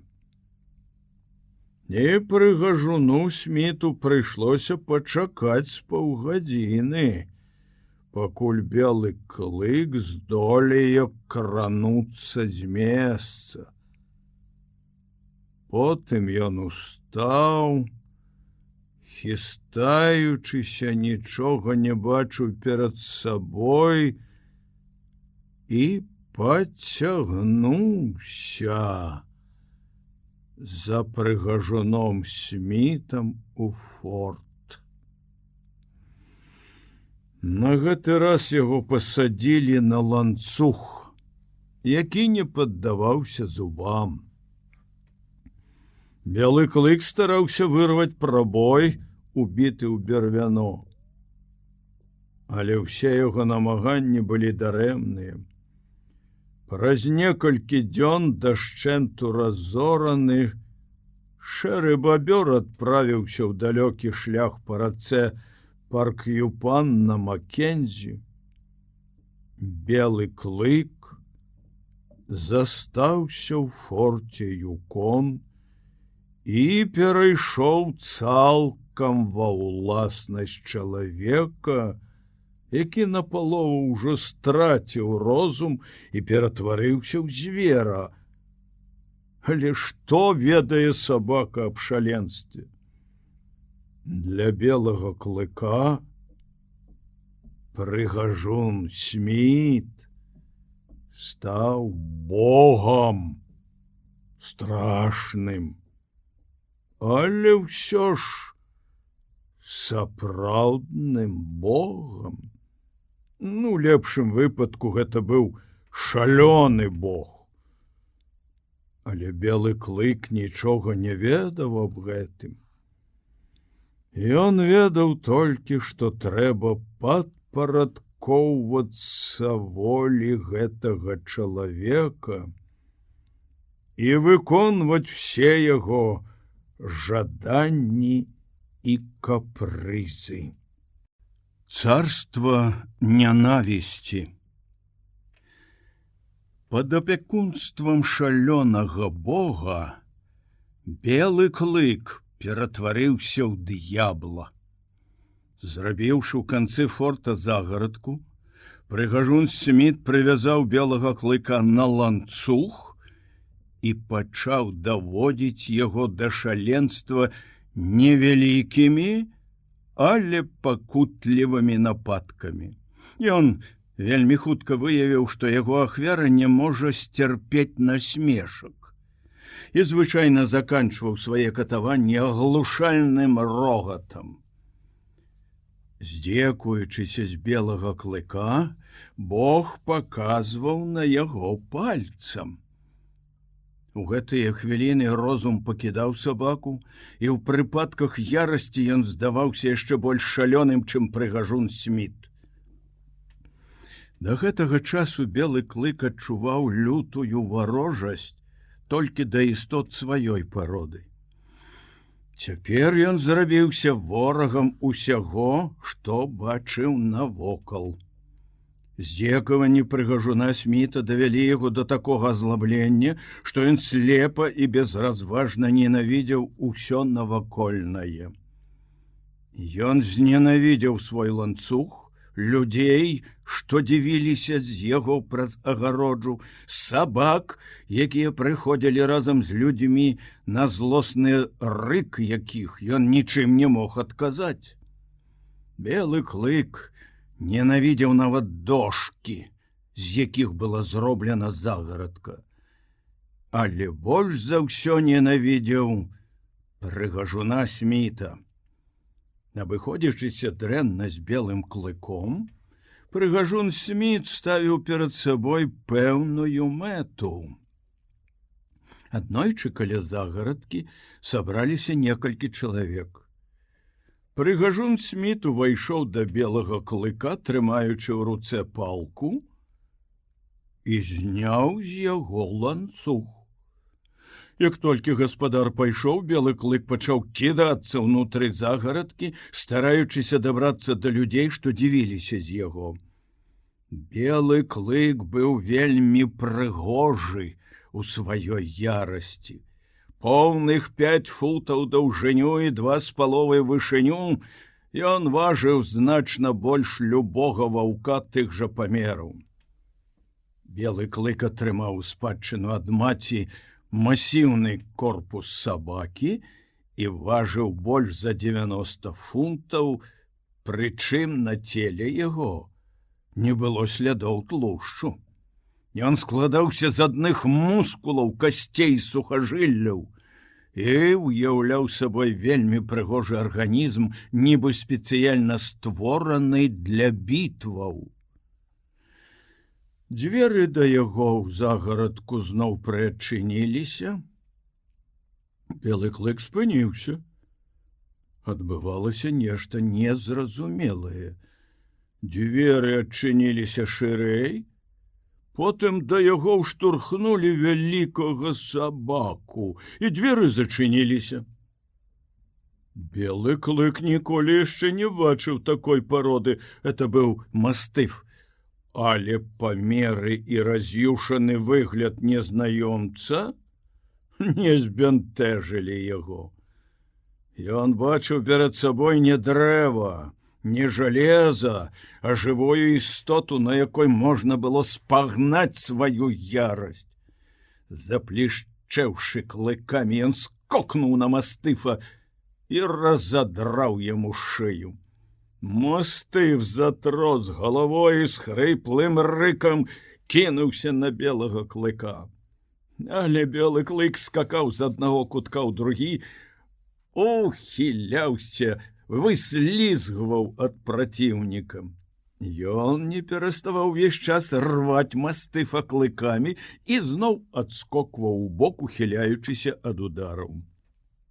Гледачы крычалі, апладзіравалі, а прыгажун Сміт у захапленні не спускаў прагнага позірку з белага клыка, які распраўляўся з праціўнікам. Справа мастыфа была безнадзейная.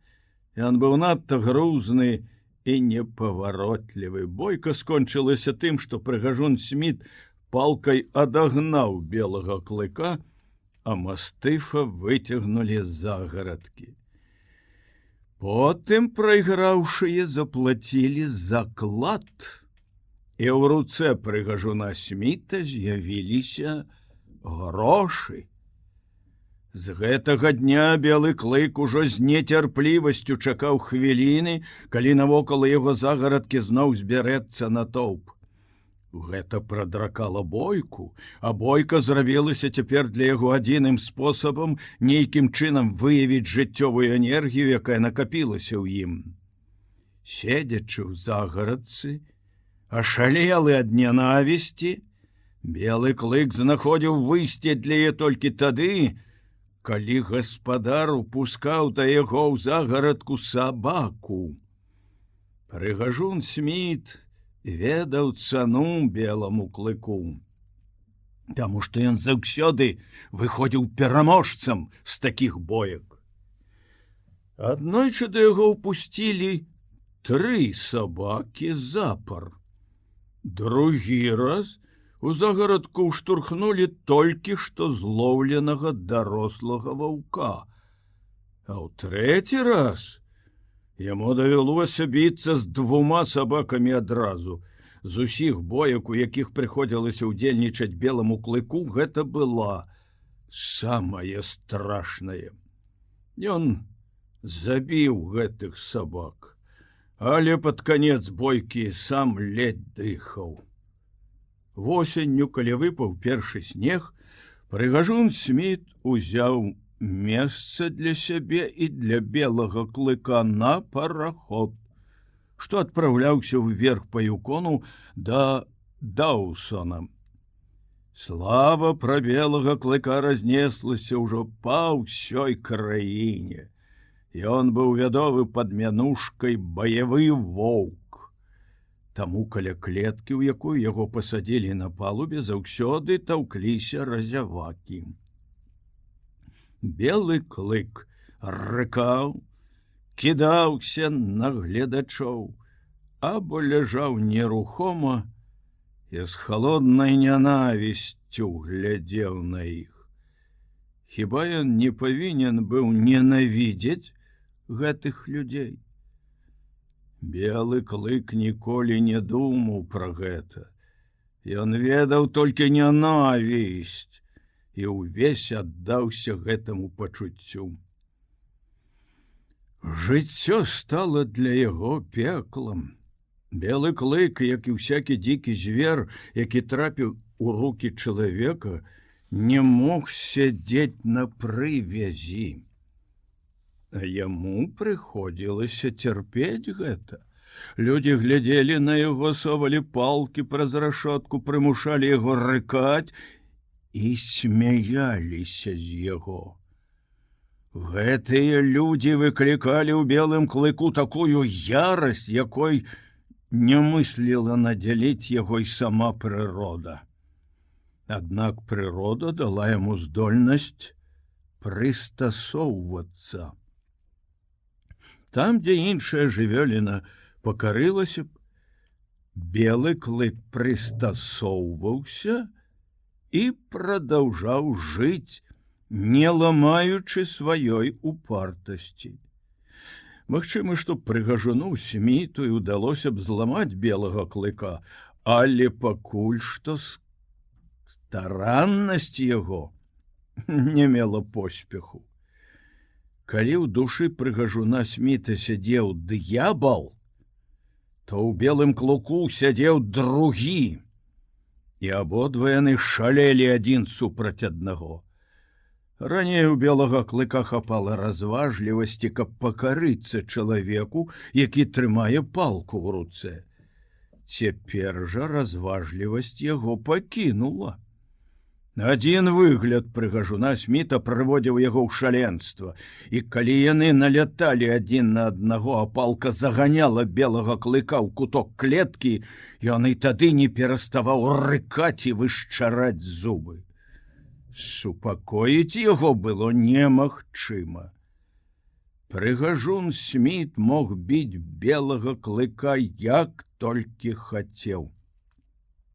Той не здаваўся. І калі чалавек пераставаў біць і адыходзіў, да яго далятаў задзірысты рык, або белы клык кідаўся на пруты клеткі, выючы ад нянавісці. Калі параход прыбыў у Даўсан, белага клыка звялі на бераг. Але ў Даўсане ён жыў, як і раней. На вачах ва ўсіх у клетцы, якая заўсёды была абкружана разявакамі. Прыгажун Сміт выставіў на паказ свайго баявога ваўка, і людзі плацілі па 50 цэнтаў залатым пяском, каб паглядзець на яго. У белага клыка не было ні хвіліны спакою. Калі ён спаў, яго будзілі вострай палкай, каб гледачы атрымалі поўнае задавальненне за свае грошы. А для таго, каб зрабіць прадстаўленне яшчэ больш цікавым, белага клыка заўсёды трымалі ў стане лютасці. Але горш за ўсё была атмасфера, у якой жыў белы клык. На яго глядзелі як на самага страшнага звера, і гэтыя пачуцці людзей прасочваліся праз пруты клеткі. Кожнае слово, кожны асцярожны рух пераконвалі яго. Людзі баяцца яго лютасці. Гэта толькі падлівала масла ў агонь, і раз'юшанасць белага клыка расла з кожным днём. Апрача таго, што прыгажун Сміт выставіў белага клыка на паказ, ён зрабіў з яго прафесійнага байца. Як толькі з'яўлялася магчымасць наладзіць бой, белага клыка выводзілі з клеткі, вялі ў лес за некалькі міль ад горада. Звычайна гэта рабілася ўначы, каб унікнуць сутычкі з мясцовай коннай паліцыяй. Праз некалькі гадзін на досведку з'яўляліся гледачы і сабака, з якім яму трэба было змагацца. Беламу клыку даводзілася сустракаць праціўнікаў усіх парод і ўсіх памераў. Ён жыў у дзікай краіне, і людзі тут былі дзікія, а бойкі звычайна заканчваліся смерцю. Белы клык прадаўжаў прымаць удзел у баях, значыць, паміралі яго праціўнікі. Ён не ведаў паразы. Баявая загартоўка, атрыманая з дзяцінства, калі яму прыходзілася змагацца з ліп-ліпам і з усёй зграяй маладых сабак, прыдалася цяпер. Белага клыка выратоўвала цвёрдасць, з якой ён стаяў на зямлі. Ні аднаму сабаку не ўдавалася зваліць яго з ног. Сабакі, у якіх захавалася яшчэ кроў іхніх далёкіх продкаў, ваўкоў, пускалі ў ход свой улюбёны прыём. Кідаліся на яго прама або забягалі з таго боку, адкуль ён не чакаў нападу, разлічваючы ўдарыць у плячо і перакуліць да гары. Ганчакі з Макензі, эскімоскія і лабрадорскія сабакі все выпрабавалі на ім гэты прыём і нічога не дабіліся. Не было выпадку, каб белы клык страціў раўнавагу. Людзі расказвалі аб гэтым адзін аднаму і кожны раз спадзяваліся ўбачыць яго зваленым з ног. Але белы клык нязменна расчароўваў іх. Апрача таго, яму дапамагала маланкавая хуткасць, якая давала велізарную перавагу над праціўнікамі. Нават самыя спрактыкаваныя сярод іх яшчэ не сустракалі такога суперніка, які б так мог ухіляцца. Сабакам прыходзілася лічыцца з нечаканасцю нападу белага клыка. Сабакі былі звалены з ног раней, чым уступалі ў бойку. Это здаралася так часта, што белага клыка пачалі стрымліваць, каб даць яго праціўніку магчымасць выканаць рытуал і першым кінуцца ў бойку. Самую вялікую перавагу давала беламу клыку яго спрактыкаванасць. Ён разумеў сэнс у бойках лепш любога сабакі, з якім яму даводзілася сустракацца. Ён біўся часцей за іх усіх, умеў адбіць любы напад, а яго ўласныя прыёмы барацьбы былі больш разнастайныя і наўрад ці мелі патрэбу ва ўдасканаленні. Але паступова біцца прыходзілася ўсё радзей і радзей. Аматары сабачых баёў ужо страцілі надзею знайсці беламу клыку вартага суперніка. І прыгажуну Сміту не заставалася нічога іншага, як выстаўляць супраць белага клыка ваўкоў. Індзейцы лавілі іх пасткамі спецыяльна для гэтай мэты. Бойка белага клыка з ваўком нязменна прыцягвала натоўпы гледачоў. Аднойчы ўдалося раздабыць дзесьці дарослую самку рысь. І на гэты раз беламу клыку прыйшлося адстойваць у бойцы сваё жыццё. Рысь не ўступала яму ні ў хуткасці рухаў, ні ў лютасці і пускала ў ход зубы вострыя кіпцюры, а белы клык дзейнічаў толькі зубамі. Пасля бойкі з рыссю баі спыніліся. Беламу клыку ўжо не было з кім змагацца. Ва ўсякім выпадку ніхто не мог выпусціць на яго вартага праціўніка. Ён прасядзеў у клетцы, выстаўлены на паказ да вясны. Калі ў Даўсон прыехаў нехта Тім Кінен, по прафесіі карцёжны гулец. Кінен прывёз з сабой бульдога. Это быў першы бульдог, які з'явіўся ў Кландайку. Сустрэча белага клыка з гэтым сабакам была немінучай. У некаторых кварталах горада бойка паміж імі цэлы тыдзень з'яўлялася галоўнай тэмай для гутарак. У лапах смерці. Прыгажун Сміт зняў з белага клыка ланцуг і адступіў назад. Але белы клык кінуўся не адразу. Ён стаяў як укапаны, натапырыўшы вушы і з цікаўнасцю углядаючыся у дзіўнага звера, які стаяў перад ім. Ён ніколі не бачыў такога сабаку. Тім Кінен падштурхнуў бульдога ўперад і загадаў: «Вазьмі яго!» Прысадзістая нязграбная жывёліна пракульгала на сярэдзіну кола і, міргаючы вачыма, спынілася супраць белага клыка. З натоўпу закрычалі: «Вазьмі яго, Чэрокі! Дай яму як належыць, бяры яго!» Але Чэрокі, здавалася, не меў ніякага жадання біцца. Ён павярнуў галаву, глядзеў, міргаючы на людзей, што крычалі, і дабрадушна круціў абрубкам хваста. Ён не баяўся белага клыка, проста ён ляніўся пачынаць бойку. Апрача таго, ён не быў упэўнены, што з сабакам, які стаяў перад ім, трэба ўступаць у бой. Чырокі не прызвычаіўся сустракаць такіх праціўнікаў і чакаў, калі да яго прывядуць сапраўднага сабаку.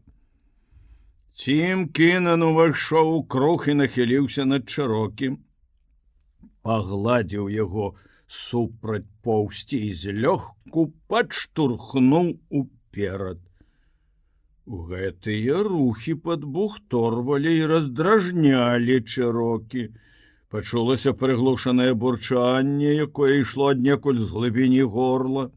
Рухі чалавечых рук цалкам супадалі з бурчаннем сабакі. Калі рукі падштурхоўвалі Чырокі ўперад, ён пачынаў бурчаць, потым змаўкаў, але на наступнае дакрананне зноў адказваў бурчаннем. Кожны рух рук, што гладзілі Чырокі, закончваўся лёгкім штуршком, які нараджаў у яго горле прыглушанае бурчанне. Белы клык не мог заставацца абыякавым да ўсяго гэтага. Поўсць на яго загрыўку і спіне паднялася дыбарам. Цім Кінан штурхнуў Чырокі в апошні раз і адступіў назад. Падштурхоўванне спынілася, але бульдог ужо па ўласнай волі пабег уперад, быстро перабіраючы крывымі лапамі. У гэты момант белы клык кінуўся на яго. У гледачоў вырваўся крык захаплення. Белы клык з лёгкасцю кошкі в адзін скачок апынуўся побач з праціўнікам, з той жа спрытнасцю кошкі рвануў бульдога клыкамі і адскочыў бок. На тоўстай шыі бульдога каля самага вуха паказалася кроў. Не звяртаючы на гэта ніякай увагі, нават не зарыкаўшы, Чырокі павярнуўся і пабег за белым клыком. Адвага, якую выказвалі праціўнікі, спрытнасць белага клыка і упартасць Чырокі распалілі натоўп. Гледачы заключалі новыя заклады, павялічвалі стаўкі. Белы клык наскокваў на бульдога яшчэ і яшчэ раз і рваў яго зубамі, адскокваў бок непашкоджаны. Праціўнік і далей бегаў спакойна за ім, не спяшаючыся, але і не запавальняючы хады, з рашучым і вельмі дзелавітым выглядам. У паводзінах Чырокі адчувалася нейкая пэўная мэта, ад якой яго нельга было адцягнуць ніякімі намаганнямі. Все яго рухі былі прасякнуты гэтай мэтай, белага клыка гэта збівала з панталыку. Ніколі ў жыцці не сустракаў ён такога сабаку. Поўсць на ім была зусім кароткая, кроў паказвалася на яго мяккім целе ад самай малой драпіны. Здзіўляла таксама адсутнасць пакрыцця на ім з пушыстай футры, якая так часта перашкаджала беламу клыку ў бойках з сабакамі блізкай яму пароды. Зубы яго ўядаліся ў падатлівае цела бульдога, які, здавалася, зусім не ўмеў абараняцца. Апрача таго, белы клык быў збянтэжаны тым, што Чырокі бегаў моўчкі. У той час, як іншыя сабакі ў такіх выпадках звычайна пачыналі вішчаць. Калі не лічыць глухога бурчання, бульдог сустракаў напад моўчкі, ні на хвіліну не спыняў пагоні за праціўнікам. Нельга сказаць, каб Чырокі быў няспрытным. Ён круціўся і кідаўся з боку ў бок вельмі хутка, але белы клык усё ж выслізваў ад яго. Чэрокі таксама быў збіты з панталыку. Яму яшчэ ні разу не даводзілася сустракаць сабаку, які не падпускаў бы яго да сябе. Жаданне сашчапіцца адзін з другім да гэтага часу заўсёды было ўзаемным. Але гэты сабака увесь час трымаўся на адлегласці, скакаў то у той, то ў іншы бок і выкручваўся ад яго. Нават і рвануўшы Чэрокі зубамі, ён не затрымліваўся каля яго, а зараз жа разнімаў па-шчэнскі і адскокваў прэч. Белы клык ніяк не мог дабрацца да горла свайго праціўніка. Бульдог быў надта малы ростам, апрача таго, масіўныя пашчэнкі служылі яму добрай абаронай. Белы клык кідаўся і адскокваў боку, хітраючыся не атрымаць ніводнай драпіны, між тым, як колькасць ран на целе Чэрокі ўсё расла і расла, галава і шыя яго былі распаласаваны з абодвух бакоў. З ран лілася кроў, але Чэрокі не выказваў ніякіх адзнак трывогі. Ён добра сумленна ганяўся за белым клыком і спыніўся ўсяго толькі на хвіліну, каб недаўменна паглядзець на людзей і памахаць абрубкам хваста ў знак сваёй гатоўнасці прадаўжаць бойку. У гэты момант белы клык наляцеў на бульдога і, паласнуўшы яго зубамі за вуха, якое без таго было разарвана на шматкі, адскочыў бок. Пачынаючы злаваць, Чэрокі зноў пусціўся ў пагоню, бегаючы ўнутры кола, якое рабіў белы клык, імкнучыся ўшчаперыцца мёртвай хваткай яму ў горла.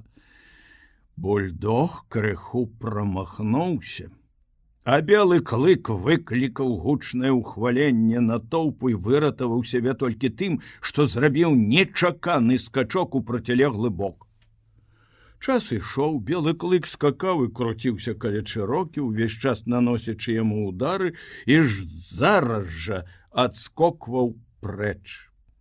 А бульдог са змрочнай рашучасцю не спыняў сваё праследаванне. Рана ці позна ён даб'ецца мэты і, схапіўшы белага клыка за горла, вырашыць лёс бітвы.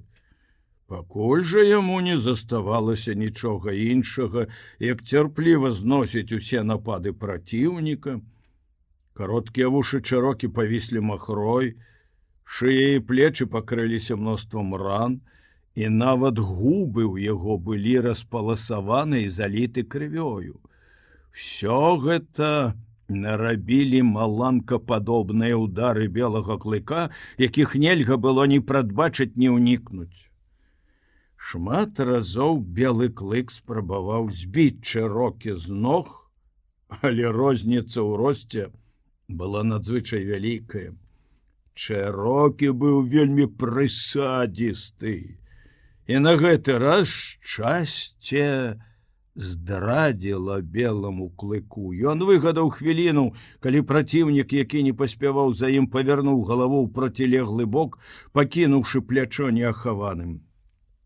Белы клык кінуўся на Чэрокі, але яго плячо прыйшлося значна вышэй пляча праціўніка.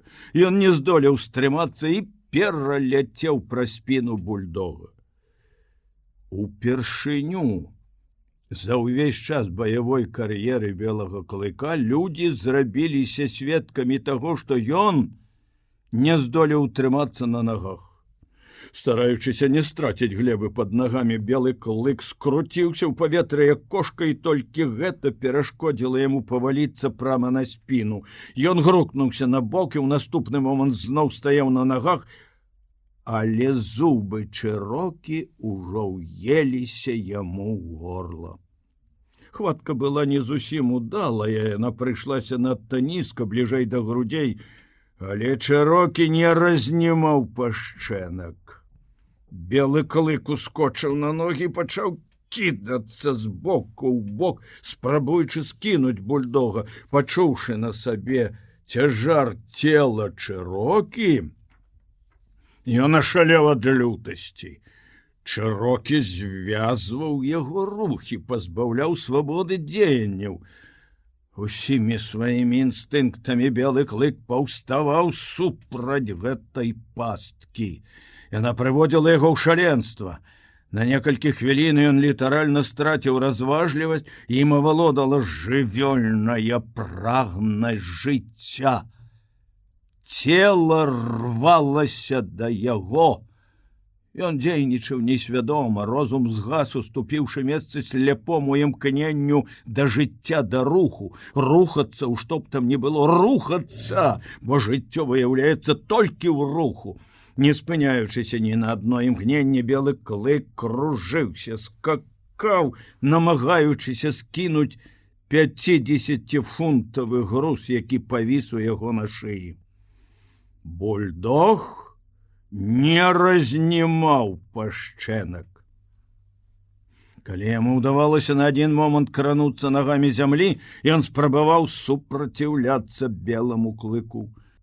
Але ў наступную ж хвіліну Чэрокі адрываўся ад зямлі і апісваў круг у паветры, скараючыся кожнаму руху ашалелага белага клыка. Чэрокі рабіў так, як загадваў яму інстынкт. Ён ведаў, што разнімаць пашчэнкі нельга, і гэтае ўсведамленне правільнасці сваіх дзеянняў прымушала яго часамі дрыжэць ад асалоды. У такія хвіліны Чэрокі нават заплюшчваў вочы і, нягледзячы на боль ад удараў, дазваляў беламу клыку круціць сябе то ў той, то ў другі бок. Всё гэта не ўлічвалася. Важна было адно — не разнімаць зубоў. І Чэрокі не разнімаў іх.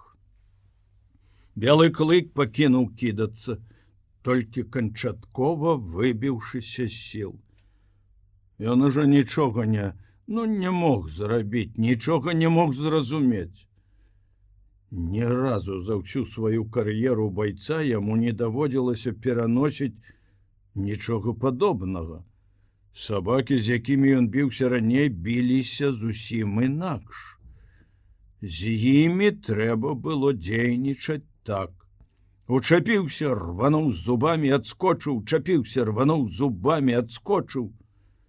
Белы клык напалову ляжаў на зямлі, цяжка дыхаючы. Не разнімаючы зубоў, Чэрокі налягаў на яго ўсім целам, спрабуючы паваліць праціўніка на бок. Белы клык супраціўляўся і адчуваў, як пашчэнкі бульдога, нібы жуючы яго скуру, перасоўваюцца ўсё вышэй і вышэй. Кожнай хвілінай яны набліжаліся да горла. Метад бульдога заключаўся ў тым, што, не аслабляючы сваёй хваткі, ён скарыстоўваў кожны выпадак і падбіраўся ўсё бліжэй і бліжэй да мэты. Яму ўдавалася рабіць гэта, калі белы клык ляжаў спакойна. Але калі той пачынаў ірвацца, Чэрокі здавальняўся тым, што сціскаў пашчэнкі і не паслабляў хваткі.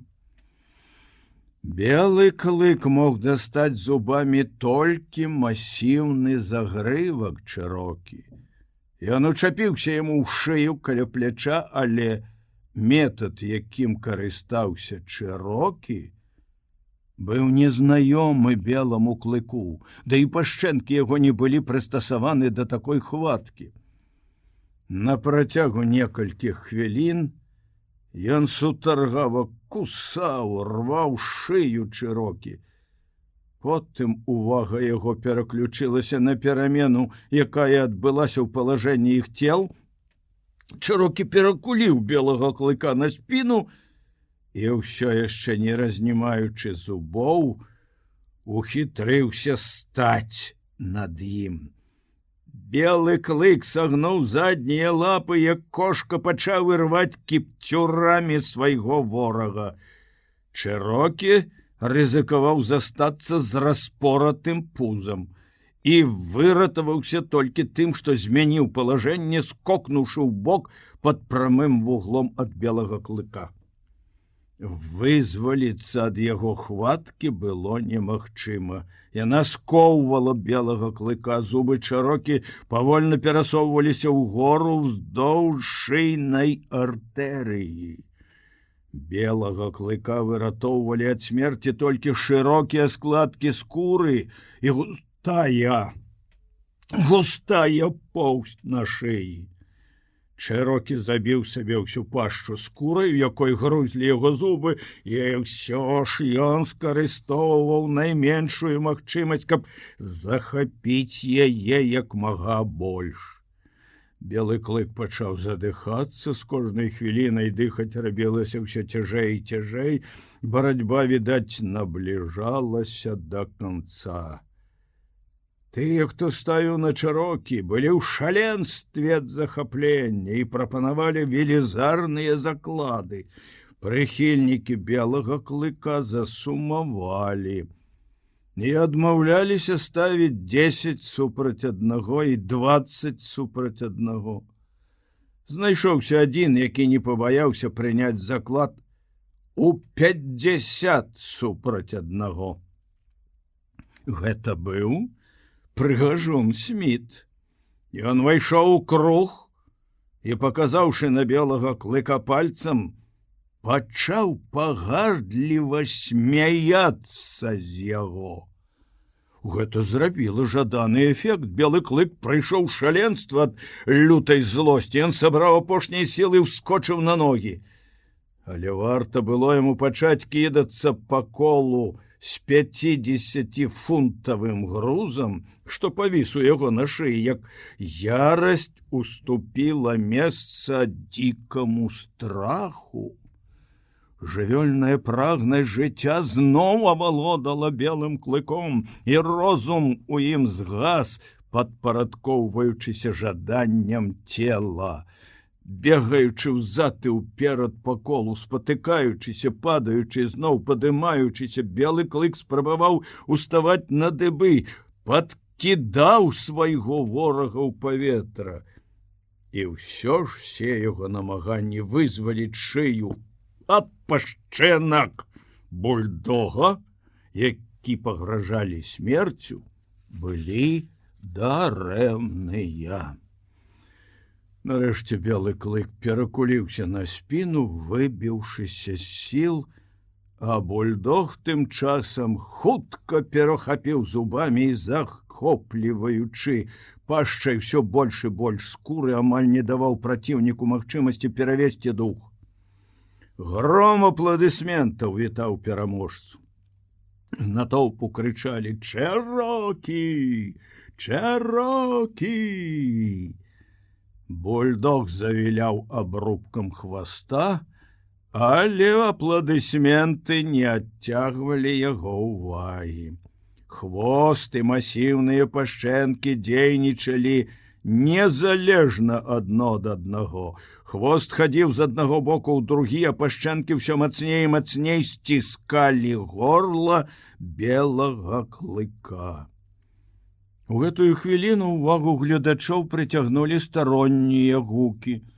Пачуліся крыкі паганятых сабак і звон бомаў. За выключэннем прыгажуна Сміта, все прысутныя затрывожыліся, вырашыўшы, што налетела паліцыя. Неўзабаве на дарозе паказаліся два мужчыны, якія беглі побач з санкамі і сабакамі. Людзі гэтыя накіроўваліся не з горада, а ў горад. Вярталіся, як відаць, з якой-небудзь разведачнай экспедыцыі. Убачыўшы натоўп, яны спынілі сабак і падышлі даведацца, у чым справа. Адзін з іх быў высокі малады чалавек, гладка выбраты твар яго пачырванеў ад быстрага руху на марозе, другі, паганяты, быў ніжэй ростам і з вусамі. Белы клык спыніў барацьбу. Час ад часу ён пачынаў сутаргава біцца, але ўсякае супраціўленне было дарэмнае. Бязлітасныя пашчэнкі ворага ўсё мацней і мацней сціскалі яму горла, не хапала паветра, дыханне белага клыка рабілася карацейшае з кожнай хвілінай. Вена у яго на горле была б даўно перагрызена, нават нягледзячы на густую поўсць, якая пакрывала шыю, калі б зубы бульдога з самага пачатку не прайшліся так блізка да грудзей. У Чырокі пайшло шмат часу на тое, каб дабрацца да горла белага клыка. Пры гэтым ён забіў сабе ўсю пашчу тоўстымі складкамі скуры. Тым часам звер, што прачнуўся ў прыгажуну Сміту, выцесніў ім апошнія рэшткі розуму. Убачыўшы, як вочы белага клыка ўжо зацягваюцца туманам, ён зразумеў, што бітва прайграна. Нібы сарваўшыся з ланцуга, ён кінуўся да белага клыка і пачаў страшэнна біць яго нагамі. Сярод натоўпу пачуліся крыкі і свіст, але гэтым справа і абмежавалася. Не звяртаючы ўвагі на пратэсты гледачоў, прыгажун Сміт не спыняў біць белага клыка, калі ў натоўпе раптам паднялася нейкая мітусня. Малады чалавек, які толькі што прыбыў, кінуўся ўперад і бесцырымонна раштурхаў усіх направа і налева. Ён увайшоў у кола якраз у тую хвіліну, калі прыгажун Сміт падымаў нагу для наступнага ўдару. Перанёсшы ўвесь цяжар на другую нагу, ён знаходзіўся ў стане няўстойлівай раўнавагі. У гэты момант малады чалавек з надзвычайнай сілай ударыў яго кулаком у твар. Прыгажун Сміт не ўтрымаўся на адной назе і, падскочыўшы ў паветры, паваліўся да гары на снег. Малады чалавек павярнуўся да натоўпу: «Палахліўцы! Быдла!»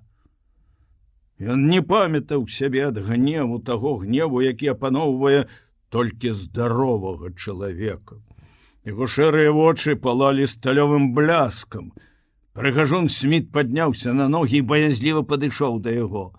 Незнаёмы не зразумеў яго намераў, не падазраючы, што мае справу са страшным палахліўцам, ён вырашыў, што той хоча біцца. Крыкнуўшы «Быдла!», ён у другі раз паваліў яго да гары. Прыгажун Сміт вырашыў, што ляжаць на спіне больш небяспечна, і ўжо не рабіў ніякіх спроб падняцца на ногі. «Мэт, дапамажыце мне!» — крыкнуў незнаёмы паганятаму, які разам з ім выйшаў у кола. Абодва яны нахіліліся над сабакамі. Мэт узяўся за белага клыка, каб адцягнуць яго ў бок, як толькі Чырокі аслабіць мёртвую хватку. Малады чалавек спрабаваў разняць пашчэнкі бульдога, але ўсе яго намаганні былі дарэмныя. Сціскаючы пашчэнкі бульдога з абодвух бакоў, стараючыся расшчапіць іх рукамі, ён не пераставаў час ад часу выкрыкваць «У, быдла!». Натоўп захваляваўся. Некаторыя ўжо пачалі пратэставаць супраць такога няпрошанага ўмешання. Але варта было незнаёмаму на секунду падняць галаву і паглядзець у бок натоўпу, як пратэсты змаўкалі. «Праклятае быдла!» Ён зноў узяўся за работу. «Няма чаго і старацца, мейстер Скот. Мы іх так ніколі не расцягнем», — сказаў Мэт. Яны кінулі свой занятак і агледзелі сашчапіўшыхся сабак. «Крыві шмат выйшла», — сказаў Мэт. «А ўсё ж не паспеў дабрацца да горла». «Хутка дабярэцца», — сказаў Скот. «Вось, бачылі, яшчэ вышэй перахапіў». Хваляванне маладога чалавека і страх за лёс белага клыка раслі з кожнай хвілінай. Ён некалькі разоў ударыў Чырокі па галаве, але гэта не дапамагло. Чэрокі завіляў абрубкам хваста ў знак таго, што вельмі добра разумее сэнс гэтых удараў. Але ён усё ж выканае свой абавязак да канца і не разніме пашчэнак. «Дапамажыце хто-небудзь!» — крыкнуў Скот, звярнуўшыся да натоўпу. Але ні адзін чалавек не крануўся з месца. Замест гэтага гледачы пачалі смяяцца з яго і засыпалі градам здзеклівых парад. «Усуньце яму што-небудзь у пашчу!»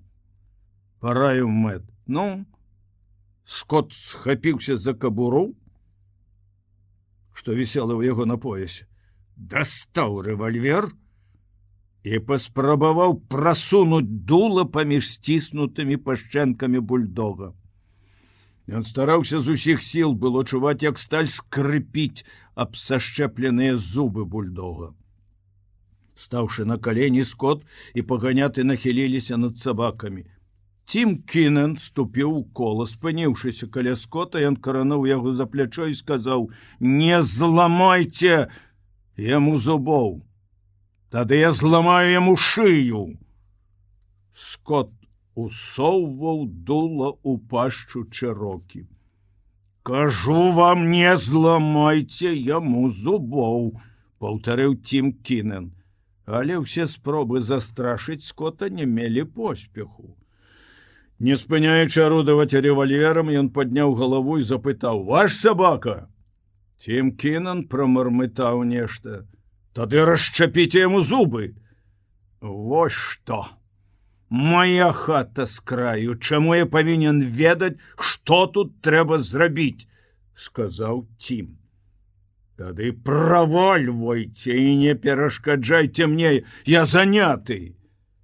Тім Кінен не адыходзіў, але Скот ужо не звяртаў на яго ніякай увагі. Ён ухітрыўся ўціснуць дуло паміж зубамі з аднаго боку і цяпер стараўся прасунуць яго далей. Дабіўшыся гэтага, Скот пачаў асцярожна разнімаць пашчэнкі бульдога, а Мэт тым часам вызваляў з яго пашчы знявечаную шыю белага клыка. «Трымайце свайго сабаку!» — загадаў Скот Тіму. Гаспадар Чэрокі нахіліўся і схапіў бульдога. «Трымайце!» — крыкнуў Скот, разняўшы зубы Чэрокі. Сабак расцягнулі ў розныя бакі, бульдог страшэнна супраціўляўся. «Забярыце яго!» — загадаў Скот. І Тім Кінен адцягнуў Чэрокі ў натоўп. Белы клык зрабіў некалькі дарэмных спроб устаць на ногі. Адзін раз яму гэта ўдалося, але аслабелыя ногі падагнуліся, ён паволена паваліўся на снег. Яго паўзакрытыя вочы памутнелі, ніжняя пашчэнка адвалілася, язык вываліўся. Здавалася, сабака задыхнуўся. Мэт агледзеў яго. Ледзь жывы, але дыхае ўсё ж. Прыгажун Сміт падняўся на ногі, падышоў глянуць на белага клыка. «Мэт, колькі каштуе добры ездавы сабака?» — запытаў Скот. Не ўстаючы з калян, паганяты падумаў з хвіліну. $300. Ну, а такі, на якім жывога месца не засталося. Палову, вырашыў паганяты. Скот павярнуўся да прыгажуна Сміта. «Чулі? Вы, жывёліна! Я забіраю сабаку і плачу за яго $150. Ён дастаў бумажнік, адлічыў гэтую суму. Прыгажун Сміт заклаў рукі за спіну, адмаўляючыся ўзяць грошы. «Не прадаю!» «Прадаеце!» — заявіў Скот, «таму што я купляю. Трымайце грошы, сабака мой». Все яшчэ трымаючы рукі за спінай, прыгажун Сміт адступіў назад. Скот зрабіў крок уперад і падняў кулак над яго галавой. Прыгажун Сміт скурчыўся, рыхтуючыся атрымаць новы удар. «Сабака мой!» – прамармытаў ён. «Вы страцілі ўсе правы на гэтага сабаку. Возьмите грошы, або мне прыйдзецца пабіць вас яшчэ раз». Добра, заспяшаўся прыгажун Сміт. «Але вы мяне вымушаеце гэта зрабіць. Этому сабаку цаны няма, я не дазволю сябе грабіць. Усякі чалавек мае свае правы». «Правільна». Скот перадаў яму грошы. «Всякі чалавек мае свае правы, але вы не чалавек, быдла. Дайце мне толькі да Даўсона дабрацца», – прыгразіў прыгажун Сміт. «Я знайду на вас управу. Калі толькі рот раскрыеце, я вас хутка з Даўсона выправаджу. Зразумелі?» Прыгажун Сміт буркнуў нешта сабе пад нос. «Зразумелі?» Скот запаляўся гневам. «Так», – буркнуў прыгажун Сміт. «Як?» «Так, сэр», – агрызнуўся прыгажун Сміт. «Асцярожней, ён кусаецца!» – крыкнуў нехта, і ў натоўпе пачуўся выбух рогату. Скот павярнуўся да прыгажуна Сміта спінай, падышоў да паганятага, які ўсё яшчэ вазіўся з белым клыком. Некаторыя з натоўпу ўжо разыходзіліся, іншыя збіраліся кучкамі, паглядаючы на Скота і перамаўляючыся паміж сабою. Да адной з гэтых груп падышоў Тім Кінен. «Што это за птушка?» «Уідан Скот», – адказаў нехта. «Які такі Уідан Скот?» «Ды інжынер з прыіскаў. Ён сярод тутэйшых заправіл свой чалавек. Калі не хочаш нажыць непрыемнасцей, трымайся ад яго як мага далей, яму сам начальнік прыіскаў прыяцель». Я адразу зразумеў, што гэта важная персона, сказаў Тім Кінен, і не захацеў з ім звязвацца. Неўціхаміраны. «Безнадзейная справа», – сказаў Уідан Скот. Ён апусціўся на прыступку і паглядзеў на паганятага, які такім жа безнадзейным выглядам паціснуў плячыма. Абодва глянулі на белага клыка. Увесь натапырыўшыся і злосна рыкаючы, ён кідаўся на ланцугу, каб дабрацца да сабак. Атрымаўшы даволі значную колькасць урокаў ад Мэта, узброенага ў дадатак палкай, сабакі навучыліся пакідаць белага клыка ў спакоі. Цяпер яны ляжалі на далёкай адлегласці і, здавалася, зусім забылі пра яго. «Ваўка не прыручыш», – сказаў Уідан Скот. «Ды хто яго ведае?» – сказаў Мэт. «Можа, у ім ад сабакі больш, чым ад ваўка. Але ў чым я ўпэўнены, з таго мяне ўжо не саб'еш». Паганяты з таямнічым выглядам кіўнуў галавой у бок ласінай гары. «Не прымушайце сябе прасіць», – сказаў Скот. «Кажыце, у чым справа?» Паганяты паказаў вялікім пальцам назад у бок белага клыка. «Воўк ён ці сабака? Не ведаю.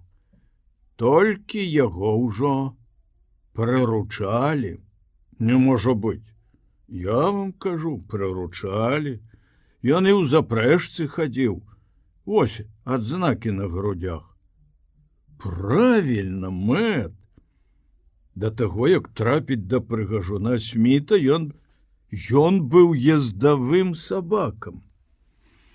А чаму б яму не зрабіцца зноў ездавым сабакам? Гэта як?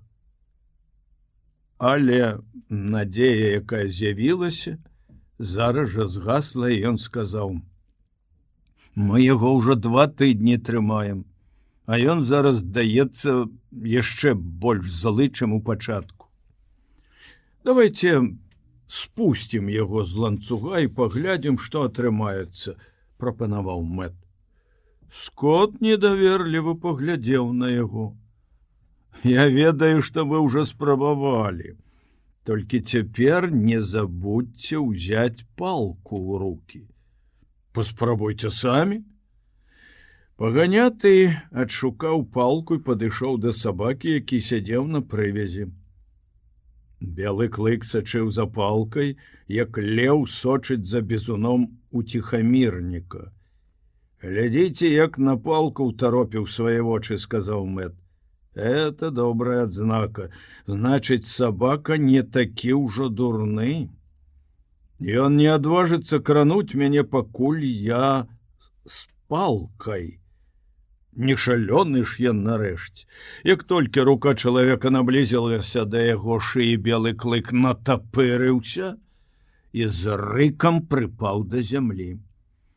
Не зводзячы вачэй з рукі Мэта, ён у той жа самы час сачыў за палкай, якая была ўзнята над яго галавой. Мэт адвязаў ланцуг з нашыйніка і ступіў назад. Беламу клыку не верылася, што ён апынуўся на волі. Многія месяцы прайшлі з таго часу, якім авалодаў прыгажун Сміт, і за ўвесь гэты час яго спускалі з ланцуга толькі для боек з сабакамі. Як толькі бойка заканчвалася, белага клыка зноў садзілі на прывязь. Ён не ведаў, што рабіць са сваёй воляй. А што, калі багі зноў надумалі якую-небудзь д'ябальскую штуку? Белы клык зрабіў некалькі павольных, асцярожных крокаў, кожную хвіліну чакаючы нападу. Ён не ведаў, што яму рабіць, настолькі нязвычная была гэтая воля. На ўсякі выпадак белы клык аддаліўся ад назіраўшых за ім багоў і асцярожнымі крокамі адышоў за вугал дома. Нічога не здарылася. Збіты з панталыку ўсім гэтым, белы клык вярнуўся назад і, спыніўшыся футах у 12 ад людзей, пачаў пільна назіраць за імі. А ён не ўцячэ? Запытаў новы гаспадар. Мэт паціснуў плячыма. Рызыкнём, без гэтага нічога не даведаешся. Небарака. Скот са шкадаваннем глядзеў на сабаку. Больш за ўсё ён мае патрэбу ў чалавечай ласцы. З гэтымі словамі ён павярнуўся і ўвайшоў у дом.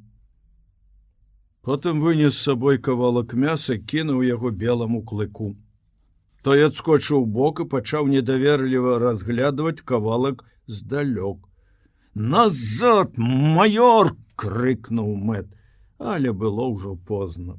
Майор кінуўся да мяса, і ў той момант, калі кавалак ужо быў у яго ў зубах, белы клык наляцеў і зваліў сабаку з ног. Мэт кінуўся да іх, але белы клык зрабіў сваю справу хутка. Майор ледзь падняўся на ногі, а кроў, якая хлынула ў яго з горла, чырвонай лужай распаўзалася па снезе. «Шкада майора, але ён варты таго», — сказаў кот. Мэт ужо падняў нагу, каб ударыць белага клыка. Хутка адно за адным адбыліся скачок, лясканне зубоў і рэзкі выгук. Разюша нарыкаючы, белы клык адпоўз на некалькі ярдаў назад, а Мэт нахіліўся і пачаў аглядаць пракушаную нагу. Цапнуў усё ж, сказаў ён, паказваючы разарваныя штаны і споднюю бялізну, на якой расплывалася крывавая пляма. Я ж казаў вам, што гэта безнадзейная справа, вымавіў Скот. Я аб гэтым сабаку ўжо многа думаў, ну што ж, нічога іншага не застаецца. З гэтымі словамі ён выняў рэвальвер. І, агледзеўшы барабан, пераканаўся, што кулі ў ім ёсць. Паслухайце, містер Скот, запратэставаў Мэт, чого толькі гэтаму сабаку не давялося перанесці, а?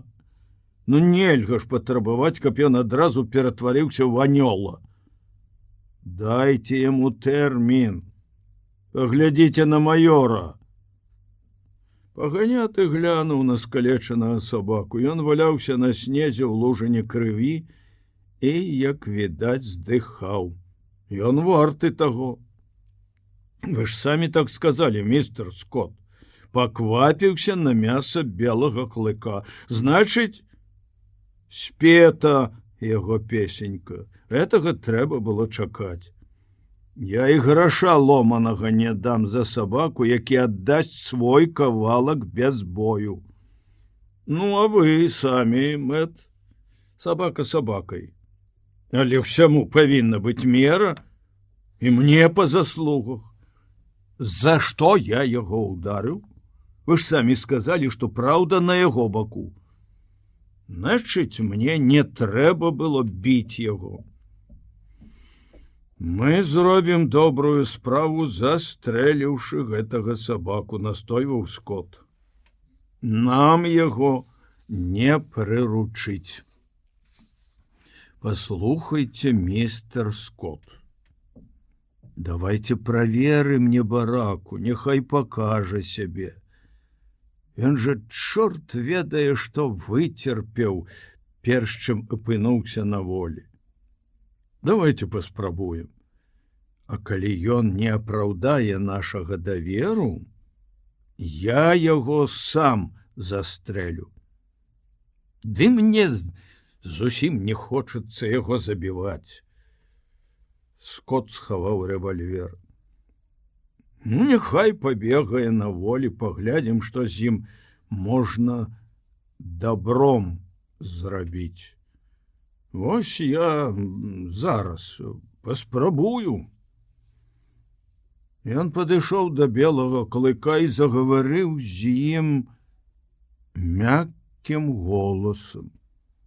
Возьмите палку на всякий выпадок, папярэдзіў Мэт. Скот адмоўна паківаў галавой і прадаўжаў гаварыць, стараючыся заваяваць давер'е белага клыка. Белы клык насцярожыўся, адчуваючы набліжэнне нейкай небяспекі. Ён забіў сабаку бога, укусіў яго таварыша. Чаго ж можна чакаць за гэта, апроч суровага пакарання? І ўсё ж ён не ўціхамірваўся перад тварам небяспекі. Поўсць на ім стала дыбарам, усё цела напружылася, ён вышчарыў зубы і пільна сачыў за чалавекам. Падрыхтаваўся да нечаканасці. У руках Скота не было палкі, і белы клык падпусціў яго да сябе зусім блізка. Рука бога пачала апускацца над яго галавой. Белы клык скурчыўся, прыпаў да зямлі. Вось дзе хаваюцца небяспека і здрадніцтва. Рукі багоў з іхняй абвержанай уладай здрадлівасцю былі яму добра вядомы, апрача таго ён, як і раней, не мог цярпець дакранання да свайго цела. Белы клык зарыкаў яшчэ больш злошна, прыгнуўся да зямлі, а рука прадаўжала апускацца. Ён не хацеў кусаць гэтую руку і цярпліва зносіў усё да таго часу, пакуль мог змагацца з інстынктам, з ненасытнай прагнасцю жыцця. Ідэн Скотт быў упэўнены, што заўсёды паспее своечасова адхапіць руку. Але яму суджана было пазнаёміцца з надзвычайнай хуткасцю белага клыка, які наносіў удары з трапнасцю і імклівасцю змеі, раскруціўшай свае кольцы. Скотт рэзка ўскрыкнуў ад нечаканасці, схапіў пракушаную руку здаровай рукой. Мэт уголас вылаяўся і падскочыў да яго. Белы клык адпоўз назад, увесь натапыраны, з вышчаренымі зубамі, пагрозліва пазіраў на людзей. Цяпер яго ўжо, напэўна, чакаюць пабоі, не менш страшныя, чым тыя, якія даводзілася цярпець ад прыгажуна Сміта. «Што вы робіце?» – закрычаў Скотт. Мэт кінуўся ў дом і выбег са стрэльбай у руках. «Нічога!» Ён стараўся гаварыць спакойна. «Хачу толькі выканаць сваё абяцанне. Сказаў, што застрэлю сабаку, значыць, застрэлю. Не! Вы гэтага не зробіце. Зраблю, вось убачыце». Цяпер надышла чарга Скотта заступацца за белага клыка, як заступаўся за яго раней укушаны ім Мэт. «Вы самі прапанавалі выпрабаваць яго. Дык выпрабуйце! Мы ж толькі пачалі. Нельга адразу кідаць справу. Я сам вінаваты і, паглядзіце на яго». Выглядаючы з-за вугла дома ярдаў за 40 ад іх, белы клык рыкаў з такой лютасцю, ад якой стыла кроў у жылах, але рык гэты адносіўся не да Скотта, а да паганятага. «Ну, што вы на гэта скажаце?» «Няхай я буду пракляты навекі вечныя», – здзівіўся паганяты. «Бачыце, які ён разумны!» Спяшаючыся, казаў далей Скотт, «Ён не горш за нас з вамі, разумее, што такое агнястрэльная зброя. Адразу відаць, што сабака не дурны, трэба толькі даць яму магчымасць выявіць свой розум. Пакіньце стрэльбу». «Добра. Давайте паспрабуем». Мэт прыставіў стрэльбу да штабеля дроў. «Ну што вы на гэта скажаце, а?» Белы клык супакоіўся, пакінуў бурчаць. «Варта яшчэ раз паспрабаваць. Сачыце за ім». Мэт узяў стрэльбу, і белы клык зноў зарыкаў. Мэт адышоў ад стрэльбы. Вышчараная пашча белага клыка зноў закрылася. «Ну, яшчэ раз дзеля цікавасці». Мэт узяў стрэльбу і пачаў павольна паднімаць яе да пляча. Белы клык адразу ж зарыкаў, і рык яго рабіўся ўсё больш гучным па меры таго, як стрэльба падымалася ўгару. Але секундай раней, чым Мэт паспеў навесці дула, белы клык скокнуў у бок і схаваўся за вуглом. Мэт утаропіў вочы на пустое месца, дзе толькі што стаяў сабака. Паганяты апусціў стрэльбу, павярнуўся і паглядзеў на гаспадара. «Правільна, містер Скотт, сабака надта разумны. Шкада яго забіваць». Любімы гаспадар. Убачыўшы, што Скотт накіроўваецца да яго, белы клык натапырыўся і зарыкаў, даючы гэтым зразумець, што не дазволіць пакараць сябе. З таго часу, як ён пракусіў Скотту руку, якая была цяпер забінтавана і вісела на перавязі, мінулі суткі. Белы клык ведаў з практыкі. Багі часам адкладаюць пакаранне, і зараз чакаў расплаты за свой учынак. Інакш не магло і быць, ён зрабіў святататства, уеўся зубамі ў свяшчэннае цела Бога, прытым беласкурага Бога. З практыкі, якая засталася ў яго ад сувязі з багамі, Белы клык ведаў, што яго чакае жудасная кара. Бог сеў за некалькі крокаў ад яго. У гэтым яшчэ не было ніякай небяспекі. Звычайна богі караюць стоячы. Апрача таго, у Бога не было ні палкі, ні дубца, ні стрэльбы, ды і сам Белы клык заставаўся на волі. Нішто яго не стрымлівала, ні ланцуг, ні палка, і ён мог выратавацца ўцёкамі раней, чым Бог паспее падняцца на ногі. А пакуль што трэба пачакаць і паглядзець, што будзе далей. Бог сядзеў спакойна, не спрабаваў устаць з месца. Злоснае рыканне Белага клыка паступова перайшло ў глухое бурчанне, а затым і бурчанне змоўкла. Тады Бог загаварыў. Пры першых гуках яго голасу поўсць на загрыўку Белага клыка ўзнялася дыбарам. У горле зноў забулькатала, але Бог не спыняўся спакойна гаварыць, не рабіў ніякіх варожых рухаў. Некаторы час Белы клык рыкаў ва ўнісон з яго голасам, і паміж словамі і рыкам наладзіўся рытм. Але гутарка чалавека лілася бесперапынна, ён гаварыў так, як яшчэ ніхто ніколі не гаварыў з Белым клыком. У мяккіх, супакойлівых словах чулася пяшчотнасць, якая нейкім незразумелым чынам хвалявала Белага клыка. Мімаволі, наперакор усім перасцярогам, ён адчуў даверлівасць да гэтага Бога. У ім нарадзілася ўпэўненасць ва ўласнай бесклапотнасці. Пагаварыўшы так досыць доўгі час, Бог устаў і пайшоў.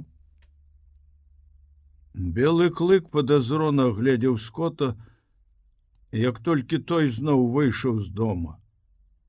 У руках Бога не было ні дубца, ні палкі, ні стрэльбы. Здаровая рука яго не хавалася за спіну. Ён сеў на тое самае месца на адлегласці некалькі крокаў ад Белага клыка і працягнуў яму кавалак мяса. Натапырыўшы вушы, Белы клык недаверліва гледзеў мяса, адначасова глядзеў і на скота, прыгатаваўся адскочыць у бок пры першым намёку на небяспеку, але пакаранне ўсё яшчэ адкладвалася. Бог паднёс кавалак да яго носа. Мяса як мяса, нічога страшнага ў ім не было. Але Белы клык усё яшчэ сумаўняваўся і не ўзяў працягнутага кавалка. Хоць рука скота падсоўвалася ўсё бліжэй і бліжэй да яго носа. Богі мудрыя. Хто ведае, якая здрада хаваецца ў гэтым нешкодным з выгляду кавалка мяса? Па свайму мінуламу вопыту, асабліва калі прыходзілася мець справу з індзейкамі, Белы клык ведаў, што мяса і пакарання скрозь і ўсюды мелі паміж сабой вельмі непрыемную сувязь. Нарэшце Бог кінуў мяса на снег да ног Белага клыка. Той асцярожна абнюхаў яго, не зводзячы вачэй з Бога. Нічога не здарылася. Белы клык узяў кавалак у зубы і праглынуў. Бог прапанаваў яму другі кавалак. І ў другі раз белы клык адмовіўся прыняць яго з рук, і мяса зноў было кінута да яго ног. Так паўтарылася некалькі разоў, але надышоў час, калі скот адмовіўся кінуць мяса.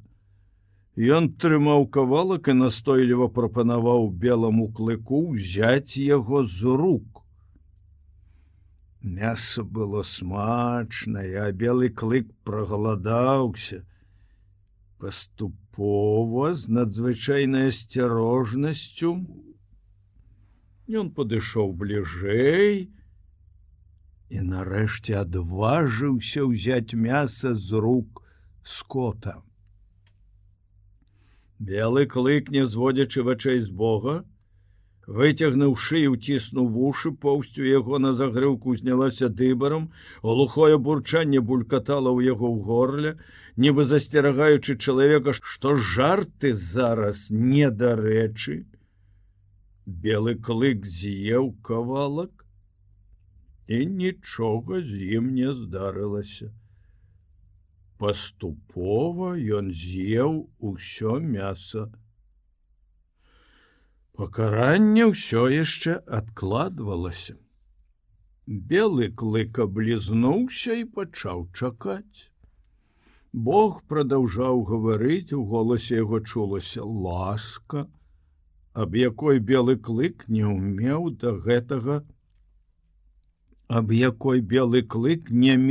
гэтага часу ніякага разумення. І ласка гэтая будзіла ў ім невядомыя пачуцці. Ён адчуў дзіўны спакой, нібы задавальнялася нейкая яго патрэбнасць, запаўнялася нейкая пустата ў яго істоце. Потым прачнуўся інстынкт, і мінулы вопыт зноў пасылаў беламу клыку засцярогу. Богі хітрыя. Цяжка адгадаць, які шлях яны выберуць, каб дабіцца сваіх мэт. Так ён і думаў. Вось драдлівая рука Бога цягнецца да яго і апускаецца над яго галавой, але Бог не спыняе гаварыць. Голас яго гучыць мякка. Нягледзячы на пагрозу, якую тоіць у сабе рука, голас усяляе давер'е. І нягледзячы на ўсю мяккасць голасу, рука ўсяляе страх. Процілеглыя пачуцці і адчуванні змагаліся ў белым клыку. Здавалася, ён разляціцца на часткі, раздзіраемы варожымі сіламі. Ні адна з іх не атрымлівала перавагі ў барацьбе толькі таму, што белы клык прыкладаў неймаверныя намаганні, каб уціхамірыць іх. І ён пайшоў на змову з самім сабой. Рыкаў, увесь натапырыўшыся, прыціснуў вушы, але не рабіў спроб ні укусіць скота, ні ўцячы ад яго. Рука апускалася. Адлегласць паміж ёй і галавой белага клыка рабілася ўсё меншая, меншая. Вось яна дакранулася, дастаўшай дыбарам поўсці. Белы клык прыпаў да зямлі, рука апусцілася за ім, прыціскаючыся шчыльней, шчыльней, скруціўшыся, ледзь не дрыжучы, ён усё яшчэ стрымліваў сябе, адчуваў пакуту ад дакранання гэтай рукі, што гвалціцца яго інстынкты. Белы клык не мог забыть в один день все тое злостное, что принесли ему человечие руки, але такая была воля Бога. І ён рабіў усё мажлівае, каб прымусіць сябе падпарадкавацца ёй. Рука ўзнялася, зноў опусцілася, лашчыла і гладзіла яго. Так паўтарылася некалькі разоў. Але як толькі рука падымалася, дык падымалася і поўсць на спіне белага клыка. Кожны раз, як рука опускалася, вушы яго прыціскаліся да галавы, і ў горле пачынала булькатаць. Белы клык бурчаў і бурчаў, не сціхаючы. Гэтым бурчаннем ён папярэджваў скота, што гатоў адпомсціць за ўсякі боль, які той можа прычыніць яму. Хто ведае, калі нарэшце выявяцца сапраўдныя намеры Бога. У любую хвіліну яго мяккі голас, які ўнушаў такое давер'е, можа перайсці ў гнеўны крык. Гэтая далікатная, ласкавая рука сцісне белага клыка і пазбавіць яго ўсякай магчымасці супраціўлення. Але словы Бога былі, як і раней, мяккія, а рука яго ўсё падымалася, зноў дакраналася да белага клыка. І ў гэтым не было нічога варожага. Белы клык адчуваў двоістае пачуццё. Інстынкт паўставаў супраць такога абыходжання. Яно абмяжоўвала белага клыка, ішло наперакор яго імкненню да волі. І ўсё ж фізічнага болю ён не адчуваў, наадварот. Гэтыя дакрананні былі нават прыемныя. Паступова рука скота перасунулася да вушэй, пачала асцярожна чухаць іх. Прыемнае адчуванне нібыта нават узрасло, і ўсё ж страх не пакінуў белага клыка. Ён насцярожваўся, чакаючы чагосьці нядобрага, адчуваў папераменна то пакуту, то прыемнасць, у залежнасці ад таго, якое з гэтых двух пачуццяў атрымлівала ў ім перавагу. Ох, каб на цябе, чорт! Гэтыя словы вырваліся ў Мэта.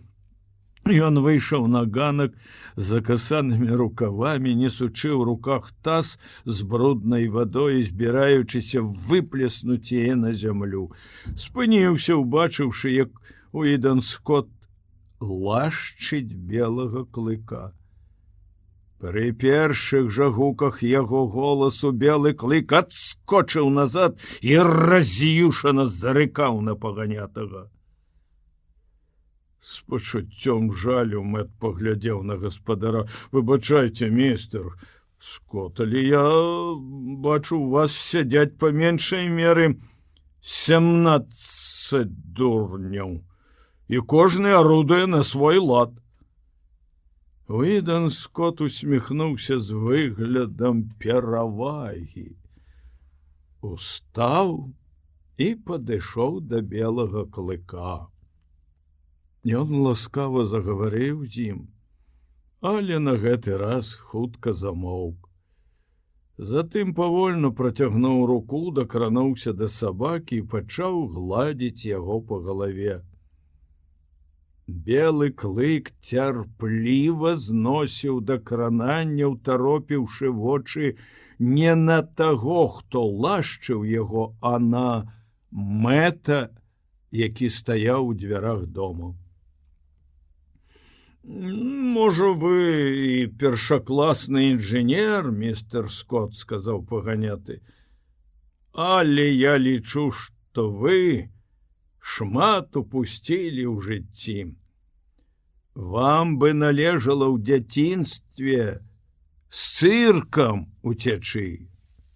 Белы клык зарыкаў, пачуўшы голас Мэта, але ўжо не адскочыў ад рукі, якая ласкава гладзіла яго галаву і шыю. Гэта было пачаткам канца ранейшага жыцця. Канца панавання нянавісці. Для белага клыка пачыналася новае, прыгожае жыццё.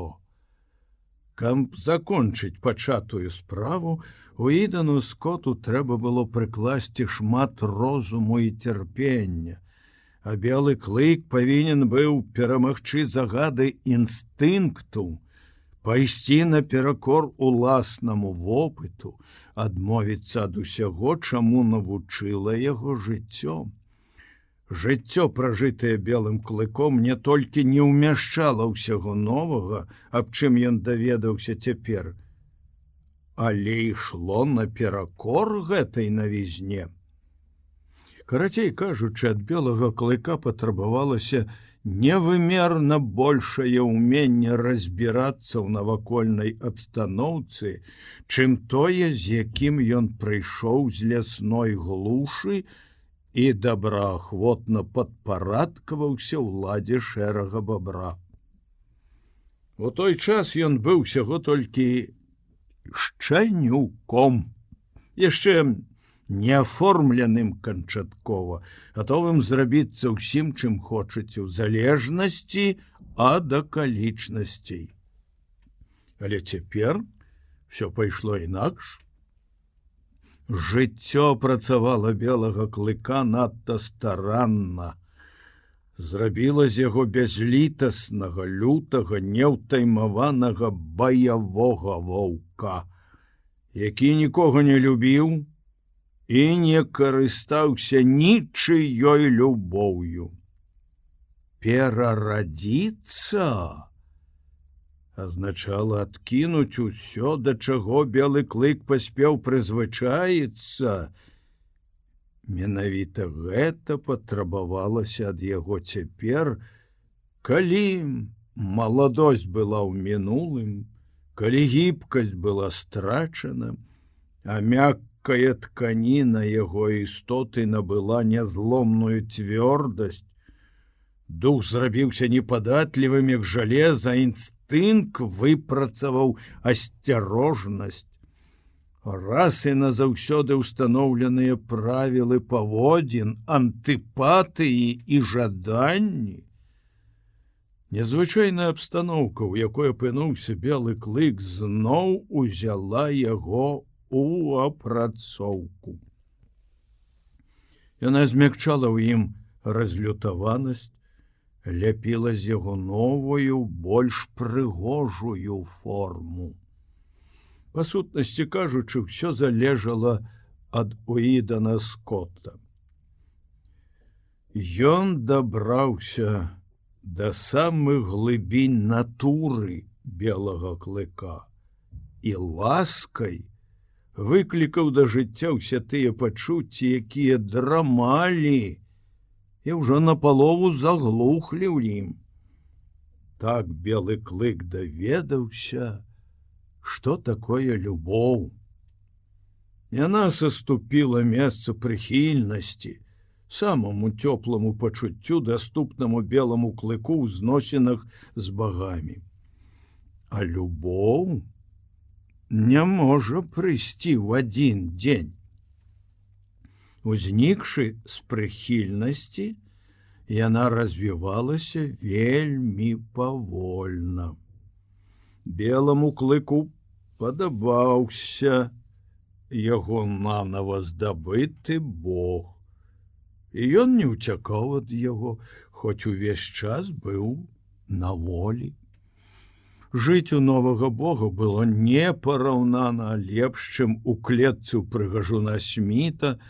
Апрача таго, белы клык не мог абысціся без бажаства. Адчуваць над сабой уладу чалавека зрабілася для яго неабходнасцю. Адбітак залежнасці ад чалавека застаўся на белым клыку з тых далёкіх дзён, калі ён пакінуў лясную глуш і падпоўз да ног шэрага бабра, пакорліва чакаючы пабояў. Гэты незабыўны адбітак зноў быў пакладзены на яго. Калі ён у другі раз вярнуўся з лясной глушы пасля галадоўкі і адчуў пах рыбы ў пасёлку шэрага бабра. Белы клык застаўся таму, што ён не мог абыходзіцца без бажаства. А Уідон Скотт быў лепшы за прыгажуна Сміта. У знак адданасці ён узяў на сябе абавязательства пільнаваць дабро гаспадара. Ён блукаў вакол дома, калі астатнія сабакі ўжо спалі, і першаму ж спозненаму госцю Скотта прыйшлося адбівацца ад яго палкай да таго часу, пакуль яго не выратаваў сам гаспадар. Белы клык неўзабаве навучыўся адрозніваць злодзеяў ад сумленных людзей, зразумеў, як многа значаць хада і паводзіны. Чалавека, які, моцна стукаючы нагамі, ішоў прама да дзвярэй, ён не чапаў, хоць і не спыняў пільна сачыць за ім, пакуль дзверы не адчыняліся, і надзейнасць наведвальніка не атрымлівала пацвярджэння з боку гаспадара. Але чалавек, які прабіраўся, крадучыся кружнымі шляхамі, стараючыся не папасціся на вочы, гэты чалавек не ведаў літасці ад белага клыка і паспешна ўцякаў. Уідон Скотт узяў на сябе задачу ўзнагародзіць белага клыка за ўсё тое, што яму давялося перанесці. Это зрабілася для яго справай прынцыпу, справай сумлення. Ён адчуваў, што людзі засталіся ў даўгу перад белым клыком, і доўг гэты трэба выплаціць. І таму Скотт стараўся выказаць да белага клыка як мага больш пяшчотнасці. Ён узяў сабе за правіла штодзённа лашчыць і гладзіць белага клыка. На першы час гэтая ласка выклікала ў белага клыка адны толькі падазрэнні, але паступова ён пачаў знаходзіць у ёй прыемнасць. І ўсё ж ад адной сваёй прывычкі белы клык ніяк не мог адвыкнуць. Як толькі рука чалавека дакраналася да яго, ён пачынаў бурчаць і не сціхаў да таго часу, пакуль Скотт не пакідаў яго ў спакоі. Але ў гэтым бурчанні з'явіліся ўжо новыя ноткі. Старонні не пачуў бы іх.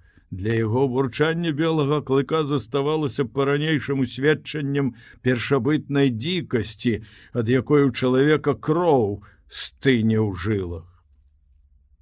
За доўгія гады жыцця, пачынаючы з тых ранніх дзён у логаве, калі першыя прыступы лютасці авалодвалі ваўчанём, горла белага клыка агрубела ад рыку, і ён ужо не мог выказаць інакш свае пачуцці.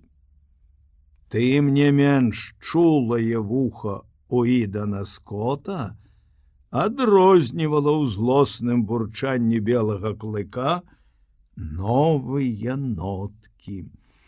якія толькі аднаму яму ледзь чутна гаварылі пра тое, што сабака адчувае прыемнасць. Час ішоў, і любоў, што ўзнікла з прыхільнасці, всё мацнела і мацнела. Белы клык сам пачаў адчуваць гэта, хоць і несвядомлена. Любоў прынесла з сабой боль і трывогу, якія сціхалі толькі ад дакранання рукі новага Бога. У гэтыя хвіліны любоў рабілася радасцю, неўтаймаванай радасцю, якая пранізвала ўсю істоту белага клыка. Але як толькі Бог адыходзіў, боль і трывога варочаліся, белага клыка зноў ахоплівала адчуванне пустаты, якая прагна патрабавала запаўнення. Белы клык патроху знаходзіў самога сябе. Нягледзячы на сталыя гады, на суровую лютасць формы, у якую ён быў выліты прыродай, у характары яго ўзнікалі ўсё новыя і новыя рысы. У ім зараджаліся непрывычныя пачуцці і пабуджэнні. Белы клык трымаў сябе зусім інакш. Раней ён ненавідзеў нязручнасць і боль і ўсяляк стараўся ўнікаць іх. Цяпер усё было інакш. Дзеля новага Бога белы клык часта цярпеў нязручнасць і боль. Так, напрыклад, раніцай, замест таго, каб блукаць у пошуках ежы або ляжаць дзе-небудзь у зацішным кутку, ён праводзіў цэлыя гадзіны ля ганка, чакаючы з'яўлення скота. Уначы, калі той вяртаўся дамоў, белы клык пакідаў цёплую нару, выкапаную ў гурбе, дзеля таго, каб адчуць прыязнае дакрананне пальцаў Бога, пачуць ад яго прыветныя словы. Ён забываў пра яду, нават пра яду. Толькі пабыць каля Бога, атрымаць ад яго ласку або накіравацца разам з ім у горад. Але белы клык не ўмеў выказваць сваіх пачуццяў. Ён быў ужо не малады і надта суровы для гэтага. Пастаяннае адзіноцтва выпрацавала ў ім вялікую ўраўнаважанасць характару. Яго панурая стрыманасць і замкнёнасць з'явіліся вынікам доўгага вопыту. Ён ніколі не брахаў за ўсё сваё жыццё і ўжо не мог навучыцца вітаць свайго Бога брэхам. Ён ніколі не лез яму на вочы, не мітусіўся і не скакаў, каб даказаць сваю любоў, ніколі не кідаўся насустрач, а чакаў у баку, але чакаў заўсёды. Любоў яго межавалася з нямым маўклівым абажаннем. Толькі уважлівы позірк яго вачэй, што сачылі за кожным рухам скота, выдаваў пачуццё белага клыка. Калі ж Бог глядзеў у яго бок і загаворваў з ім, белы клык бянтэжыўся, не ведаючы, як выказаць любоў, што ахоплівала ўсю яго істоту. Белы клык пачынаў прыстасоўвацца да новага жыцця.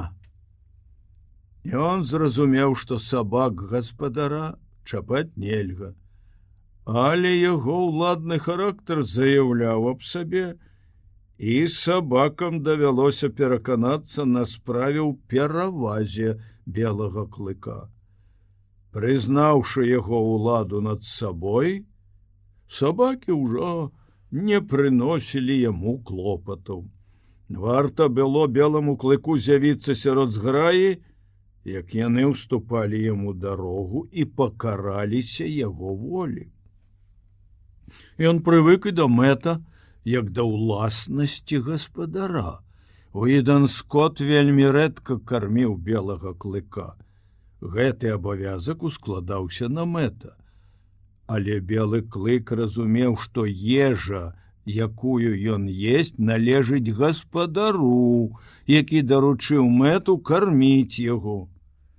Той жа самы Мэт паспрабаваў неяк запрэгчы яго ў сані разам з іншымі сабакамі.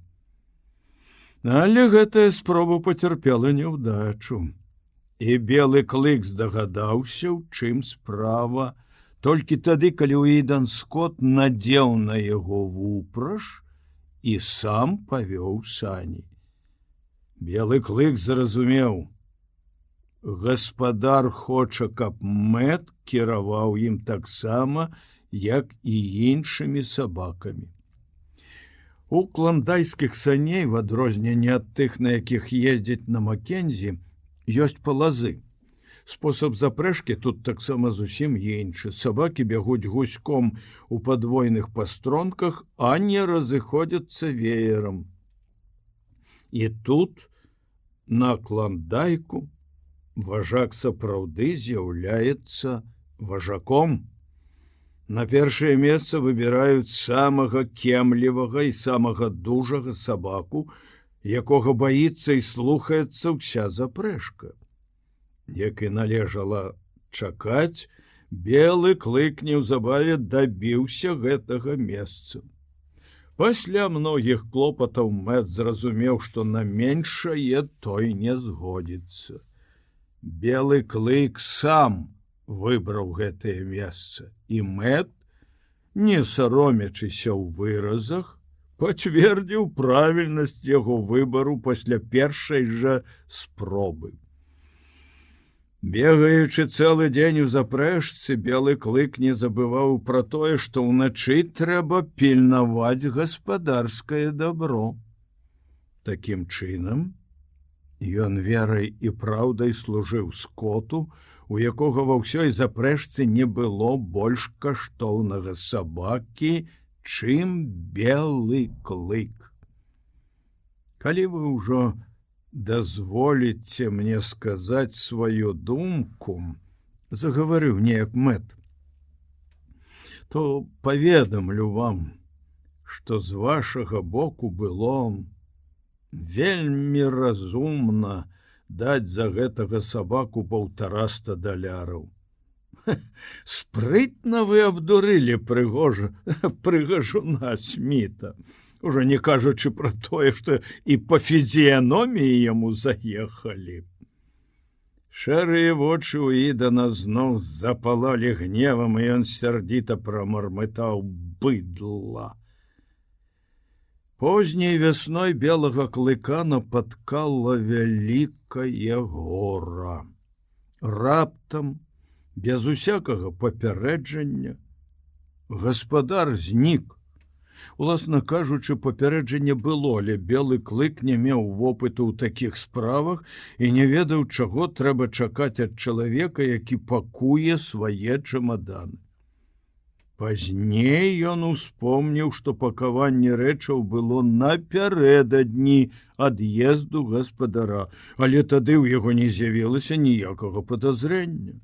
Увечары ён, як і заўсёды, чакаў яго прыходу. У поўнач узняўся вецер, і белы клык схаваўся ад холаду за домам. Там ён ляжаў напалову дрэмлючы, напалову пільнуючы і прыслухоўваючыся чулым вухам, каб злавіць першыя гукі знаёмых крокаў. Але ў 2 гадзіны ночы непакой выгнаў белага клыка з-за дома.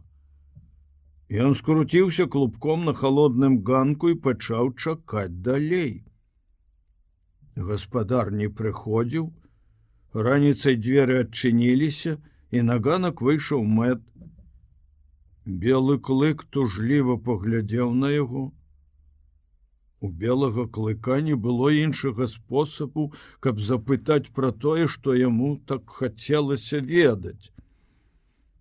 Дні ішлі за днямі, а гаспадар не з'яўляўся. Белы клык, які не ведаў да гэтага часу, што такое хвароба, захварэў. Ён так дрэнна сябе адчуваў, што мэту прыйшлося нарэшце ўзяць яго ў дом. Апрача таго, у сваім пісьме да гаспадара Мэт прыпісаў некалькі радкоў, прысвечаных беламу клыку. Атрымаўшы пісьмо ў Сёркл-Сіці, Уідэн Скотт прачытаў наступнае: «Пракляты воўк адмаўляецца працаваць, нічога не есць, зусім прыціх, сабакі не даюць яму праходу, хоча ведаць, куды вы падзеліся, а я не ўмею растлумачыць яму, думаю, што ён хутка здохне». Мэт пісаў праўду. Белы клык перастаў есць, страціў бадзёрасць і дазваляў сабакам кусаць сябе. У пакоі ён ляжаў на падлозе каля печы, страціўшы всякую цікавасць да яды, да Мэта, да ўсяго на свеце. Мэт мог гаварыць з ім ласкава, мог крычаць на яго. Вынік атрымліваўся аднолькавы. Белы клык узнімаў на яго свой цьмяны позірк, а затым зноў схіляў галаву на пярэднія лапы. Але аднойчы ўвечары, калі Мэт, седзячы за сталом, громкім шэптам варушачы губамі чытаў нешта, увагу яго прыцягнула ціхае вішчанне белага клыка. Сабака ўстаў з месца, натапырыў вушы, гледзячы на дзверы, і ўважліва прыслухоўваўся. Праз хвіліну Мэт пачуў крокі, дзверы адчыніліся, увайшоў Уідэн Скотт. Яны прывіталіся, Скотт азірнуўся навокал. «А дзе воўк?» – запытаў ён. Белы клык стаяў на сваім месцы каля печы. Ён не кінуўся наперад, як гэта зрабіў бы всякі іншы сабака, а стаяў, глядзеў на гаспадара і чакаў. «Ды вы толькі паглядзіце на яго! Ён хвастом віляе!» – всклікнуў Мэт. Уідэн Скотт выйшаў на сярэдзіну пакоя, падзываючы белага клыка да сябе. Той не скочыў яму насустрач, але зараз жа падышоў. Рухі яго скоўвала сарамяжлівасць, але ў вачах з'явіўся незвычайны выраз. Глыбокае пачуццё любові засвяцілася ў іх. «Ён ні разу на мяне так не глянуў, пакуль вас не было», – сказаў Мэт. Але Уідэн Скотт не чуў. Прысеўшы на купкішкі перад белым клыком, ён лашчыў яго, пачэсваў яму за вушамі, гладзіў шыю і плечы, пяшчотна паляпваў пальцамі па спіне. А белы клык ціха бурчаў у адказ, і мяккія ноткі чуліся ў яго бурчанні ясней, чым раней. Але гэта было не ўсё. Радасць дапамагла знайсці выхад глыбокаму пачуццю, якое рвалася вонкі. Белы клык раптам выцягнуў шыю і сунуў галаву паміж рукой і бокам гаспадара. Схаваўшы яе так, што былі відаць толькі адны вушы, перастаў бурчаць і прыціскаўся да гаспадара ўсё цясней і цясней. Мужчыны пераглянуліся. У Скотта блішчэлі вочы. «Ох, чорт возьми!»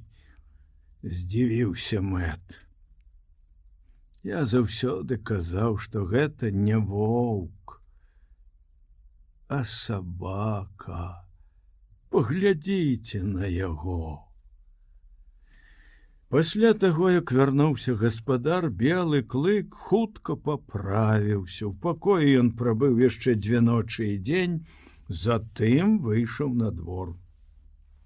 Сабакі ўжо паспелі забыць яго адвагу. Яны памяталі толькі, што за апошні час белы клык быў слабы і хворы, і як толькі ён з'явіўся на ганку, кінуліся на яго з усіх бакоў.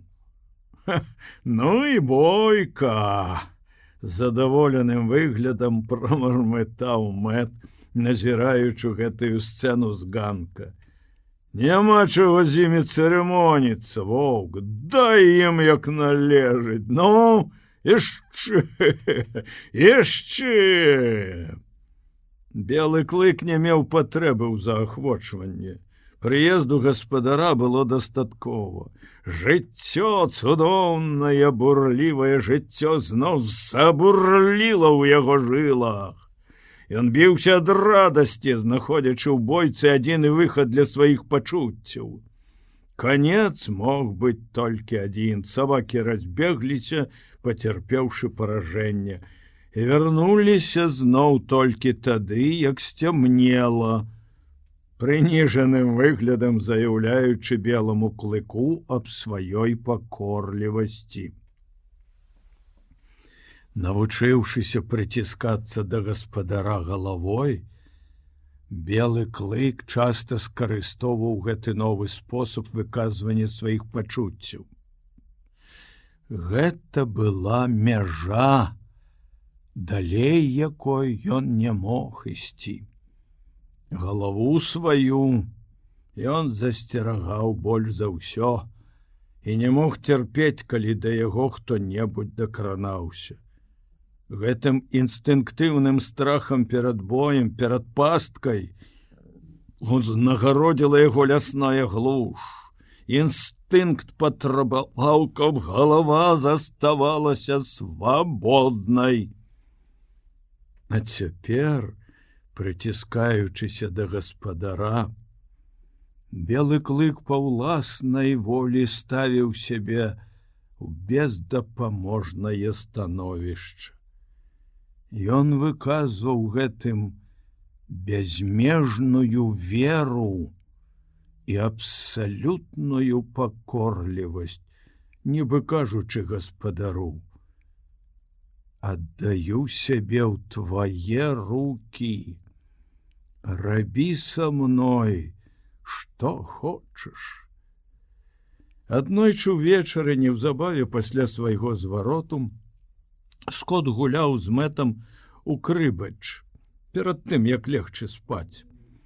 15-2, 15-4, яшчэ двойка, ўсяго 6, падлічваў Мэт. Як раптам збоку двара пачуліся крыкі і рык. Пераглянуўшыся, яны ўскочылі на ногі. «Воўк накінуўся на некага», — сказаў Мэт. Страшэнны лямант прымусіў іх кінуцца да дзвярэй. «Прынясіце лямпу», — крыкнуў Скот, выбегаючы на ганак. Мэт пайшоў за ім з лямпай у руках, і пры яе асвятленні яны убачылі чалавека, які дагары ляжаў на снезе. Ён закрываў твар і шыю рукамі, спрабуючы абараніцца ад зубоў белага клыка. І гэта была не лішняя засцярога. Разлютаваны да апошняга, белы клык стараўся, што б там ні было, дабрацца зубамі да яго горла. Ад рукавоў курткі, сіняй фланелевай блузы і сподняй кашулі засталіся адны шматкі, а рукі чалавека былі страшэнна пакусаныя і залітыя крывёй. Скот і паганяты разгледзелі ўсё гэта ў адну секунду, затым Скот схапіў белага клыка за шыю і адцягнуў назад. Белы клык рваўся з рыкам, але не кусаў гаспадара, і пасля рэзкага вокрыку супакоіўся. Мэт дапамог чалавеку ўстаць на ногі, падымаючыся, той адняў рукі ад твару, і Мэт убачыў зверыную фізіяномію прыгажуна Сміта.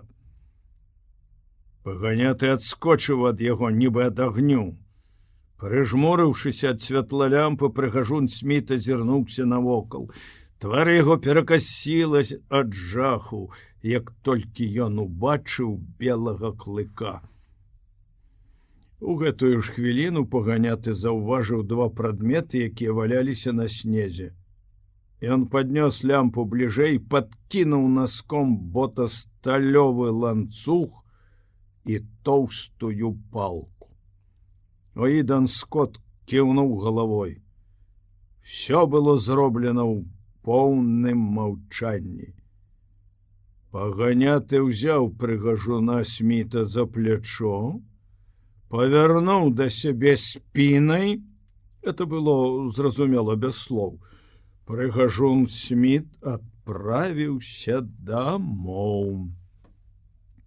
А гаспадар тым часам гладзіў белага клыка і гаварыў: «Хацеў забраць цябе, а? А ты не дазволіў? Так, значыць, пралічыўся малы». Ён, небось, падумаў, што на яго ўсё пекла накінулася, усміхнуўся Мэт. Раз'юшаны белы клык все яшчэ бурчаў і бурчаў, але паступова поўсць на яго спіне апусцілася, і мяккая нота, якая амаль патанула ў злосным бурчанні, рабілася ўсё больш чутнай.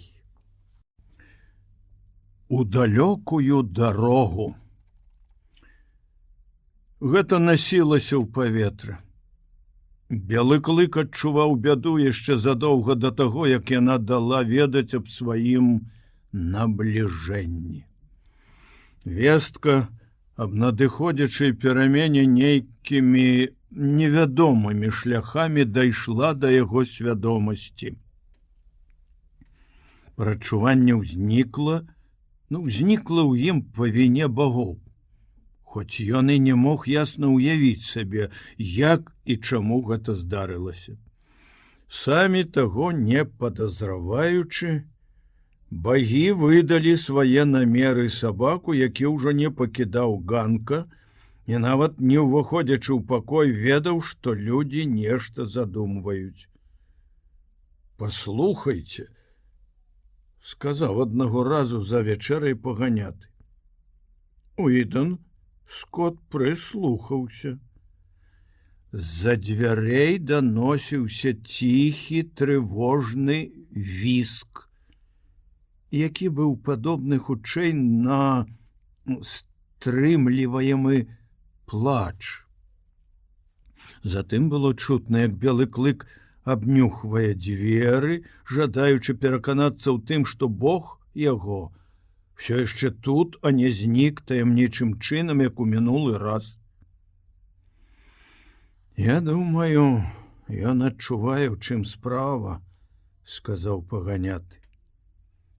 Но Уідэн Скотт амаль упрашальна глянуў на Мэта, але словы яго не адпавядалі выразу вачэй.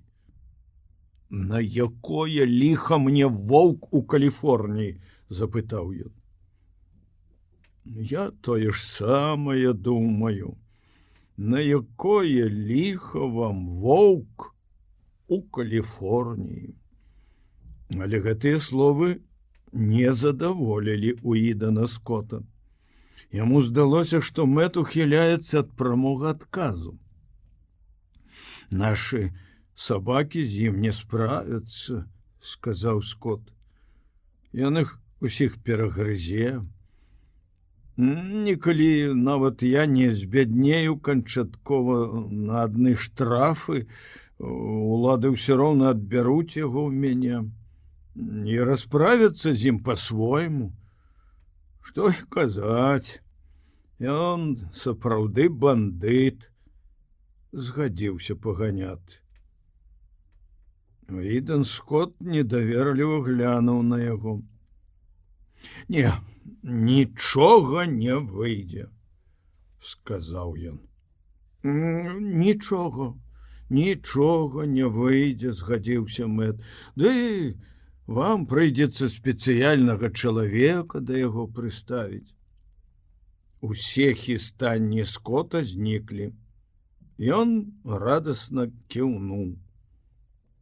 Затым у цішыні было чуваць, як белы клык ціха вішчыць, нібы стрымліваючы плач, абнюхвае дзверы. Ўсё ж здорава ён да вас прывык, сказаў Мэт. Гаспадар раптам ускіпеў. Ды ну вас к чорту, Мэт! Я сам ведаю, што мне трэба рабіць. Я не спрачаюся. Толькі што? Што толькі? Толькі чаго вы так гарачыцеся? Гледзячы на вас, можна падумаць, што вы самі не ведаеце, што рабіць. Уідэн Скот некаторы час змагаўся з самім сабой. Ай, вы праўду кажаце, Мэт. Я сам не ведаю, што мне рабіць. У тым вось і вся бяда. Ды не, было просто вар'яцтвам взять сабаку з сабой. Я з вами цалкам згодны. Якім чынам ён здагадваецца, што вы ад'язджаеце? Во што мяне з панталыку збівае. Я і сам гэта зразумець не магу. Надышоў дзень, калі праз адчыненыя дзверы белы клык убачыў ракавы чамадан, у які гаспадар пакаваў рэчы. Гаспадар і Мэт увесь час адыходзілі, прыходзілі, і мірную атмасферу дому парушалі мітусня і трывога. Всякія сумненні былі дарэмныя. Белы клык ужо даўно адчуваў бяду. Цяпер ён зразумеў, у чым справа. Яго Бог зноў рыхтаваўся да ўцёкаў. Ужо калі ён не ўзяў з сабой белага клыка ў першы раз, то, напэўна, не возьме і цяпер. Этой ноччу белы клык пачаў працягла па-воўчаму выць. Ён выў, узняўшы морду да абыякавых зорак, і выказваў ім сваё гора таксама, як у дзяцінстве, калі, прыбегшы з лясной глушы, не знайшоў пасёлка, а на тым месцы, дзе стаяў раней вігвам шэрага бабра, убачыў толькі кучу смецця. У доме людзі толькі што ляглі спаць. Ён зноў перастаў есці, сказаў са свайго ложка Мэт. Уідэн Скот прамармытаў нешта і заварочыўся пад коўдрай. Мяркуючы па мінулым разе, нічога дзіўнага не будзе, калі ён здохне цяпер. Коўдра на другім ложку сярдзіта заварушылася. Ды замоўкніце вы! Прычапіліся горш бабы. Правільна, адказаў паганяты. На наступны дзень трывога і страх белага клыка толькі ўзмацніліся, ён хадзіў за гаспадаром па пятах, а калі Скот аставаўся дома, тырчэў на ганку. Праз адчыненыя дзверы ён бачыў рэчы, раскладзеныя на падлозе. Да чамадана далучыліся два вялікія парусінавыя мяшкі і скрыня. Мэт скруціў коўдры і футравае адзенне гаспадара і сунуў іх у маленькі парусінавы мяшок. Белы клык заскуволіў, гледзячы на гэтыя падрыхтаванні. Праз некаторы час з'явіліся два індзейцы. Белы клык уважліва сачыў, як яны ўзвалілі чемадан на плечы і спусціліся з узгорку ўслед за Мэтам, які ўзяў пасцель. Але белы клык не пабег з імі. Гаспадар усё яшчэ заставаўся ў доме, неўзабаве Мэт вярнуўся. Гаспадар выйшаў на ганак і паклікаў да сябе белага клыка. «Эх ты, небарака!» Ён пачэсваў яму за вухам і гладзіў па спіне. «Ад'язджаю, старына, цябе ў такую далечыню з сабой не возьмеш. Ну, пабурчы на развітанне, пабурчы, як належыць». Але белы клык адмаўляўся бурчаць. Замест гэтага ён паглядзеў на гаспадара сумнымі дапытлівымі вачыма і схаваў галаву паміж яго рукой і бокам. «Гудок!» — крыкнуў Мэт. З юкона даляцела прарэзлівае выццё параходнай сірэны. «Канчайце развітвацца. Ды не забудьте зачыніць пярэднія дзверы, я выйду праз заднія. Спяшайцеся!» Абедзве дзверы зачыніліся адначасова. І Уідон Скотт пачакаў на ганку, пакуль Мэт выйдзе з-за вугла дома. За дзвярыма чулася ціхае скуголенне, падобнае на плач. Затым белы клык пачаў глыбока, всімі грудзьмі ўцягваць паветра, прынюхваючыся да пахаў. «Беражыце яго, Мэт. Напішыце мне, як яму тут жывецца». «Абавязкова», — адказаў паганяты. «Паслухайце». Яны спыніліся. Белы клык выў, як выюць сабакі над трупам гаспадара. Глыбокае гора гучала ў гэтым выцці, якое пераходзіла то ў раздзіраючае сэрца скавытання, то ў жаласлівы стогн, то зноў узлятала ўгору страшэнная роспач. Аўрора была першым параходам, які адпраўляўся ў гэтым годзе з Клондайкам. Палубы яе былі перапоўнены пасажырамі. Тут тоўпіліся людзі, якім пашанцавала ў пагоні за золатам. Людзі, якіх залатая ліхарадка разарыла дашчэнту. Все яны імкнуліся пакінуць гэтую краіну, таксама як у свой час імкнуліся і папасці сюды. Стоячы каля сходняў, Скотт развітваўся з Мэтам, які быў гатоў сысці на бераг. Але Мэт раптам утаропіўся вачыма на нешта, што знаходзілася ззаду гаспадара, і не адказаў на поціск яго рукі. Скотт абярнуўся. Белы клык сядзеў на палубе ў некалькіх кроках ад іх і тужліва глядзеў на Скотта. Здзіўлены Мэт прамармытаў нейкі праклён. Скотт глядзеў на сабаку ў поўным невразуменні.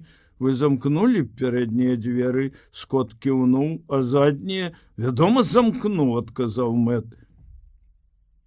Белы клык з ліслівым выглядам прыціснуў вушы, але прадаўжаў сядзець у баку, не спрабуючы падысці. «Прыйдзецца забраць яго з сабой. Мэт зрабіў 2 крокі ў кірунку да белага клыка, але той кінуўся ў бок, паганяты за ім, а белы клык праслізнуў паміж нагамі пасажыраў. Выкручваючыся, шныраючы з аднаго боку ў другі, ён бегаў па палубе і не даваўся Мэту. Але як толькі гаспадар загаварыў, белы клык пакорліва падышоў да яго. Столькі часу карміў яго, а ён мне цяпер у рукі не даецца, прамармытаў паганяты. А вы хоць бы раз пакармілі з таго першага дня, а? Забіце мяне, не ведаю, як ён здагадаўся, што гаспадар вы. Скот, які гладзіў белага клыка, раптам нахіліўся і паказаў на свежыя парэзы на яго мордзе і глыбокую рану паміж вачыма. Мэт таксама нахіліўся, правёў рукой па пузе белага клыка. А пра акно мы з вамі забылі. У яго ўсё пузо парэзана. Мабыць, прама галавою ўперад кінуўся. Але Уідан Скот не слухаў яго. Ён абдумваў нешта. Аўрора дала апошні гудок, тыя, хто праводзілі, паспешна сходзілі на бераг. Мэт зняў хустку з шыі, хацеў бы ўзяць белага клыка на прывязь, Скот схапіў яго за руку. Бывайце, Мэт, дружышча, вам, мабыць, не прыйдзецца пісаць пра ваўка. Я хачу... Што? Няўжо вы? Вось именно. Возьмите свою хустку. Я сам напишу вам пра ваўка. Мэт затрымаўся на сходнях. Ён не перанясе клімату. Вам прыйдзецца стрыгчы яго ў гарачыню. Сходні ўцягнулі на палубу, Аўрора адчаліла ад берага, Уідан Скот памахаў на развітанне рукой. Затым ён павярнуўся да белага клыка, які стаяў побач. Ну, цяпер рыкай, негоднік. Рыкай! Ён гладзіў белага клыка, пачухваў прыціснутыя да галавы вушы. На поўдні белы клык сышоў з парахода ў Сан-Францыска. Ён быў надзвычай здзіўлены. Ніколі яшчэ белыя людзі не здаваліся яму такімі цудадзеямі, як зараз. Калі ён ішоў па слізкіх тратуарах Сан-Францыска. Замест знаёмых хацін з бярвенняў па баках узнімаліся велізарныя будынкі. Вуліцы былі поўныя всякага роду небяспек, фургонаў, цялежак, аўтамабіляў. Велізарныя коні ледь цягнулі нагружаныя павозкі, а па самай сярэдзіне рухаліся грандыёзныя трамваі, несупынна пагражаючы беламу клыку прарэзлівым гучаннем і бразгатам, што нагадвала віск рысі, з якой яму прыходзілася сустракацца ў паўночных лясах. Всё навокал казала аб магутнасці. За ўсім гэтым адчувалася прысутнасць уладарнага чалавека, які ўстанаўляў сваё панаванне над светам рэчаў. Белы клык быў ашаломлены і падаўлены гэтым здзіўляючым відовішчам. Яму зрабілася страшна. Усведамленне ўласнай нікчэмнасці ахапіла гордага, жыццярадаснага сабаку, нібы ён зноў ператварыўся ў шчанюка, што прыбег з лясной глушы да пасёлка Шэрага Бабра. А колькі багоў тут было! Галава кружылася, бачачы гэтае людское зборышч. У вушах звенела ад вулічнага грукату. Белы клык прыйшоў замяшанне ад няспыннага потоку і мільгання рэчаў. Ён адчуваў, як ніколі сваю залежнасць ад гаспадара і ішоў за ім па пятах, не губляючы яго з вачэй. Але горад праімчаўся кашмарам, і ўспаміны аб ім доўгі час праследавалі белага клыка, як дрэнны недарэчны сон. У гэты ж дзень гаспадар прывязаў яго на ланцуг у кутку багажнага вагона сярод кучы чамаданаў і сундукоў. Тут распараджаўся прысадзісты каранасты бог, які з грукатам перастаўляў сундукі і чамаданы, цягваў іх у вагон, навальваў кучамі або з трэскам шпурляў за дзверы, дзе іх падбіралі іншыя багі. І тут, у гэтым крамешным пекле, гаспадар пакінуў белага клыка. Прынамсі, белы клык лічыў сябе пакінутым да таго часу, пакуль не адчуў побач з сабой дарожных рэчаў гаспадара і стаў на варту каля іх. У час прыйшлі, прамармытаў гаспадар вагона, калі праз гадзіну ў дзвярах з'явіўся Уідэн Скотт. Гэты сабака не даў мне дакрануцца да вашага добра. Белы клык выбраўся з вагона. Ён быў здзіўлены. Кашмар скончыўся. Уваходзячы ў вагон, белы клык палічыў яго за пакой у доме, які з усіх бакоў быў абкружаны горадам. Але за гэтую гадзіну горад знік, грукат ужо не лез яму ў вушы, перад белым клыком рассцілалася вясёлая, залітая сонцам краіна, але здзіўляцца гэтай перамене не было калі. Белы клык прыняў яе, як прымаў усе цуды, што спадарожнічалі кожнаму кроку багоў. Іх чакала каляска. Да гаспадара падышлі мужчына і жанчына. Жанчына працягнула рукі і абняла гаспадара за шыю. Варожае дзеянне! У наступную ж хвіліну Уідэн Скотт вырваўся з абдымкаў, схапіў белага клыка, які зарыкаў, як разлютаваны д'ябал. «Нічога, мама!» — сказаў кот, не адпускаючы белага клыка і стараючыся заспакоіць яго. Ён думаў, што ты хочаш мяне пакрыўдзіць, а гэтага рабіць не дазваляецца. Нічога, ён хутка зразумее. А тым часам я змагу выказаць сваю любоў да сына толькі тады, калі яго сабакі не будзе паблізу, засмяялася маці, хоць твар яе пабялеў ад спалоху.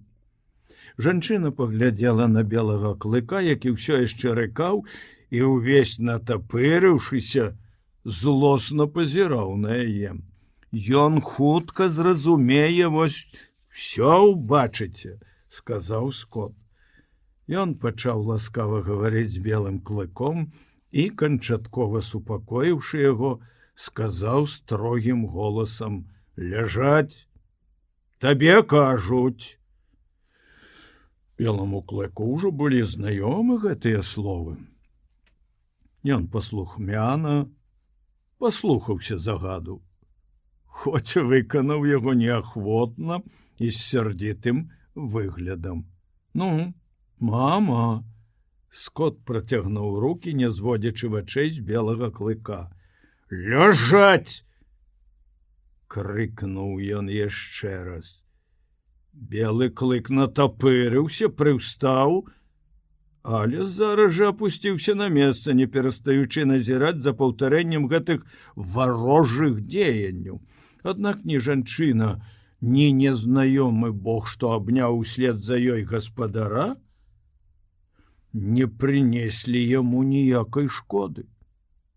Паклаўшы рэчы, незнаёмы і гаспадар селі ў каляску, а белы клык пайшоў за ёй, час ад часу падбягаючы блізка да коней і натапырваючыся, нібы папярэджваючы іх, што ён не дазволіць зрабіць ніякай шкоды Богу, якога яны так хутка везлі па дарозе. Праз чвэрць гадзіны каляска ўехала ў каменныя вароты і пакацілася па алеі, што была абсаджана густым арэшнікам. За алеяй з абодвух бакоў рассцілаліся лугавіны, на якіх дзе-нідзе ўзвышаліся магутныя дубы. Падстрыжаная зелень лугавін кантрасціравала з залаціста-карычневымі палямі, выпаленымі сонцам. Яшчэ далей былі відаць бурыя ўзгоркі і пашы, пасярэдзіне лугавіны на невысокім узгорку стаяў дом з вялікай верандай і мноствам акон. Але белы клык не паспеў, як належыць разгледзець яго. Ледь толькі каляска ўехала в алею, як на яго з палаючымі ад абурэння і злосці вачыма наляцела аўчарка. Белы клык быў адрэзаны ад гаспадара. Увесь натапырыўшыся, ён прыгатаваўся нанесці знішчальны удар. Але ўдару гэтага так і не адбылося. Белы клык спыніўся на паўдарозе, як укапаны, і сеў на заднія лапы, стараючыся, што б там ні стала, ўнікнуць да кранання з сабакам, якога з хвіліну таму назад ён хацеў зваліць з ног. Гэта была самка. А закон яго пароды ахоўваў яе ад такіх нападаў. Напасці на самку значыла б для белага клыка не больш, не менш, як пайсці супраць голасу інстынкту. Але самка не мела такога інстынкту. Наадварот, будучы аўчаркай, яна адчувала несвядомы страх перад лясной глушшу і перад ваўком у асаблівасці. Белы клык быў для яе ваўком, спрадвечным ворагам, што грабіў статкі яшчэ ў тыя далёкія часы, калі першая авечка была даручана клопатам яе аддаленага продка. І таму, як толькі белы клык спыніўся, адмаўляючыся давесці да канца свой напад, аўчарка сама кінулася на яго.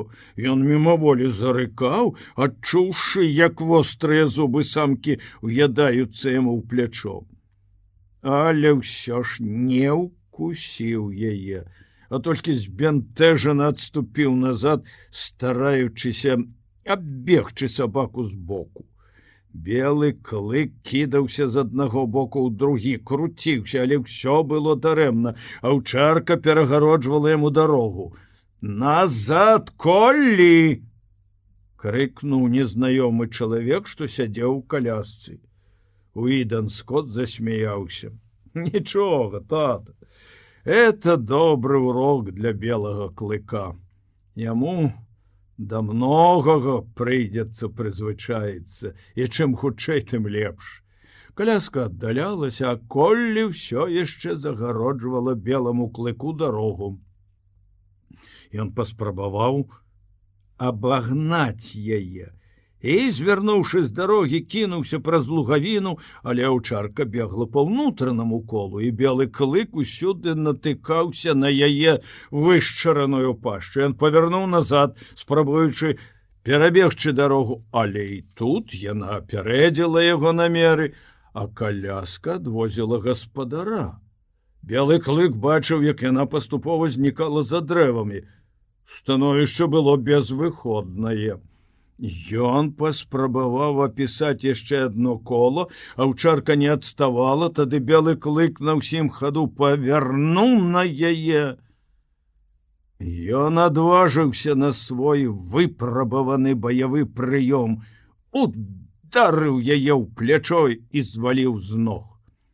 Аўчарка бегла так хутка, што ўдар гэты не толькі зваліў яе на зямлю, але прымусіў па інерцыі перакуліцца некалькі разоў. Яна завыла ад абурэння і абражанага гонару, і, заграбаючы кіпцюрамі пясок, спрабавала ўстаць на ногі.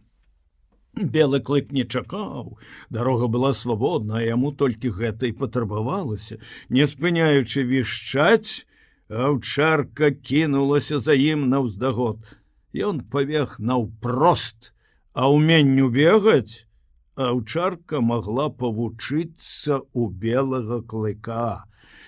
Яна імчалася, як шалёная, напружваючы ўсе свае сілы для кожнага скачка, а белы клык моўчкі мчаўся ўперад без ніякага напружання, праносячыся па зямлі, як здань. Абагнуўшы дом, ён убачыў, як гаспадар выходзіць з каляскі, што спынілася ля пад'езда. У тую ж хвіліну белы клык адчуў, што на яго рыхтуецца новы напад. Да яго бег Хорт. Белы клык хацеў яго прыязна сустрэць, але не здолеў спыніцца на поўным бегу, а Хорт быў ужо амаль побач. Ён наляцеў на яго збоку. Ад такога нечаканага ўдару белы клык з усяго размаху кулём пакаціўся па зямлі. А калі ён ускочыў на ногі, выгляд яго быў страшны. Вушы, прыціснутыя шчыльна да галавы, сутаргава дрыжаўшыя губы і нос, клыкі, што ляснулі ў якім-небудзь дзюйме ад горла Хорта. Гаспадар кінуўся на дапамогу, але ён быў надта далёка ад іх, і выратавальнікам Хорта аказалася Коллі. З'явіўшыся якраз у тую хвіліну, калі белы клык рыхтаваўся скочыць, яна не дазволіла яму нанесці смяртэльнага ўдару праціўніку. Коллі наляцела як шквал. Пачуццё абражанай годнасці і злосць толькі распалілі ў аўчарцы нянавісць да гэтага драпежніка з лясной глушы, які ўхітрыўся спрытным манеўрам ашукаць і абагнаць яе і ў дадатак выпацкаў у пяску. Яна кінулася на белага клыка пад прамым вуглом у той момант, калі ён скочыў да Хорта і ў другі раз зваліла яго з ног. У гэты час падышоў гаспадар і схапіў белага клыка, а яго бацька адклікаў сабак. Няма чаго казаць, добра прымаюць тут няшчаснага ваўка, які прыехаў з палярнага круга, гаварыў Скот, супакойваючы белага клыка. За ўсё сваё жыццё яго толькі раз збілі з ног, а тут перакулілі двойчы за якія-небудзь паўхвіліны. Каляска ад'ехала, з дому выйшлі незнаёмыя багі. Некаторыя з іх спыніліся на значнай адлегласці ад гаспадара, але дзве жанчыны падышлі і абнялі яго за шыю. Белы клык пачынаў патроху прывыкаць да гэтага варожага жэсту. Ён не рабіў ніякай шкоды гаспадару, а ў словах, якія багі вымаўлялі пры гэтым, не адчувалася пагрозы. Незнаёмыя багі спрабавалі было падысці і да белага клыка, але ён засцерагальна рыкаў, а гаспадар пацвердзіў яго засцярогу словамі. Белы клык ціснуўся да ног Скота, а той падбадзёрваў яго, ласкава гладзячы па галаве. Па камандзе «Дик, на месца!» Хорт падняўся па прыступках і ўлёгся на тэрасе, ўсё яшчэ бурчаў і не зводзіў сярдзітых вачэй з прышэльца. Адна з жанчын абняла Коллі за шыю і пачала лашчыць і гладзіць яе. Але Коллі ніяк не магла супакоіцца і, абураная прысутнасцю ваўка, скуголіла ў поўнай упэўненасці, што багі робяць памылку, дапускаючы яго ў сваю кампанію.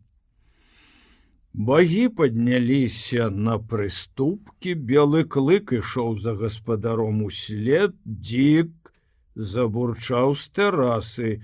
Белы клык натапырыўся і адказаў яму тым жа. «Увядзіце Коллі ў дом, а гэтыя двое няхай паб'юцца», прапанаваў бацька Скота. «Пасля бойкі яны будуць сябрамі. Тады беламу клыку прыйдзецца выступіць у ролі галоўнага плакальшчыка на пахаванні. Каб даказаць сваё сяброўства», засмяяўся гаспадар. Бацька недаверліва паглядзеў спачатку на белага клыка, потым на Дзіка і нарэшце на сына. «Ты думаеш, што...» Уідан кіўнуў. «Вось іменна ваш Дзік адправіцца на той свет праз хвіліну, самае большае праз 2. Ён павярнуўся да белага клыка. «Пойдзем, воўк, відаць, табе прыйдзецца увайсці ў дом». Белы клык нязграбна падняўся па прыступках і прайшоў на тэрасу, задраўшы хвост, не зводзячы насцярожаных вачэй з Дзіка і ў той жа самы час рыхтуючыся да любой нечаканасці, якая можа сустрэць яго ў доме. Але нічога страшнага там не было. Увайшоўшы ў пакой, белы клык старанна агледзеў іх, все яшчэ падазраючы нейкую небяспеку і не знаходзячы яе. Затым ён улёгся з задаволеным бурчаннем каля ног гаспадара, не перастаючы сачыць за ўсім, што адбывалася навокал, і рыхтуючыся кожную хвіліну ускочыць з месца і уступіць у бойку з тымі жахамі, якія, як ён думаў, хаваюцца пад дахам гэтага жылля. Уладанні Бога. Пераезды з аднаго месца на другое развівалі ў белым клыку умеласць прыстасоўвацца да навакольнай абстаноўкі, падараваную яму прыродай, і ўмацавалі ў ім усведамленне неабходнасці такога прыстасавання. Ён хутка звыкся з жыццём у С'ера-Віста, так называўся маёнтак суддзі Скотта.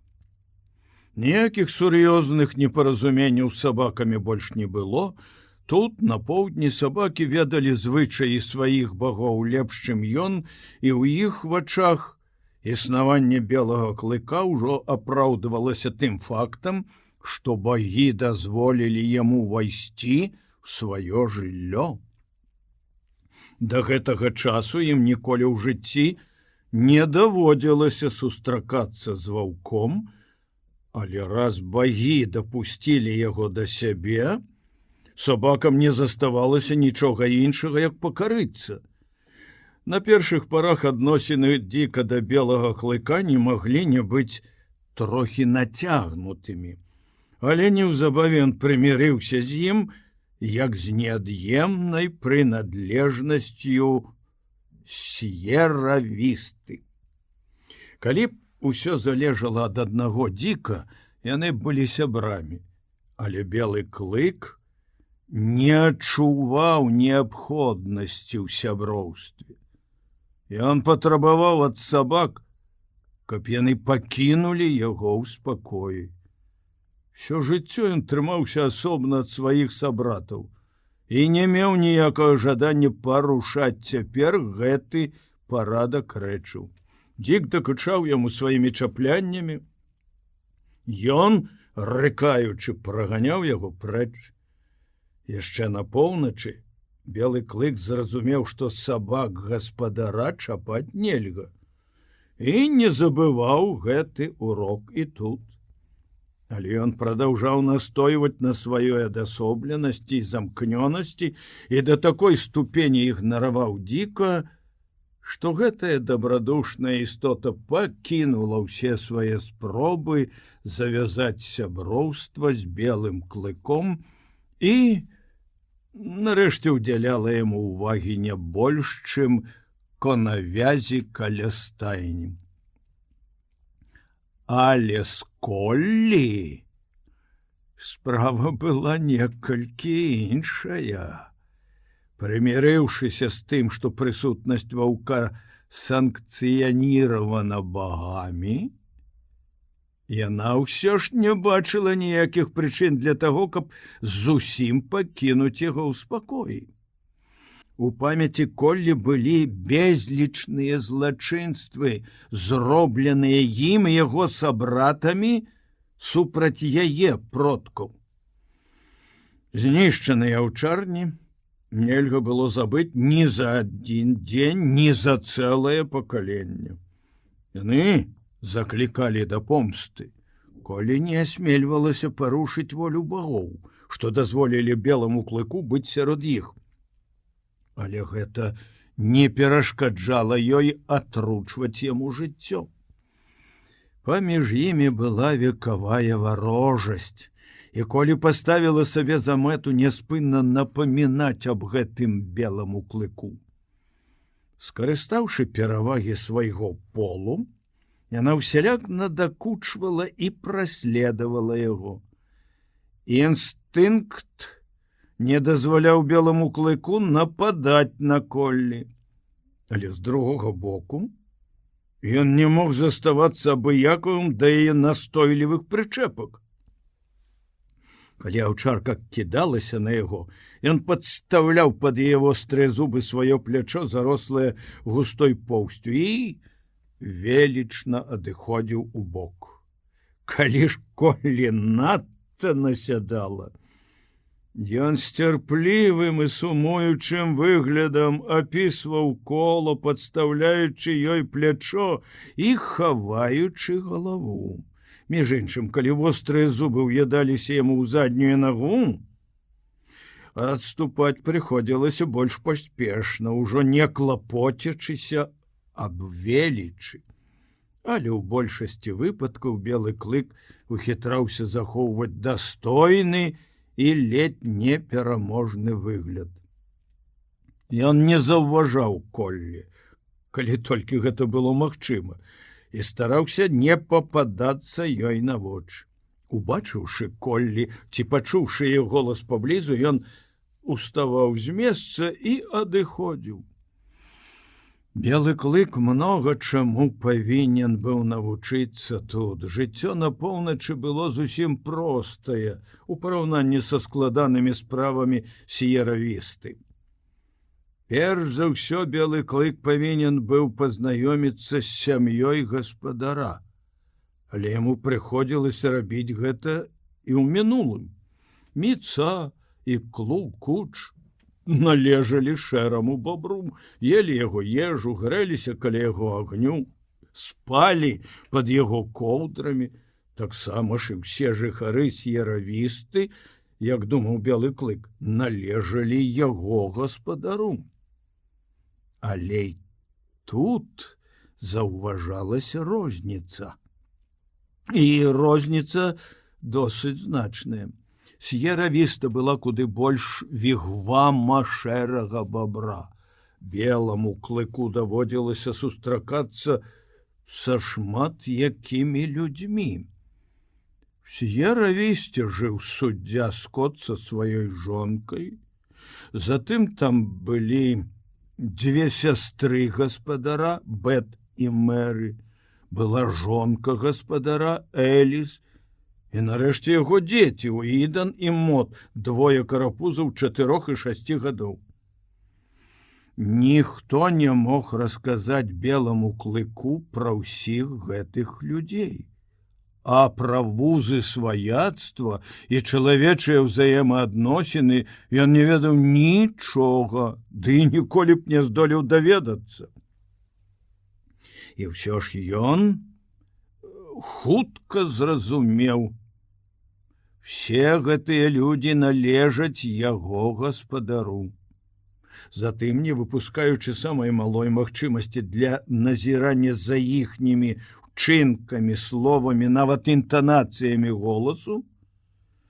Ён паступова разабраўся ў ступені блізкасці кожнага з жыхароў С'ера-Вісты да гаспадара, адчуў прыхільнасць, якой ён абдорваў іх.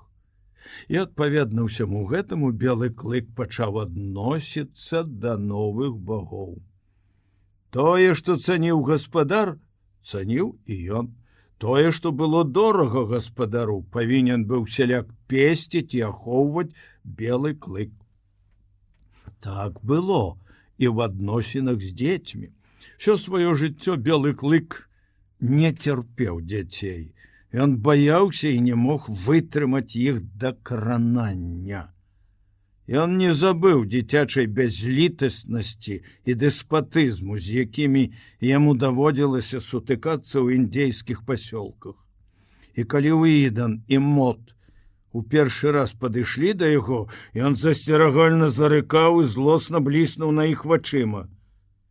Удар кулака і прарэзлівы вокрык гаспадара прымусілі белага клыка падпарадкавацца іх ласкам. Хоць ён не пераставаў бурчаць, пакуль маленькія рукі гладзілі яго, і ў бурчанні гэтым не чулася ласкавай ноткі. Пазней, заўважыўшы, што хлопчык і дзяўчынка мелі вялікую цэннасць у вачах гаспадара, ён дазваляў ім гладзіць сябе, ужо не чакаючы ўдару і рэзкага вокрыку. Всё ж белы клык не ўмеў выказваць сваіх пачуццяў. Ён падпарадковваўся дзецям гаспадара з адкрытай неахвотай, цярпеў іхнія прычэпліванні, як церпяць пакутлівую аперацыю. Канчаткова страціўшы цярпенне, ён уставаў і з рашучым выглядам адыходзіў прэч. Але неўзабаве дзеці пачалі нават падабацца беламу клыку. Хоць ён усё яшчэ ніяк не выказваў сваіх адносін да іх. Ён ніколі не падыходзіў да дзяцей сам, але і не ўцякаў ад іх, а чакаў, калі яны падыдуць. А яшчэ праз некаторы час дарослыя пачалі заўважаць, што пры позірку на дзяцей у вачах белага клыка з'яўляецца задаволены выраз, які саступае месца нечаму накшталт лёгкай прыкрасці, як толькі дзеці пакідаюць яго для іншых забаў. Натура белага клыка паступова ўзбагачалася, але ўсё гэта патрабавала часу. Наступнае месца пасля дзяцей белы клык адводзіў суддзі Скоту. Тлумачылася гэта некалькімі прычынамі. Па-першае, гаспадар відавочна вельмі цаніў яго. Па-другое, суддзя Скот быў чалавекам стрыманы. Белы клык любіў ляжаць каля яго ног, калі той чытаў газету на прасторнай тэрасе. Позірк ці слова, зрэдку кінутыя ў бок белага клыка, казалі яму, што суддзя Скот заўважае яго прысутнасць і ўмее даць адчуць гэта без дакучання. Але ўсё гэта рабілася, калі гаспадара не было паблізу. Як толькі ён паказваўся, увесь астатні свет пераставаў існаваць для белага клыка. Белы клык дазваляў усім членам сям'і Скота гладзіць і лашчыць сябе, але ні да кога з іх не адносіўся так, як да гаспадара. Ніякія ласкі не маглі выклікаць любоўных нотак у яго бурчанні. Як не старалася ўся чэлядзь Скота, а нікому з іх не ўдалося прымусіць белага клыка прыціснуцца да сябе галавой. Гэтым выказваннем неабмежаванага давер'я, падпарадкавання і адданасці белы клык узнагароджваў аднаго Уідана Скота. Астатнія члены сям'і былі для яго уласнасцю гаспадара. Белы клык вельмі рана адчуў розніцу паміж ім і слугамі. Апошнія баяліся яго, а ён са свайго боку стрымліваўся ад нападу на слуг толькі таму, што лічыў іх такой жа ўласнасцю гаспадара. Паміж імі і белым клыком падтрымліваўся нейтралітэт і толькі. Яны гатавалі абед для гаспадара, мылі посуд і выконвалі іншую работу. Як на кландайку ўсё гэта рабіў Мэт. Карацей кажучы, слугі ўваходзілі неабходнай безумоўнай часткай у жыццёвы ўклад С'ера Вісты. Многа новага прыйшлося даведацца беламу клыку і за межамі С'ера Вісты. Уладанні гаспадара былі вялікія, але ўсё ж мелі свае межы. Каля С'ера Вісты праходзіла дарога. За ёй пачыналіся агульныя ўладанні ўсіх багоў, дарогі, вуліцы, асабістыя ўладанні іншых багоў стаялі за агароджамі. Всё гэта кіравалася безлічнай колькасцю законаў, якія дыктавалі беламу клыку яго паводзіны, хоць ён і не разумеў мовы багоў і мог знаёміцца з гэтымі законамі толькі на падставе уласнага вопыту. Ён дзейнічаў адпаведна сваім інстынктам да таго часу, пакуль не сустракаўся з адным з гэтых законаў. Пасля некалькі такіх сутычак белы клык пачынаў разумець закон і ўжо больш не парушаў яго. Але мацней за ўсё дзейнічалі на белага клыка кулак гаспадара і строгія ноткі ў яго голасе. Удар гаспадара, да якога белы клык адчуваў велізарную любоў, прыносіў яму такі боль, які не маглі ўчыніць пабоі шэрага бабра і прыгажуна Сміта. Пабоі тых былі адчувальнымі толькі для цела і не ўціхамірвалі прыгожага ў сваёй лютасці белага клыка. Удары гаспадара былі занадта слабыя, каб прынесці боль. І ўсё ж яны пранікалі глыбей. Гаспадар выказваў сваю непахвальнасць і гэтым наносіў удар беламу клыку в самае сэрца. Удары прыходзіліся на яго долі вельмі рэдка. Голасу гаспадара было дастаткова. Белы клык меркаваў па ім добра, ён зрабіў ці не, прыстасоўваў да яго свае паводзіны, суразмяраў учынкі. Голас гэты служыў яму компасам, па якому ён накіроўваў свой шлях, компасам, які дапамагаў яму пазнаёміцца з новай краінай і новым жыццём.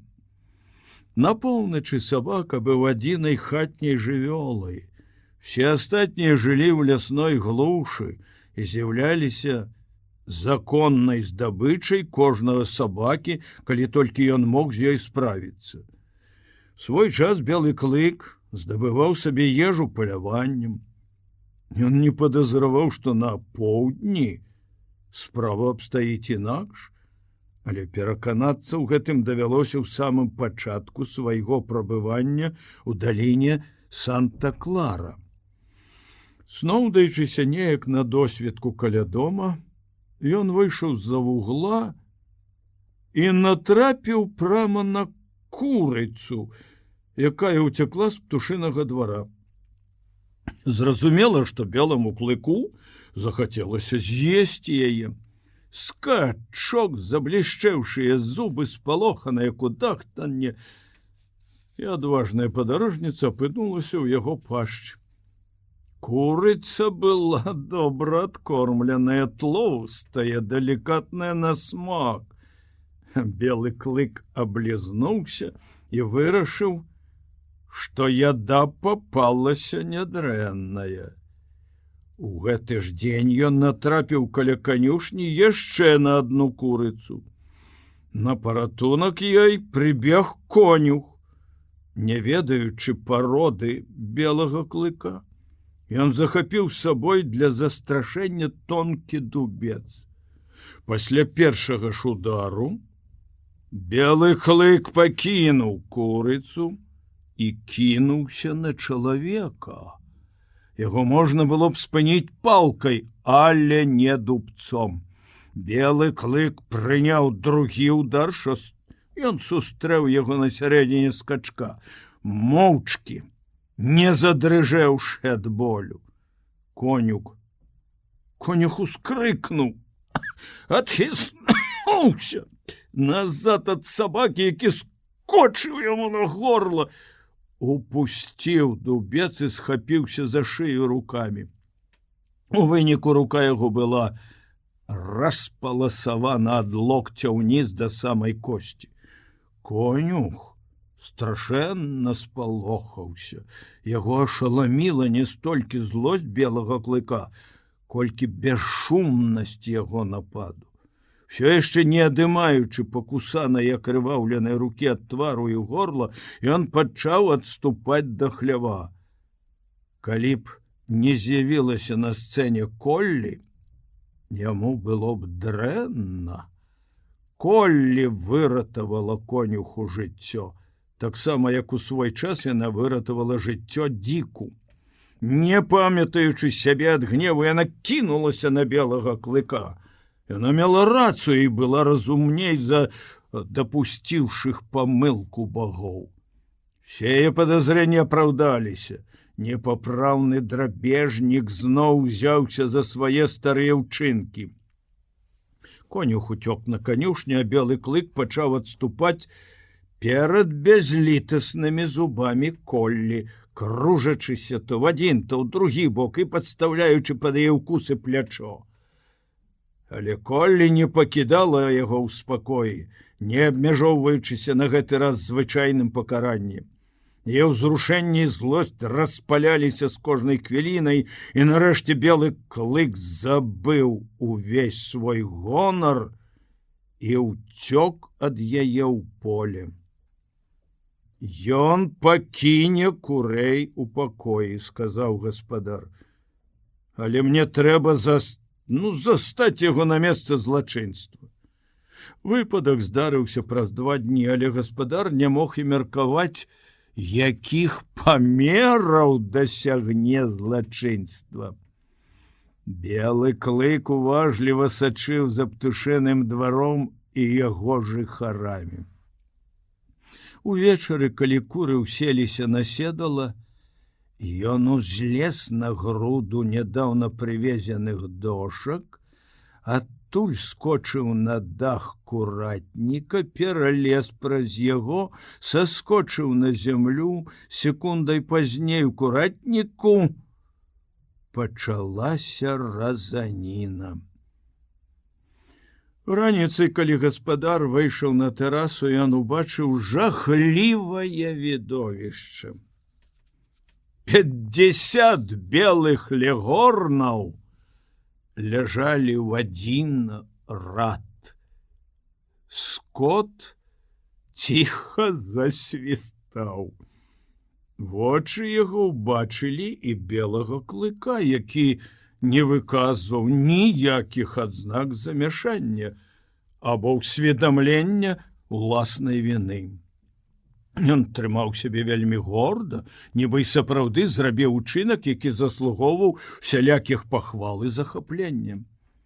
Ён зусім не ўсведамляў усяго цяжару сваёй віны. Пры думцы аб гэтай непрыемнай справе гаспадар сціснуў зубы.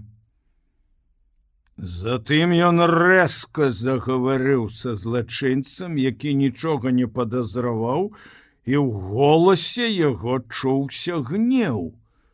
Мала таго, гаспадар ткнуў белага клыка носам у забітых ім курэй і ударыў яго кулаком. З таго часу белы клык ужо не рабіў налёту на куратнік. Птушка ахоўвалася законам, і белы клык зразумеў гэта. Неўзабаве гаспадар узяў яго з сабой на птушыны двор.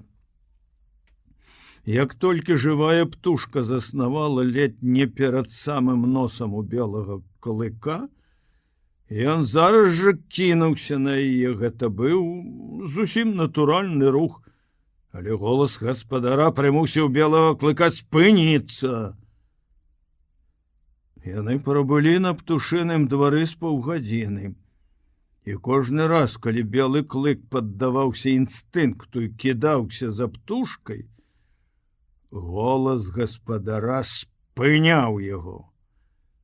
Такім чынам ён зразумеў закон і тут жа, не выходзячы з птушынага двара, навучыўся ігнараваць прысутнасць курэй. Такія паляўнічыя на курэй непапраўны, сумна ківаючы галавой, сказаў за снеданнем суддзя Скот, выслухаўшы расказ сына аб уроку, які даў яму белы клык. Варта ім толькі пакаштаваць смак крыві. Ён зноў сумам паківаў галавой. Але Уідон Скот не згаджаўся з бацькам. «Ведаеш, што я зраблю?» – сказаў ён нарэшце.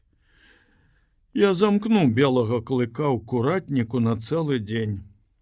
«Што ж будзе з курамі?» – запярэчыў бацька. «Больш таго, – сказаў сын, – за кожную задушаную курыцу я плачу залаты даляр. Няхай тата таксама заплаціць які-небудзь штраф», – умяшалася Бэт. Сястра падтрымала яе, і ўсе, хто сядзеў за сталом, хорам ухвалілі гэтую прапанову. Добра, Уідон Скот на хвіліну задумаўся. А калі да канца дня белы клык не зачэпіць ніводнага кураняці, за кожныя 10 хвілін, праведзеныя ім на птушыным двары, ты скажаш яму сур'ёзным і ўрачыстым голасам, як у сябе ў судзе ў часе абвяшчэння прыгавору: «Белы клык, ты разумнейшы, чым я думаў». Выбраўшы такое месца, дзе белы клык не мог іх бачыць, уся сям'я прыгатавалася назіраць за падзеямі. Але ўсе чаканні былі дарэмныя. Як толькі гаспадар пакінуў двор, белы клык лёг і заснуў. Адзін раз ён устаў, падышоў да карыта напіцца. На курэй ён не звяртаў ніякай увагі, яны для яго не існавалі. У 4 гадзіны ён разбегся, скочыў на дах куратніка, саскочыў на зямлю па другі бок і з заклапочаным выглядам пабег дадому. Ён зразумеў закон, і суддзя Скот на вялікую радасць усёй сям'і, што сабралася на тэрасе, урачыстым голасам сказаў 16 разоў адзін за адным: «Белы клык, ты разумнейшы, чым я думаў». Але разнастайнасць законаў вельмі часта збівала белага клыка з панталыку. Трэба было цвёрда ўразумець сабе, што курэй, якія належаць іншым багам, таксама нельга чапаць. Тое ж самае адносілася і да кошак. Пасля першага азнаямлення з гэтым законам у яго стварылася такое ўражанне, што ўсе жывыя істоты недакранальныя. Перапёлка магла ўзляцець на лузе ў яго з-пад самага носа і адлятала цэлай. Белы клык дрыжэў усім целам ад нецярпення, але ўсё ж уціхамірваў сабе інстынктыўнае жаданне схапіць птушку і не кранаўся з месца. Ён пакарыўся волі багоў. Аднойчы яму прыйшлося ўбачыць, як дзік увагнаў на лузе за домам труса. Гаспадар глядзеў, як дзік гоніцца за ім, але не ўмешваўся. Больш таго, ён падбухторваў белага клыка далучыцца да пагоні. Такім чынам белы клык даведаўся, што забарона не пашыраецца на трусоў. Нарэшце ён засвоіў закон цалкам. З хатнімі жывёламі трэба жыць у міры. Калі сяброўства з імі не наладжваецца, то ва ўсякім выпадку трэба падтрымліваць нейтралітэт. Але іншыя жывёлы, вавёркі, перапёлкі, трусы, якія не парвалі сувязі з лясной глушшу і не пакараліся чалавеку, былі законнай здабычай кожнага сабакі. Багі абаранялі толькі ручных жывёл і не дазвалялі ім жыць у варожасці паміж сабой. Багі былі ўладарныя ў жыцці і смерці сваіх падданых і старанна ахоўвалі гэтую ўладу. Жыццё ў серавісці было вельмі складанае. У параўнанні з прастатой жыцця на поўначы. Цывілізацыя патрабавала ад белага клыка перш за ўсё кантролю над сабой, вытрыманасці, ураўнаважанасці, неасязальнай, як павуцінка, і ў той жа час цвёрдай, як сталь. Жыццё тут было тысячалікае, і белы клык судакранаўся з ім ва ўсёй яго разнастайнасці. Яму прыходзілася бегчы ўслед за каляскай па горадзе, або сноўдацца па вуліцах, чакаючы гаспадара. Жыццё цякло міма яго глыбокім, неабсяжным потокам, няспынна патрабуючы імгненнага прыстасавання да сваіх законаў. Амаль заўсёды прымушаючы белага клыка заглушаць у сабе все прыродныя парывы. У горадзе ён бачыў мясныя крамы, у якіх на вачах ва ўсіх вісела мяса, але чапаць яго не дазвалялася. У дамах, куды заходзіў гаспадар, былі кошкі, якіх таксама трэба было пакідаць у спакоі. А сабакі сустракаліся ўсюды, і біцца з імі было нельга, хоць яны і раўлі на яго. Апрача таго, на тратуарах безлічная колькасць людзей хадзіла ўзад, уперад, ён прыцягваў да сябе іх увагу, людзі спыняліся, глядзелі, паказвалі на яго адзін аднаму пальцамі, разглядалі з усіх бакоў, загаворвалі з ім, і што было горш за ўсё, чапалі белага клыка рукамі. Прыходзілася цярпліва зносіць дакрананне чужых рук, але белы клык ужо паспеў запасціся цярплівасцю. Ён здолеў нават перамагчы сваю нязграбную сарамлівасць і з пагардлівым выглядам прымаў усе знакі ўвагі, якія аказвалі яму незнаёмыя багі. Яны спагадліва адносіліся да яго, і ён плаціў ім тым жа. І ўсё ж у белым клыку было нешта такое, што перашкаджала надта фамільярнаму абыходжанню з ім.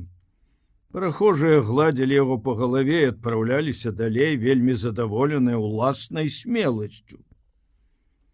Але беламу клыку не заўсёды ўдавалася адчапіцца так лёгка. Калі каляска праязджала ваколіцамі Сан-Хазе, хлапчукі, што попадаліся на дарозе, сустракалі яго каменнямі. Белы клык ведаў, што дагнаць іх і адтрапаць, як належыць, нельга. Прыходзілася рабіць наперакор інстынкту самазахавання, і белы клык, які рабіўся ручным, цывілізаваным сабакам, заглушаў у сабе голас інстынкту.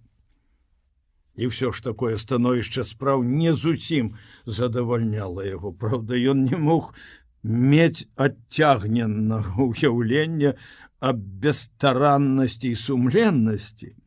Але кожная жывая істота да пэўнай ступені мае пачуццё справядлівасці. І беламу клыку цяжка было прымірыцца з тым, што ён не можа абараніць сябе ад гэтых хлапчукоў.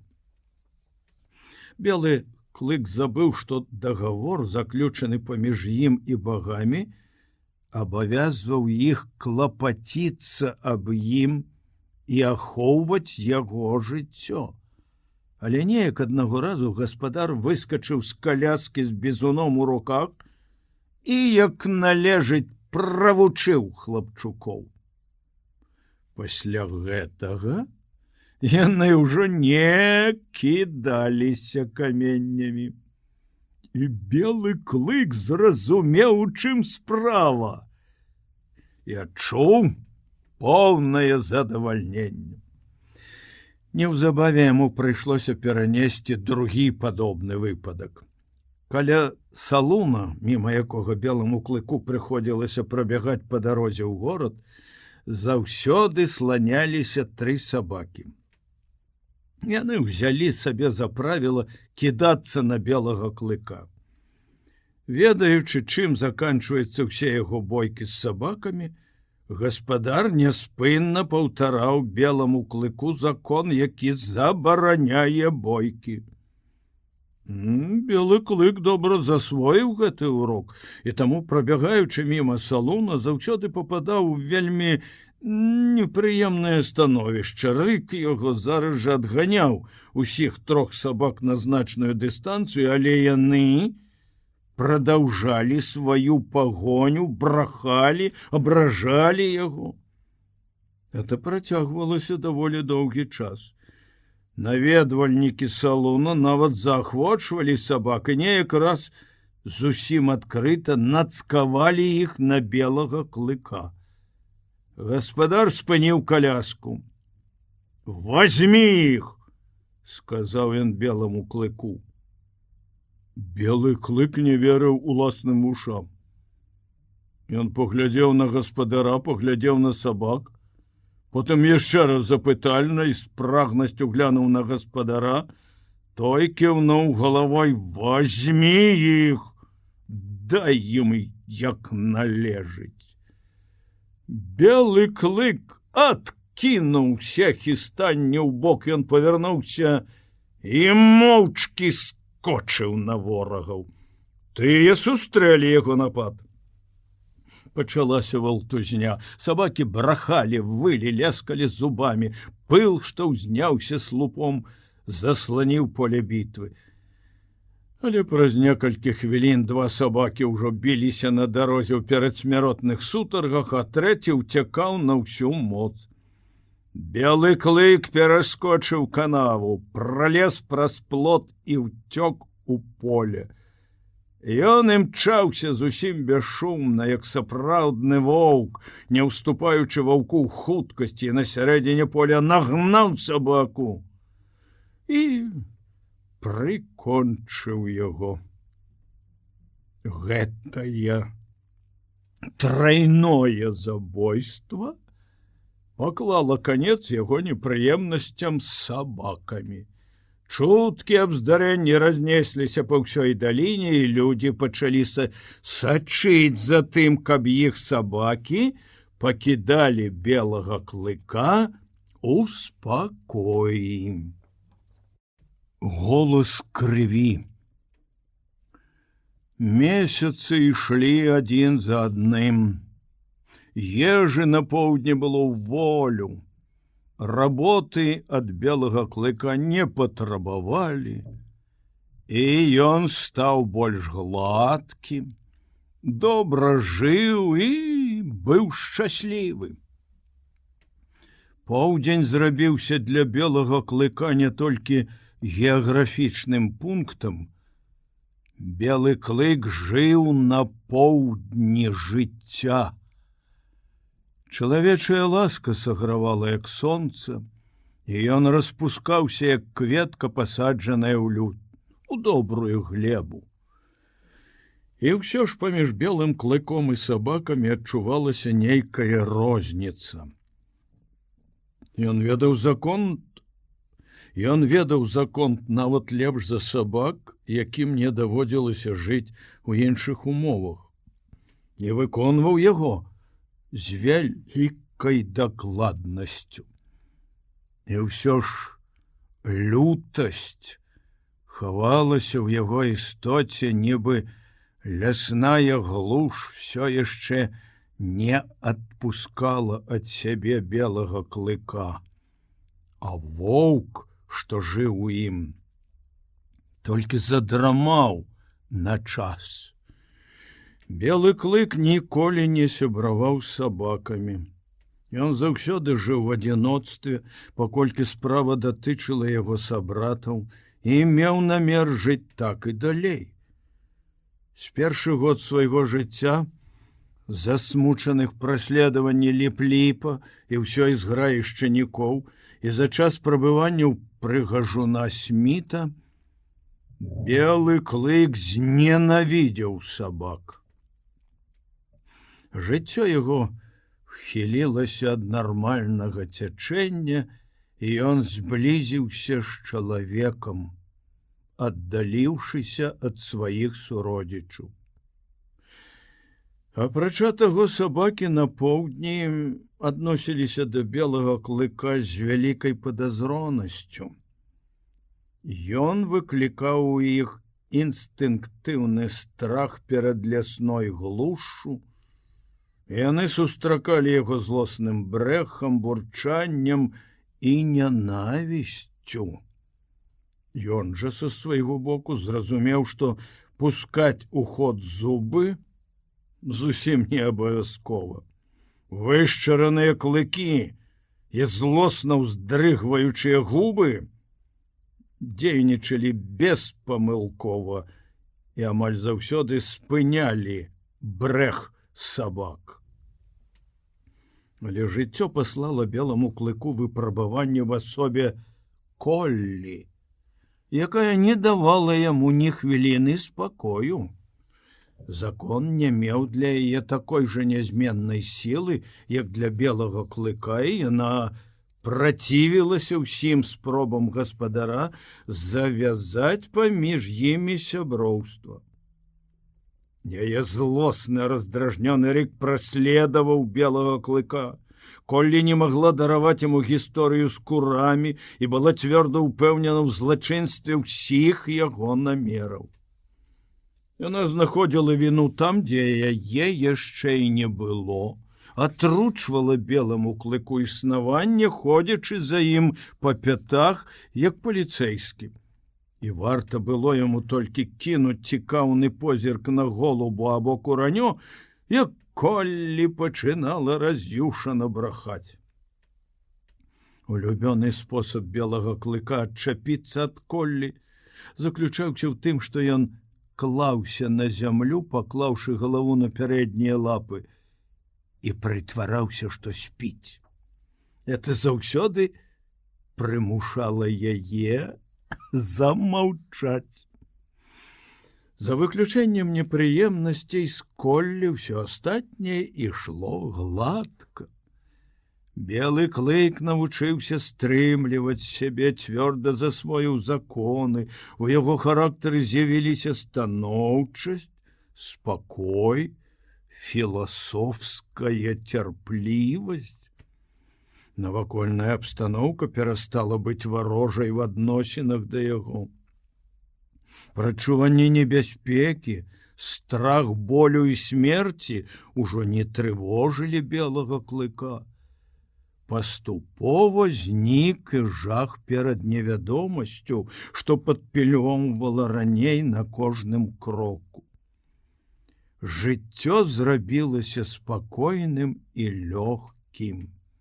Яно цякло гладка, не засмучалася ні страхамі, ні варожасцю. Яму не хапала снегу, але ён не мог ясна усвядоміць сабе гэтага. Як зацягнулася лета, падумаў бы ён, напэўна, калі б думка пра снег прыйшла яму ў галаву.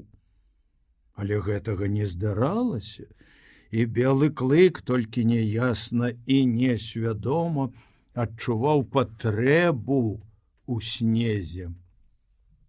У летнюю спякоту, калі прыходзілася пакутаваць ад сонца, ён адчуваў лёгкія прыступы суму па поўначы. Але сум гэты выяўляўся толькі ў трывозе, прычыны якой заставаліся няяснымі для яго самога. Белы клык ніколі не адрозніваўся экспансіўнасцю. Ён умеў прыціскацца галавой да гаспадара і ласкава бурчаць, і толькі гэтымі спосабамі выказваў сваю любоў. Але неўзабаве ён даведаўся і пра трэці спосаб. Смех багоў заўсёды вельмі моцна дзейнічаў на белага клыка.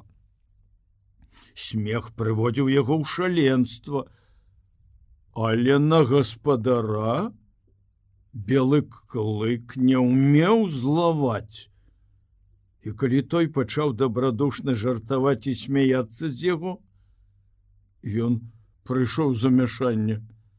Белы клык адчуваў, як у ім узнімаецца ранейшая злосць, але на гэты раз ёй прыходзілася змагацца з любоўю. Ён не мог злаваць, а ў той жа час так або інакш трэба было адказваць на смех. Спачатку ён стараўся захаваць велічны выгляд, але гаспадар зарагатаў больш гучна. Белы клык набраўся яшчэ больш велічы, а гаспадар зарагатаў яшчэ больш гучна. Нарэшце белы клык здаўся, пашчэнкі яго злёгку разняліся, верхняя губа ледзь задрыжэла, і ў вачах з'явілася камічнае выражэнне, якое гаварыла не столькі аб смеху, колькі пра любоў. Белы клык навучыўся смяяцца. Ён навучыўся таксама ўзнімаць валтузню з гаспадаром, дазваляў валіць сябе з ног, перакульваць на спіну, рабіць з сабой всякія жарты.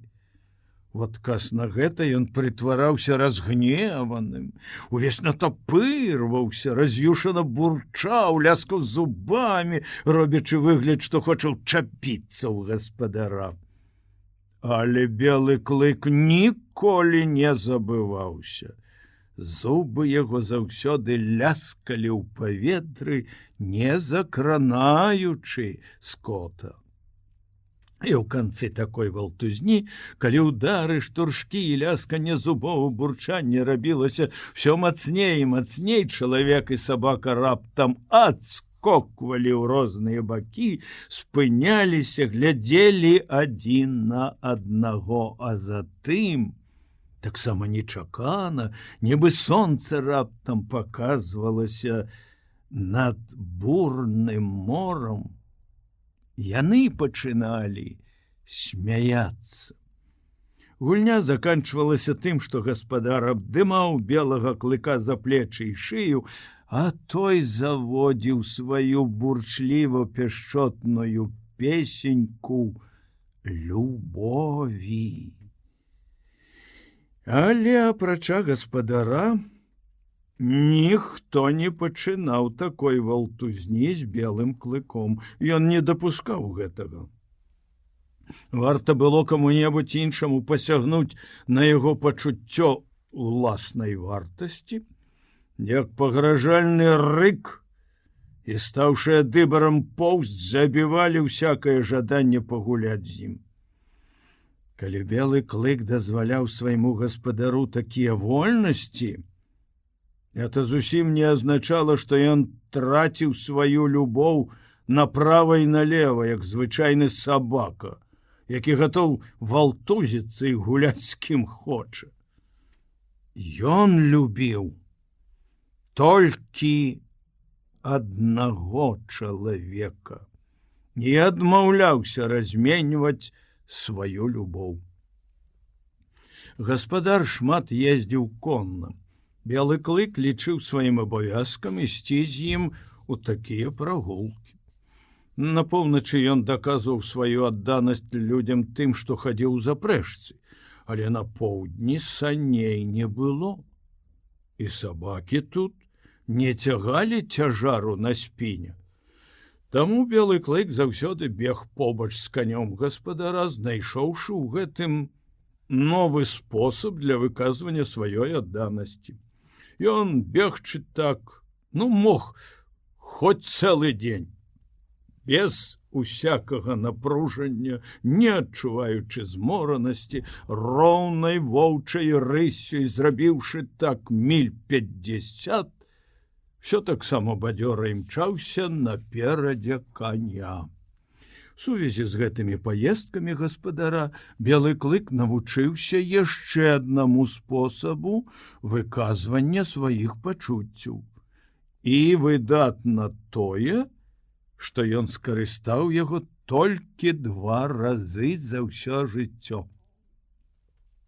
Першы раз гэта здарылася, калі гаспадар спрабаваў дабіцца ад гарачага пародзістага каня, каб ён дазволіў яму адчыніць і зачыніць брамку, не сыходзячы з сядла. Раз за разам ён накіроўваў яго туды, спрабуючы зачыніць за сабой брамку, але ўсякі раз конь спалохана адступаў назад і кідаўся ў бок. Конь гарачэўся ўсё больш і больш. Як толькі ён узнімаўся на дыбкі, гаспадар даваў яму шпоры, прымушаючы апусціць пярэднія ногі на зямлю, але в адказ на гэта конь пачынаў біць задам.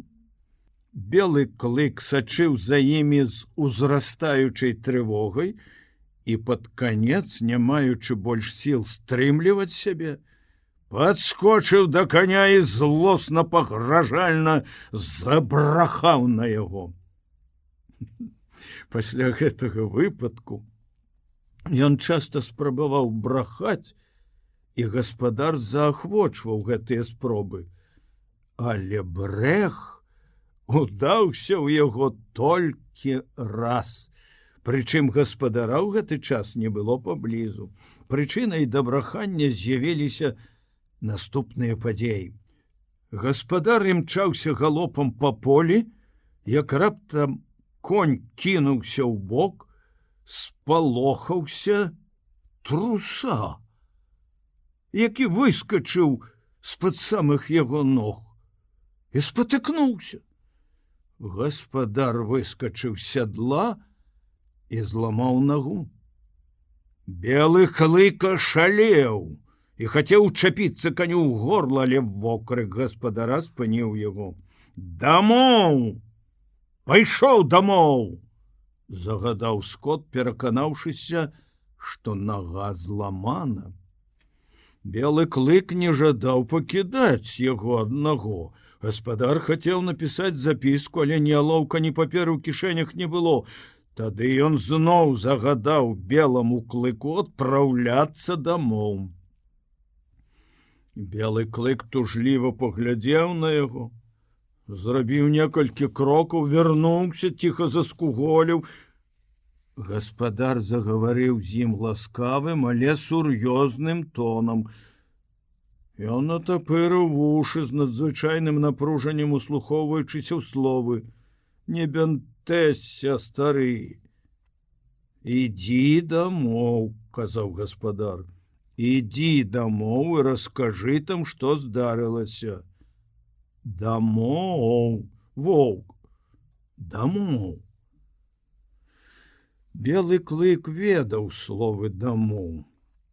І, не разумеючы астатняга, ўсё ж дагадаўся, аб чым гаворыць гаспадар. Ён павярнуўся, нехаця пабег, затым спыніўся ў нерашучасці, глянуў праз плячо на Скота. «Дамоў!» Пачуўся больш рэзкі загад, і на гэты раз белы клык паслухаўся. Калі ён падбег дадому, усе сядзелі на тэрасе і цешыліся вячэрняй прахалодай. Белы клык быў увесь у пыле і цяжка дыхаў. «Уідан вярнуўся», – сказала жонка суддзі. Дзеці сустрэлі белага клыка радаснымі крыкамі, кінуліся яму насустрач. Ён ухіліўся ад іх і прайшоў праз усю тэрасу, але Уідан і Мот загналі яго ў куток паміж качалкай і поручнямі. Ён зароў і паспрабаваў пралезці паміж дзецьмі. Маці спалохана паглядзела. «Що ж я ніколі не перастану баяцца за дзяцей, калі яны круцяцца каля белага клыка», – сказала яна. «Толькі таго і чакаю, што ён накінецца на іх». Белы клык з лютым брэхам выскачыў з кутка, зваліўшы хлопчыка і дзяўчынку з ног. Маці паклікала іх да сябе, угаворваючы пакінуць белага клыка ў спакоі. «Воўк заўсёды застанецца ваўком», – заўважыў суддзя Скот. «Яму нельга верыць да канца». «Але ён не сапраўдны воўк», – умяшалася Бэт, становячыся на бок брата. «Ты спадзяешся на словы Уідана?» – запярэчыў суддзя. «Ён думае, што ў белым клыку ёсць сабачая кроў. Але дакладна яму нічога не вядома. А што датычыцца выгляду белага клыка...» Суддзя не скончыў фразы. Белы клык спыніўся перад ім і люта забурчаў. «Пайшоў на месца! На месца!» – загадаў яму суддзя. Белы клык павярнуўся да жонкі гаспадара. Яна спалохана ўскрыкнула, калі ён схапіў яе зубамі за сукенку і пацягнуў да сябе, разарваўшы лёгкую матэрыю. Тут ужо белы клык быў цэнтрам агульнай увагі. Ён перастаў бурчаць і стаяў, падняўшы галаву і углядаючыся ў твары людзей. З яго горла не вырывалася ніводнага гуку. Белы клык напружваўся ўсім целам, намагаючыся вызваліцца ад таго, што рвалася ў ім на паверх і не знаходзіла сабе выйсця. «Трэба спадзявацца, што ён не ашалеў», – сказала маці Уідана. Я казала Уідану, што паўночны сабака не перанясе цёплага клімату. Па-мойму, ён хоча сказаць нешта». У гэты момант белы клык пачаў аглушальна брахаць. Нешта здарылася з Уіданам. Сказала жонка Скота. Усе паўскаквалі на ногі, а белы клык збег па прыступках, азіраючыся назад, нібы запрашаючы людзей ісці за сабой. Брахаў другі і апошні раз у жыцці. І дабіўся таго, што яго зразумелі.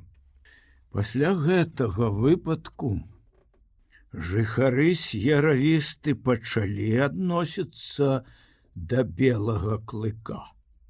Яшчэ лепш. Нават конюх, якому ён пакусаў руку, прызнаў, што белы клык разумны сабака. хоць і падобны на ваўка.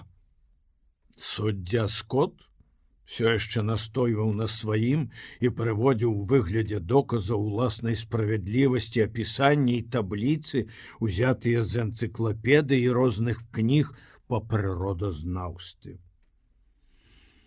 Дні ішлі адзін за адным. Даліна Санта-Клара купалася ў сонечных праменнях, але як толькі дні зрабіліся карацейшыя з набліжэннем зімы, другой яго зімы на поўдні, Белы клык зрабіў дзіўнае адкрыццё.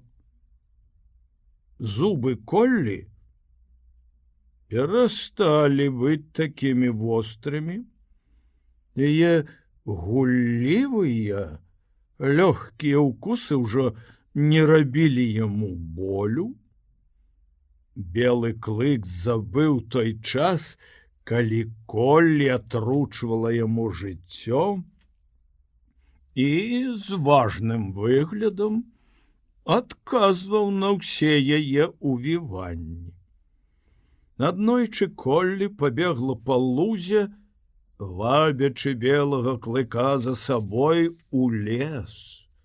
Гаспадар збіраўся пакатацца конна з раніцы, і белы клык ведаў аб гэтым. Асядланы конь стаяў каля пад'езда. Белы клык хістаўся.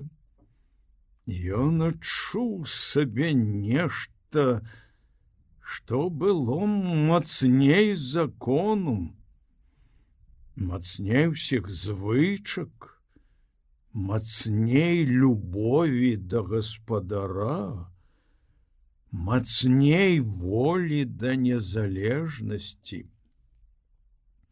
Калі Коллі куснула яго і пабегла прэч,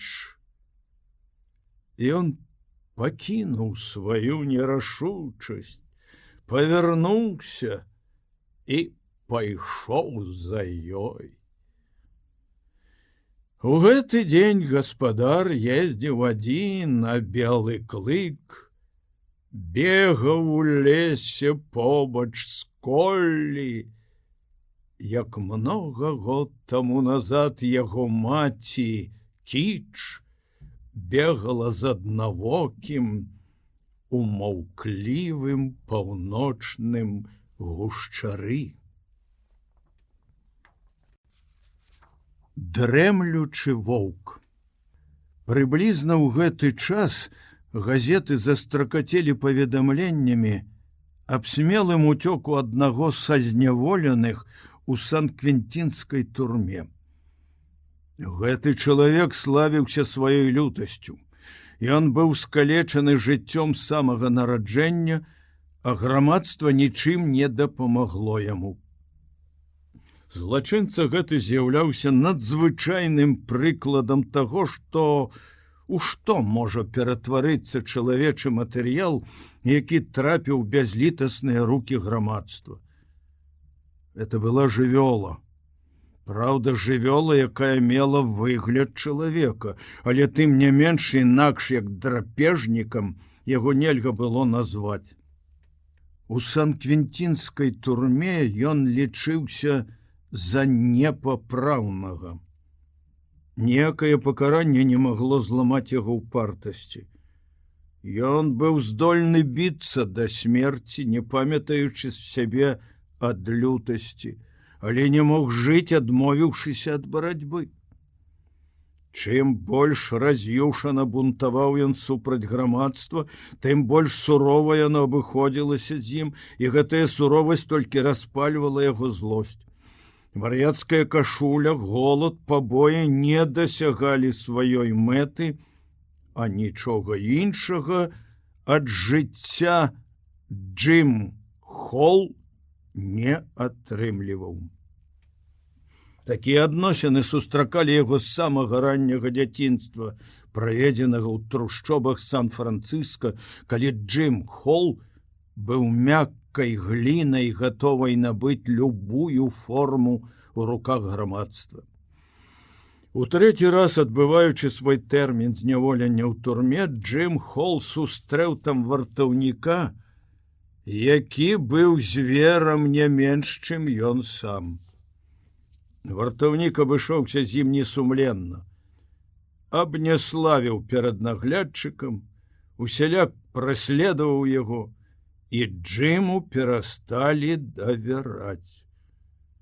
Вся розніца паміж імі заключалася толькі ў тым, што вартаўнік насіў пры сабе звязку ключоў і рэвальвер.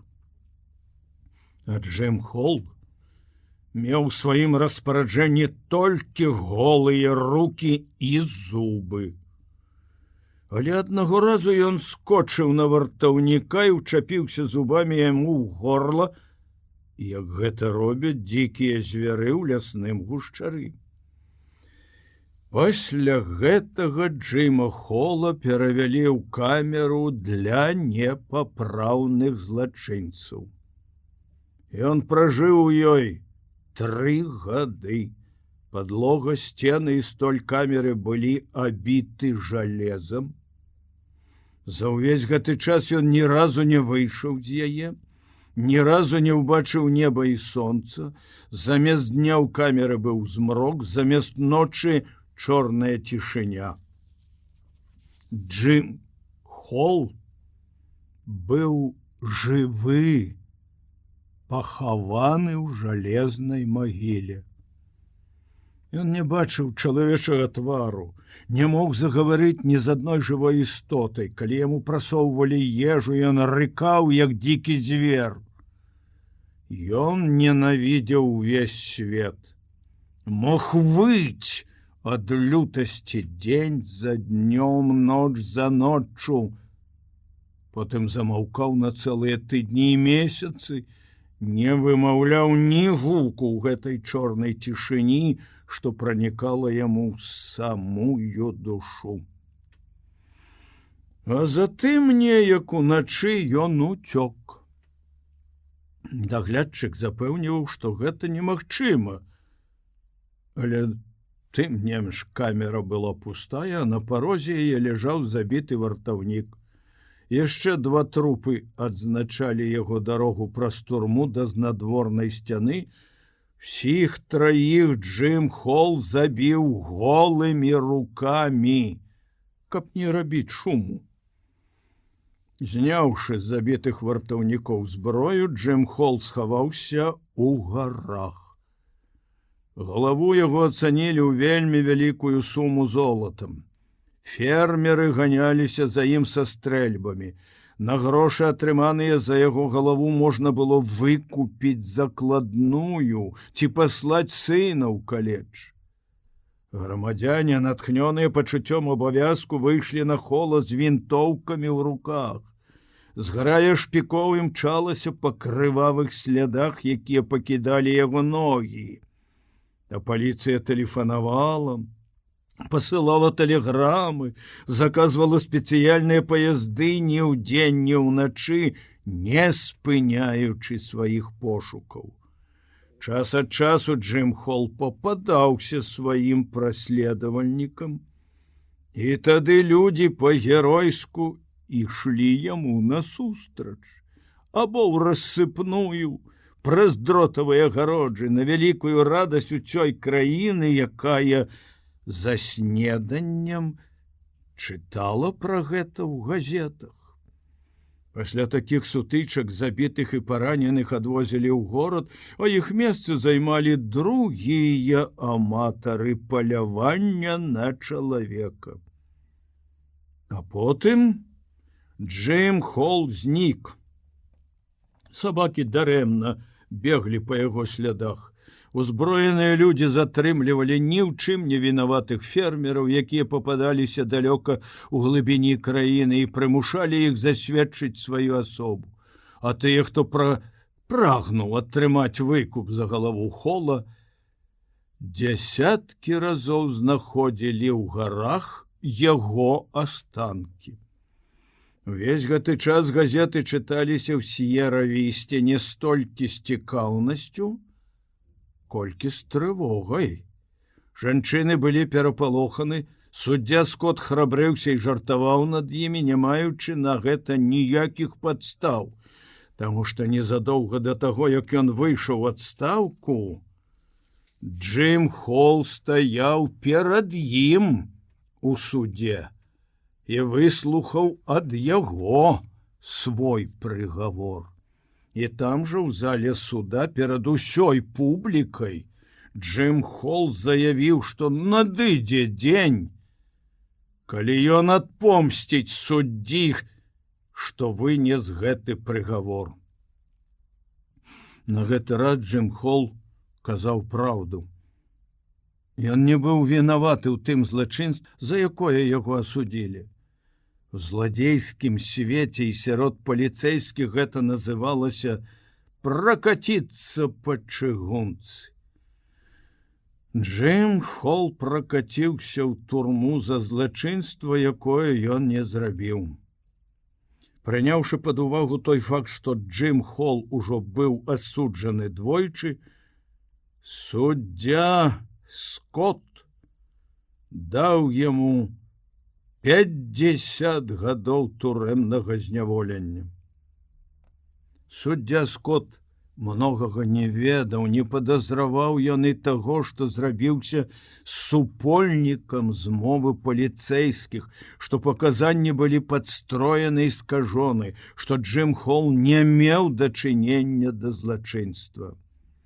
А Джим Холл са свайго боку не ведаў, што суддзя Скот дзейнічаў па няведанні. Джим Холл быў упэўнены, што суддзя Скот всё гэта вельмі добра ведае і, выносячы гэты страшэнны па сваёй несправядлівасці прыгавор, дзейнічае заадно з паліцыяй. І таму, калі суддзя Скот абвясціў прыгавор, што асуджаў Джима Холла на 50 гадоў жыцця, якое мала чым адрозніваецца ад смерці, Джим Холл, які быў насычаны нянавісцю да ўсяго свету, што так жорстка абышоўся з ім, ускочыў са свайго месца і шалеў ад ярасці да таго часу, пакуль з паўтузіна яго ворагаў, апранутых у сінія мундзіры, не павалілі яго на падлогу. Ён лічыў суддзю Скота коранем зла, галоўным віноўнікам несправядлівасці, спаганяў на ім сваю лютасць і пагражаў помстай. А затым Джима Холла пасадзілі ў камеру, якая мала чым адрозніваецца ад магілы. І ён уцёк адтуль. Аб усім гэтым Белы Клык нічога не ведаў, але паміж ім і жонкай гаспадара Эліс існавала тайна. Кожную ноч, пасля таго, як уся С'ера Віста клалася спаць, Эліс паднімалася з ложка і ўпускала Белага Клыка на ўсю ноч у хол. А паколькі Белы Клык не быў пакаёвым сабакам, і яму не дазвалялася спаць у доме, то на світанне яна спускалася ўніз, пакуль усе яшчэ спалі, і выпускала яго на двор. В адну такую ноч, калі ўвесь дом спаў, Белы Клык прачнуўся, але прадаўжаў ляжаць зусім ціха. Ён павёў носам і адразу учуў прысутнасць у доме незнаёмага бога. Да яго вушэй даляталі гукі крокаў. Белы Клык не пачаў злосна брахаць. Это было не ў яго звычаі. Незнаёмы бог ступаў вельмі ціха, але яшчэ цішэй ступаў Белы Клык, таму што на ім не было адзення, якое на хаду церлася б аб цела.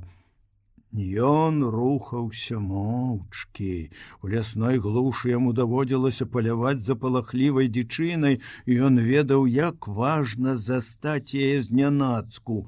Незнаёмы спыніўся каля лесвіцы, пачаў прыслухоўвацца. Белы Клык замёр Ён стаяў не кратаючыся і чакаў, што будзе далей. Лесвіца вяла ў калідор, дзе былі пакоі гаспадара і самых дарагіх для яго істот. Белы клык натапырыўся, але прадаўжаў чакаць. Незнаёмы бог падняў нагу, ён пачаў паднімацца па прыступках, і ў гэтую хвіліну белы клык кінуўся. Ён зрабіў гэта без усякага папярэджання, нават не зарыкаў. Цела яго ўзляцела ў паветра і апусцілася прама на спіну незнаёмага. Белы клык павіс пярэднімі лапамі на яго плячах і ў той жа самы час упіўся яму клыкамі ў шыю. Ён павіс на ім усім сваім цяжарам і ў адзін момант перакуліў бога на спіну. Абодва паваліліся на падлогу. Белы клык адскочыў у бок, але як толькі чалавек паспрабаваў устаць на ногі, ён зноў скочыў і ўпіўся ў яго клыкамі. Все жыхары с'яравісты прачнуліся. Па шуму, які далятаў з лесвіцы, можна было ўявіць, што там распачалі бойку цэлыя полчышчы д'яблаў. Даносіліся рэвальверныя стрэлы, нехта прарэзліва крычаў ад жаху і болю, чуўся страшэнны рык, і ўсе гэтыя гукі суправаджалі звон разбітага шкла, грукат перакуленай мэблі, але шум сціх раптоўна, як і ўзнік. Вся барацьба прадаўжалася не больш за 3 хвіліны. Перапалоханая сям'я стоўпілася на пляцоўцы лесвіцы, знізу, як з бяздоння змроку, даляталі булькаючыя гукі, нібы паветра выходзіла з бурбалкамі на паверхню вады. Часамі гукі гэтыя пераходзілі ў сіпенне, ледзь не ў свіст, але яны таксама хутка замерлі, і чулася толькі цяжкае дыханне, быццам нехта лавіў ротам паветра. Відан Скот павярнуў выключатель, і струмень святла заліў лесвіцу і хол. Потым ён і суддзя Скот асцярожна спусціліся ўніз, трымаючы на пагатове рэвальверы. Між іншым, засцярога гэтая была лішняя. Белы клык ужо зрабіў сваю справу. Пасярэдзіне перакуленай і паламанай мэблі на баку ляжаў чалавек. Твар яго быў прыкрыты рукой. Уідэн Скот нахіліўся і павярнуў чалавека тварам угору. Зяючая рана на горле не выклікала сумненняў адносна прычыны яго смерці. «Джим Холл!» — сказаў суддзя Скот. Бацька і сын многазначна паглядзелі адзін на аднаго. Затым яны спыніліся каля белага клыка. Ён таксама ляжаў на баку, вочы ў яго былі заплюшчаны, але калі людзі нахіліліся над ім, ён прыпадняў павекі, намагаючыся глянуць угору, і ледзь крануў хвастом. Уідэн Скот пагладзіў белага клыка, і ў адказ на гэтую ласку той забурчаў. Але бурчанне прагучала ледзь чутна і зараз жа абарвалася. Павекі яго задрыжэлі, заплюшчыліся, всё цела абмякла і выпрасталася на падлозе. «Дрэнная твоя справа, небарака», — прамармытаў гаспадар. «Ну, это мы яшчэ ўбачым», — сказаў суддзя, накіроўваючыся да тэлефона. «Яго адзін шанс на 1000», — сказаў хірург, які 1,5 гадзіны правёў каля белага клыка. Пачало днець. За выключэннем дзяцей вся сям'я сабралася каля хірурга, каб паслухаць, што ён скажа пра белага клыка. Пералом задняй нагі, 3 зламаных рэбры, адно з них прайшло ў лёгкае, вельмі вялікая страта крыві. Магчыма, ёсць і іншыя ўнутраныя пашкоджанні, таму што, як відаць, яго тапталі нагамі. Я ўжо не кажу пра тое, што ўсе 3 кулі прайшлі на вылёт. Ды не. 1 шанс на 1000. Мабыць, надта аптымістычна. У яго няма і 1 на 10 000. Але нельга траціць і гэтага шансу, усклікнуў суддзя Скотт, якіх бы грошай гэта не каштавала. Трэба зрабіць прасвечванне. Всё, што трэба будзе. Уидон, тэлеграфуйце зараз жа ў Сан-Франциско доктору Никольс. Вы, вядома, разумееце, доктор, што я не сумняваюся ў вашых веданнях, але сабака не павінен страціць ні адной магчымасці. Хірург спагадліва усміхнуўся. Зразумела, рабіце ўсё, што вы можаце. Ён гэтага заслугоўвае. За ім трэба даглядаць як за чалавекам, як за хворым дзіцем. І не забывайце пра тэмпературу. Я зайду ў 10 гадзін. Догляд за белым клыком быў вельмі добры. Дочкі суддзі з абурэннем адхілілі прапанову выклікаць спрактыкаваную сядзелку і ўзяліся за гэтую справу самі. І белы клык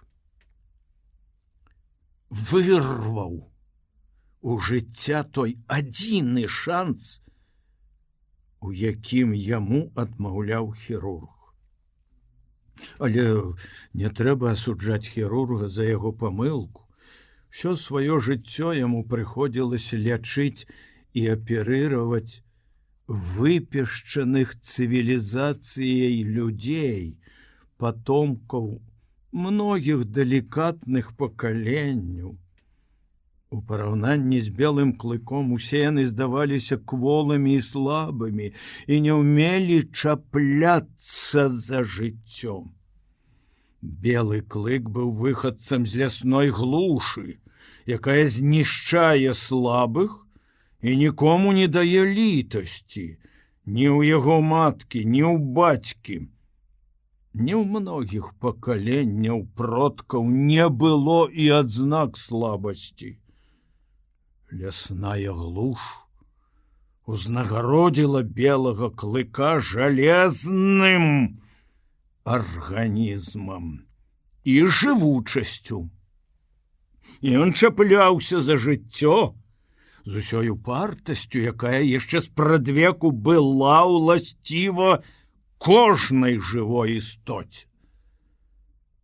Прыкаваны да свайго месца, не маючы магчымасці нават крануцца з-за гіпсавых павязак і бандажоў, белы клык доўгія тыдні змагаўся з хваробай. Ён спаў гадзінамі, бачыў вялікую колькасць сноў, і ў мозгу яго бясконцай чарадой праносіліся вобразы поўначы. Мінулае ажыло і абступіла белага клыка з усіх бакоў. Ён зноў жыў у логаве скіч. Зноў дрыжучы падпаўзаў да ног шэрага бабра, выказваючы яму сваю пакорлівасць. Зноў ратаваўся ўцёкамі ад ліп-ліпа і выючай зграі шчанюкоў. Белы клык зноў бегаў па маўклівым лесе, палюючы за дзічынай у доўгія дні голаду. Затым ён бачыў сябе на чале запрэжкі, чуў, як міца і шэры бабёр ляскаюць шчэркаюць пугамі і крычаць: «Ра-ра!» Калі сані ўз'язджаюць у цясніну, і запрэжка сціскаецца, як складзены веер, каб праціснуцца па вузкай дарозе. Дзень за днём прайшло перад ім жыццё у прыгажуна Сміта і бойкі, у якіх ён удзельнічаў. У гэтыя хвіліны ён скуголіў і рыкаў, і людзі, што сядзелі каля яго, гаварылі, што беламу клыку сніцца дрэнны сон. Але пакутней за ўсё белага клыка праследаваў адзін кашмар. Яму сніліся страшыдлы, трамваі, якія з грукатам і бразгатам імчаліся на яго, як велізарныя рыкаючыя рысі. Вось белы клык ляжыць за кустамі, чакаючы той хвіліны, калі вавёрка адважыцца нарэшце сысці з дрэва на зямлю. Вось ён скача на сваю здабычу. Але вавёрка ў момант ператвараецца в страшны трамвай, які нагрувашчваецца над ім, як гара, пагражальна вішчыць, грукоча і плюе на яго агнём. Тое ж самае адбывалася і з ястрабам, які каменем ляцеў на яго з неба і ператвараўся ўсё той жа трамвай. Белы клык бачыў сябе ў загарадцы у прыгажуна Сміта. Навокал збіраецца натоўп, і ён ведае, што хутка пачнецца бой. Ён глядзіць на дзверы, чакаючы свайго праціўніка. Дзверы расчыняюцца, і страшны трамвай ляціць на яго. Такі сон паўтараўся тысячы разоў. І кожны раз белы клык адчуваў усё той жа жах. Нарэшце надышоў час, калі з яго знялі апошнюю гіпсавую павязку, апошні бінт. Гэта быў урачысты дзень. Уся С'ера Віста сабралася каля белага клыка. Гаспадар пачухаў яго за вухам, а ён пеў сваю бурчліва ласкавую песеньку. Жонка гаспадара назвала яго неацэнным ваўком.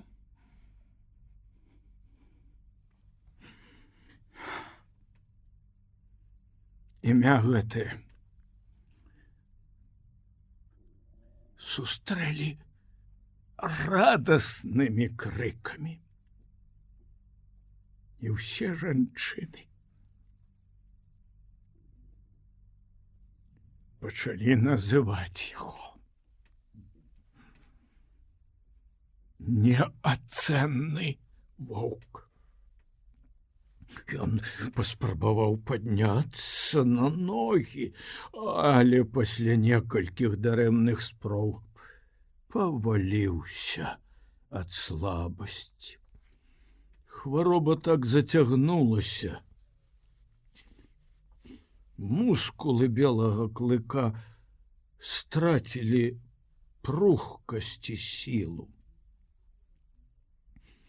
Ён саромеўся сваёй слабасці, нібы быў нечым вінаваты перад багамі. І, зрабіўшы гераічнае намаганне, стаў на ўсе 4 лапы, хістаючыся з аднаго боку ў другі. Неацэнны воўк. хорам усклікнулі жанчыны.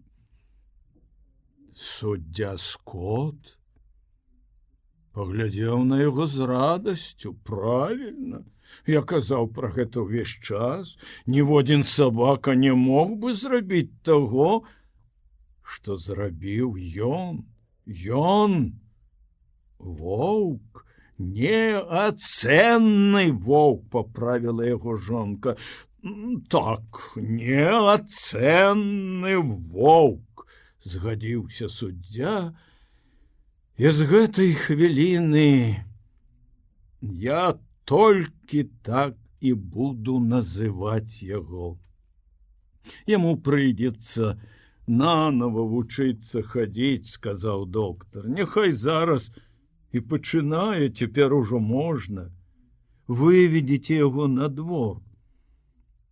І белы клык выйшаў на двор, а за ім ішлі ўсе жыхары с'яравісты.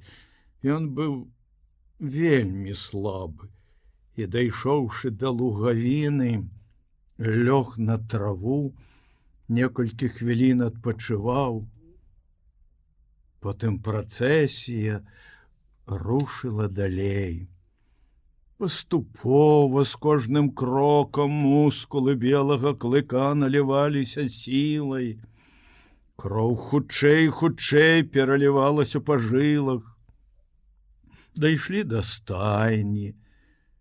Там каля варот ляжала Коллі, а навокал яе гулялі на сонцы шасцёра тоўстых шчанюкоў. Белы клык паглядзеў на іх з недаўменнем. Коллі пагражальна зарыкала, і ён палічыў за лепшае трымацца ад яе як мага далей. Гаспадар падштурхнуў да яго нагой. Шчанюк поўзаў па траве. Белы клык натапырыўся, але гаспадар супакоіў яго. Коллі, якую стрымлівала адна жанчын, не зводзіла з яго насцярожаных вачэй і рыкам папярэджвала, што супакойвацца яшчэ рана. Шчанюк падпоўз да белага клыка, той натапырыў вушы і з цікаўнасцю агледзеў яго. Потым яны дакрануліся адзін аднаго насамі. І белы клык адчуў, як цёплы язычок шчанюка лізнуў яго ў шчаку. Сам не ведаючы, чаму так здарылася, ён высунуў язык і аблізаў шчанюку мордачку. Багі сустрэлі гэта апладысментамі і крыкамі захаплення. Белы клык здзівіўся і з недаўменнем паглядзеў на іх. На яго зноў напала слабасць. Апусціўшыся на зямлю, ён натапырыў вушы і, паглядаючы на шчанюка, нахіліў галаву на бок. Астатнія шчанюкі таксама падпаўзлі бліжэй. Белы клык з важным выглядам дазваляў ім узбірацца на сябе і скочвацца на траву. Апладысменты спачатку прымусілі яго адчуць ранейшую няёмкасць. Але неўзабаве гэта прайшло. Шчанюкі прадаўжалі сваю валтузню, а белы клык, які цярпліва ляжаў прыгрэты сонцам, прышплюшчыўшы вочы, павольна пачаў драмаць.